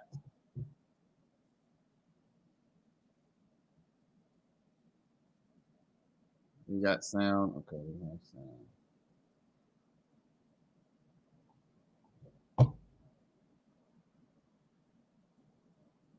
Doing the where'd she go? She's getting here.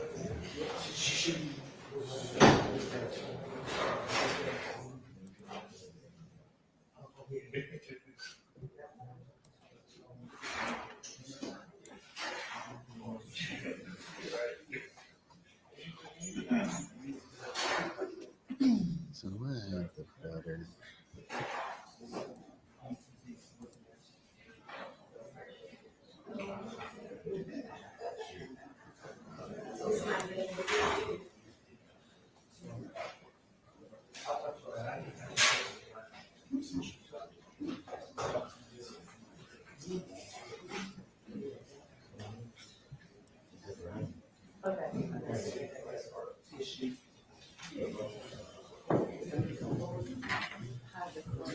Miss Hilton, I know that you're, batting cleanup, I guess, but keep in mind they're gonna be watching the clock. They're not used to staying until 7 or 8.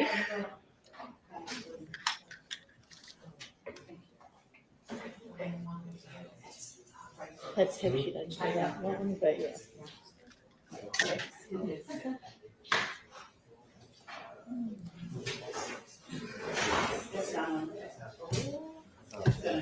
So y'all, looks like Love is not going to she's not going to do any closing statements, y'all. She's been totally marginalized, it appears.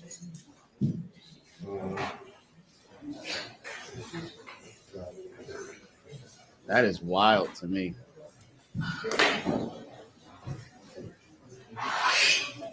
I'll rise to the chair.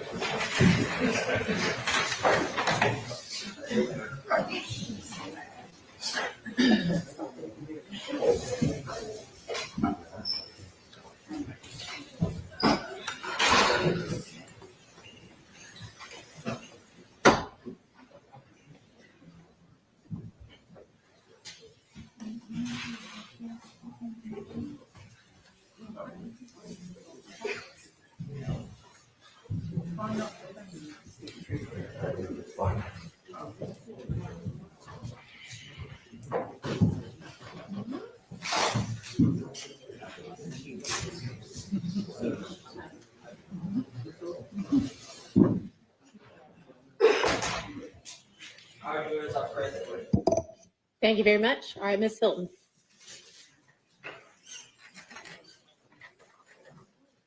Good evening. I know y'all tired.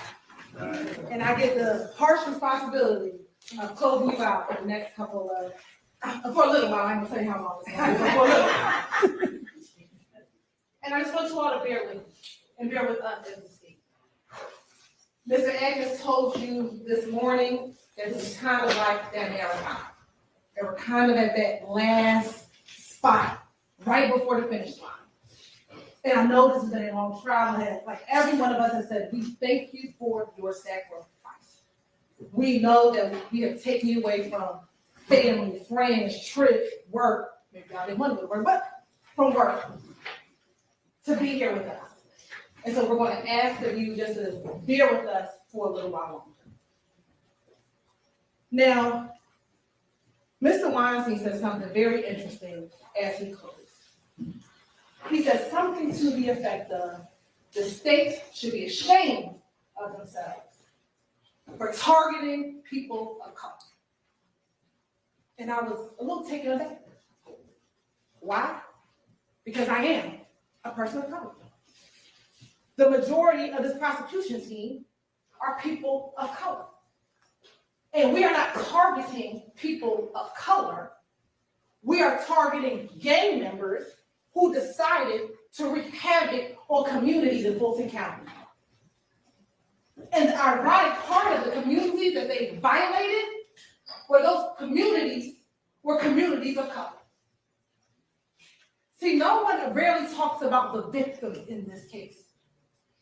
But the victims in this case, most of them are people of color. Because in Fulton County, you don't get to victimize anyone in our county without being held accountable for your actions. And what we're going to ask of you today is hold both of these defendants accountable for their actions. Because they are guilty of every single crime for which they are charged with. But as both Mr. Shard and Mr. Weinstein were talking, I was reminded that what is right is often forgotten or what is convenient. And see, in this case for them, it's convenient to blame Kenneth Copeland for the murder of Donovan Thomas. Well, we're going to talk about that doesn't even make sense. For them, it is convenient to tell you that we have not met the elements of RICO because they're just not a gang. They just get YSL tatted on them. They just get snakes tatted on them just for the fun of it.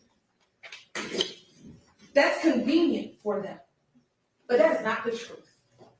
And while it may have taken some time for us to get all that evidence out here, it took a while. Some days the evidence came out good. Some days the evidence came out bad. Some days I had to take a couple of breaks.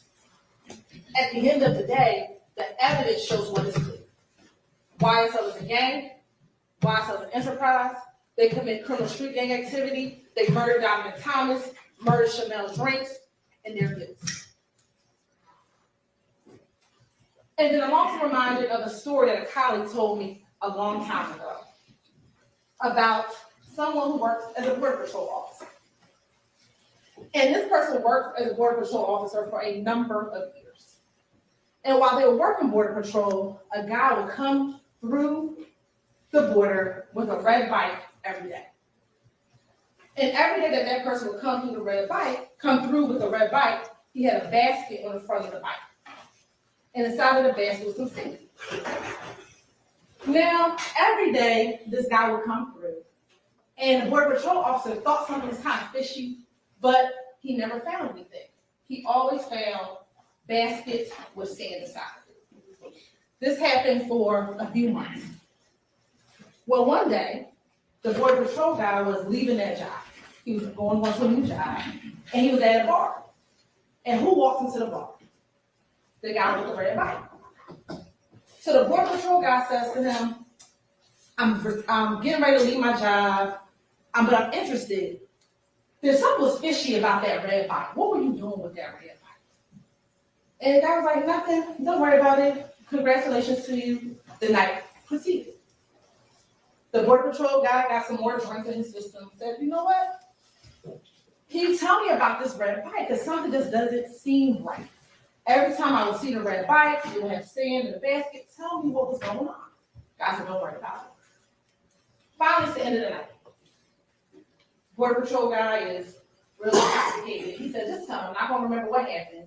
You're not going to get in trouble. Tell me what you were doing. And what the guy said was, You know how every day you were focused on the basket with the sand? I was smuggling in a new red bike every single day. So you were so focused on what was in the basket that you was missing what was right in front of you. And if you listen to what the defense counsel told you for the last about 3.5 hours that they argued, you're gonna miss what's right in front of you.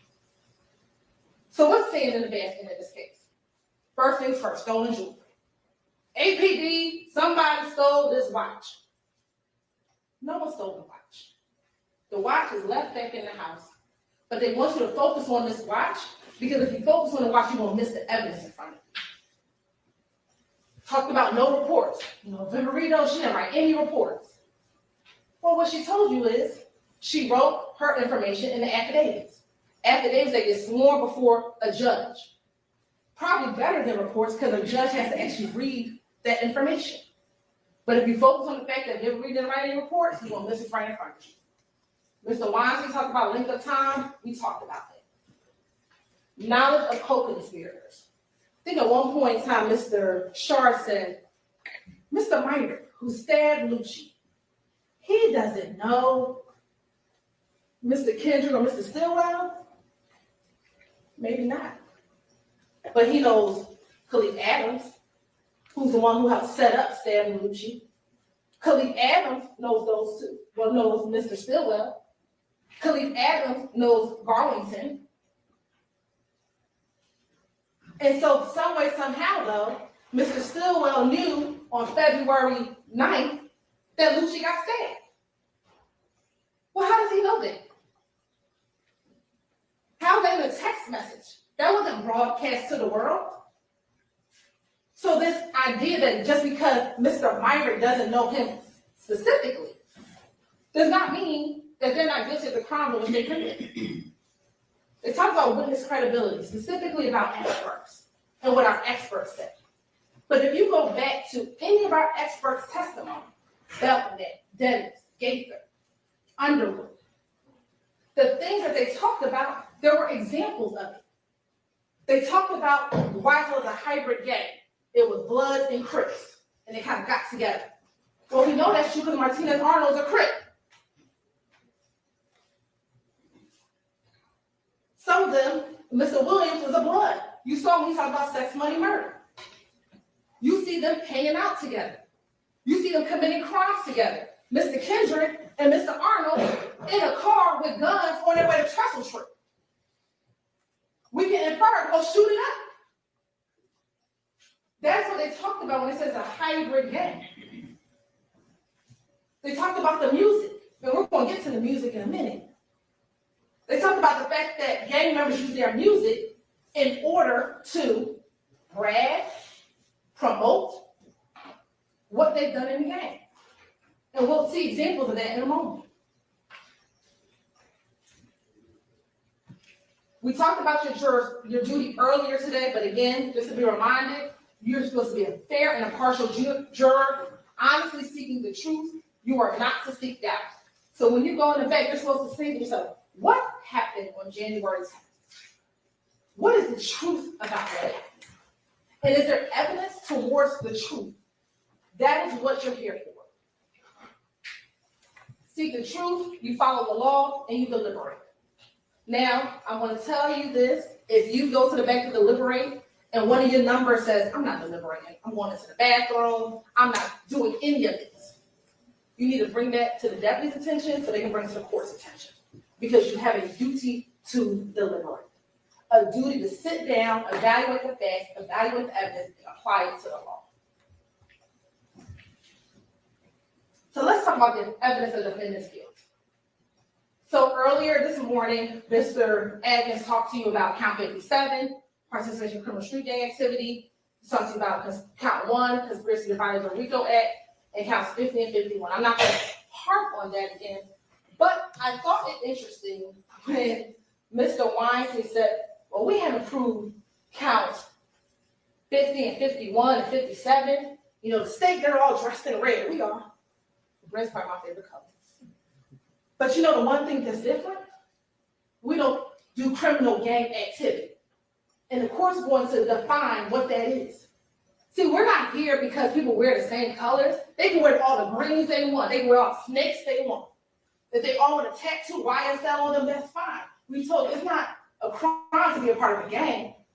The crime is when you start doing criminal street gang activity, like murdering Donovan Thomas, murdering Chanel Drinks, murdering Jamari Holmes. That is what the violation is, not being a member of a gang.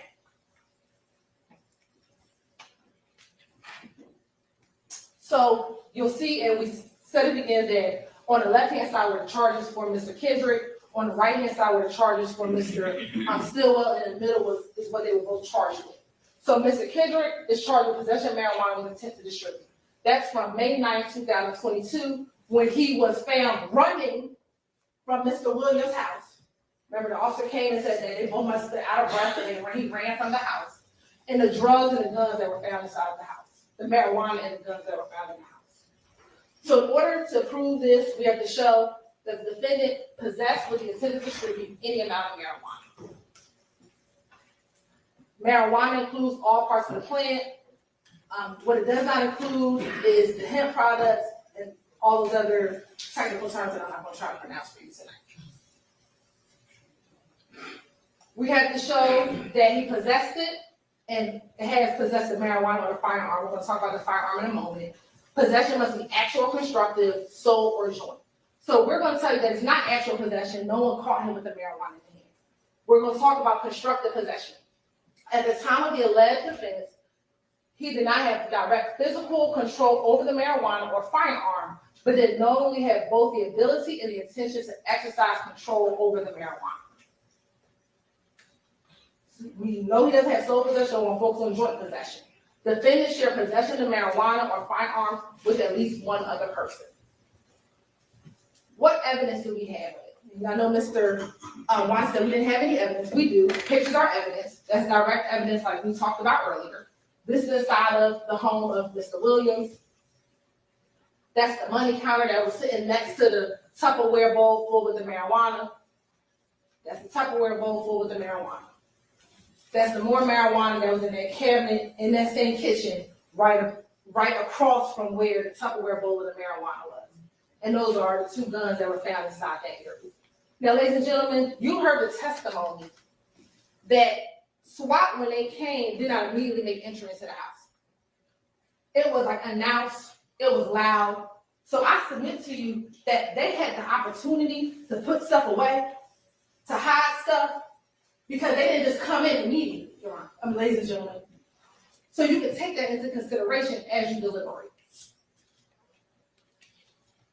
Possession of a firearm during the commission of a felony. So the state must prove that the defendant had a firearm on his person or within arm's reach while committing a crime against or involving another person.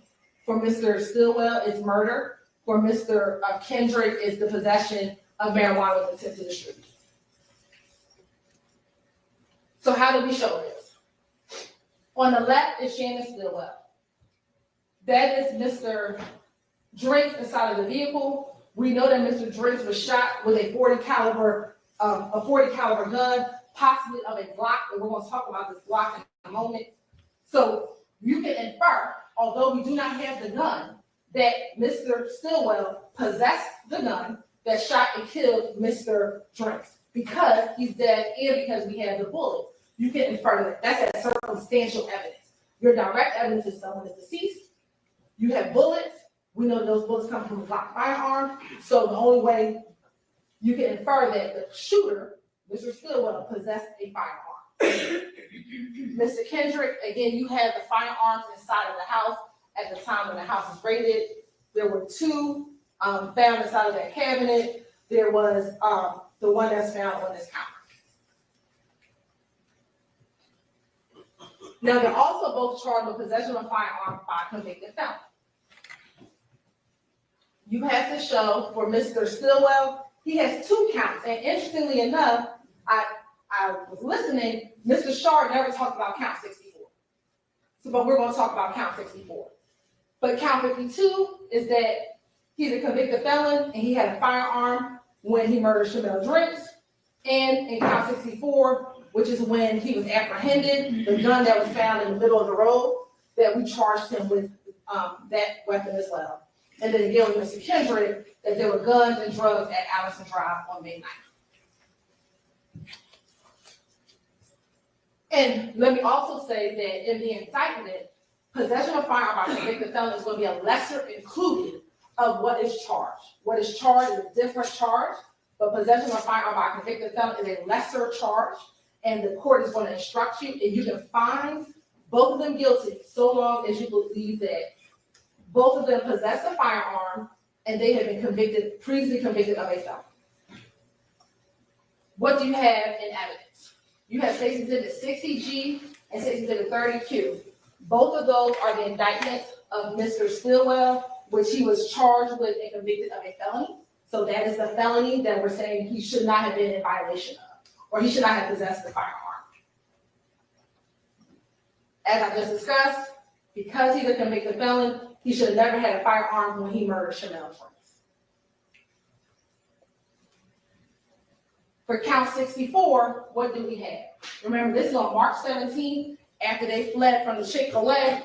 And remember, Trooper Campbell came in and said that he found the gun in the middle of the road. You saw the dash cam video where he kind of turned around and said, and found this gun.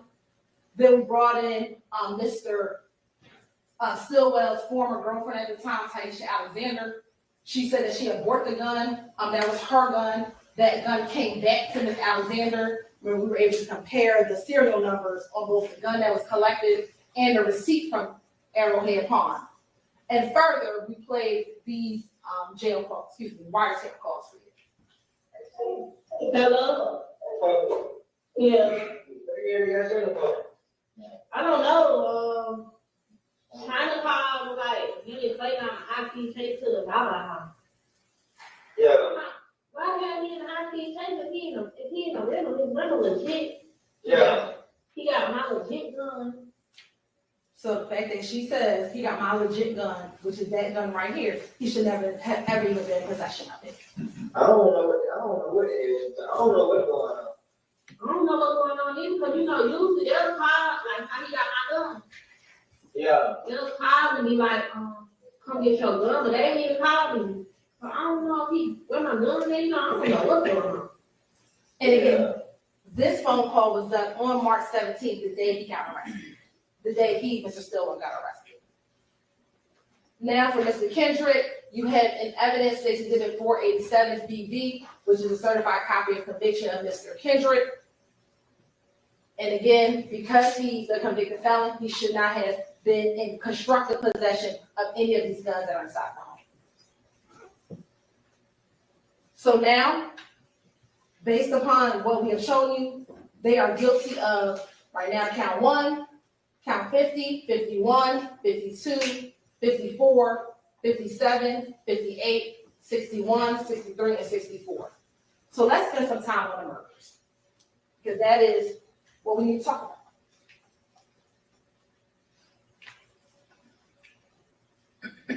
So for the murders, Mr. Stillwell is charged with count 2 and count 49, which is Donovan Thomas Jr. and Chanel Drinks. And Mr. Kendrick is charged solely with count 2, which is the death of Donovan Thomas Jr. You're going to hear the court read you an instruction about intent. Intent is every essential element of any crime must be proved by the state beyond a reasonable doubt. It may be shown in many ways, provided that you, the jury, believe that it existed from the proven facts before you. It may be inferred from the proven circumstances or by acts and conduct, or it may be in your discretion inferred when it is the natural and necessary consequence of the act. Intent does not mean the intention to violate the law or to violate a criminal statute, but it is simply the intention to commit the act that is prohibited by the statute. So what are the elements that we have to prove for murder? That Mr. Stillwell and Mr. Kendrick caused the death of another person, here, Donovan Thomas and Chanel Drake, unlawfully and with malice aforethought. What is malice? It is not necessarily ill will or hatred, rather it is the unlawful intent to kill. You may find malice when the circumstances show the defendant acted with deliberate intention to unlawfully take the life of another person, or where there does not appear to be significant provocation and all the circumstances show an abandoned and malignant heart. You often hear about premeditation. Some of you like watching these crime shows. The state does not have to prove premeditation to prove murder. So we don't have to sit and say you planned it out and you all mapped it out and that you knew you were going to kill Donovan Thomas or Chanel Drinks right at that moment. If a killing is done with malice, it is murder, regardless of how briefly the malicious intent existed. So when Diamante Kendrick rode by the barbershop and they saw Donovan Thomas sitting outside with his friends, and I'm going to submit to you, they started calling saying, yo, Donovan's out here. Let's go do this. That's enough. Or with Chanel Drinks, when Shannon and Garlington are sitting in the car and they're backed in and they see Mr. Drinks pull in and they realize, oh snap, that's the dude from the Shell Kell post. And they see him walking up and they decide at that moment they're going to get him because they're going to get revenge, they're going to get back. That's enough right there.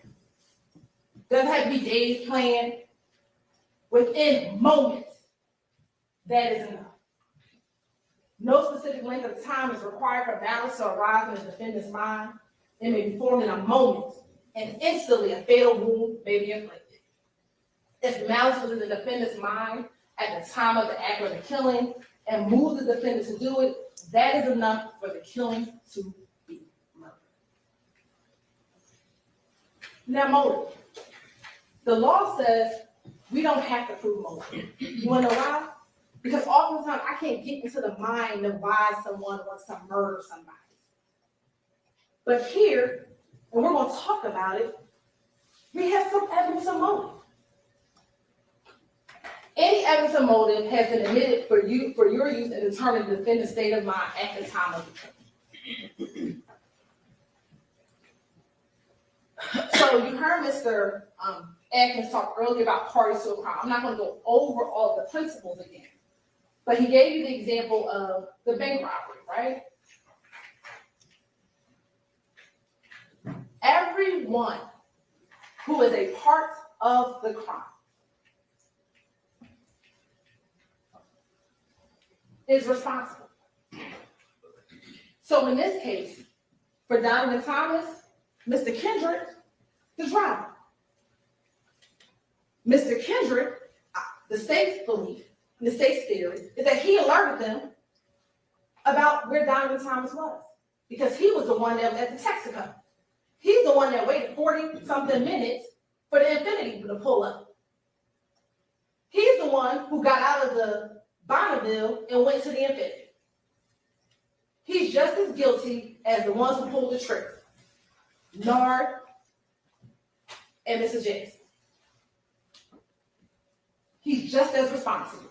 And that's what parties to a crime says. Every person involved in the murder is just as responsible as the person who pulls the trigger because you all act together.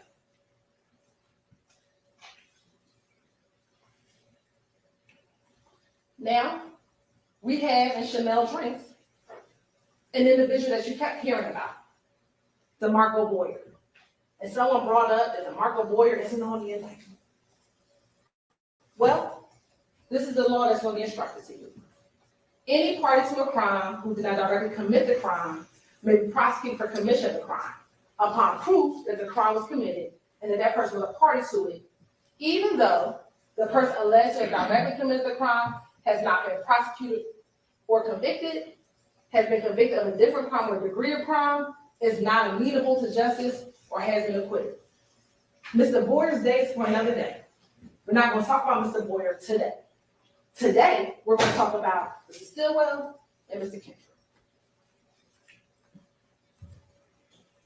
You can look at presence, companionship, and conduct before and after the commission of the alleged offense.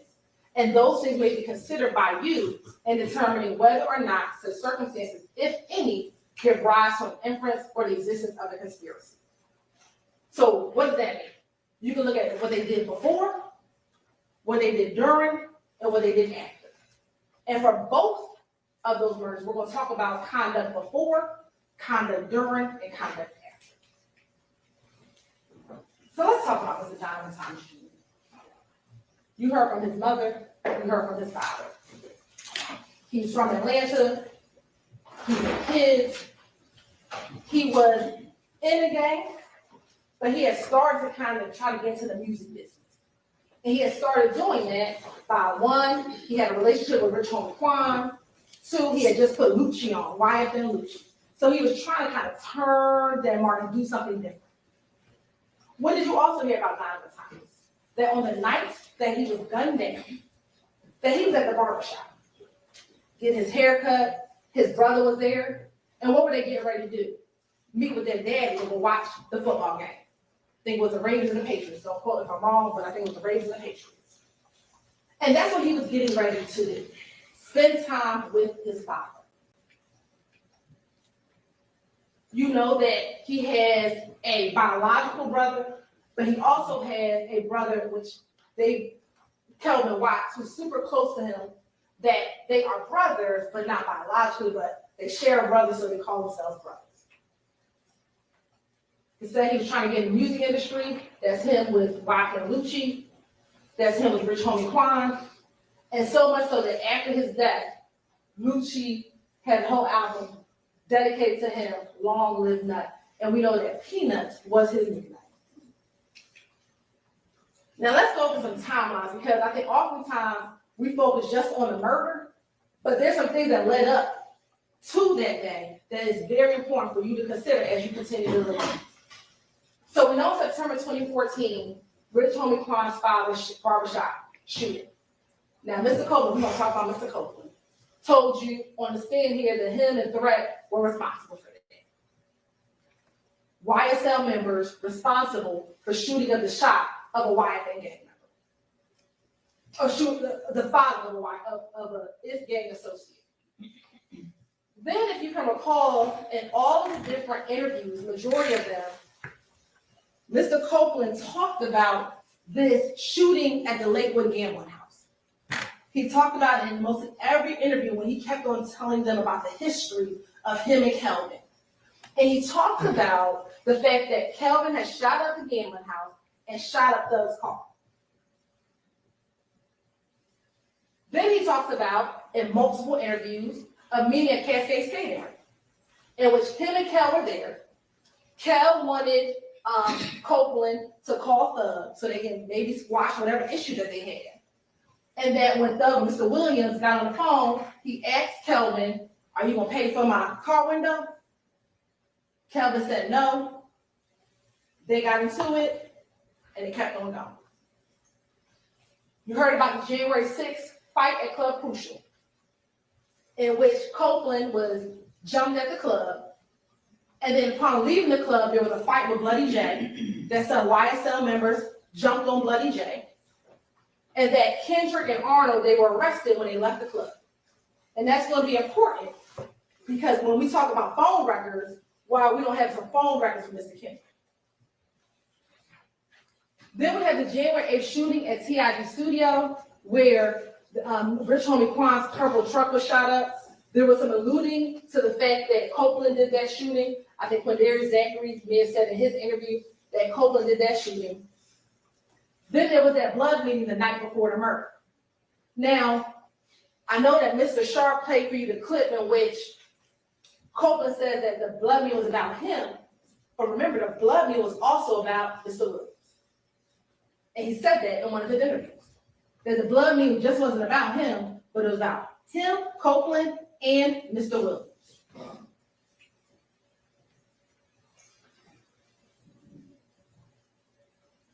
Then on January 10th, you have the death or the murder of Mr. Donovan Thomas at 330 McDaniel Street. Then you had the retaliatory shootings begin immediately. See, the streets knew what it took the state and the government a long time to figure out. They went directly to who they thought killed Donovan Thomas. They immediately started shooting at Jeffrey Williams' family's house and Kenneth Copeland's family's house, because they thought that both of them were in on it. Also, in the late morning hours, early on January 11th, Kenneth Copeland meets with the Atlanta Police Department, and many of the YSL members, they flee to Miami. You have more retaliatory shootings.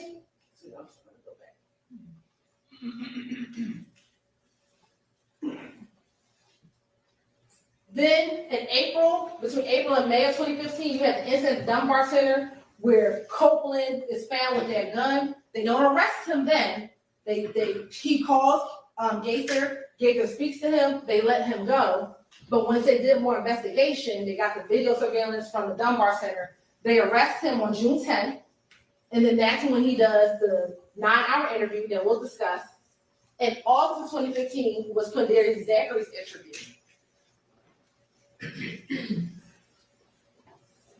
In September of 2015, Shannon becomes the target of 2 shootings, one at the Green Store, the other one with Ms. Tierra Jones. In October 2015, arrest warrants are taken out for Garlington, Copeland, Sledge, and Stillwell. In November 2015, there was a preliminary hearing. The case was dismissed against Sledge. In 2016, the case was dismissed against Garlington and Copeland, and Stillwell received a bond. Between 2016 and 2018, there was an additional investigation and follow-up, and the indictment came in 2022. We're going to talk more about these dates, but I want to give everyone a general timeline overview. As Mr. Atkins talked to you about earlier, you determine the credibility of the witnesses. And I can't remember if Mr. Shard or Mr. Weinstein who said it, but they are absolutely right. We don't choose our witnesses. The witnesses and our victims are chosen by the crimes that are committed. So when you do your gang murder and you brag to your gang member friends that you murdered someone, then the person I have to bring in here to tell you what happened is the gang member friend. And the gang member friend isn't going to want to tell you in front of them what they told the police. So that's why I had to fight. Ms. Love got to fight. We got to argue with them back and forth because now they had to come in here and confront the people that they snitched on in front of them. So, and they know that. They know that none of these witnesses want to come in here and say what they told police. And they're begging on you to say, I don't know. I mean, he did swore oath in court and said that he told the God's honest truth. Let's call it some of God's honest truth in this courtroom. Maybe some of the stuff he told was truthful. Here and there, like he said, he's doing a little bit of truth sometimes. That's what he said, right? That he did that a little bit, and we'll talk about that in a moment. What's going to be important are prior statements. It is important because you as a juror get to determine the witness credibility, right? And this may be affected by you comparing and contrasting the testimony to statements or testimony of that same witness before trial started. You, the jury, can decide whether there's a reasonable explanation for any inconsistency in a witness's pre-trial statements or testimony when compared to that same trial testimony. And we're going to actually apply common sense and reason to decide what testimony you believe or do not believe. So let's go through the evolution of Kenneth Rudy Copeland. Let's take some time, all right? January 11th. This is hours after the murder. His girlfriend's house just got shot up, and they call him. Thorpe calls the girlfriend to kind of check in on and see what's happening with their shooting, and they put Copeland on the phone. See, on January 11th, when he walks inside, he real strong YSL, right? He's not trying to give up his friends.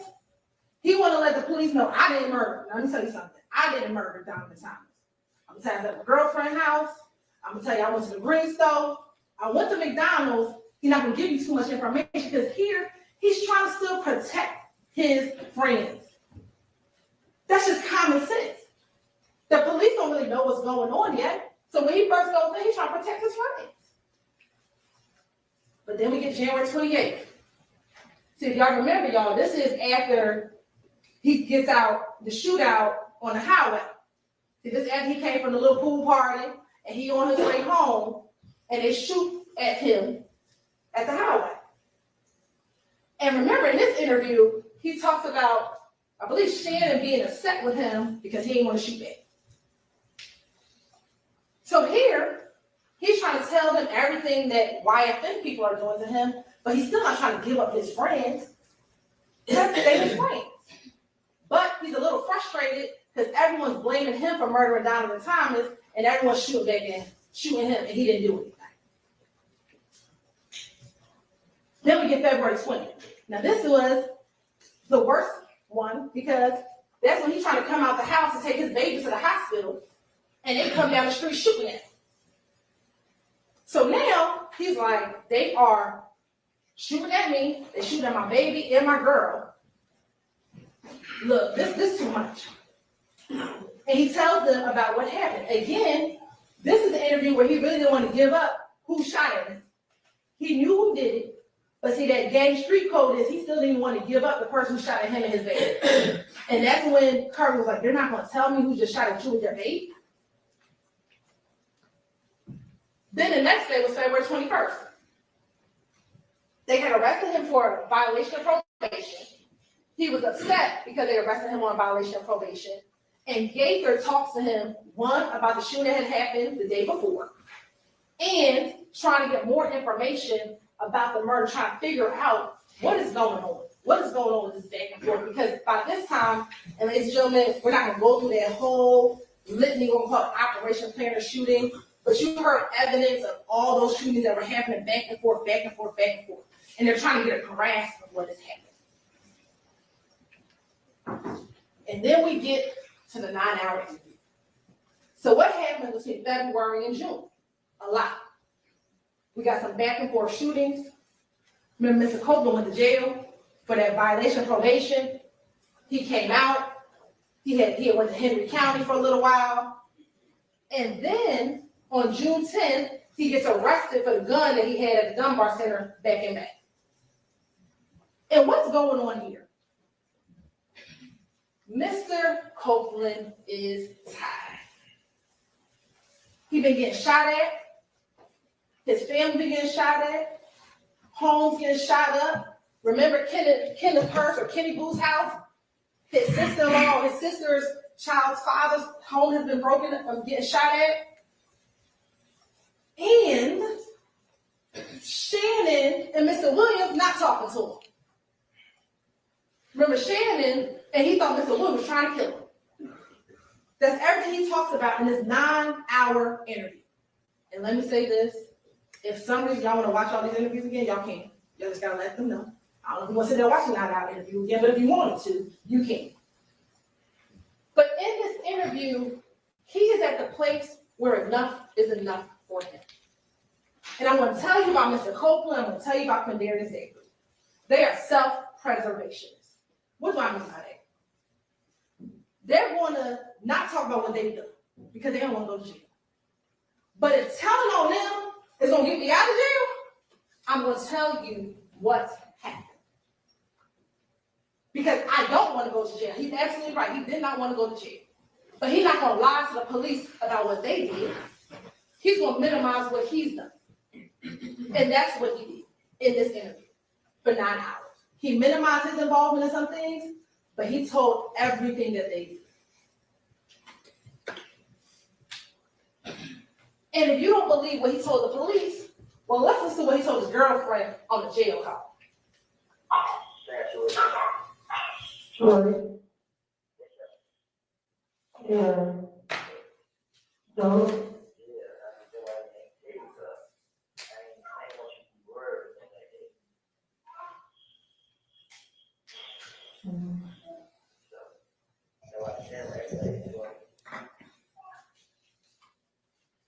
Yeah.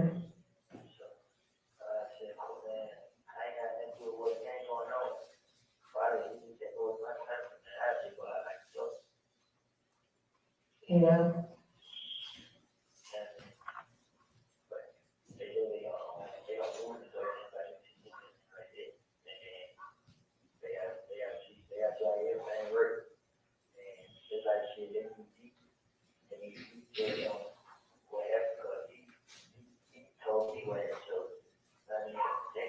You trying to do it every week.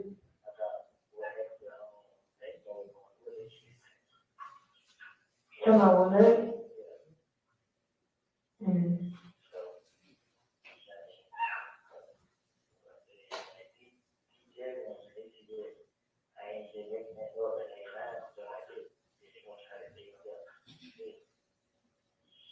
Yeah.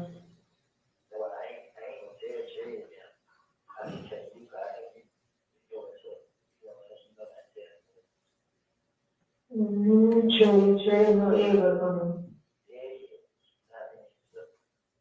So in that call to his girlfriend, to the love of his life at the time, he told them, I need D to come in so they can move, so they can know what I told them is true. They had to verify what I said. So when he came and said, I would finesse the police, I would lie to them. No, because you wanted them to verify what you told them. And we're going to talk about how the police and Mike Sprinkle was able to verify what he told them. Let's listen to this June 16th, 2015 call.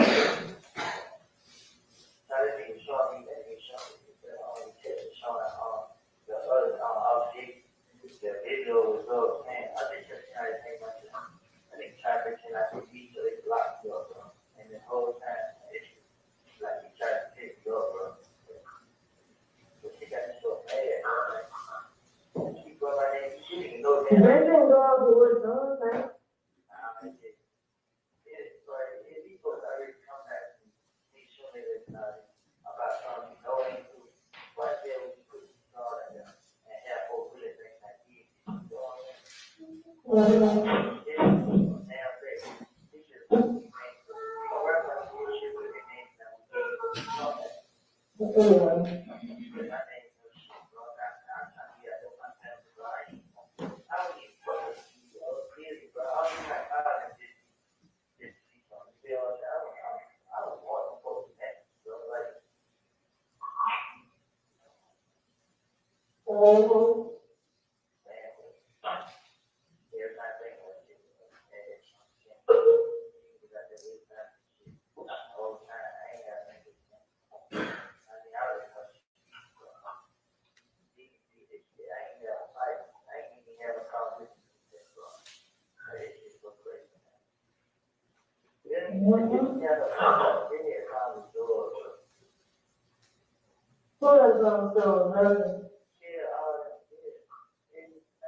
So what does he say there?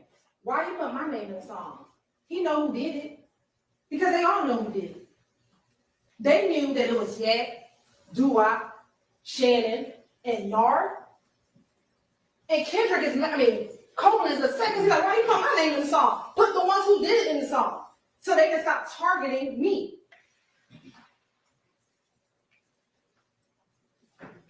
Now, let's talk about his trial testimony. You know, I actually do like rap music, contrary to popular belief. And there is an artist, Young G, and he has a song called Put On. And I'm telling you what Copeland and Zachary did while they testified here, was they put on for YSL. They came in here acting all types of foolishness. And that's because they wanted to show their gang member friends, look, I'm still part of the conspiracy, y'all. I know I snitched on y'all back in 2015, but I'm gonna try to help y'all out as best as I can. And that's what they did this entire time. They friends. They've been friends for a long time. They wear the same clothes. They lay together. What makes you think that Demekion, when he got into that car at McDonald's and say, yo, let me tell y'all what they just did. Let me tell you what our homie, our boy for the last couple of years just did. They just killed Nut. Because the kid wasn't around. He was sleeping at his girlfriend's house. So he missed the action. So you don't think when Demekion get in the car, he's not going to say, yo, let me tell you what Shannon just did, y'all. They friends. And they want you to believe that Demekion did not tell Coco what happened moments after it happened. That don't even make sense. And we gonna ask you your common sense. This is them. And these weren't all taken in 2015, so some of these are older pictures.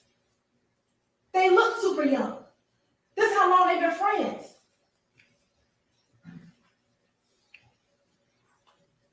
Now, it was interesting when Mr. Shard asked, why we show you this video from 2009? Let me tell you why. Because Quindarius been around for a long time. Quindarius been around since 2009.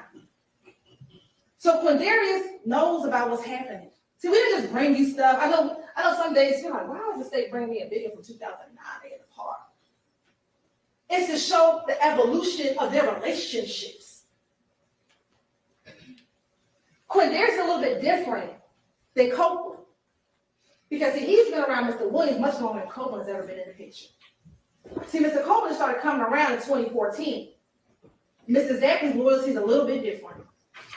He's been around since 2009. So when Zachary tells you in his interview, Doug ain't know nothing about that murder. Yes, he did. But his loyalty is a little different because he's been around. 2012, that's Mr. Zachary. You want to know why we showed you the video of them outside in the apartment complex? To show their association. Again, Zachary's been around again for a long time. He's real better than it. He rocked through YSL. So he has a motive to lie for Jeffrey Williams that Kenneth doesn't have as much of. In his interview, see, when Quindarius interviewed, he asked to come and speak to the police. And you're going to watch his interview because what both of them do in their interviews, both Copeland and Quindarius, and this is how you know they were telling the truth, they would correct the officers. If the officers were repeating something that was wrong, they would say, no, I didn't say it like that. I said it like this. That's what they would do. That's how you know that what they were trying to tell them, they were trying to be as truthful as they could so that they would get it right. They, mean the police, would get it right. And again, same thing. He come ahead talking about he wanted to take one of the investigators out, all types of nonsense.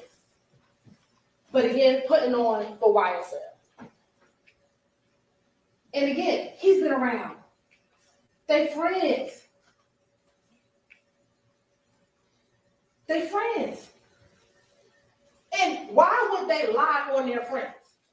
If they knew to make up stuff and make up lies, why would you lie and say your friends committed a murder? That doesn't make sense. Why lie? You could just say anybody made the murder. If you were just lying, you don't want anybody to verify what you were saying, you could have said anybody committed the murder. But that's not what they did. So there were a lot of different witnesses that came in about Donovan Thompson murder. We're going to talk specifically about these individuals. Investigator Thorpe, he was the original detective on the case. He took out those arrest warrants in October, and that was after talking to an individual by the name of Spencer Wright. He then turned his file over to Mike Sprinkle. Then we have both Dennis and Gaither. They were both just because of the back and forth that they were investigating, just ended up talking a lot about the murder with all these different individuals. And then you have Kenneth Copeland and Quindarius Zachary. And then what did Mike Sprinkle tell you? When he got the file, he reviewed it, and the first thing he did was realize that Spencer Wright was lying and said, okay, I have to get rid of this information. And it was something that Mr. Shard said, which I found interesting. Mr. Shard said that Nicholas Robinson, aka Spencer Wright, is an example of individuals who will say anything to get out of jail. But the difference between Nicholas Robinson and Quindarius and Kenneth Copeland is that Mr. Sprinkle couldn't verify what Nicholas Robinson said. But he was able to verify what Quindarius and what Kenneth Copeland said. So did Mike Sprinkle corroborate Kenneth Copeland and Quindarius Zachary? Emphatically, yes.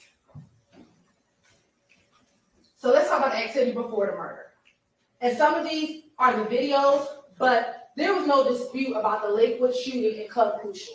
And what you have in both of those interviews is that both Copeland and Zachary actually sat and talked about those shootings. I'm not gonna play the video for you, just in an abundance of time, but we know that those two things at least were not disputed.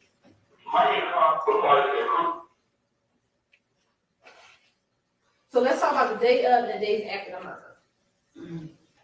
So what did Copeland tell you about that morning? So my book, they know she had to come to you with your mom. So I book, she said, yeah, that's how we do it. She like, oh, I don't know, she don't want the $100 head, we go home and I'm like, hey, you got it with no short. So I don't know what this is near where we're at. Yeah, this is crazy. So I did. I had that nice birthday.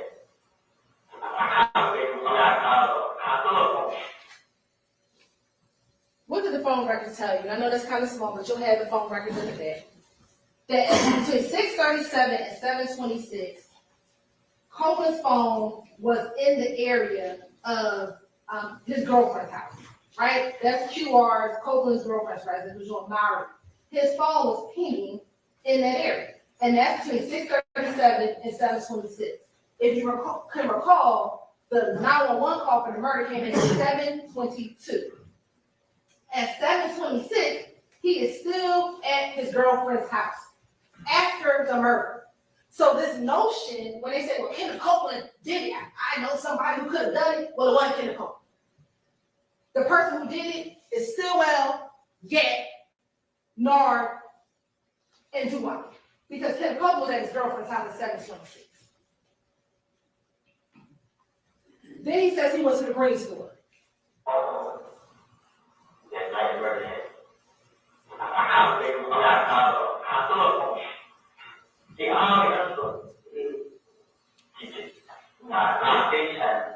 And then it's like, and like you know it up.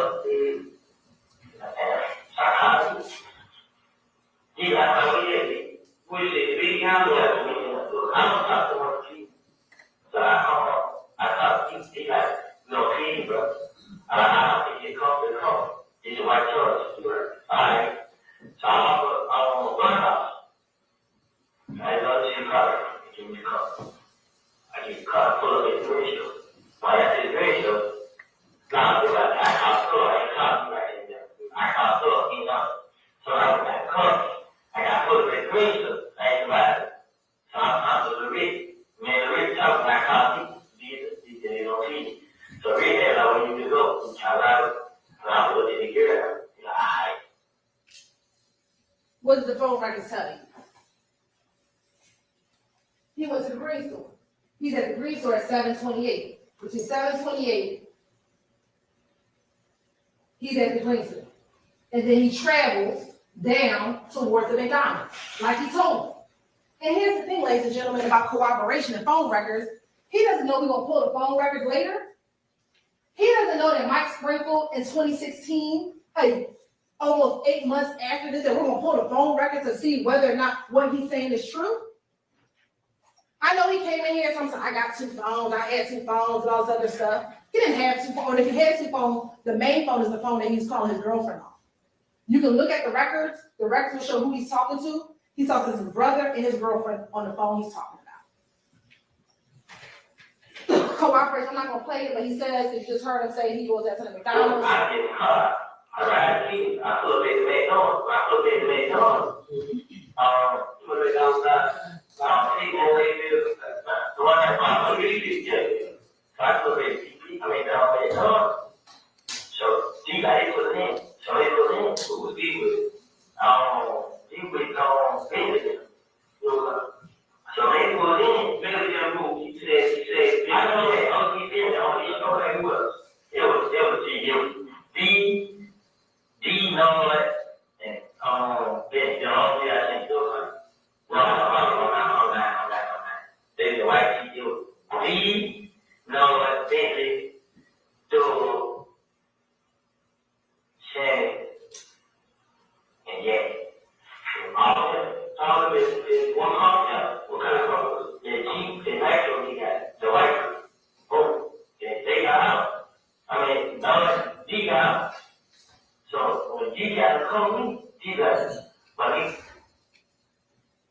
So we talked about that white nitro. Ladies and gentlemen, that is from the Dexter Montgomery shooting. What is that? That's the white nitro that Nard and BK came in from OG Bentley's house. So is it ironic that, oh my goodness, OG Bentley has a white Dodge nitro? That small fact is corroborated. He talks about getting the call from Antonio Sledge. I got a call, social FaceTime message. Oh, she looked, she got shot. I heard what? Like, man, you like, so his name discriminate. I know you discriminate. But I'm saying, like, I think he got coached. And what I say is, we'll just go back very quickly. He told you that he FaceTimed with Antonio Sledge. We know that FaceTimes don't come on records, on phone records, but that entire night, him, Antonio Sledge, and Zachary are in communication. What you will see is none of those three people rarely talk to another group of individuals that want to talk about next. So again, things are corroborated that Copeland is saying. Here he's going to talk about that everybody went to Jeffrey Williams' condo. So the only guy in the car, he stopped talking. So we were yelling, where are they following y'all? Nah, they don't follow them. Okay, y'all follow this. Yeah, but when he told me, I didn't follow it. But I said, you eat me that cover. I was like, she eats like she was dead going on. So we found at the store. They stayed downtown on Chicago. Every day. I found them there. She might find them there. She doing it, yeah. So now I got covered. Like, what did he kill them? Like, who? Like, he did point. Now, he has point to his arm. Yeah. So I'm like, where? She's like, what? So, first thing I say was, so here you'll have these phone records in the back. This shows phone activity near Mr. Williams' condo between that time of 7:31 and 11:22. Again, he talks about the condo. And remember in this call, in this interview, he first talked to Gaither and the ATF agent. Then later, Stewart came in, he kind of repeats what happened, right? And that's what is going on, but again, consistently talking about being around the condo. They both talk about going to Miami after the murder. Totally. This is the same night that we got kicked all the time. Man, like the people that driving around, he called him. And the person driving around is a person, like person. So he didn't him to drive him straight to Florida. Like him, Doug, his sister, a girl, and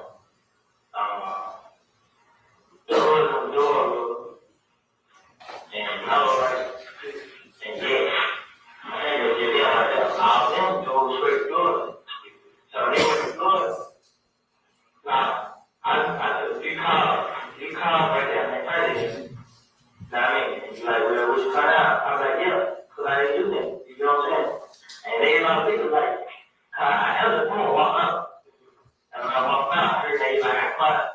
So you went back and talked. Yeah, I mean, those are going out of town. Yeah, those going out of town. Where do you go? Okay. That night, yeah, see, we were both went to Nivea that morning. Well, we did it before I went down to work. Me, Shannon, me, Woody, yeah, no. So that's them both talking about them going down to Miami. Now, in court, that's probably one of the one things that they talked about, that they all went to Miami. But they all said they went for this concert in Miami. Well, ladies and gentlemen, we showed you all the flyers, and there's no flyer in Miami for January 10th, 11th, 12th, 13th, 14th, 15th, 16th, 17th. The only flyer in Miami or in Florida was in Tampa Bay. So the question becomes, why are y'all going to Florida right after Donovan Thomas' murder? To flee. Because YSL knew what they did. And they had to get up out of Dodge. and they went down to Birdman's house to lay low until things, maybe some of the dust starts to settle. And we had the phone records to show you all that they all went to Miami, all the different phone records in Miami after the murder, and the time that they all went after the murder. Now, we talked about the Grand Infinity. They both discussed, well, Copeland said it was Thug that rented the Grand Infinity. Zachary, I told you his motive is a little bit different. He didn't want to say Thug rented the Grand Infinity. He talked about it was a meaning. But we both know that this Grand Infinity was rented. And I won't play the video for you, but there are the two clips. If you want to play it later, you can play it. And how was that corroborated? Mr. Sprinkle found a Hertz rental car record in order to corroborate is what Mr. Copeland said accurate? Was there a rented gray vehicle? Almost a year later, he finds the rental car. That is corroboration of what Kenneth Copeland said. He literally took everything that Kenneth Copeland says and said, can I corroborate this? And that's what he did. Now let's talk about who they both said. Now remember, Copeland is in June, Zachary is in August. So who was in the car? Just supposed to be the driver, I don't think. This was a legit grocery store that he said. I think you just got a huge shout. And he said, they rolled past the thing nuts, standing outside. They went somewhere and changed up. Nah, they know what it was. I dropped Sandy out the door. I went home my big mom. And then George left and was home at nothing to see him. And went to the gas station and seen Jack. And he pumped. To the gas station, we heard from the gas station. I was angry. I just did the store, so. Cause you seen him issue with cars, the gas station store got him to call the girl. So I think they got to call the girl. And they were folding up in the car. Jack and Shannon, Noah, and Juba. All right, that's Copeland in June. Here's Zachary in August. This is all what Shannon is telling me. So, it's both. Shannon had both, but this Shannon Shannon told me first. So Shannon, they both from the same story. Where were you guys when Shannon was telling you this, and what day was it? Same day or day after? Same night. Shannon, I walked in the door. I just walked in once when they pulled up at the house. And Shannon went to go over her house. And all the boys were going out the gun. Like, he got me that gun. They see most of them. Right. Most of them handguns. They see most of them goes to store. They went and had a bullet. And Shannon started calling. Ain't no serious, ain't no that night. Right. Ain't no that night. Now, we would have been at you, you know, they'll have some talk to them. That's what I heard. And then tell Shannon tell me the story. Say he was going to be pushing, but they woke up and seen nothing. Say they had to roll back around. And then started shooting up. So Jack, Nard, and Doo-Wop. So He said it was Jack, Nard, and Doo-Wop. This is two different interviews. Copeland is telling them what Mika told him, and Zachary's telling the police what Stillwell and Yak told him. But how we have the same people? Yak, Nard, Doo-Wop, Stillwell. That does not change. That's corroboration of each other. Two different interviews. Two different times. Saying the same people? Ladies and gentlemen, that's evidence. That ain't a coincidence. And remember what Copeland said, which I found interesting. When they asked, do you remember what gas station? He's like, I don't know what gas station. How would he know that Yak was at the gas station and that they circled the block and pulled up and saw Donovan outside? If they didn't tell him that. He didn't even know what gas station they were at. But what did Mike Sprinkle do? He said, well, let me go pull the gas station footage and see if I can corroborate what he's saying. And that's exactly what he did. He pulled up the January 10th Texaco gas station and and see when the car pulls into the gas station, the Bonneville. And in that same interview, they asked him, well, what kind of car was you in initially? He tells them it was a Bonneville. How would he know? He doesn't know that we're going to find a surveillance video. But they want you to believe Kenneth just lying? For what? You have Yak going inside the gas station. That's him in the gas station.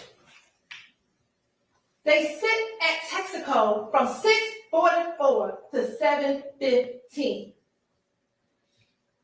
They wait for the girlfriend to come, and when the girlfriend comes, that's about the same time that the Infinity pulls up. What you waiting for 30 minutes at the gas station for? Who waits at the gas station that long? You had to meet Bushi at that gas station? What did Rachel Hendricks tell you? YSL folks don't hang around out there. They get their gas, they get on. If they even get gas over there, because that's not their territory. Their territory is Cleveland Avenue. So why are you sitting there for, I don't do math, well, what was it, almost 40 minutes? But they want you to believe he's just lying. For what? Then that's when the Infinity pulls up. And on the video, Yak walks over to the car. Now, I know Mr. Shar said, well, my client ain't on the video. Well, we just can't see him on the video. I submit he in the car.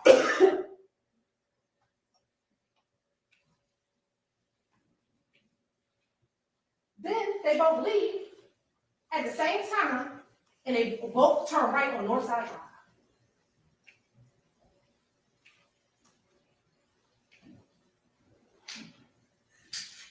Now, this is the video. We'll speed it up. In fact, from the still shots, you can see kind of the movement. And I wish I can't pause it because it's running. You see where they came, y'all? They came down McDaniel. Well, what's right about here? It's the barber shop. I know Mr. Weinstein tried to say it's a block away. It ain't a block away. Literally, when you go out here, you look up the street, you see the barber shop. It's not a block away. It's yards away. So they had a vantage point to see them when he's driving down McDaniel Street. He's the one that alerts them. Kendrick. If Kendrick didn't tell them that he saw Donovan, maybe we wouldn't be here today on a murder charge. He did that. He's the one who alerted them. That's why he's just as guilty as the ones who shot.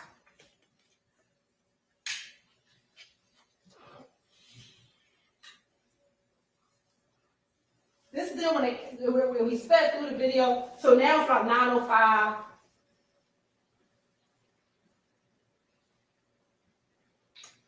That's Doo-Wop getting out. I submit to you, that's Doo-Wop getting out the car, smoking a cigarette.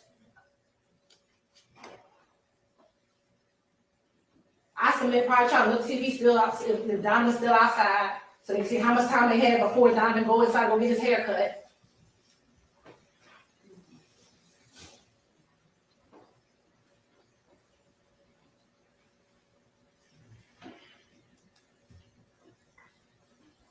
And they just waiting.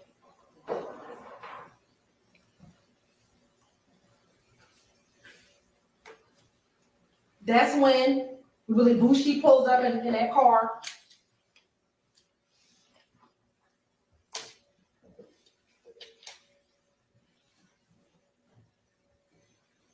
And that's Kendrick. Initially, he was in the passenger side.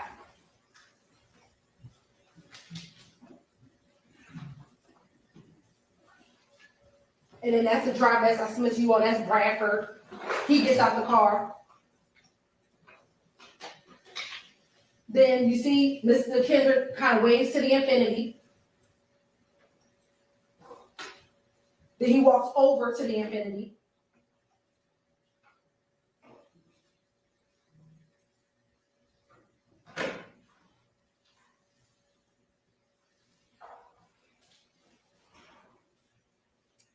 I submit that's when they're gonna talk about what they're gonna do, how they about to kill Diamond, what they're gonna roll around, do what car, what guns in the car, how they gonna do it, who gonna do what.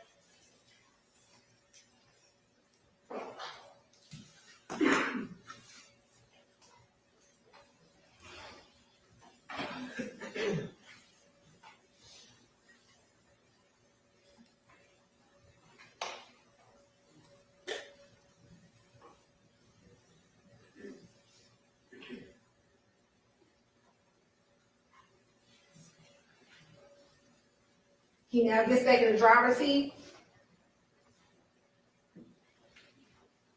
And we talk about where did they switch cars? I submit to you, behind the gas station. They both made a right in a moment. I'm going to show you what's right behind the gas station where they could have easily switched cars.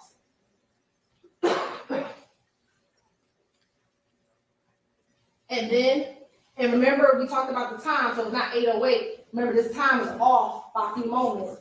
And that's them coming down the street and then shooting. Of course, you're going to see, I'm going to play this all this, the reaction, what happens in the store. You got babies running. Bullets have no names. And they have the audacity to tell you that we're sitting here trying to charge people of color? No.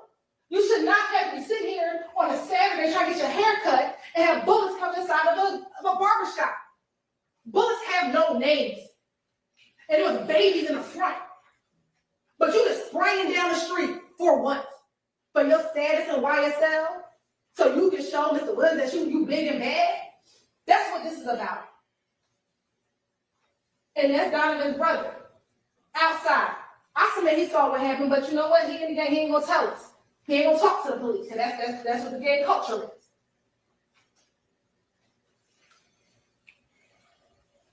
So this is the Texaco. That's Northside Drive. And here are two streets. This one is a one-way street, but they don't follow the law, so I submit that they went up the one-way street. And it's another street. They could have went up either. I submit to you they went up the one-way street because, again, they don't follow the law. So when they turn right, they switch cars behind here. They switch behind here. It takes no time to drive up the wrong way street, drive back down, and come back down into their shit. That's where they switch the cars at. They both. I guess we had Aaron to show you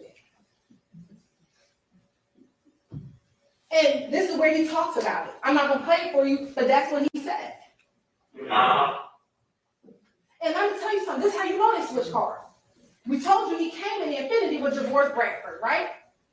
This is Javorth Bradford phone records.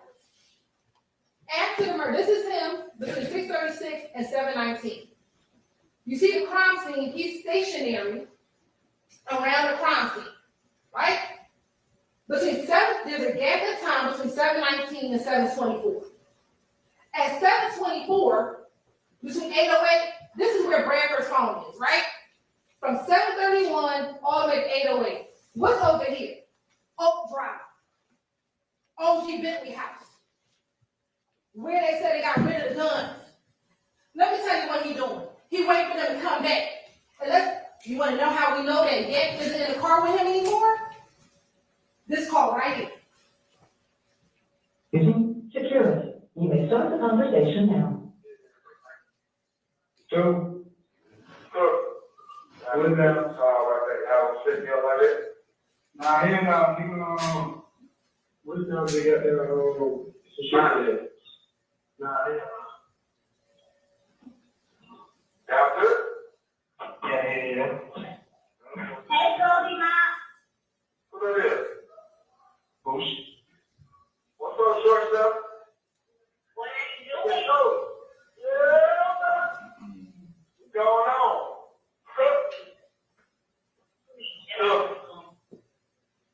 Yeah. Where you going? What up? You hear what he said? Where Yak Gotti at? We waiting for him to pull up. That's at 7:42. That's when, let's go back, y'all. That's when he waiting down here. At 7:42, which is one of the calls that's right here, Yak ain't with him. You want to know why? Because Yak with the other 3 murderers. That's where Yak at. What evidence do we have? No, we don't have DNA. You want to know why? They got rid of the car. No, we don't have DNA. You want to know why? Because they got rid of the guns. All we have is what they told their co-conspirators. And that's what I have to bring to you. What I have are the phone records. What I have are the surveillance videos to corroborate what the co-conspirators said. Because I don't have those things. I wish I had them, but they got rid of it.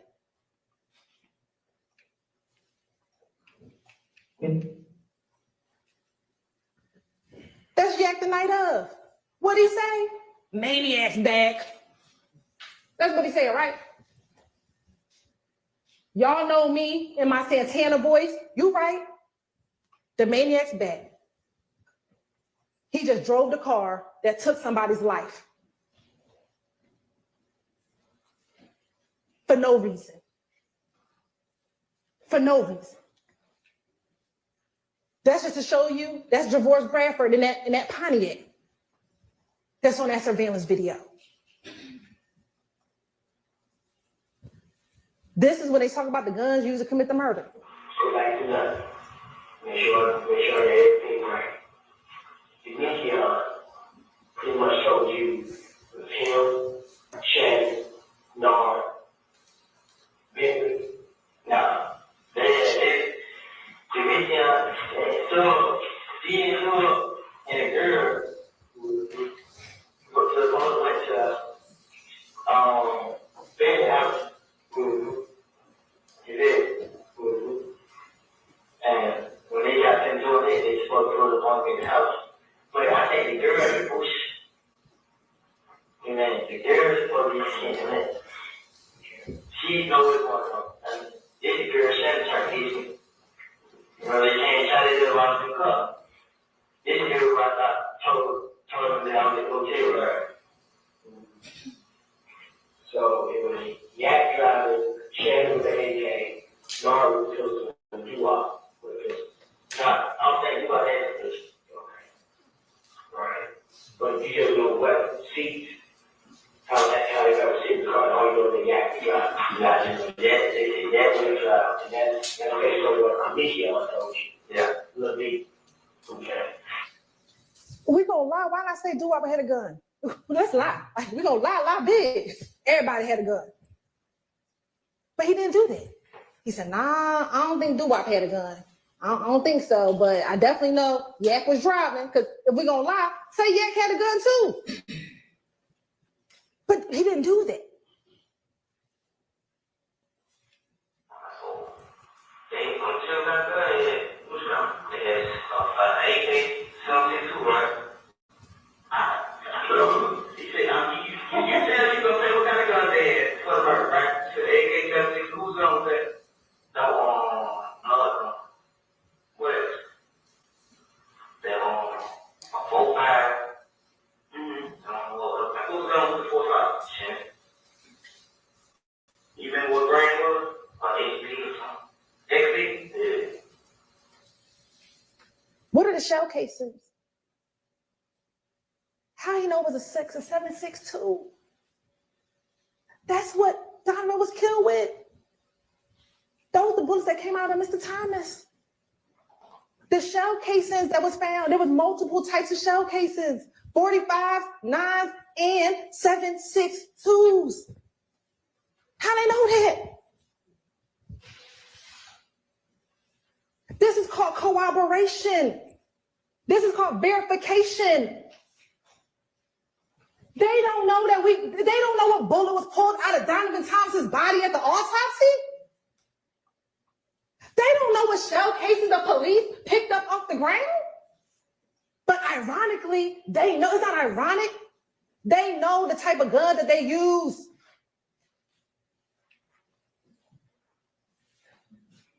And y'all pull up on Cleveland, and the video right there, they got somebody, they talk about it. So they got guns. They had 2 guns. A chopper and a handgun. They got guns to put in the cup. And they just make a roll out to the cup. So when did David pull up, you didn't think it was his name? Yeah, he was driving a white truck. He wanted to them to Chicago. I live there. So they called him the after shoot. Yeah, they look where they were on Cleveland. Then the sniper on Cleveland. Right. You did. So I gave them a throw straight bench spot. And when the throw was at bench spot, they pulled up on throw, and they had a bench spot, they wiped the car down. And then he said, I don't know if it was bench.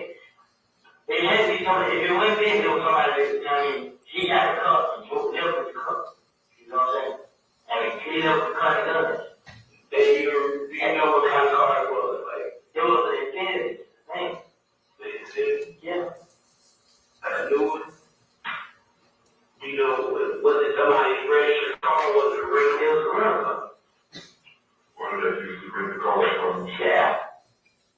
And we finish, he's at the airport.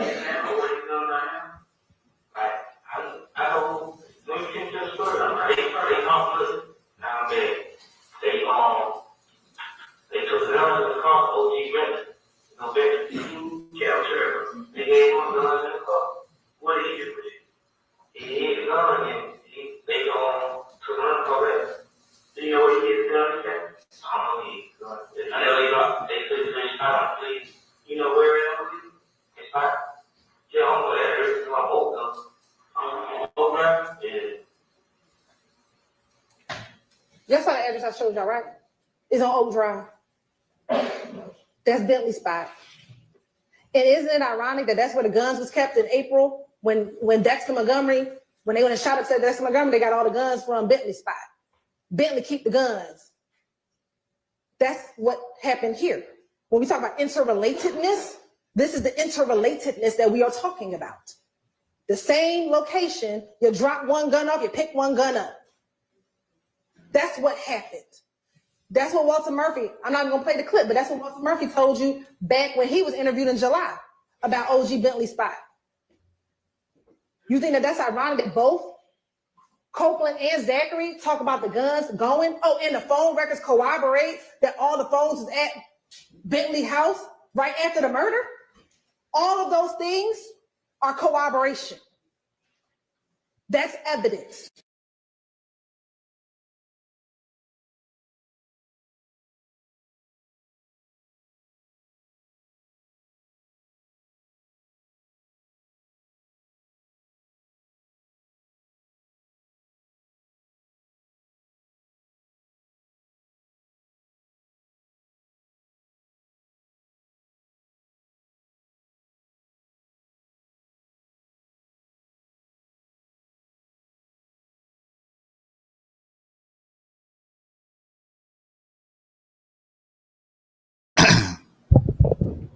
Think their feed froze, y'all.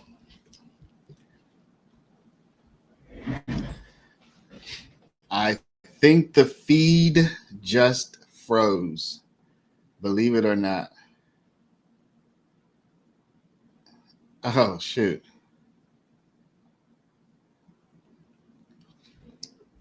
I think the feed froze. Let me check on my phone. This is wild.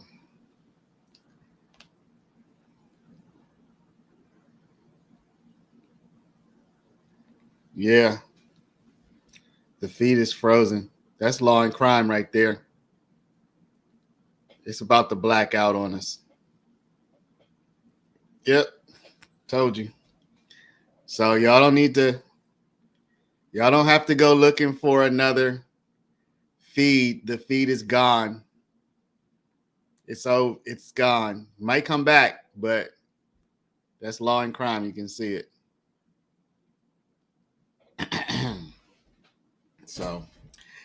So there's that. There's that, people. So let's just take a moment to let's go to see Miss Sylvia. She's there. Let me see something. She saved us last time. Yeah, why would they just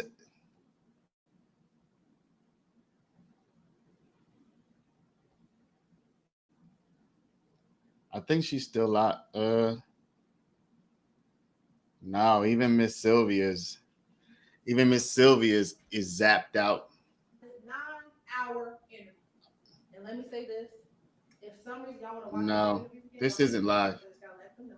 I don't know if you want to sit there watching 9-hour interview. Yeah, but if you want to. Hers cut off at the barber shop. So this is the Texaco. Yeah, we already saw this. So Miss Sylvia is not live.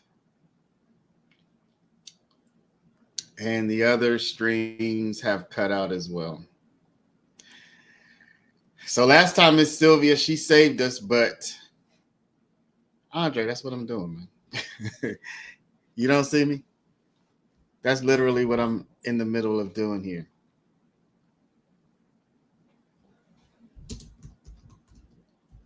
Let's see here. Infamous Sylvia. See if she's live on there.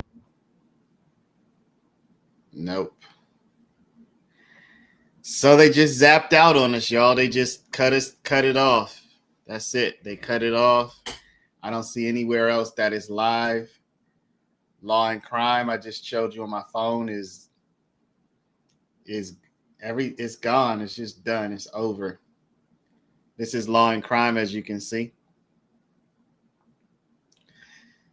So it is over. So in the meantime, Cat Not Williams has it. Where would Cat be getting it from? If Cat has it, we'll just watch her stream.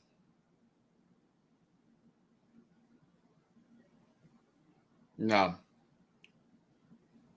she's in the same boat as all of us. Dennis Byron's saying everyone's stream is down. Okay, so Cat doesn't have it either. Oh my gosh. What is with this trial and the court feeds in the last few days? You can hear on Fox 5. All right, let's try that one. Yeah, Sylvia ended her stream 14 minutes ago. So let's keep this. Let me go to Fox ATL and see if we can at least hear it. No.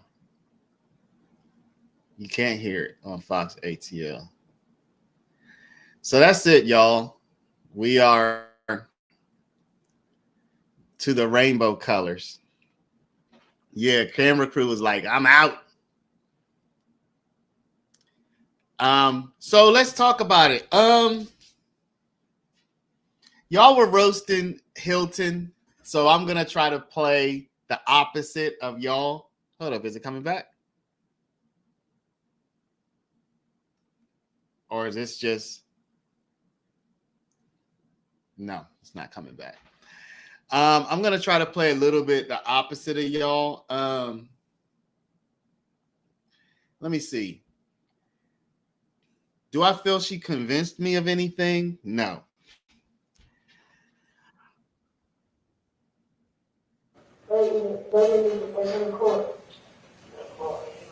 Hold up. It's back.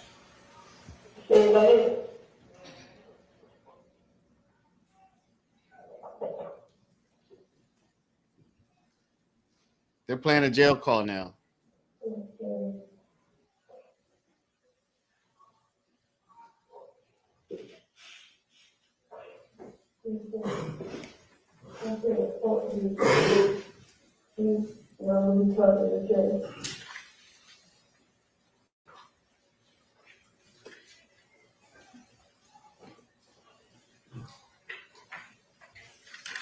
All right, well, while we wait for them to start talking, AB. And I know this is kind of faint, but I'm going to tell you what he said in this call. Let me give you a little background about this call. This is November 19, 2015. This is after his preliminary hearing. Y'all heard about the preliminary hearing, right? And you heard them talk about the fact that a couple things, that they didn't talk about witnesses by name. They said it by witness number 1 and witness number 2. This is what he says. Fuck D. Fuck them niggas, bruh. All that fake friend shit. Fuck nigga. He know what's going on. Pussy ass nigga. That's what he said. Fuck niggas are rats. He ain't say he lied on me. He said he a rat. I just went to court and they let everything out. That fuck nigga a rat. Him, Woody, and the other little D. Bitch, you in love with a rat, hoe. That's anger. Why? Because you just heard that your friends, because you didn't really know it was them, but it said witness 1 and witness 2, you were able to infer that your friends told the police about what you did the night of Donovan Thomas's murder. These are his words. He didn't say, yo, them dudes, I went to my prelim and they lied on me. He didn't say, oh man, they I don't know where they got this information from. He said they are rats. Because what do rats do? They tell. And he was angry that his voice would tell what he did. Let's talk about their songs.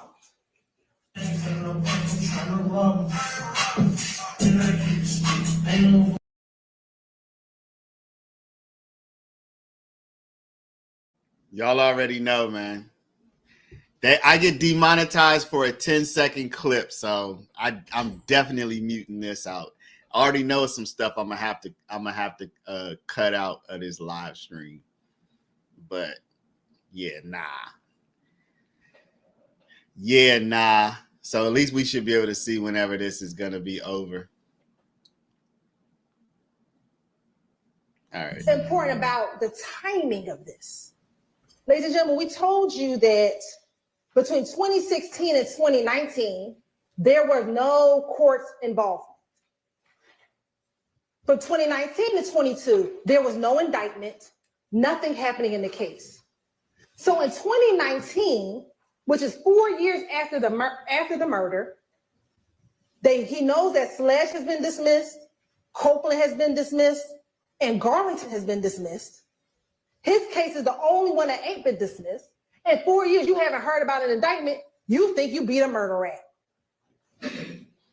This isn't, oh, he was on this and that. He thought he beat a murder rap because you're not indicted until almost 7 years later.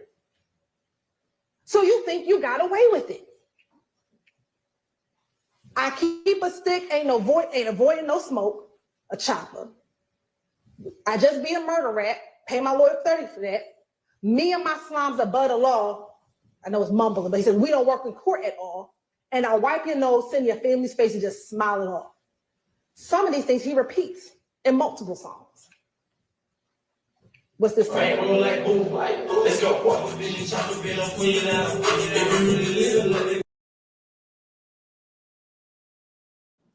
I'll talk to y'all in the meantime. I know y'all want to hear the wonderful music of the YSL people, but sorry, just can't do it. So y'all, while the music's playing, do y'all think Hilton's cooking or what? Is Hilton cooking? Is she cooking, y'all? Hilton up there, she dropping the F-bomb, she dropping the N-bomb. She doing everything. She's doing everything she could do. May have been created maybe 2020, sometime between 2020 and 2022, right? At this point, they real brazen because they don't think they're going to get held accountable for the murder. So they start saying stuff in their songs like, I just beat a homicide. Ha, ha, ha, walk it off. I just left that boy on the curb. Well, where was Donovan Thomas found, y'all? On the curb. I'm a big lizard, big slime, big shots, riding down your block, hanging out the top. Oh, shoot. Didn't Reginald Hendricks say that somebody was shooting out of the top of the infinity? See, now you start bragging on it because you think you beat it. So now you, like our experts told you, they start bragging about it. What we call it dry snitching. You telling on yourself. Because you don't think that the police are going to find your phone. That's why you threw it. But luckily for Viverito, she listened to some jail calls and found that phone. Because you didn't think we were going to find it. This is called confession. This ain't rap. This is a confession over a beat.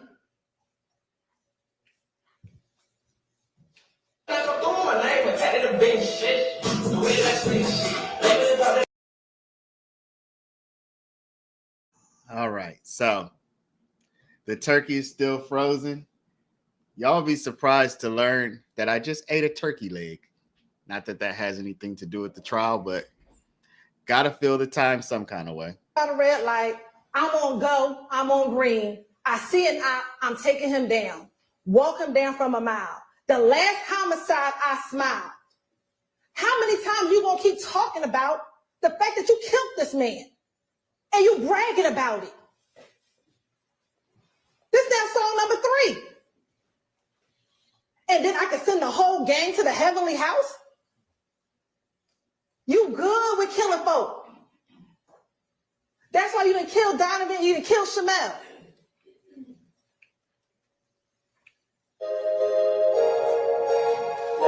I ain't even gonna play the song. Let's just talk about the words. Dodging all your shots, and I'm watching my eyes. Let that bitch rain out the top of the drop. Here we go again. Lizard walk your block, let that glizzy rock. Oh, glizzy, ain't that a Glock? Hey, one Chanel killed with a Glock? One there a Glock on that table? Well, what investigator Viverito said it looked like a Glock. And I found it interesting because we're gonna get to Chanel soon. We're about to get to Chanel.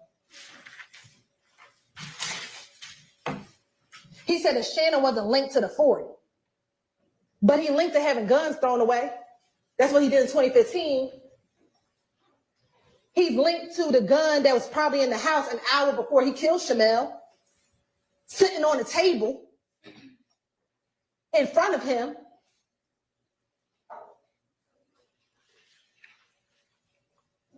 We ain't gonna play this one either, but let's talk about what he's saying this. I see ops fall, Shell, know my call. That's Shell Kell, y'all. Every slum play nasty. That's what he says in the song. They wonder how we lasted. Bout my gang, it will never end. Again, beat the hum. What do you think, y'all? No evidence.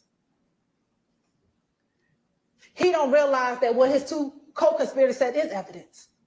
Those interviews are evidence. His confession over a beat is evidence. This is evidence, ladies and gentlemen. And this is evidence you can take to the back, deliberate, and find him guilty. The surveillance video is evidence. No, we don't have his phone records, but you got his two friends telling y'all what he did. And they don't got no reason to lie on him. For what?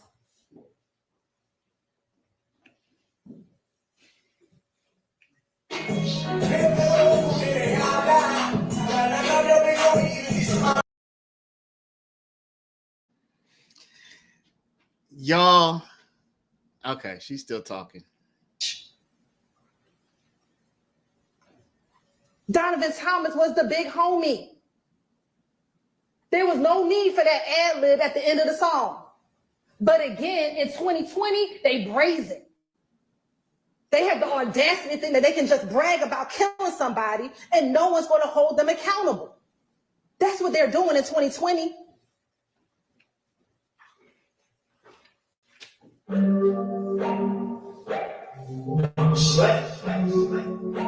Hey, get out your motherfucking seat.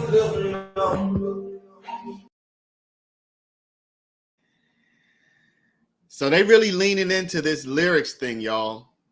They really leaning into this music thing. 100 rounds in a Tahoe?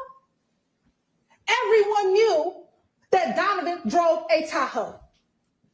And how ironic is it that he got rounds of bullets in his Tahoe and on the street? So they want you to believe, oh, that's a creative line Mr. Williams did. No, it's not. It's him bragging. It's him bragging. It's him wanting to claim responsibility for it. And we talked about judging, like when I say subliminal messaging. But the subliminal is you, as the consumer, don't know what he's talking about. But his family, who know that Donovan drives a Tahoe, know exactly what he's talking about. Everyone in the gang knows exactly what they're talking about because that's who he's talking to. But because the masses bop to the song, they say, well, no, that's just his artistry. No, that's just his confession and his bragging over a beat.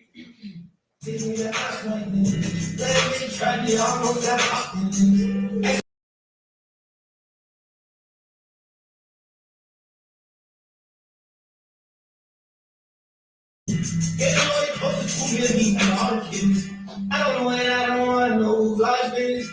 I don't know. So this is full on lean into the lyrics, people.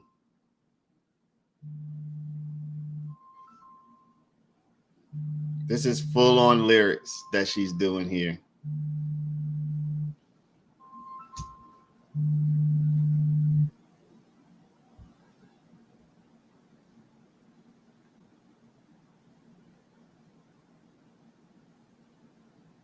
Why is the judge not telling her to wrap it up? What do you got crawling up on him? A snake. They sign. That is a subliminal message to everyone else. Yeah, we did that. What's at the end? He got a rat going down his mouth because they eat rats. They eat the people who snitch on them. He already told you himself, you ought to get killed from me and YSL if you snitch. See, that video is not just, a nice artistic video. That has symbolism in it. So now they're guilty of all those. We're talking about Shamel. Young man, probably started associating with people from YFN. But on the day that he was about to get killed, he was about to go back to his girlfriend's house and go eat some spaghetti. That's what he's doing at the light. Get ready to go back. You see him go inside the gas station. He's not worried about a thing. He doesn't know that seconds later he's going to lose his life.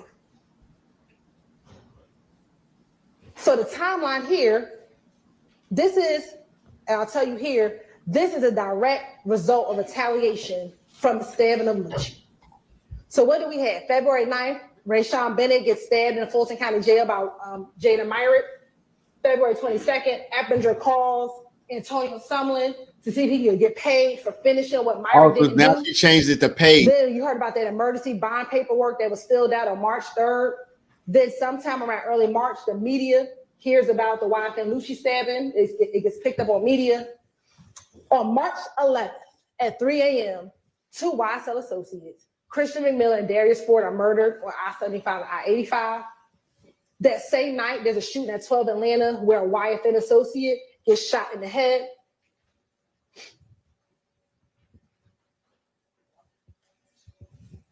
On March 12th, there's a shootout on Cleveland Avenue with Demekion Garlington and the ops. On March 12th, there's a 911 call shooting at 2830 Waters Road. March 14th, Shannon Stillwell rents the Audi A5 and puts dark tints on all the windows.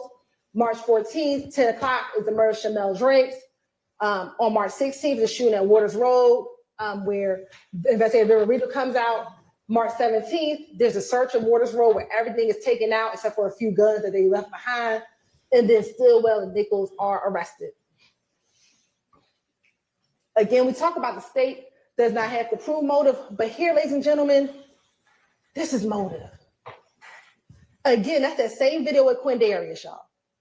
Christian McMillan's been around since 2009. This is Mr. Williams' long friend, old friend, good friend. And he gets murdered by YFN associates. Oh, you got to pay for that. Here we have just different pictures of them, both Mr. Ford and Mr. McMillan, all with other YSL associates. You'll have these in evidence, ladies and gentlemen. That's unfortunately the car that they were driving in when they were tragically gunned down on March 11th. So here's where the motive comes in, y'all. Just like YSL brags about doing stuff, YFN does the same thing. It's tragic. These posts were despicable. That post crossing out that young girl's daddy and saying that, despicable. But that's the type of stuff that gangs do, right? To keep nudging each other. Well, that would make you mad.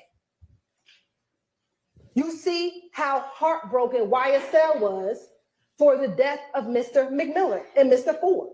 They were devastated. These are all different YSL members posting them because they were devastated.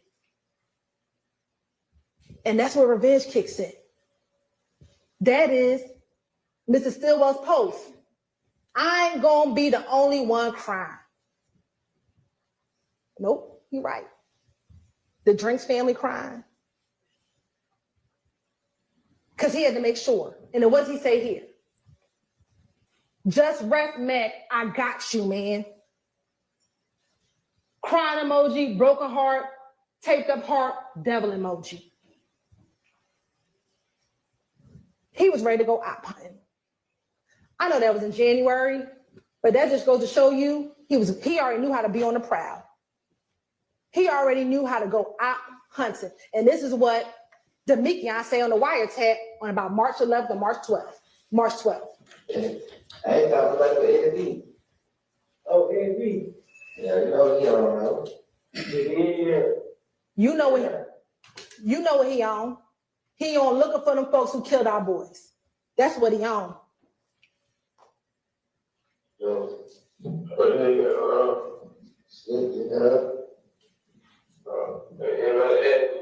looked like something. Big nigga, and he said we went and looked for them on those. Okay. I said, no, but yeah, I know. Well, leave it alone. Leave it alone.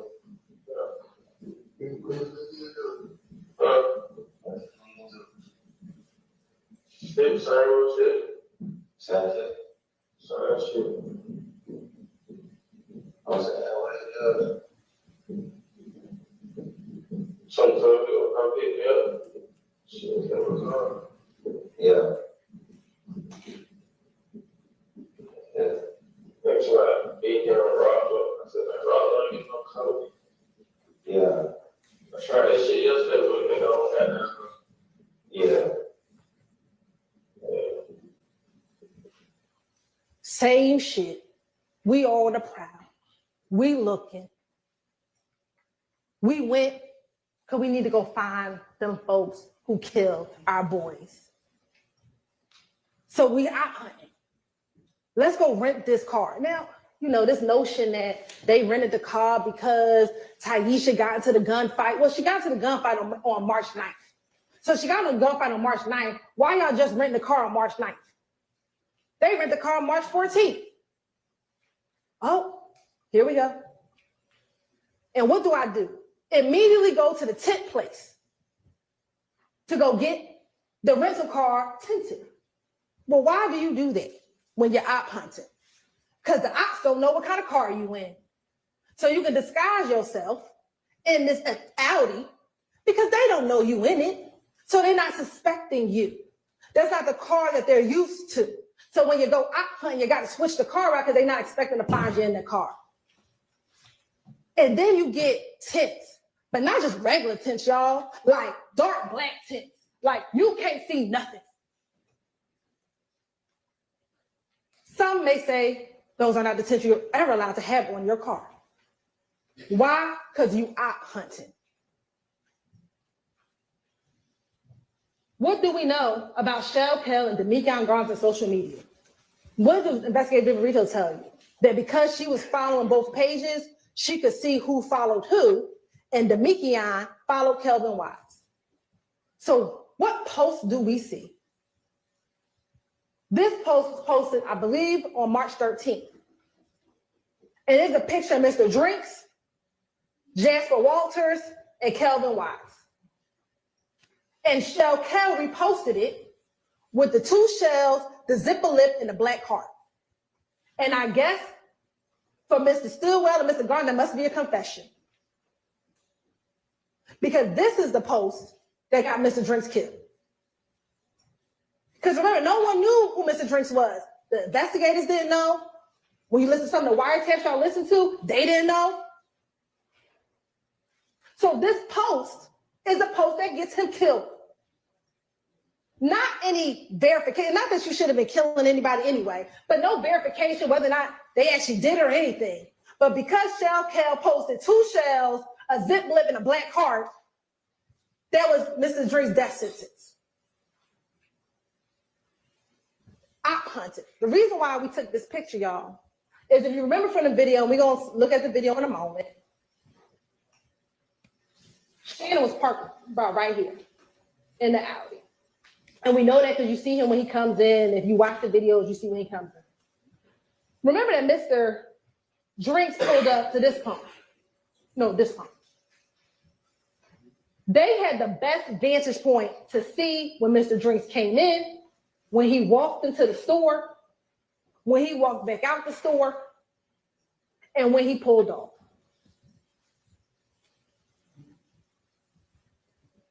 They were scoping it out. Verifying. I submit they in the car. Is that him?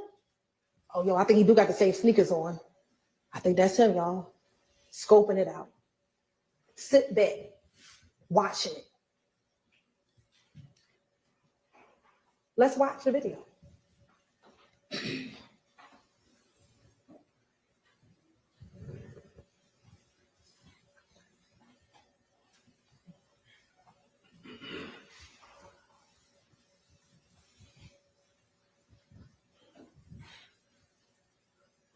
Now, this is where Mr. Stillwater get to the gas station.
Now you see when Mr. Cormavius Nichols gets to the gas station.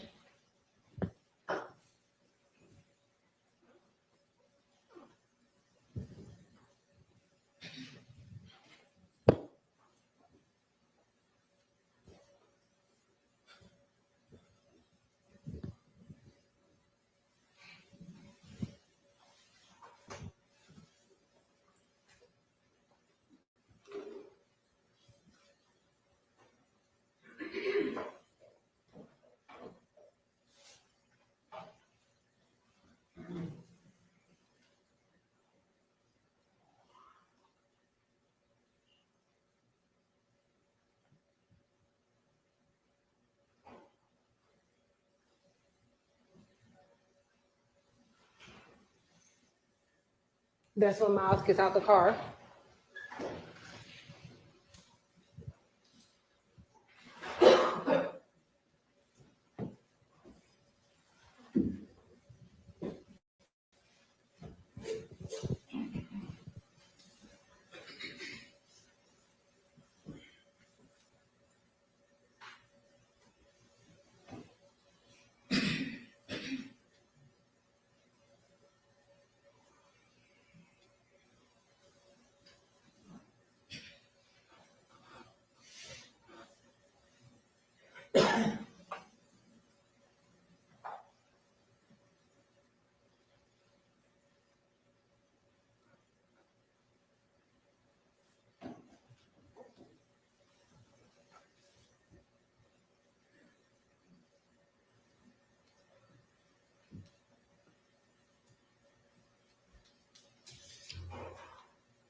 Yo, was she about to play this whole footage again or what? What the heck is going on here? She gonna play this whole That's when thing? Shannon walks in the car first, and we know it's Shannon because of the March 16th. They're wearing the same clothing. No. We already know that. They didn't even deny that he was there. Slim, she had 2 hours, I think, and she's been going for 1 hour and 57 minutes. So, you know, I don't see why she's reestablishing all these facts that the defense has already stipulated to. Like, they've already admitted. Okay, maybe they already admitted that Shannon, that, I mean,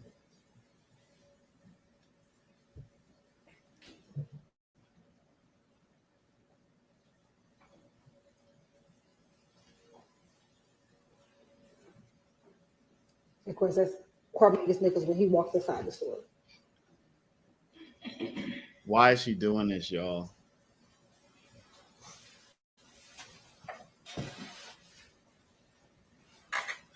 I mean, Max has already admitted that it's Shannon at the light. So is she gonna And point that's when out? Miles walks into the store. Is she gonna point out something we in haven't? his Islamabad shirt.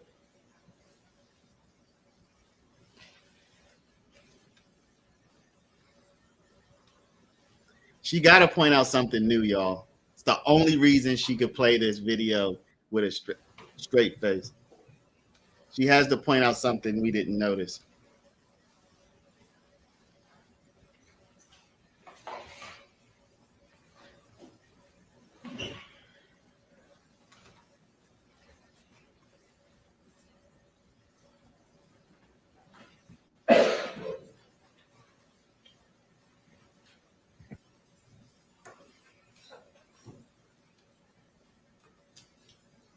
Miles and Carmeza leave out the store, and Miles, in a moment, gets back into the car, and Carmeza is pumping the gas.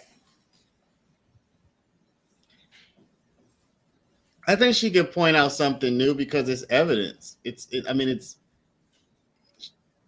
not that she's introducing new evidence. She could point out something that nobody noticed before, for sure, because it's still the same evidence.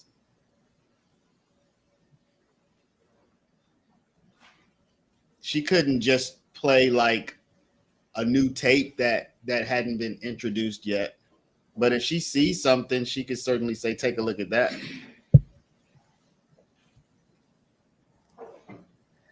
So I don't want to call anybody stupid, Andre, but I don't get the point of this at all.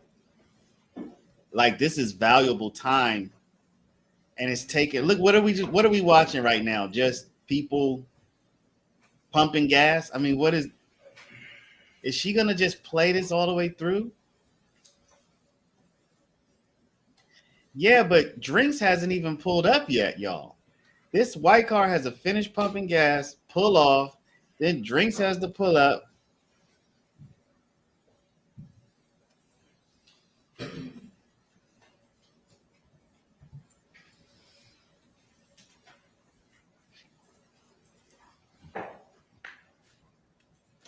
Carmeza goes back into the store.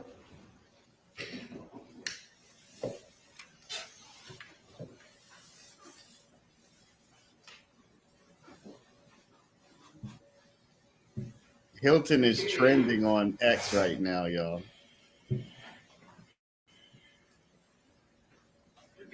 Dang. And this is Mr. Drinks pulling into the gas station. Now, this is how ironic that Carmeza and Drinks they never see each other. Because Carmeza gets into the car, and Mr. Drinks sits in the car for a little while. Could have just jumped right to this part if Now, this was her point. It would appear that all their business is done at the gas station. But they don't leave.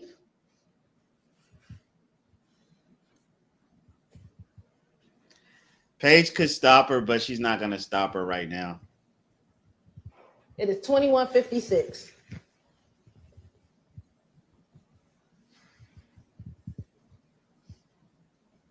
She hasn't really gone over her time, y'all. It's only been 2 hours and 2 minutes. I think she had 2 hours, if I'm not mistaken.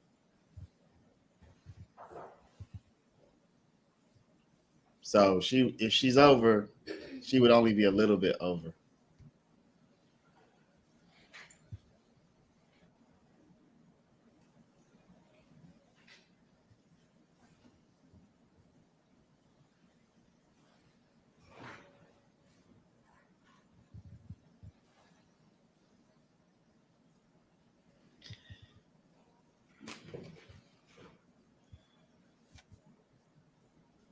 Now Mr. Drink is finally getting out the car. See where he's walking? He's walking closest to where Drinks and Demikian are in the car. Not Drinks, Shannon. Because remember, from here, y'all, you see the Audi lights. The Audi's here. He just walks right here in the same sneakers from the picture. And coat and jacket.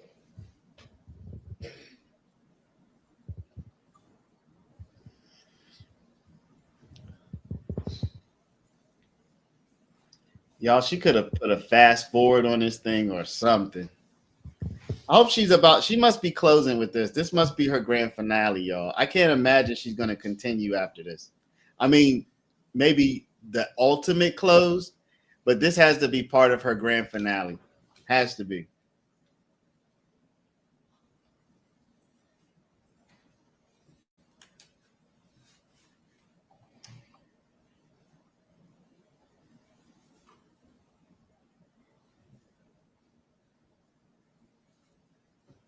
Has to be.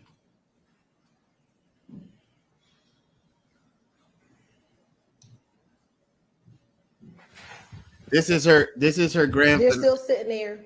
None of them come back into the store. This is her grand finale, people. There's no other explanation. And Mr. Drink walks out.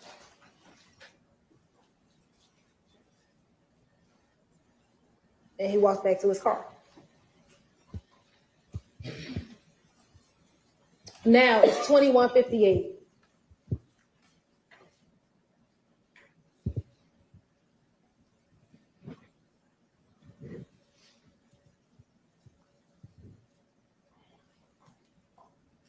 Well, y'all, neither car. They're not pumping gas. They're not getting anything. She can see the jury, so Mr. Drinks. we can't. I submit confirming that that's the person in that social media post.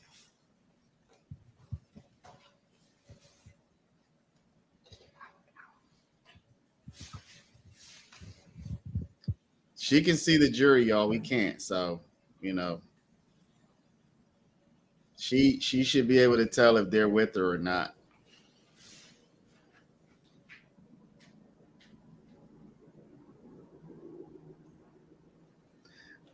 Yeah, I feel you. I'm just saying, I mean, there's got to be some explanation for this. Because I can't find one. I'm trying to figure out what could be a possible explanation for this.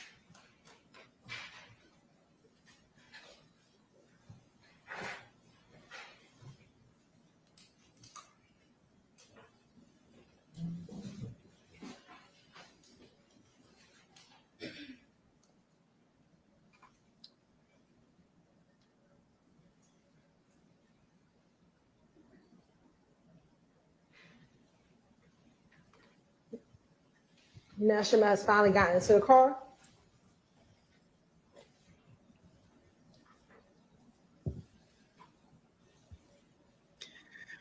Oh, she gonna go through the rest of this stuff, the rest of the Shamel Drinks footage, y'all. And I submit this is what's happening. Hey, what the hell?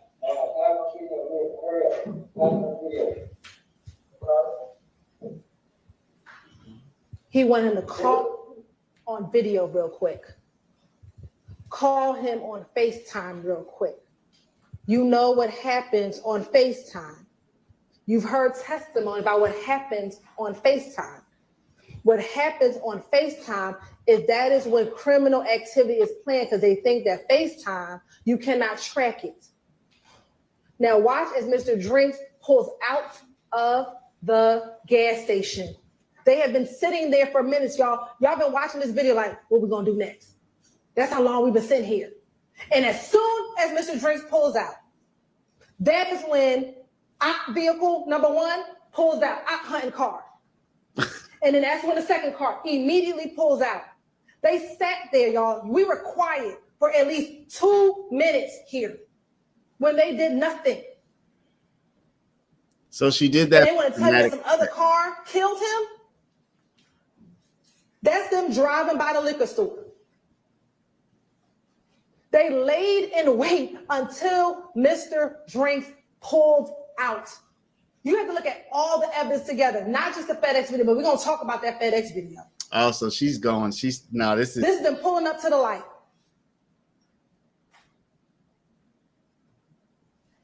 You see there's somebody walking on the street, walking this way towards the gas station. Oh, yeah, that person is walking that way. Here go the 3 cars pulling up at the light. Ladies and gentlemen, you can't see it here, but we know that there's a red light. Shannon and Nichols are stopped at the red light. They stop.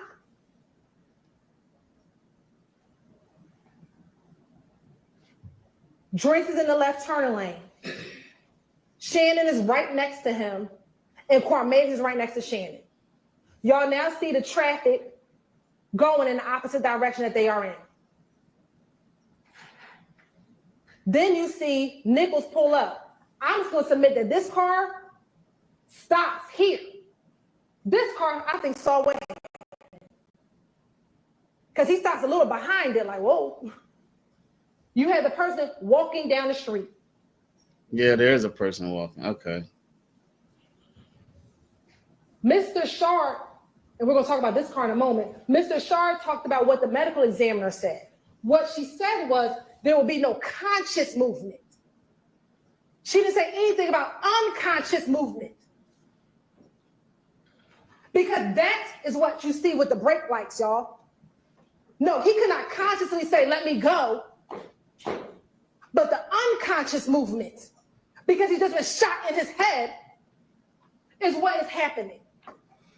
They, y'all got to think about this, because this is what they didn't want to show you. Shannon went from 18 miles per hour to 90 miles per hour. Mr. Shaw didn't want to talk to you about that.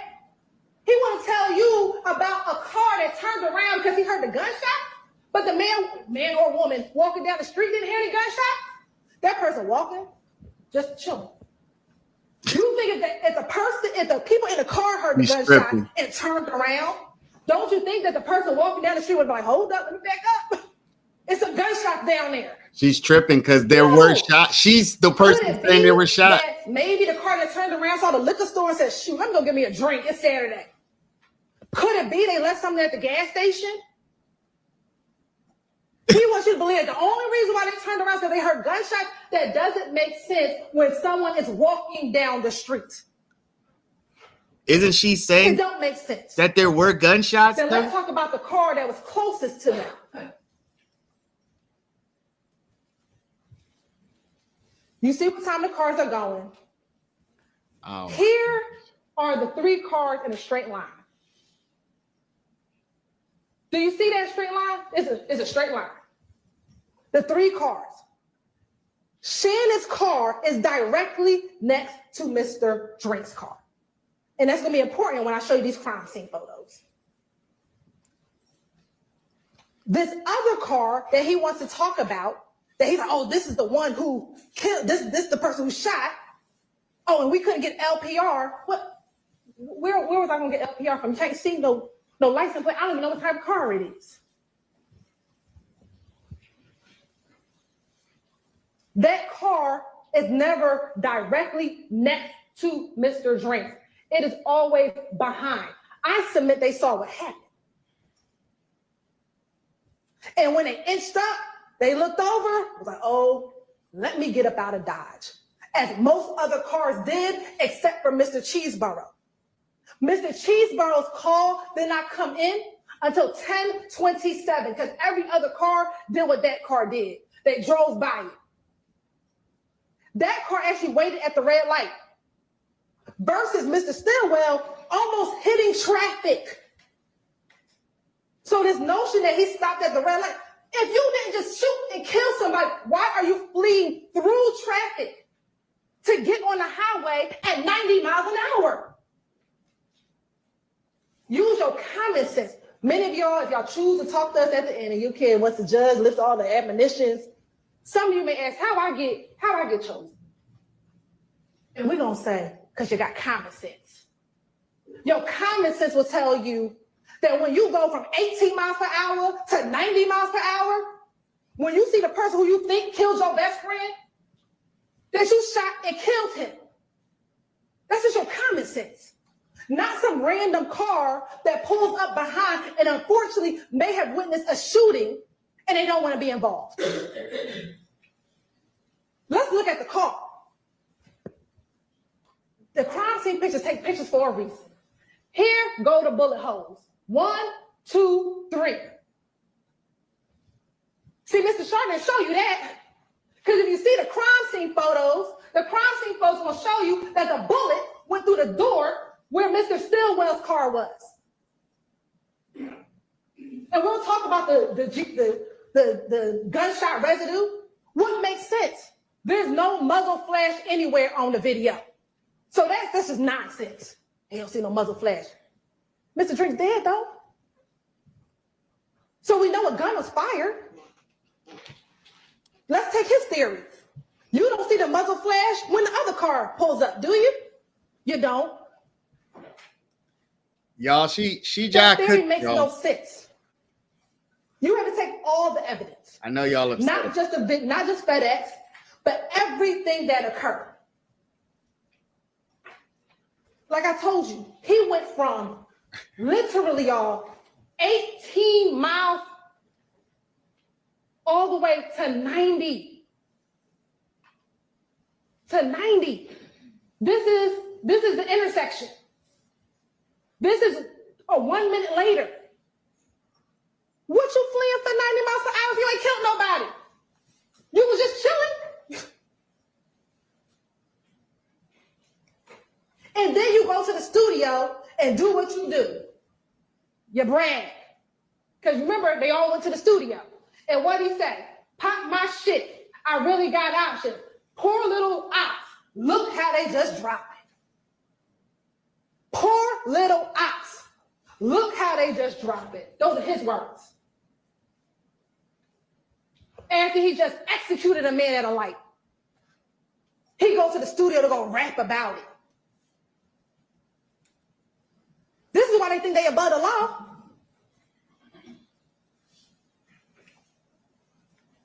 This is what Demekian said afterwards.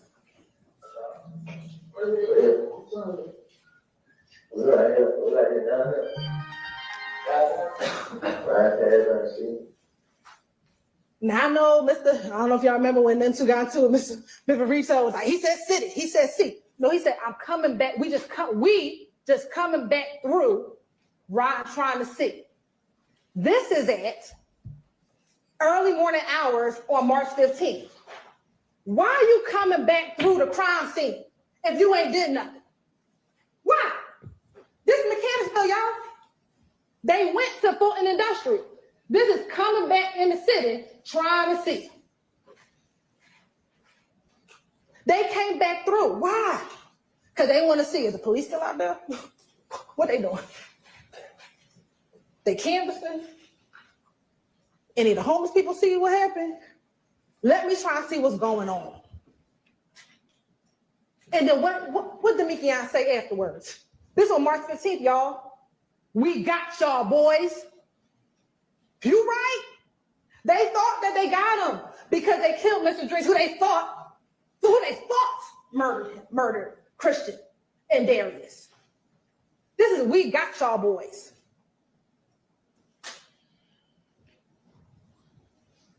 Here's a direct response to the shooting. Remember, this on March 16th. YFN folks, and we know it's YFN, and we believe it's YFN because remember these shell cases, massive shell cases of the Darius Ford, Christian McMillan shooting. It's like going on yesterday. Man, it's crazy. That square head thing back. For real? Yeah, no, they shut up big hit spot. I was in you think? They shut up big hit spot, bro? Yeah, man. So we got down, you think they gonna come back? Think they gonna come back? They through? Swear pull it up. Man, yeah, I'm gonna come to the window. No, I look in the living room, it's crazy, but nobody eat. And you know what one did was y'all know. Yeah. What did he say? They shot Big Nick spot because their boy got killed in Mechanicsville. Again, the streets know before we know. But how did we find out? Because their house got shot up. And I don't know why they wear the same clothes. I have no idea. I don't know why they didn't want to change their clothes, but they decided they wanted to be in their same clothes for 2 days. I don't know. But they did. And that's how they found out. Remember what Investigator Hogan said, Investigator Flores, they didn't know really what happened on the night of. All he knew is he had some suspects on the surveillance video, and that's it. And just lo and behold, Viverito just at APD doing what she normally does and say, hey, do you need help? And he's like, let me show you the surveillance video. This is all I got. And she's like, oh, snap. Oh, snap. That's Shannon. I just saw him earlier today. Oh, and that's the car? He literally just told me that that's his car. And they're like, well, why would he do that? Why? I mean, if he just killed somebody in there, because they think they above the law. So they go, and they don't know at the time what the police know. So he tells them. So let's talk about consciousness of guilt. So these are text messages on the 15th. And he is telling Poker, we need to get this hotel room. We need to get up out of Dodge. We need to lay low. He tells him, don't tell anyone any information. Why you gotta do all that if you ain't killed nobody? Because of what happened on the 9th? Well, why is it so urgent on the 15th? Not when she had to shoot the people on the 9th. You gotta ask yourself the question. This became real important the day after he killed Shamel. This didn't become important after she done almost got robbed. What else you have? You're searching for the crimes? They want to tell you, well, that's because his grandmama told him and his girlfriend told him. Well, they told him on March 14th about the shooting. He's not Googling on March 14th. He's Googling on the 17th. Oh, what happened? Viverito. Remember what they said in them jail calls? Shit, Miss V know everything. Right? They like, Miss V know everything. So that's why they start Googling, well, what Miss V know? What they got? This is the same way he started Googling on the 12th, on the 12 Atlanta shooting. What them folks got about that shooting over at 12 Atlanta? You know Stephen did that. What they know? That's why you Googling. Consciousness of guilt. You done flat your good Chick-fil-A sandwich. Out of the park. Why? Because you start hearing them helicopters going.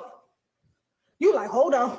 It's the 17th. I've been Googling. I ain't heard a whole lot. Now I got helicopters? Let me get up out of here. The police sirens going, helicopters going, and they go fleeing. That's consciousness of guilt. You deleting contents from the phone? You got Grandma Betty helping you out deleting the contents of your phone? What? Oh, because you don't want us to find that music you done put on there. You don't want us to find that those contents, those lyrics you've been writing. You don't want us to see the text messages that you out hunting. You got your, I don't know if it's a little brother, little cousin. I'm not gonna play the call for you, but that's that call where Grandma Bet is like, you better hurry up and get home. You know what you gotta do. Them folks got the phone. Why are we deleting the stuff? And it's not because of poker, because they didn't delete it until Viverito got the phone. He ain't want poker to have the phone. We started deleting it when the police got the phone. That's consciousness of guilt, ladies and gentlemen. And then let's talk about the call that Mr. Sharp played, because he ain't played the whole call. So we're gonna play another portion of the call.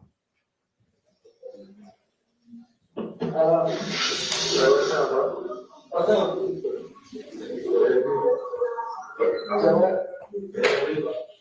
What's up, man?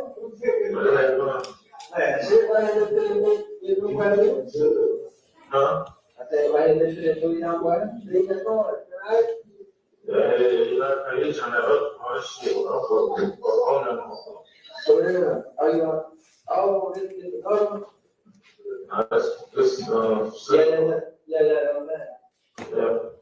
Yeah, bro. I know I did, manager about this time. I said, that's what you're right. I really feel split, so I said, like, yeah. I can't, man. I'm for tripping, I'm for. For real, man. Yeah, I said, what shit? I said, shit, I'm gonna go straight to the going hard. I had to stay out of it. Yeah. But, just told me that I want you to stay Yeah. Like, what's going on with that? No, I went with Fred.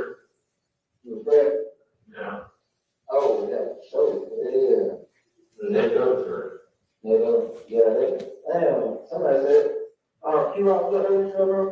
Yeah, Q-Rock, was downstairs. Yeah, somebody, bro, I know it, but, Q-Rock, I ain't know Q-Rock locked up. Yeah. What the hell, what's up, too, man?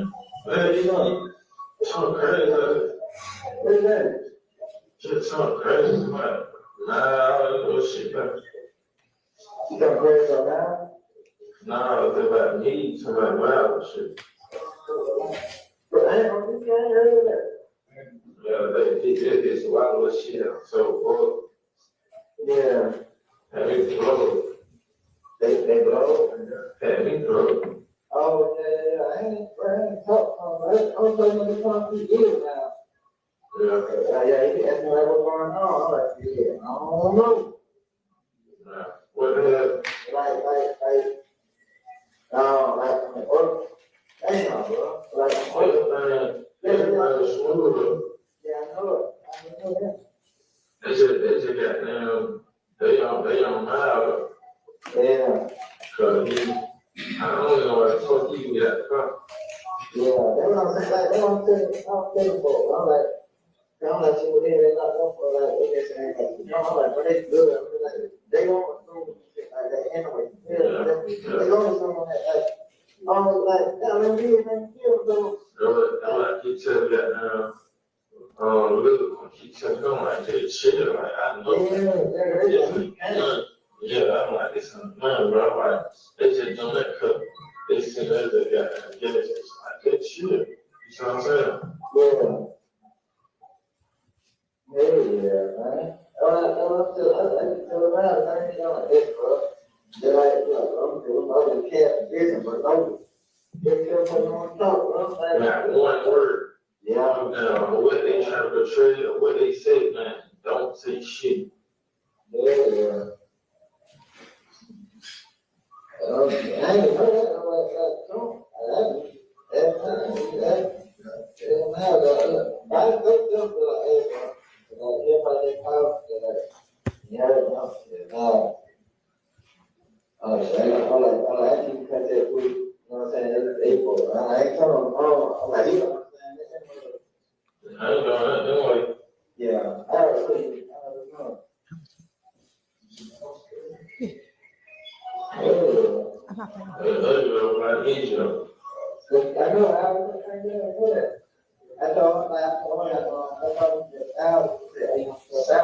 know. I told her, like, tell I need $1,000, but anything in between, she got down. Oh, yeah. Yeah. I know, like, but I know one time, she told like, he paid, and she got that top, she did. What? Yeah. Yeah, and they said, like, and before I leave the book like that, like, they tell me that you pay, you won. Yeah. Yeah. And they tell me to pay, work out. No, that part, I just, like, I know, like, how they go. You know what I'm saying? I ain't tripping, man. I ain't tripping. Like, I've been just trying to keep bullet from, you know what I'm saying? Yeah, do that. Yeah. I don't really be liking that culture and shit. That shit got me all out, like. Yeah. But then, I think that was good. I'm like, what the hell is that? Farmers. Who? So they talking about farmers. Okay. Yeah. She really got to take me out of the corner. They would, I just remember to what they did by myself. Yeah? Yeah, I remember. Yeah, I remember myself. That's when you saw the way they turn head. Yeah. Like, who don't last? She coding on no better on my page and shit.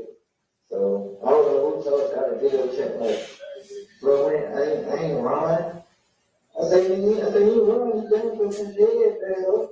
Huh?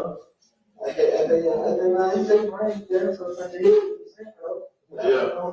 I ain't know what's going on. I'm like, listen, bro. You know what's going on. Like, before all this shit, like, out of the church. Yeah. I'm like, shit, you know. I'm like, you know what's going on? Like, yeah, bro, you know, problems, bro, with everybody. I'm like, this, bro. You don't have this shit there, bro.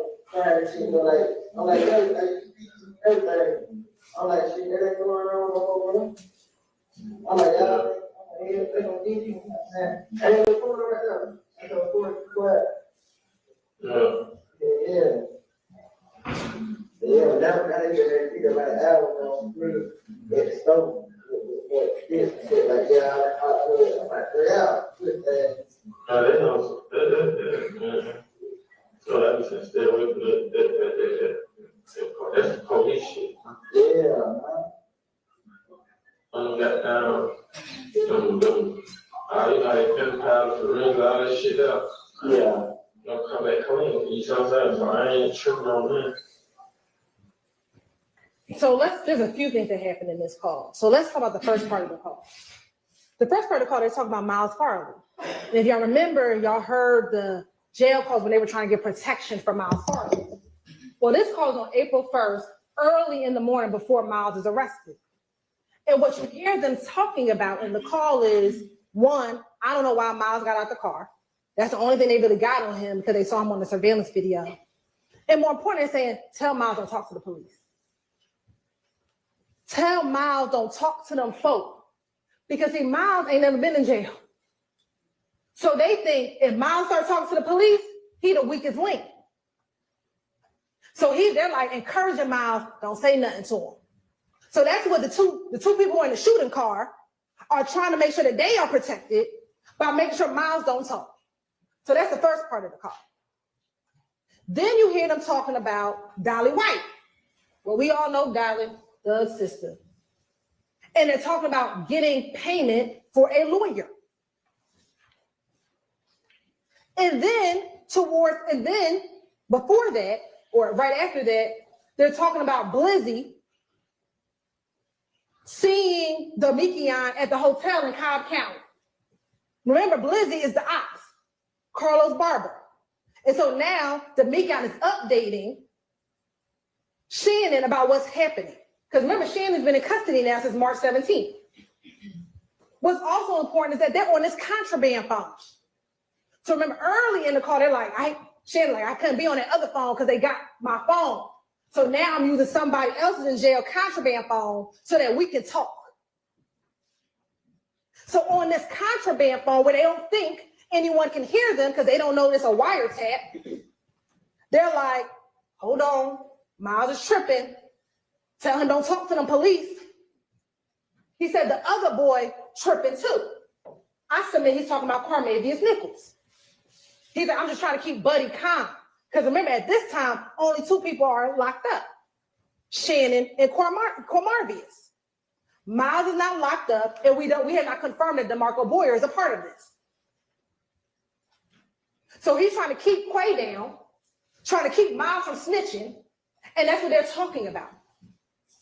Then towards the end of the call, and I know Mr. Shaw trying to flip this, but he says, if they get my car, it's going to be clean, because there ain't going to be no GSR in it. Who says that? And let's see, did he go get the car clean? He did. These circles, and y'all gonna have these pictures in the back, are watermarks. You see, they ain't do a good job cleaning it, but it's watermarks dripping on the dashboard, over here, because he got the car clean. See, he thought maybe in his mind that the gunshot residue might be on the dashboard. It might be over here. Because he shot that gun out the window. He ain't shoot the gun in the car. Go look back at the trajectory, and he could not have shot in the car. He had to shoot out the car because the bullet had to go through the car, through the window, into Chanel dress. I submit he not inside the car like, ping, ping. That's not what he's doing. he gonna put his hand out the car and he gonna shoot.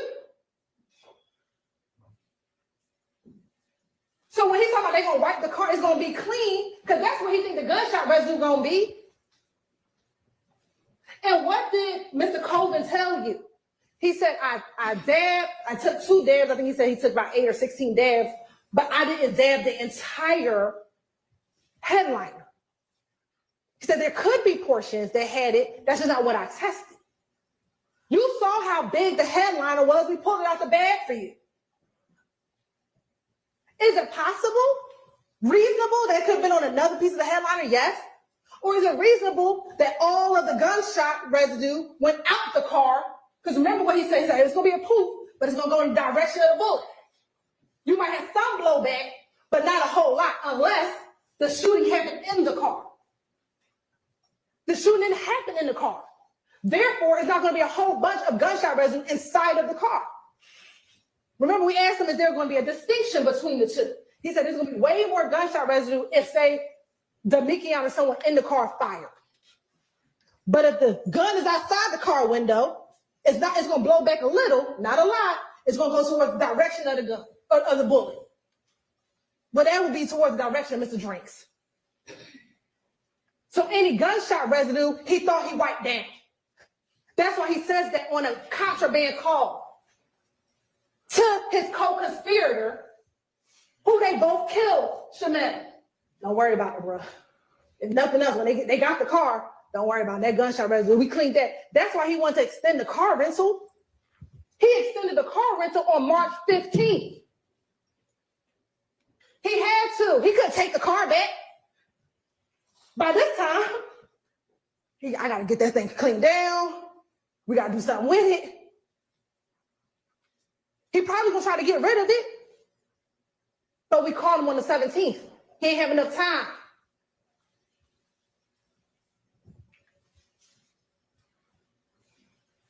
Now, I'm almost done, y'all.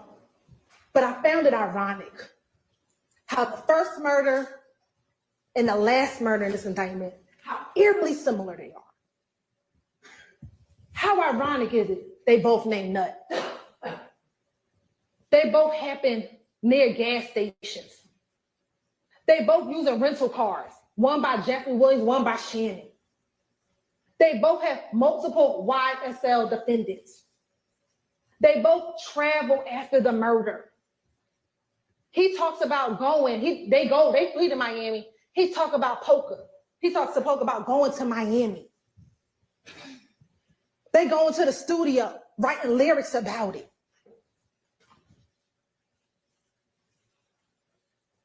They're both, Chanel and Donovan are affiliated, associated with YFN. But they want you to believe this is just 2 totally unrelated cases. Oh, and Shannon is supposed to be the shooter in both of them. The one who's always on go. He says it himself, but Quindarius said it too. The one who wants to do the murder because he wants status in the game. But they want to tell you, don't believe any evidence that the state brought. Don't believe any of it. Ladies and gentlemen, I ask you not to do that. You know, Mr. Drinks, young man, maybe trying to find his way, maybe getting caught up in the wrong crowd. But on that day, he should have been able to go to his girlfriend's house. He should have been able to maybe decide that these aren't the friends he want to be with. But no, this is what they did to him. Left him at the light like this. And for what? Off a social media post? This is trash that they're doing in our community. Same thing with Donovan. Donovan was trying to turn his life around. Donovan was trying to get into the music business. Donovan was trying to leave that gang stuff alone. He up here drinking his glass of wine when you see the picture. But what did they do? Off of what? Because Donovan was at the barbershop joking, laughing outside. You see the surveillance video? And left him like this. all in the name of YSL, all in the name of the game that they want to tell you is a music group. It's music. This ain't music. This not a song right here, y'all. This is real life. Real dead bodies, real dead people, real shootings. This ain't no song over a beat. And they know when they brought him to it, with his flag tattoo, his Omerta tattoo, what they were doing. Ladies and gentlemen, they are guilty of every single count that they are both charged with. Mr. Atkins told you what this was about. Destruction of people, destruction of the community that they live in. Deception. They want to deceive you by telling you that these people in here are just lying just to lie. They're trying to deceive you to tell you that this is all about rap music, rap business. It is not. This is about death. How many dead bodies at the hands of YSL? How many people shot at the hands of YSL? They are a gang by every definition of the word. And you want to talk about we are here just trying to get people of color? No, I'm trying to get gang members to stop committing violent acts in this community, in Fulton County, where each of their victims are people of color. The people that they destroyed, the people that they hurt, the people that they tarnished. Young boys. Rodalius Ryan could have had a promise in life. But what is it? He out here murdering folk at the hands of YSL. Christian Eppinger at the hands of YSL. Go catch you a body. That's how you become slime. That's what he says in his song. Go catch you a body. I'll show you how to be slime. And that's what these little boys are doing. Catching a body to be slime. But they want to tell you that we got in a vendetta on people of color. It's ridiculous. It's absurd. And intimidation. These two defendants, Mr. Kendrick and Mr. Stillwell, are guilty. They are guilty of murder. They are guilty of gang acts. They're guilty of conspiracy to violate RICO. And I ask of you, look at the evidence. Look at the law. I know it took some time. I know you probably want to go home and get your turkey. I know I get it. But I am asking you all to go back there, finish this marathon, finish this race, hold them accountable for their actions. When you apply the law with the facts and the evidence, there's only one just conclusion, that these defendants are guilty. Ladies and gentlemen, evil prevails when good men and women do nothing. I'm asking you to do something. I'm asking you to hold them accountable. I'm asking you to return a verdict of guilty. Thank you. All right, ladies and gentlemen, I want to thank you for your attention and your patience during this very long day. Give it up for the This was jury, not, y'all. An easy day for y'all. It's been a lot of hours here in the courtroom today, but y'all paid good attention and close attention, Give and it up for the everybody jury. appreciates that. So let me give you some instructions before you return tomorrow. To maintain the integrity of this trial, remember that you must decide this case based only on the evidence admitted during the trial and the law as I will explain it to you.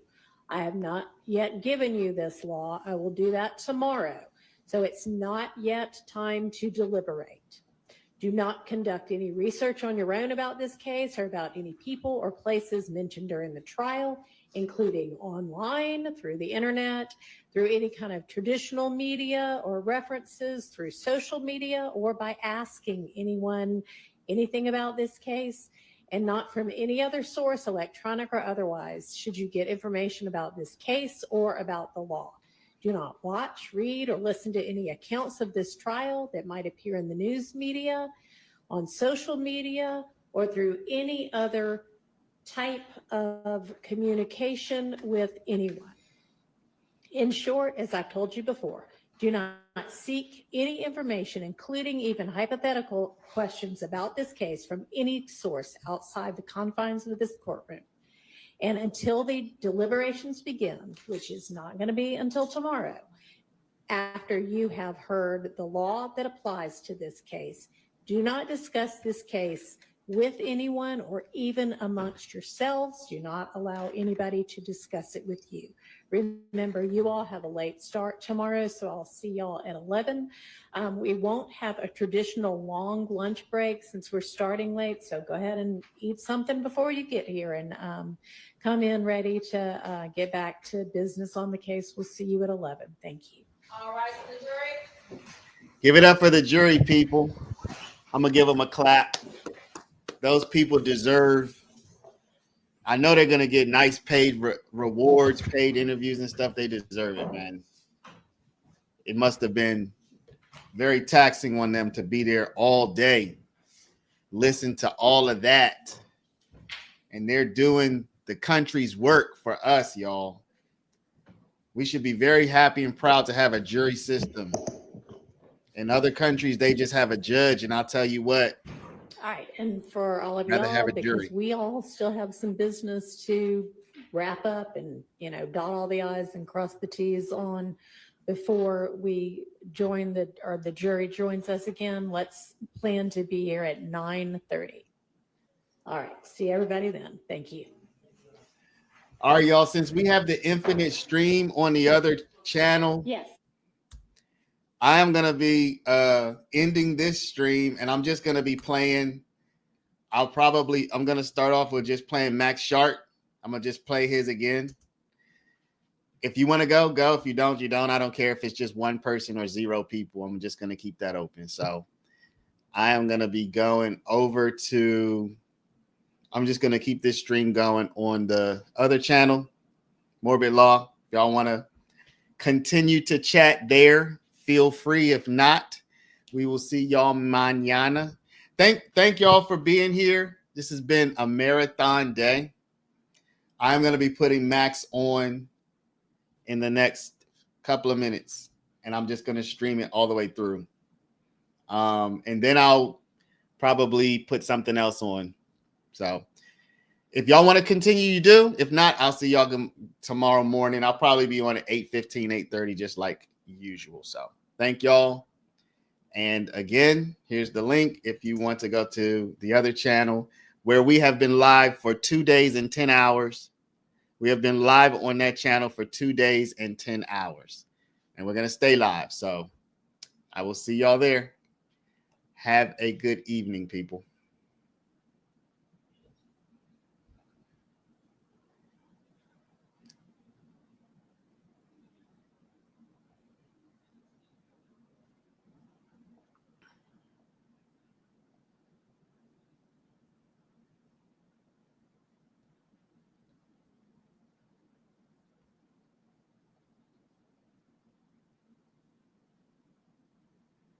Got a couple of people on X. I guess we'll keep it going on X. It can't hurt.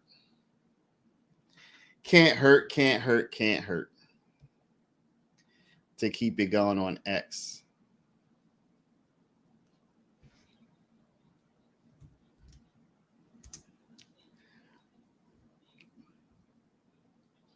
All right, so that was interesting. That was very interesting. The thing is, when you're on X, I don't think you can chat with me, so I cannot see any of your chats. I can't see anything that you say to me. That's the messed up thing about X. All right, let's get Max Sharp lined up here. Oh, here we go.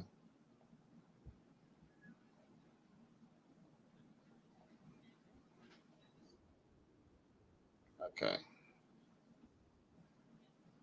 Here we go. Let's play Sharp. Chef Sharp, about to watch him cook again. I'm just going to play this for y'all. I obviously have some stuff to do.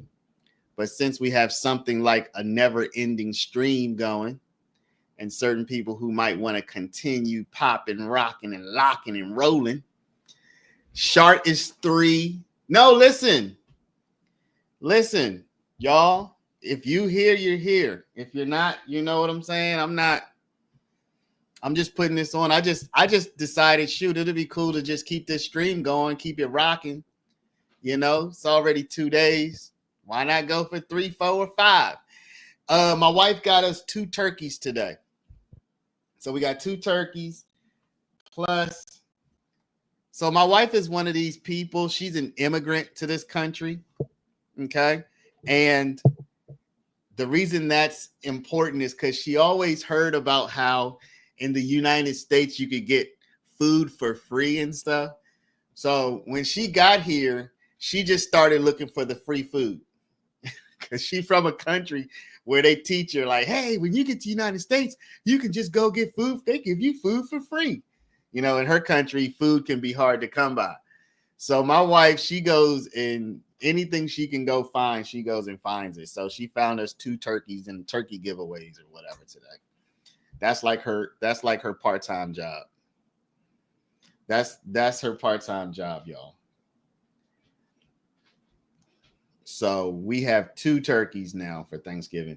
I don't think we're gonna cook though. I looked for free food and I was born here. Where's my wife? My wife's from the Dominican Republic. And she is serious about her free stuff. Like real serious. We're not gonna cook. So we got, y'all know we had 7 turkeys last year. Like no joke. I mean, that might be a bit of an exaggeration, but I think it turned out to be like 7. So I'm probably not exaggerating. I need to get in touch with your wife. I'm a veteran and I find all the free food. Yeah. My wife should start a free food club for real. Oh, but you know what? My wife is also an influencer. My wife is a TikTok influencer. If y'all knew the amount of stuff that we got for free, I'm telling you, my wife got, I mean, it's to the point where I can't even buy her a gift because every day we get packages to our house of free stuff, like every day. And when she was really, really on top of it, we would get up to 15 packages a day of stuff. And when I say stuff, you might say, well, what? We would get all kinds of stuff. Like I have dual monitors right here. And I have another monitor right here. Y'all can't see it, but I have 2 monitors. So my monitor stands, they came free. Scales in the house, to the toothpaste that I'm using. Just she's an influencer. She has like 70,000 followers on TikTok, and they just send her stuff free. Last night I was snacking on some gummy stuff. Well, some gummy company just sent her some free gummies, so I was just like snacking on them. So yeah, so my wife gets tons and tons of free stuff all the time. I don't know her TikTok name. I barely use TikTok. I tried to launch our TikTok and it didn't really do so well, so I'll focus on that later. I don't even know, honestly. Let me see if I can find her. Let me see if I can find my wife on TikTok. All right, I'm on TikTok.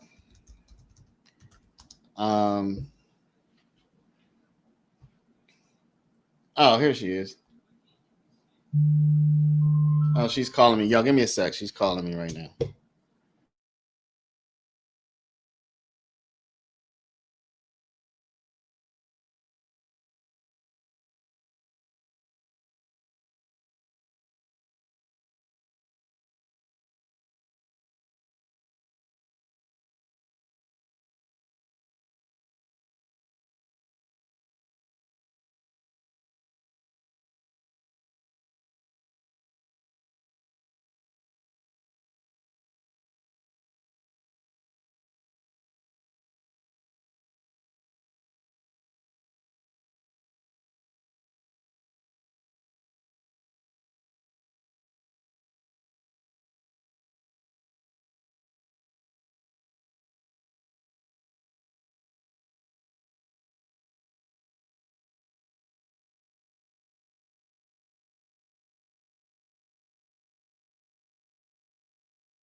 All right, sorry about that.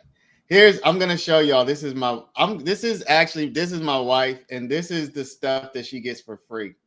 So she does all of this. I'll show you. Can I turn the sound on here without clicking it? Y'all see all of this stuff? Toothpaste. These are the gummies that I was just telling you about from last night. This is my daughter, Vanessa, which y'all have probably met. All of this stuff is free. Like everything you're seeing. Hold up, let me show you. Everything you're seeing here, somebody sent her this stuff. All of this stuff for free. All of this stuff is free. Mushroom, lion's mane mushroom stuff. So she has to make a video talking about it. This is a massager. Here's the computer holder thing I was telling you about. This is the computer I'm on right now. Dang, I thought she would have made more videos than this. Yeah. So all of this stuff is free. All of this stuff is all free. This is Rose, who y'all probably saw yesterday. This is my second born child. So yeah, all of this stuff is free. Yeah, my wife's a very good looking. She's a looker. She's quite pretty. I agree with that. And thank you. But y'all will see if I click, you'll see she's a Spanish speaking person. El mejor digestivo, chicas, mire, este digestivo tiene rápidamente te va a ayudar si una comida te cae mal, si de una vez tienes gases. Es de la marca. So anyway, look. She's so funny. Mi amor, para tener un rostro coreano. Anyway, y'all, let me get back to my stuff. So yeah, so she gets all this free stuff, and so I can't really buy her anything because it's like, what the heck am I gonna buy somebody who literally just gets stuff free every day in the mail? Yeah, I don't know if y'all can tell though, but if you notice, there's a bun in that oven right now.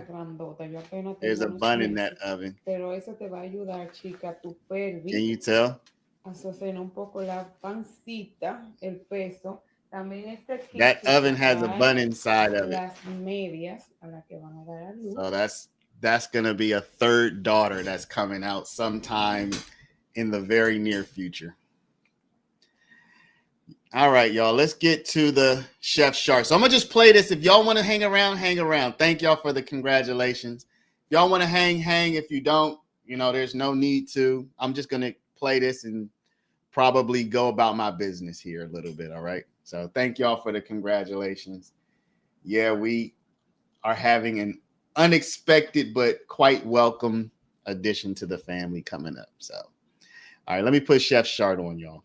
Yes, I'm a girl dad. I'm gonna have 3 daughters at this point. Yeah, if you want to go to sleep, go to sleep. No problem, y'all. I'm gonna just play this. And we're supposed to pretend, that the state aren't the ones that chose Kenneth Copeland and Quindaria Zachary as their witnesses? Of course they did. Of course they did.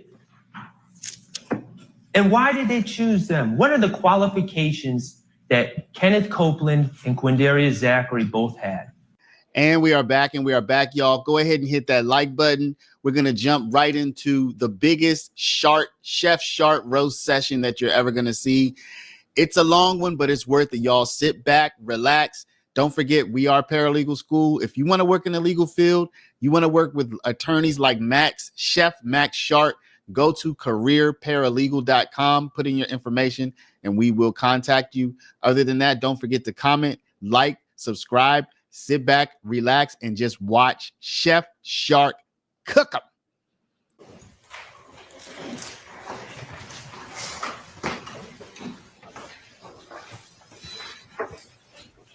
Accusations are easy to make.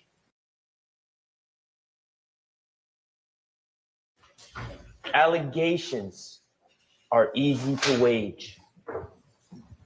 And this indictment has plenty of both.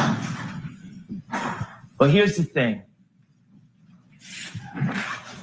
There's a big difference between making allegations and proving them in court beyond a reasonable doubt to the citizens of Fulton County. It's a different matter entirely. The state has spent the past year with a hammer in their hand, banging on a square peg that they call evidence. Banging, banging, banging, trying so hard to fit that square peg into the round hole that they call their narrative, their theory. And the reality is that square peg does not fit in that round hole. It never fit. The state hasn't proven their case, and they certainly haven't proven their case beyond a reasonable doubt. In this indictment, the state accused Shannon Stillwell in count 1 of violating conspiring to violate the Georgia RICO Act. He did not. They have not proven their case beyond a reasonable doubt. I'm going to ask you to find Shannon Stillwell not guilty. In count 2, the state alleged that Shannon Stillwell on January 10, 2015, shot and killed Donovan Thomas. He did not. The state hasn't proven their case beyond a reasonable doubt, and I'm going to ask you to find Shannon Stillwell not guilty of count 2. In counts 49 through 54, the state has alleged that Shannon Stillwell on March 14, 2022, shot and killed Shamel Drinks. He did not. The state has not proven their case beyond a reasonable doubt, and I'm going to ask you to find Shannon Stillwell not guilty. Good morning, good afternoon, ladies and gentlemen. I think I've made this abundantly clear over the past year. My name is Max Shard, and I represent Shannon Stillwell. But that's not the entire story. In fact, I have been joined by my co-counsel, Mr. David Botts, my wonderful legal assistant, Shaquille Kokomo, and it's been our honor to represent Mr. Shannon Stillwell throughout this process. And I'm excited for the opportunity to talk to all of you about the evidence that we have heard over this past year.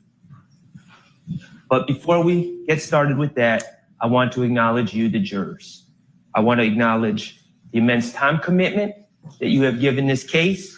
I want to acknowledge the sacrifice to your family, the sacrifice to your job, the sacrifice to your vacation plans. I want to acknowledge the patience that you have shown me and all the other attorneys. And I want to acknowledge the attention that you have shown this case. It's greatly appreciated. I acknowledge the fact that you have been paying close attention to this case. And for that reason, I'm going to try to avoid rehashing every piece of evidence. I'm going to try to be as direct and concise as possible to avoid unnecessarily taking up too much more of your time. Mr. Kokomo, if you could put page 3 up.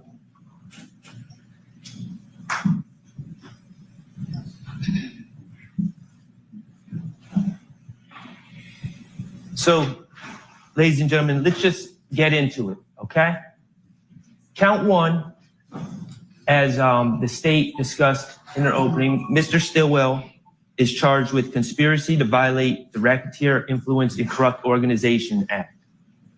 And essentially, they're saying he conspired to acquire, maintain directly or indirectly an interest in and control of United States currency and other personal property through a pattern of racketeering activity and while associated with an enterprise, did unlawfully conspire to conduct and participate in, directly and indirectly, such enterprise through a pattern of racketeering activity. It's a lot of words, that's a mouthful. And we're going to get to talking about what that means, what it doesn't mean, how it applies to the evidence that's been presented in this case. But before we even get there, I want to talk to you about a big part of the state's case in count 1, but also the other counts that they allege against my client. And that is the state's use of quote unquote expert witnesses, more specifically the gang investigators that they have called. Mr. Kokomo, if you could put on page 4. They've called, as you probably recall, a gentleman named Belknap, investigator Underwood, investigator Dennis, investigator Gaither, and investigator Viverito. Some of those people they've called multiple times in this case. And I want to talk to you about how to analyze their testimony and what your duties as jurors are to consider how much weight to give the testimony of those witnesses, those quote unquote self-proclaimed experts. You'll be given this jury instruction 130 about expert witnesses, and I'm going to focus on the second paragraph. It says, you are not required to accept the testimony of any witnesses, expert or otherwise. Testimony of an expert, like that of all witnesses, is to be given only such weight and credit as you think it is properly entitled to receive. So, and Mr. Atkins talked about this in his opening a little bit. Expert witnesses are just like any other witness, and you're going to be instructed on how to evaluate the credibility of any witness. Not just lay witnesses, but experts as well. And there's some factors that the Honorable Court is going to give you to consider in evaluating the credibility and evaluating how much weight to give these witnesses. Some of the factors are their manner of testifying, how they come across on the stand, how they act, their means and opportunity of knowing facts for which they testify, their interest or lack of interest in the outcome of the case. Are they biased? And their personal credibility as you observe it. Those are all factors you can consider when evaluating Investigator Gaither, Investigator Dennis, Investigator Viverito. So let's talk about the testimony and what we observed from the stand from these experts. I'd like to talk to you about the training. What did we learn about their training, all these experts? Well, we heard GGIA, Georgia Gang Investigators Association. We heard that a lot, about how there's 20 members. Remember, and we asked about what your training is, and they say, well, I go to the 2-day seminar every year. GGIA, there's 20 members. And then we learn who teaches at these seminars. Remember Detective Underwood? Remember Detective Underwood? And Detective Underwood was a nice lady, but she was sent up here on a fool's errand. They wanted her to testify about the intersection of gangs and music. And she clearly wasn't qualified. She knew almost nothing about music. But she said, yeah, I'm qualified because I think I did a 2-hour block a couple years ago on that. Okay. I think Viverito taught that class. Okay. So now Viverito is the teacher. So I asked her, I said, oh, very interesting. You took a 2-hour class a couple years ago in this subject, and that makes you an expert. Okay. Did you guys hear from any experts in Black history, Black art, any literature professors? anyone that has studied hip hop, anyone from the hip hop community, anyone from the community at large, when you guys all meet, the 20 of you, to talk about gang stuff at this seminar? No, it was just Investigator Viverito. Okay, what about scholarly reports? No, just Investigator Viverito. The more we ask these witnesses, these experts, about what their training is, what their background is, what their basis for testifying as experts and telling us how to analyze things, telling us what certain words mean, telling us what's gang related or not, telling us what's relevant and what's not. It all stems from these meetings, this echo chamber that they have, where they hear from no one else, no outside voices at all.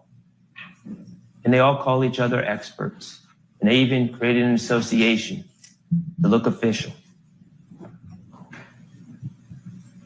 Talk about their manner of testimony, or testifying, excuse me. Think about Lieutenant Gaither when she was on the stand. Remember when I was allowed to ask questions? I tried to ask her some questions when they weren't vague. Did she really want to answer my questions? You know, you see on direct with the state, back and forth, it's like a tango. Yeah, it's like a script. And then I get up, where another defense attorney gets up to ask questions. Can't get a simple answer for anything. What color is the sky? Oh, let me tell you about the FedEx video. Just commentary. Same thing with Investigator Viverito. Just unnecessary commentary. Avoiding answering questions that I ask. Clearly, Investigator Dennis was doing the same thing. He's out of here. He was sent home. Consider the manner that they testify and how much weight and credibility they really have in this matter. Think about their interest and lack of interest in the case, also known as their bias.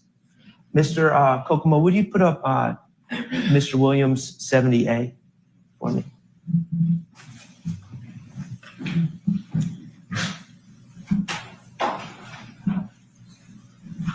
Remember this? Remember Lieutenant Gaither getting up there? Oh yeah, I saw that. This was important.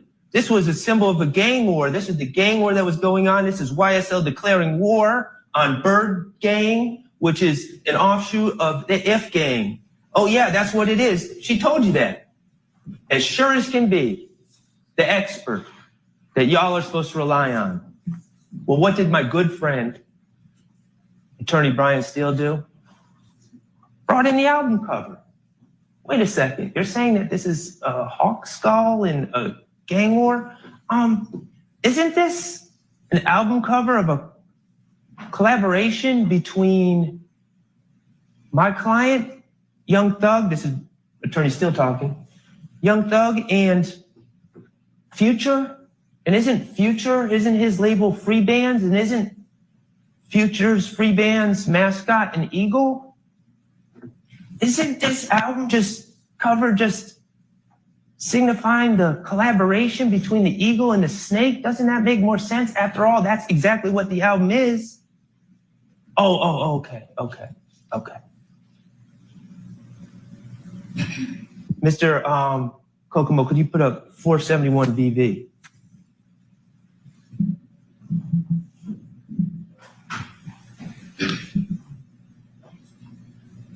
Remember this?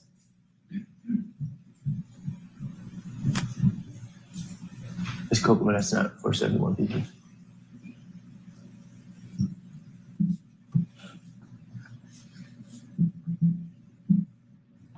And actually, could you put up 471 VVA first?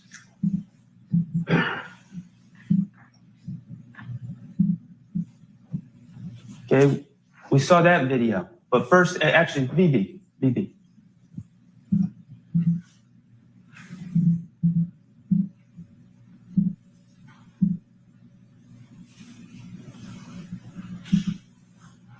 Investigator Viverito brought this into evidence, said this was one of the social media posts that she pulled. Remember that?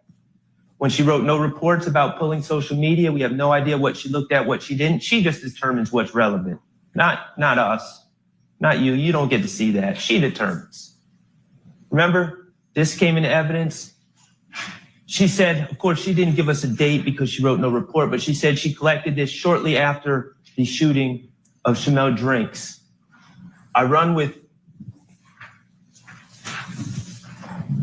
what you saying? I run with cold-blooded killers, blooded killers. That's Quamarvius Nichols. That looks pretty bad. Looks bad. It's posted a day after this killing, and it's a post, and clearly that's what it says. No other explanation. And then what do we find out later? What do we find out later? Could you put on 471 VV? Can you play it, Mr. Kokomo? We find out that this was part of a post, a story that had a bunch of different posts about fear of roller coasters, about being sick, whole bunch of different things. And then we finally get to the part where it has the lyrics from Young Boy Never Broke Again, right? Let's watch.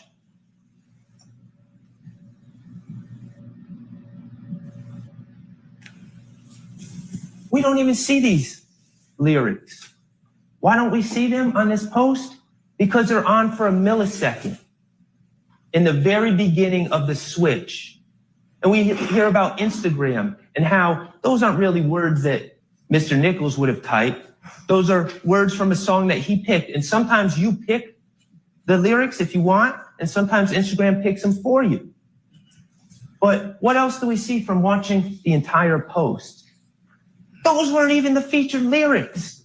The lyrics were being transitioned to the lyrics that either Instagram or Mr. Nichols picked, but in a split millisecond, for whatever reason, these lyrics that Investigator Viverito so desperately wanted you guys to see were on the screen.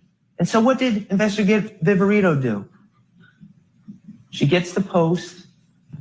She goes frame by frame until it gets to that exact point where it has what she feels looks like incriminating words by Mr. Nichols.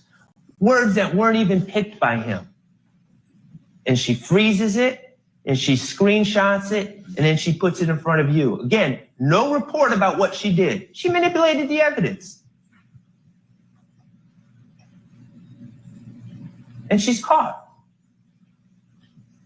But what does that tell you about her when we're talking about assessing credibility, your lack of interest in the case, your bias? Does she have an agenda when she does things like that? Of course she does. She's not a neutral witness. She might as well be sitting here, but I don't even think they would do that.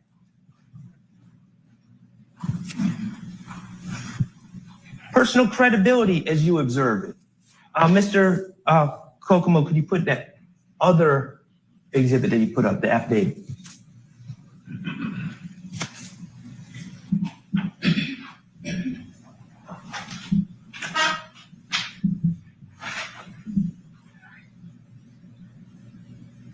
.530 VV, this is the affidavit. Remember, we learned about affidavits, and Investigator Viverito was looking into the assassination attempts that she was of Mr. Rashawn Bennett in the jail. And she wanted to search Jeffrey Williams' home, right? And so she had to fill out an affidavit to give it to a judge to get permission to convince the judge, basically, to give her permission to search Jeffrey Williams' home for evidence. So what does she do? She finds a conversation, a text thread, where Mr. Williams says, YSL rule the world, kid, 24M on an N head. And she bolds it and makes it bigger and circles it for the judge to draw attention to that, because of course she wants the judge to feel that Mr. Williams is just ordering hits on people. That's the implication. That's the message she's sending the judge. And here I am I know about Jeffrey Williams 3 and Jeffrey Williams 4 that Mr. Steele brought in about the day before this text thread about Lil Uzi Vert putting a $24 million diamond into his own forehead and Jeffrey Williams thinking that's funny and that conversation happening and this having nothing to do with ordering hits on anyone. And here I am, I say, oh, let me confront Investigator Viverito with this. And what was my point really? What should have happened? Oh, yeah, I misinterpreted that. You're right.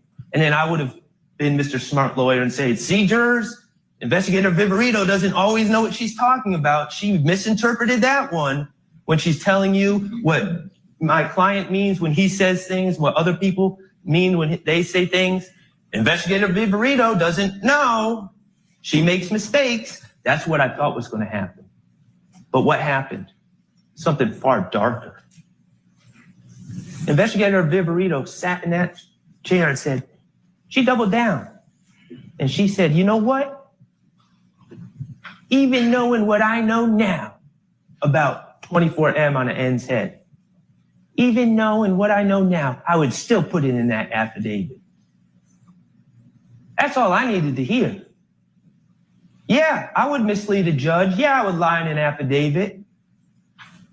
Yeah, I would cheat because I'm that invested in this case. I'm that invested with taking these guys down. I'm that invested. And if she's that invested in that, and the rest of these gang investigators are that invested, consider their credibility. Take what they say with a huge grain of salt. You don't have to believe what they say. You can disregard everything they say. The law allows you to do that.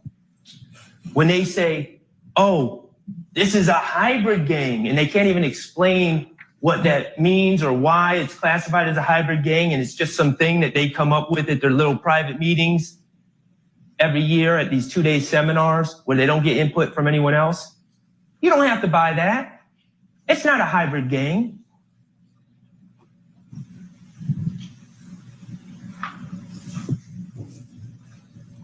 All right.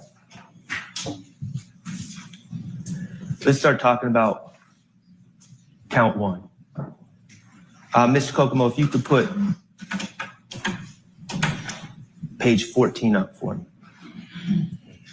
And I did not envy Mr. Atkins because this is very complicated to even discuss. But essentially, the way I'm going to try to break this down is that the state needs to prove all elements of this case and all elements of this charge beyond a reasonable doubt, each and every element. And I'm going to focus on two different aspects as relates to the case against Shannon Still, this RICO case, count one. The knowing and willfully conspired with one or more others to participate in the enterprise through a pattern of racketeering activity. So that's the first thing we're going to focus on, whether it's been proven beyond a reasonable doubt that Shannon Stillwell knowingly and willfully conspired to participate in the enterprise through a pattern of racketeering